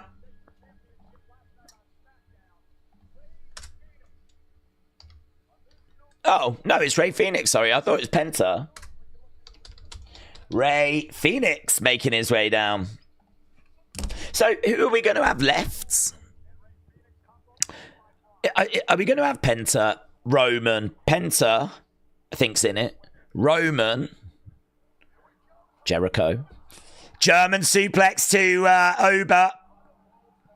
Who else are we waiting for? Who else are we waiting for? It looks like Jericho's not going to make it. Bang, F5 to Rey Fenix. Rey Fenix eliminated. Joseph said, memo to self, never break out snacks during a Rumble match. Keep up the great work, Days. Joseph, shout out to you, buds. I just can't believe how quickly this thing is moving. I just can't believe how fast this is. I just... Honestly, it's crazy. I think they really want to be done in 20-odd minutes, though. Ober gone. Ober eliminated by Brock Lesnar. Ober eliminates Brock. Damn, Ober. Oh, Jay. I forgot about Jay. Jay's our next one. Jay Uso comes out.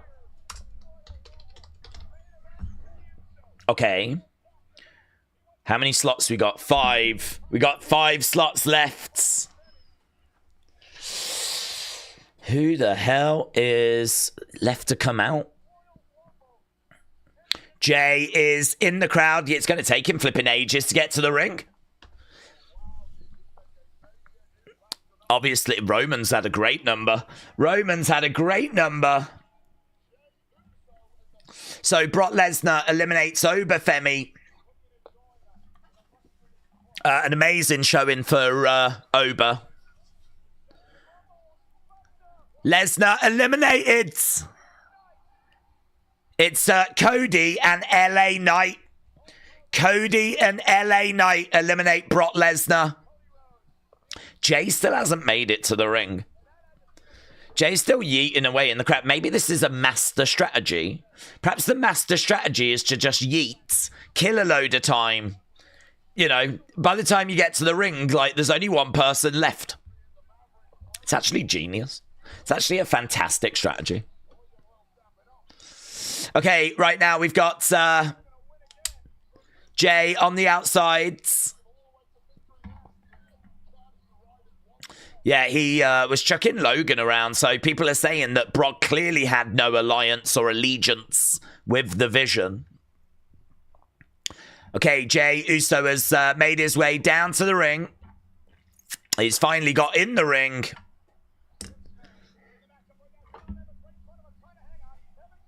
Okay, Javon in a little bit of trouble, but he has managed to... Okay, Jay's going to run it back. Jesus Christ. Jesus Christ, we're running it back. We're goddamn running it back, kids. It's kind of cool. That necklace thing here, that like Ula Fala type thing, I think he just ripped it apart. Oh, here we go. Here we go. This is what everyone's been waiting for. Number 26. We welcome the return of the OTC. 1. Roman Reigns. No nonsense as well. Out he comes. Making his way down to the ring. There's no posing. There's no pyro. Where's the pyro? I mean, if anyone deserves pyro and fireworks and drones and flipping, they should have it all. Roman Reigns is making his way down. There it is. There it is. There we go. God, they waited a little while, didn't they? Waited a little while.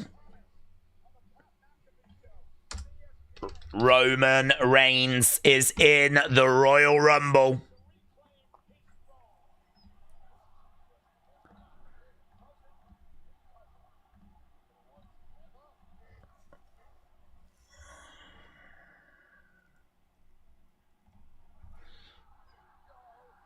What? He wants to run it back again for a third time. Don't you dare. Have you turned heel?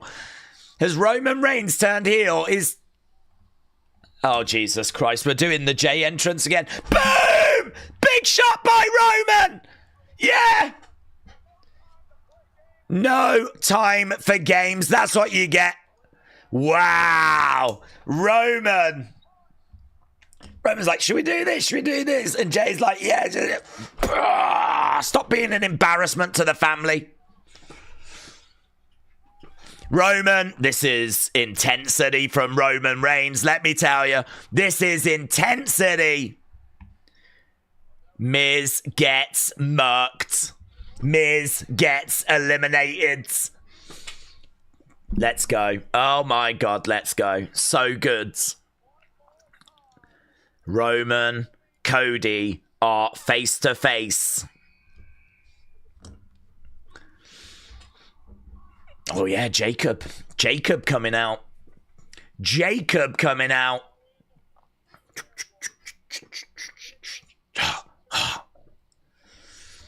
Okay.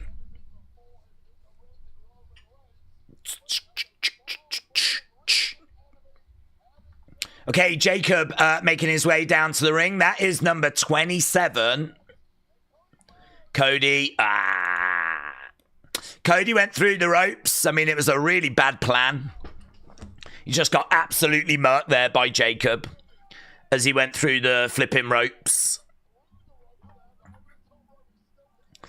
Okay, Jacob has made his way down at 27. We got 3 spots left. And the question is, are we getting Chris Jericho? That is what the world wants to know. That's what I want to know. That's what you want to know. It's what I want to know. Okay.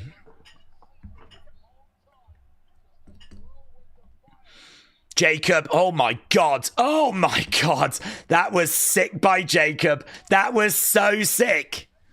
He just had Javon, hurled him up, grabbed him. Bang. So good. So good. Okay, we got Jacob. We got Roman. The Mancunian way said 3 left. Orton, Gunther, +1. So no Jericho, says Mancunian way. Well, I mean, honestly, it's hard to work out because for the women, we were like, well, there's potentially AJ and there's Bianca and you know, I mean, it just didn't quite go the way that we thought. Jay and Roman working together. Oof. Logan said, Jesus Christ. Oh, God. He's getting stomped on by Roman. Okay, here's Penta. Forgot about Penta. Here comes Penta. Penta making his way down to the ring. Randy and Jericho. Is that where we are? Randy. No, it's got to be Gunther, hasn't it? Did Randy announce for the Rumble? Because Gunther's in it. They're not going to do Randy Gunther, are they, to wrap this up? Oh, my God, mate.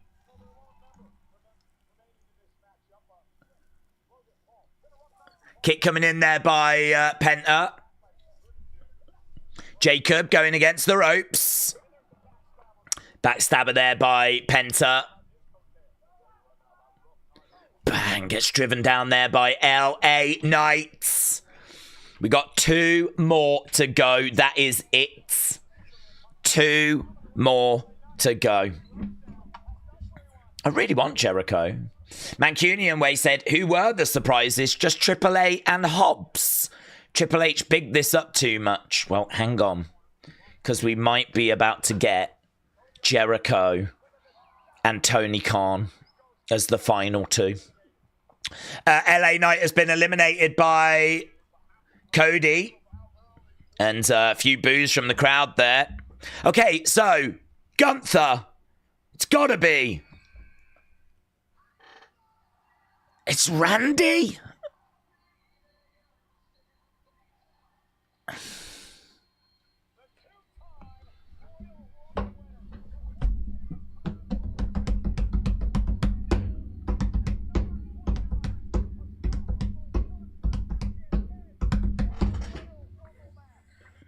Okay. WWE might have played some serious 4D chess. They might have told us Gunther's doing double duty. Gunther's doing double duty. Gunther's doing double duty, just so that we go, well, it's got to be Gunther. There's only one spot left, and we know he's doing double duty. And then you bring out Jericho. That would be some serious 4D chess, wouldn't it? That would be some serious 4D chess. Do we think that's what they've done?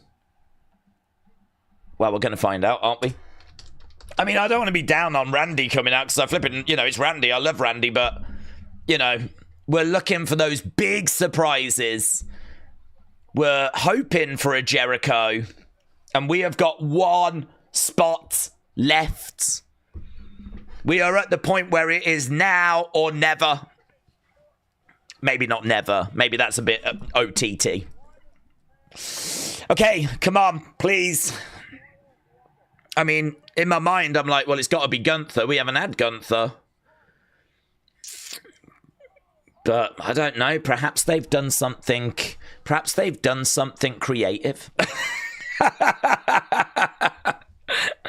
Perhaps WWE have actually done something creative. And they've gone RKO to Penta. Here we go. Here we go. Here we flipping go. Here we go.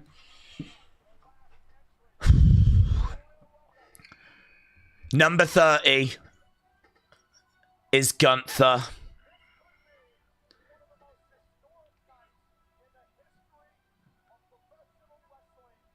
Is Gunther.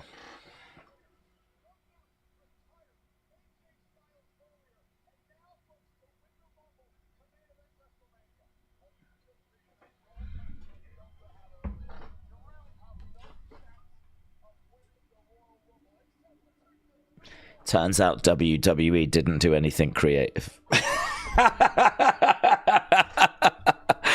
Turns out WWE don't play 4D chess like I gave them credit for. Oh my god! Bloody hell! What the flip? It's actually quite clever to have Gunther come out at 30 because it's the most disappointing number if you was hoping for someone else. You know, they just find different ways to... Oh, look, he's grabbing his knee. Oh, what the flip?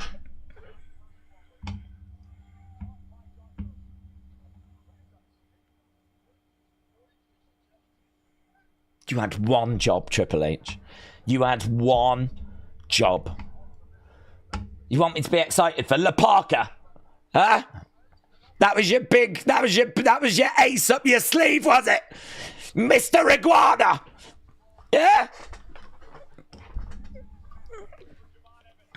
Jesus Christ.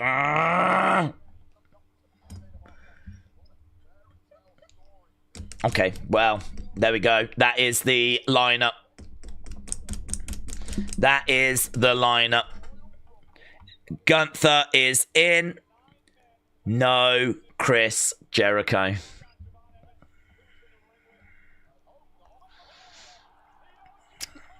Nice RKO. It's just, I'm sad. Nice RKO to Javon. Javon is eliminated by Randy. Okay, there are, let's just dial back into this. I know there's some disappointment out there, but let's dial back into this, right? We need to find out who's going to win the 2026 Royal Rumble. We've got 8 people in the ring. I think most eliminations is going to be Penta eliminated. I feel like most eliminations is going to be Oba, but I'm not sure who's going to get the Iron Man.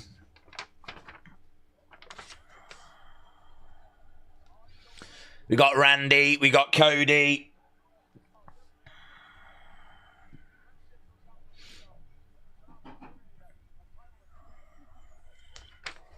Kick coming in there by Randy.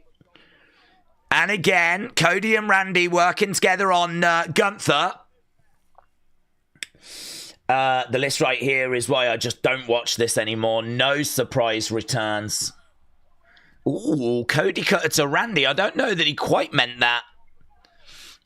That could be quite interesting. There might be some stuff that goes down here that we need to be aware of. Cody. A Claymore by Drew. Drew interferes. Cody is eliminated. Cody Rhodes eliminated by Drew. Cody Rhodes eliminated by Drew. Jacob eliminated by... Roman. Roman almost eliminated by Jay, but no. Jay against the ropes. Spear by Jay. Roman goes down. Imagine if Jay eliminates Roman now. I mean, what world will this be? No, Jay eliminated by Roman. Jay eliminated by Roman, and a big cheer by the crowds. Yeah, I don't think this crowd are looking for Roman to get eliminated. I don't think this crowd are looking for Roman to get eliminated. So, what is it that we're actually down to? Logan, Roman, Randy, Gunther. That's your final four. Logan. Oh my God, that's a nightmare scenario, isn't it? Roman, Randy, Gunther. Logan, Roman, Randy, Gunther. That's where we are. That's our final four. None of these have been in there that long, actually. Logan's only been in there for like 24 minutes. So I don't know who the hell's going to get the Iron Man here. Logan's going to win the Rumble. Well, wouldn't that just be the cherry on top?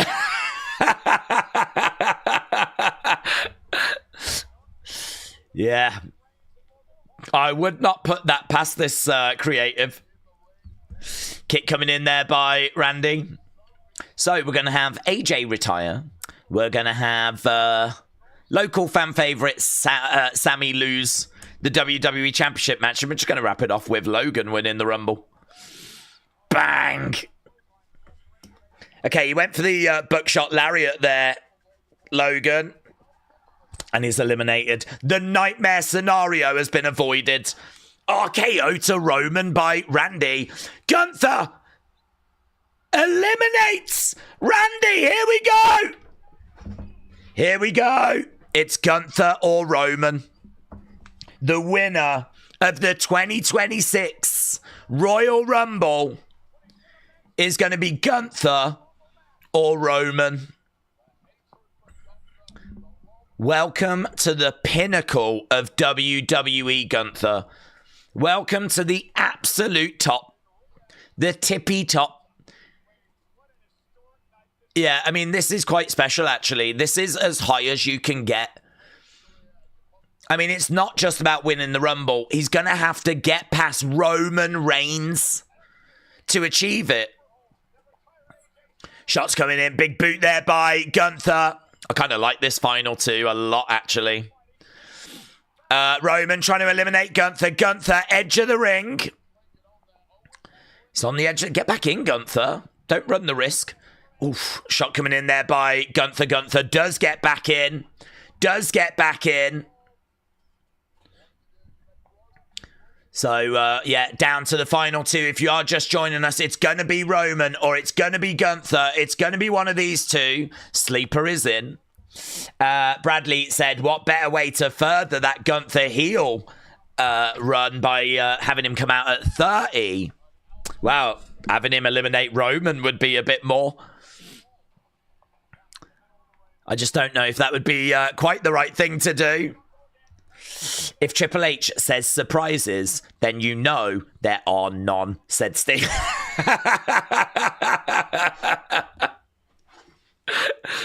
No one's ever going to trust anything that Triple H says ever again. We've got so many surprises for you. One of them being we don't have any. Right now, we've got Gunther in the ring with a sleeper hold onto Roman. Roman trying to get over to the corner. Gunther going into that top turnbuckle. Roman's been in for 15 minutes. Gunther's been in for about 7. Here we go. Gunther, gone! Roman wins! Roman gets it. Yes. The winner of the 2026 Royal Rumble is the OT. It's the right call. It's a bit predictable, but it's the right call. Roman Reigns eliminates Gunther. I like that final too. And Roman has got the job done. Roman Reigns is the winner of the 2026 Royal Rumble. He will now get to choose who he wants to go up against. Is it going to be Drew? Is it going to be CM Punk? Will they even be champions by the time we get to WrestleMania? It's the right call. It's the right call. I know that people are going to be a bit down on it, but, you know, they could have gone with Logan Paul. That's the way that you can sort of justify it. Hello, Ross said, with Reigns winning, now that's a main event that I can skip. Oh, really? You're not a Roman fan?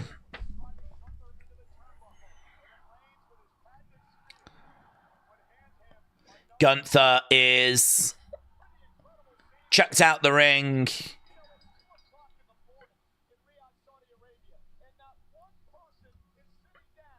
Not one person is sitting down.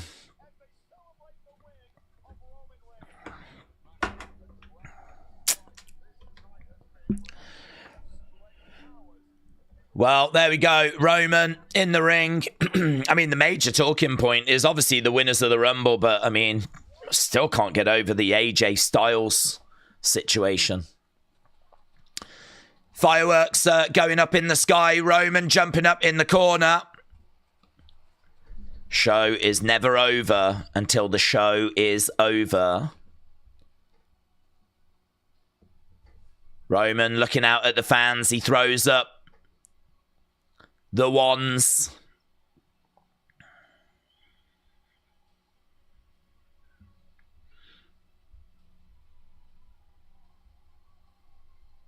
Roman looks out to the fans.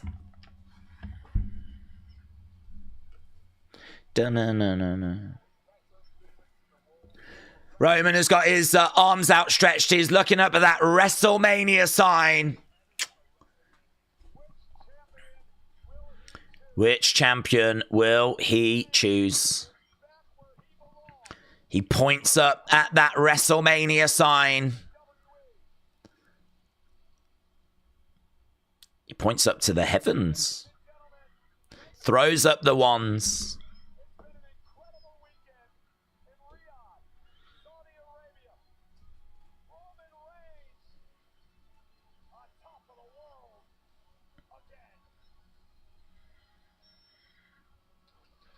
Again, Roman gets up.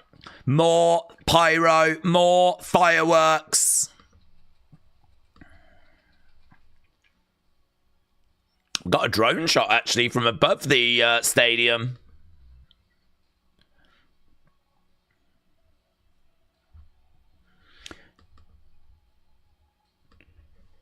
We're just seeing that WrestleMania sign at the moment.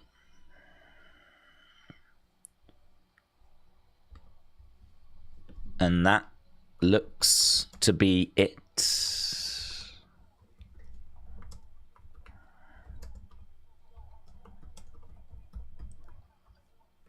We've got a big drone display in the sky for WrestleMania.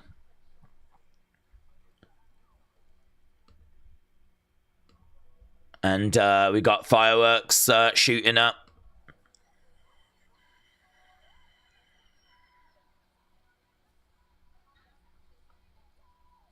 I mean, it was a big show, and it felt like a big show, and lots of look at all these fireworks. I mean, it's a seriously impressive display.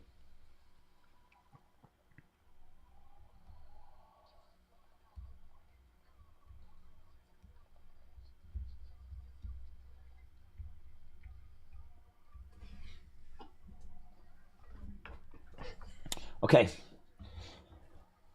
It was predictable. It was boring, said JJB.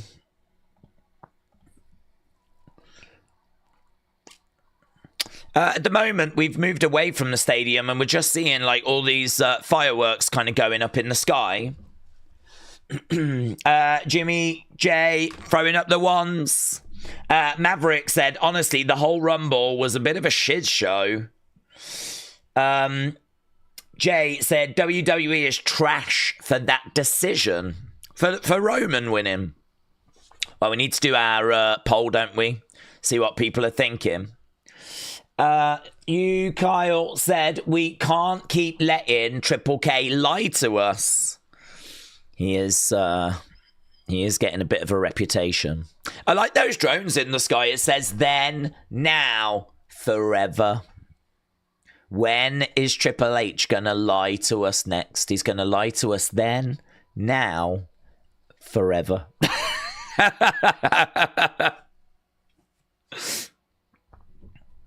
It's quite clever if you think about it, though. Rather than actually doing good booking and actually coming up with creative, interesting things, what you do is you go up to people and go, you don't want to miss this show. It's going to be so good. We have got so many surprises. You do not want to miss it. You better be watching this. Everyone's going to be watching it. And you're like, oh, God, should I? And then you tune in, don't you? You tune in and then you go, oh, he's got me again. He's blooming got me again, hasn't he? He did this last month and the month before. Honestly, they're still going with fireworks. This is like the longest fireworks. This is like New Year's Eve. Lumion said, Days, thank God Roman won. Do we think they'll do a fatal four-way with Roman, Drew, Jacob, Cody? Or maybe something different? I think they could go in so many different directions. It's impossible to know. You could do Jacob, Cody as a match. You could do Roman, Drew as a match. You could do a triple threat with three of them. You could do a fatal four-way. I think it's impossible to know. I mean, the only thing I can say is that the original rumor was that it was going to be Roman versus Cody. So Roman winning the Rumble has long been believed to be the direction that we were going in, right? So Roman versus Cody was meant to be the match. And then, I think kind of WWE looked at it and went, we can make this a little bit more interesting. Let's have Cody drop the belt to Drew. So, I wouldn't be shocked if it's going to be Drew, Cody, Roman, and we do it as a triple threat. I mean, maybe it's a fatal four-way and you put Jacob in there. But it was meant to be Cody, Roman. So, do you go Cody, Roman, Drew? I mean, if Drew defends that belt and loses it, he would be out the match. We would still end up with Roman, Cody. It's just we would have got to it a bit more of an interesting way. But I think the belief is that WWE have sort of moved on from that. It's still going. These fireworks are still going. So, yeah, the honest answer is we don't know. Because they can go whichever way they want. All of those options are on the table. Joe said, the show wasn't bad. It was just disappointing with no Jericho. WS Dub said, the Saudis wanted Roman to win. To be honest, I think most people did. In the sense of, I know it's not for everybody. But if you was to ask the fan base, who do you want to win I think the OTC Roman Reigns would be the top answer that people would respond with. I genuinely think that would be the one that people would come back with and say, yeah, I want him. So we've just got the post show that's starting. I'm pleased that my voice managed to hold. I was ready if flipping Jericho is going to come out. I was in the moment. I was like, let's go. Here we go. It's now or never. I was dialed in. We thought Gunther could be a swerve. Which way is it going to go? Gunther. And, you know, Roman wins the Rumble. I'm not down on it. I'm not down on Rumble winning. Roman winning the Rumble, but yeah, I just think if you've not got Jericho, then I hope you've gone and got someone else. And that lineup, I just don't think it's strong enough. I can tell you here, Mass J of Turnbuckle said, I'm about a 6.5 for this show. What do you think? Yeah, I was really optimistic I was going to be at an 8.25. That was where my excitement level was going into this. But I don't think it reached those dizzy heights. But there was still quite a bit that we got out of the show. Oba looks amazing. Lash looked fantastic. Liv and Roman getting the win. We can't be down on that.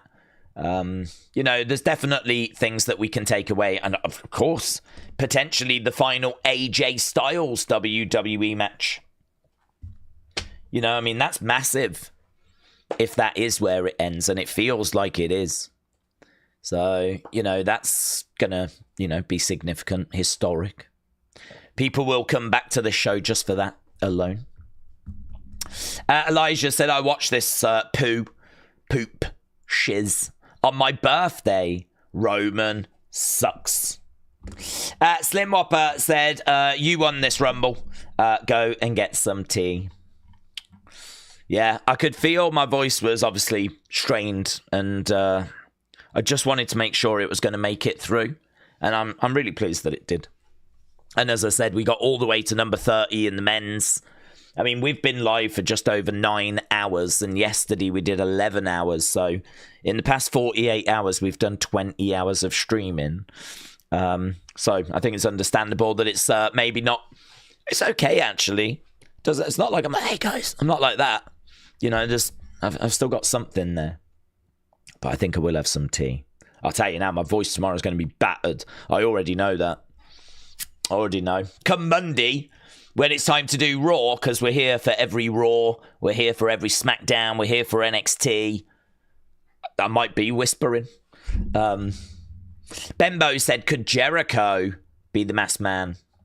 Well, he could be, but I don't know why. I mean, I suppose you could tease it and then unveil him at Elimination Chamber. Obviously, there'll be a lot of speculation now as to who the masked person is. Is it just going to be revealed to be Seth? Which I think would be probably the most likely suspect. Do you go down a road where it is Theory? Do you do some complete curveball and make it Jericho? I mean, that's an option that's on the table, isn't it? To kind of go in that direction. Brandon said, could AJ be the GM of NXT? I wouldn't think so. It's not impossible. Nothing's impossible. But I think it's probably as likely, if not more likely, he'll find his way to actually wrestling in AEW or TNA. I agree with a comment made earlier about the wording. And the wording is that, you know, he retires from, like, WWE. And actually, I mean, he went to take the gloves off and put them down, but he didn't do it. So he's kind of done with WWE. That's the stipulation. He lost the match. But he couldn't bring himself to take the gloves off. And I think there's a little bit of a message there that he's going to carry on. But it's going to have to happen outside of WWE. So I don't think he's ready to become a GM of NXT. It'd be amazing if he did. I mean, God, what a position, what a signing that would be. If they go and get AJ Styles and they put him in that position, that would be absolutely incredible. But gotta tell you, there's people saying L, fire Paul Levesque, Triple H out, Mr. Iguana was robbed. Mr. Iguana was robbed. Victoria, shout out to you. See you on Monday. If they can say Powerhouse Hobbs, why don't they just stay with that said Humpty Vision? I don't know. I don't really get that bit, to be honest. I don't really get how they can show him as Powerhouse Hobbs, because I just would have presumed that that was just a no-go and that there was no way that you could present him as Powerhouse Hobbs. I don't get that. I don't really understand that myself. I don't care who won the Rumble, said Sparta Crow. I was just happy because Jay and Cody didn't win it. Big Tony K said, Days, all I can say is that I was right that AJ would lose. He has got an immediate contract waiting for him to fight the best wrestlers in AEW and go for the most prestigious title. It is. You are right. The most prestigious title in all of pro wrestling, the AEW Championship that's been around. I've got milk that's older than that belt since 2019. I don't think I've got milk older than 2019. But well, you know, I don't know wherever he goes now. I don't know what he's going to do, but it's one of those where he knows the end is coming, and he might want to wrestle with Omega and Okada and all of that. And I don't know, it's his career, isn't it? To be honest, I mean, he's a WWE guy, but he's also not a WWE guy. He's just as well known for what he did in TNA and New Japan. And I mean, he's someone that's traveled around. It's just that his time with WWE has come to an end. And yeah, maybe he does just want to get a couple of matches in with AEW. That's going to be a good signing for them if they do get him. I'll be very interested to see what it does to the ratings if they do get him. If he does go there, I'll be shocked that WWE didn't do more to try and keep him in WWE. But well, either way, it seems like it's done. It seems like it's over. It seems like he is either AEW bound or TNA bound. Days, I said that Roman would win. Roman, Cody at Mania. Cody wins the title at the Chamber. What do we think about that? Yeah, that's a direction. You could do it. You could have Drew drop the belt to Cody, and then you still get to Roman Cody. I don't think that's really what people are looking for. We've done Roman Cody twice at Mania. 39 and 40. So I don't know that people are looking for it again at 42. But, yeah, it was the original plan. CJ said, is WWE booking so inept that they have Gunther at 30 when he already declared for the Rumble, so you knew it was going to be him? Or are we supposed to give them credit for going with a random draw that nobody believes? I don't know. I don't know when it comes to WWE booking. I think that this is going to be seen as a disappointment, honestly. I really don't think the Rumble was that bad, though, all things considered. I think that it felt quick. I mean, I'm sure it wasn't, but these genuinely felt like the quickest Rumbles I've ever watched. Time-wise, I'm sure they're the same, but it just, I felt like people were coming down.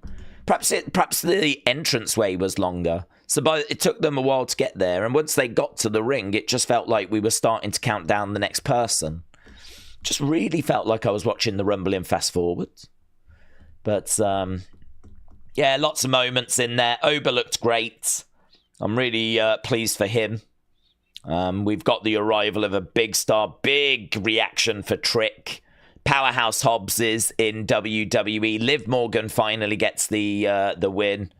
And there's a new masked man mystery that we need to get. We got Oba and Brock face to face.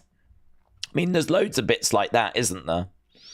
Kyrie eliminates Asuka. What's going to come of that? Liv eliminates Raquel. What's going to come of that? There's loads of those kinds of little bits, but Yeah. No major surprise, I would say. I mean, am I right in saying the biggest surprise that we got tonight, other than Powerhouse Hobbs, was Brie Bella? Is that genuinely the biggest surprise we got tonight, was Brie Bella? And no shade to Brie Bella. I've got nothing against her, but I mean, do you know what I mean? When you're hoping for Jericho, I mean, if you're not going to get Jericho, you would hope that the next step down wouldn't be too far. Brie Bella. I mean, she got a great reaction, though, in all fairness, you know. Hello, Ross said, I think Adam Pearce could be the masked man. That would be sick, actually.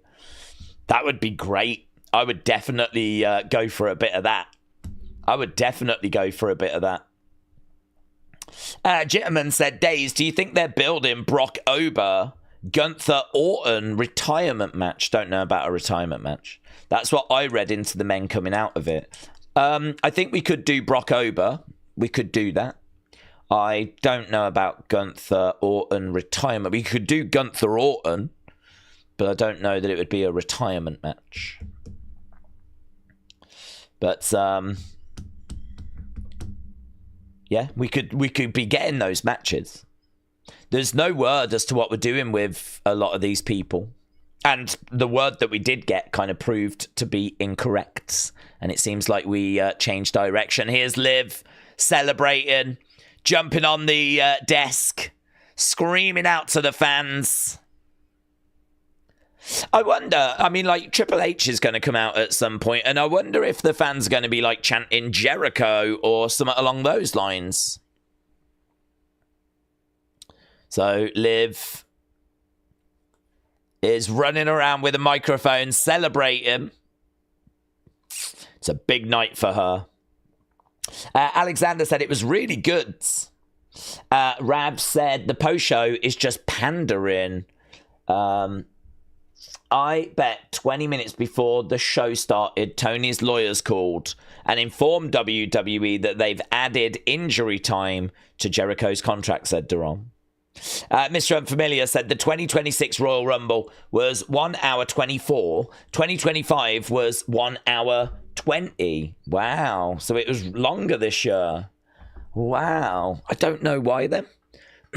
Can't answer it. It just felt really quick. It was the quickest Rumble, or these Rumbles felt like the quickest I'd ever seen. And I don't know why. I did honestly wonder if they'd have just shrunk the time down a little bit, like rather than 2 minutes, 1 minute 30 or something. Perhaps there's something in the size of the stadium. Perhaps it's that. As I said, like it just takes them a little bit longer to get to the ring or something. Don't know. I genuinely don't know. Just felt like someone come out and I would update that. We do that every year, so I mean, that's nothing. We'd do that. We'd kind of have a little chat about it, and then bang, next person's coming out. So, yeah. Okay. They shouldn't do Roman Cody for a third time, said Notorious. They can never top that second time. We need a new main event. I think that's fair. Both Rumbles were announced as 90 seconds between, but the ticker tape said it was 2 minutes, said Bobster. Notorious Nightmare said it did feel quick. Before an entrant, it felt like there just wasn't really enough time for people to do stuff. Days Who do we think, says Macarice, attacked Braun? Yeah, good question. I think theory there's a chance. I think there's a chance. The favourite for me has got to be Seth. I think if Seth isn't quite ready, I think Seth will definitely be back in time for WrestleMania. It's just that he wasn't quite ready for being here. So by the time that we actually unveil who it is, it could easily be Seth Rollins. So the thing is, though, I think you could just see a little bit of maybe a bit of a beards. Just a little bit of a beards. So people are going to start speculating that it was Theory or Chad Gable or whoever, right? So I think Theory and I think Seth have got to be the top two options. I kind of like the Adam Pearce shout, honestly, but I don't think they're going to go that way. So, people are saying that she's acting a bit drunk. El Rumble, Worst Women's Rumble, Roman's a part-timer, I Love Liv.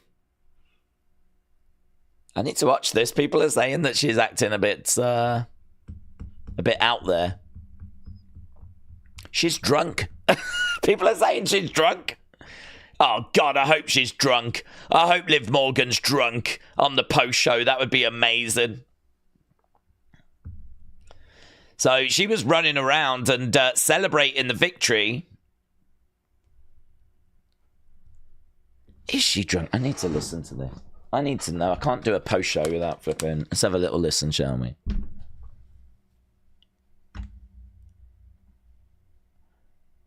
I mean, we wouldn't blame her if she had a little drink after her victory. People are saying, ask her about Raquel. Oh, here's Raquel.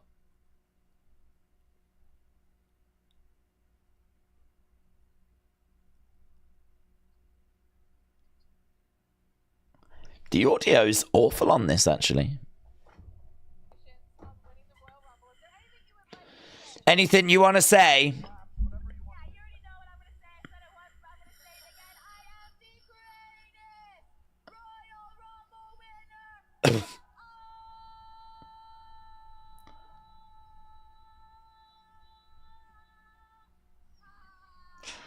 I'm the greatest Royal Rumble winner of all time.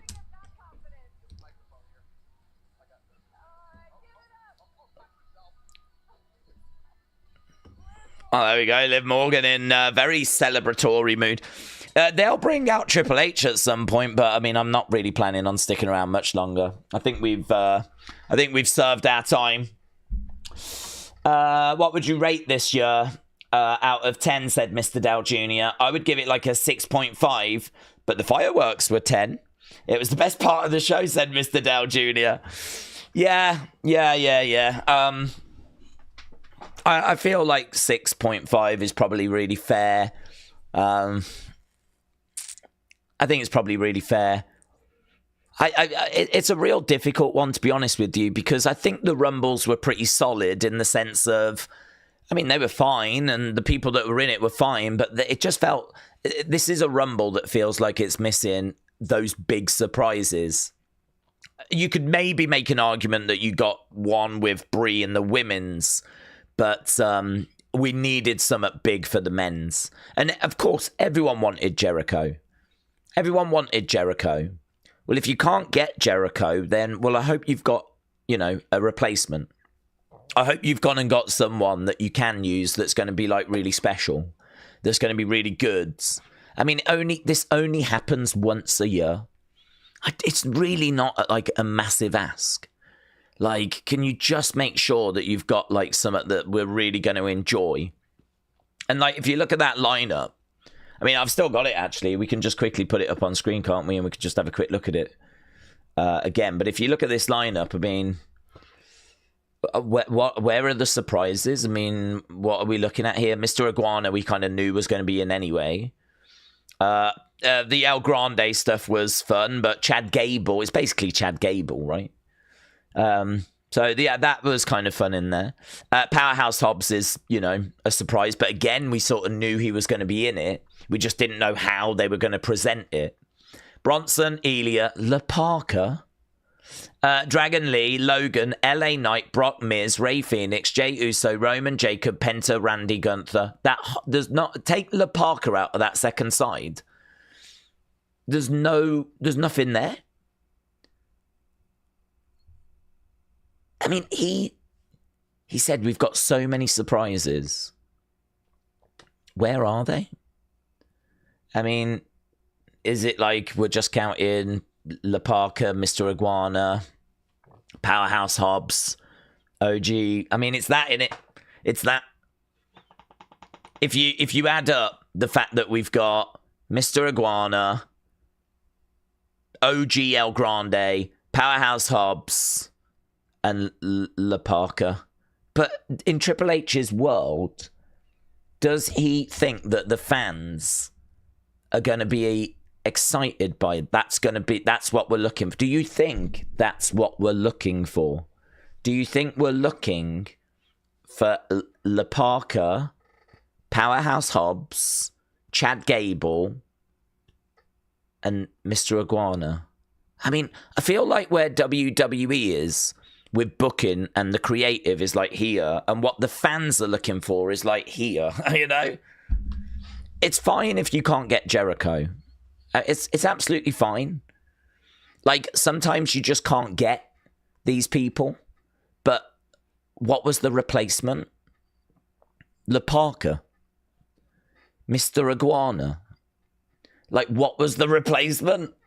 So this is where the frustration kind of comes in, I suppose. So, yeah, I mean, I'm not massively frustrated. I'm frustrated in the sense of, I think I said, I said this was a big show. I said this was their opportunity to kind of show the world where we are and all this kind of stuff and who we are. And, you know, it's going to be a big year this year and all of that kind of stuff. So, yeah, I sort of felt like this was going to be an opportunity to kind of relaunch and get everyone excited. And I don't know, man. I don't know if they achieved it. Judging by the flipping chat on the post show, that's like fire Triple H, AEW is better. All this kind of stuff. Like, I don't think it's been received fantastically. So there we go. Anyway, that was the Royal Rumble, and maybe it didn't quite live up to the expectations, but I still think there was enough there to stop it from being a disaster. There's enough there to stop this thing from being a disaster. You've got the El Grande stuff. There are surprises that are in there, just low level in my opinion. You know, we've brought in Powerhouse Hobbs. Let's see what he can do. Royce Keys. Oba looked fantastic. Tiffany is back.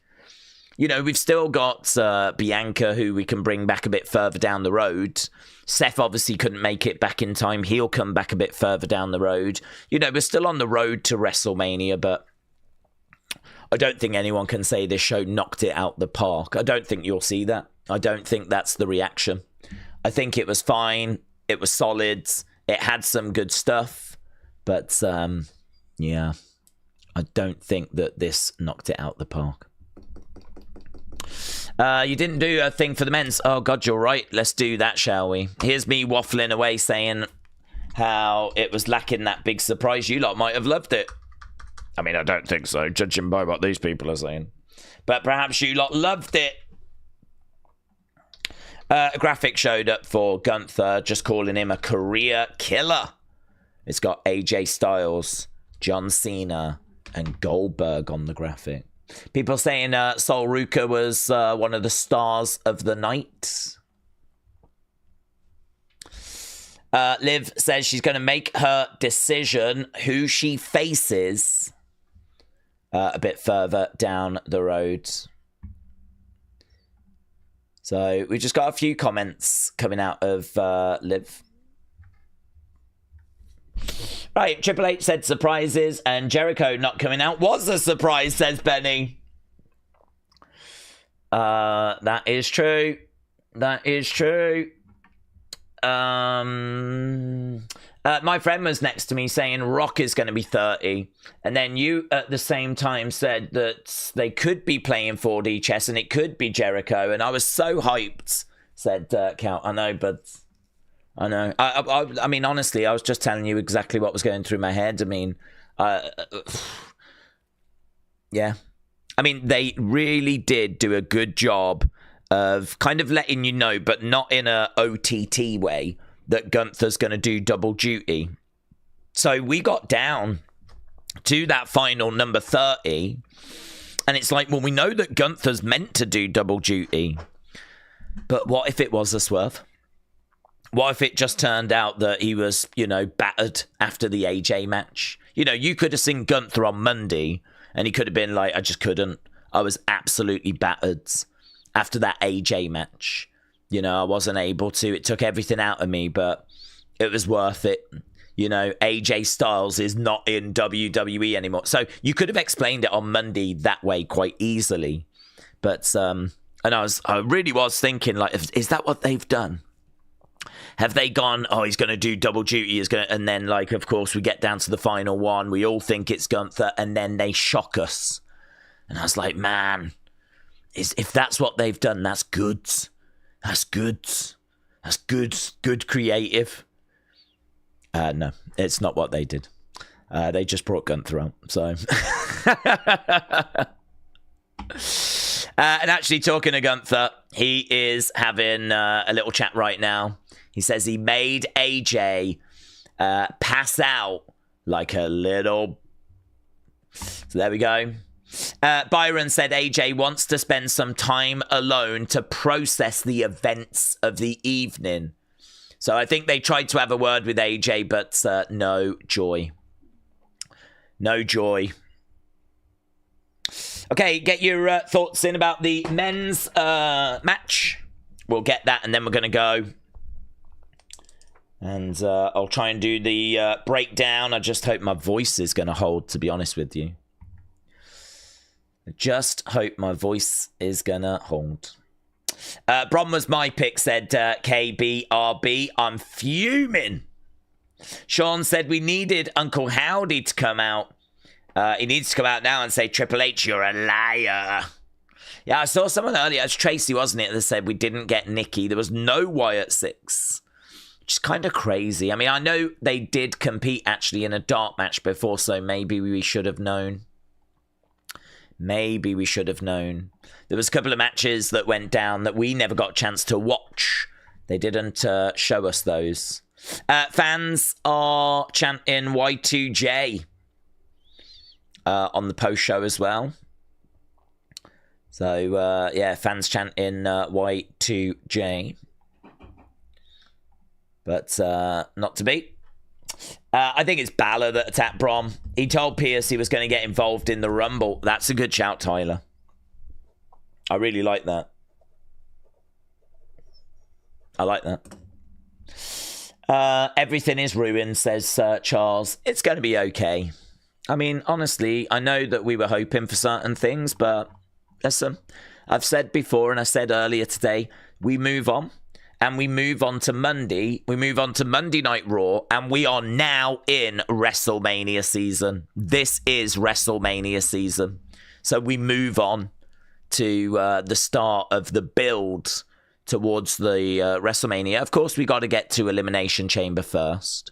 But, yeah, I mean, honestly, if Monday's going to be a banger show, then this will just start to become a distant memory. But I do want to stress, I really don't think this show was terrible. I just think, like, there's probably an air of disappointment around because you only get one Rumble a year. And people had high hopes for this, and I don't think they were quite met. Fun fact, for the past 6 years, every winner has been, to some extent, tied to the bloodline. Edge 21, Lesnar 22, Cody 23, 24, Uso 25, and now Roman, says Sam Wise. Jesse said Ober was fun to watch. Did the Royal Rumble conclude, said Steve? Yes. The execution of the Rumble very often doesn't match the hype.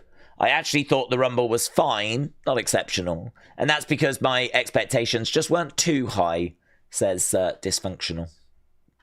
Well, to be honest with you, I need to go because I need to do the breakdown, which I'm going to do now. That's going to be interesting to see how I get through that. And then, of course, I want to get your thoughts. All these comments, fantastic. I want to hear them. So I'm going to put up the feedback request on the X account so that you can leave your feedback. My goal for tonight is to try and do the breakdown, to try and do opinions, and to try and salvage whatever voice I've got left. That's my goal for the rest of this evening. Tomorrow, I will do an unseen where I round up all the fallout for this thing. But, yeah, let's get your thoughts. So, feedback required. What did you think of the Royal Rumble event? So, you can leave your thoughts on X. if you go to Wrestling Days YT, I'm going to do the breakdown, and then I'm going to do the opinions video. So, yeah, we'll get the score for this match, and then we will bid adieu. A big thank you to everyone that joined us tonight. I hope you got something out of it. I hope this stream added something. You know, if nothing else, if you're a bit down about it, at least you know you're not alone.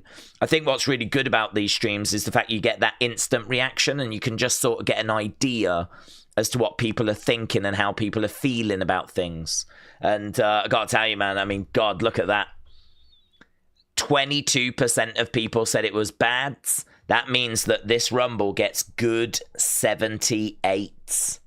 Oh, good 78% for a Royal Rumble is mental. That is mental. That is a really low score. Right, I'm going to go and work on a few things. So a big thank you to everyone that joined us. Don't forget, we are back on Monday. We always start a few hours before Raw. We are around on Tuesday for NXT, around on Friday for SmackDown as well. And yeah, hope you enjoyed it. Hope you got something from this. And I will see you in a moment for the breakdown. Thanks for watching. Bye for now.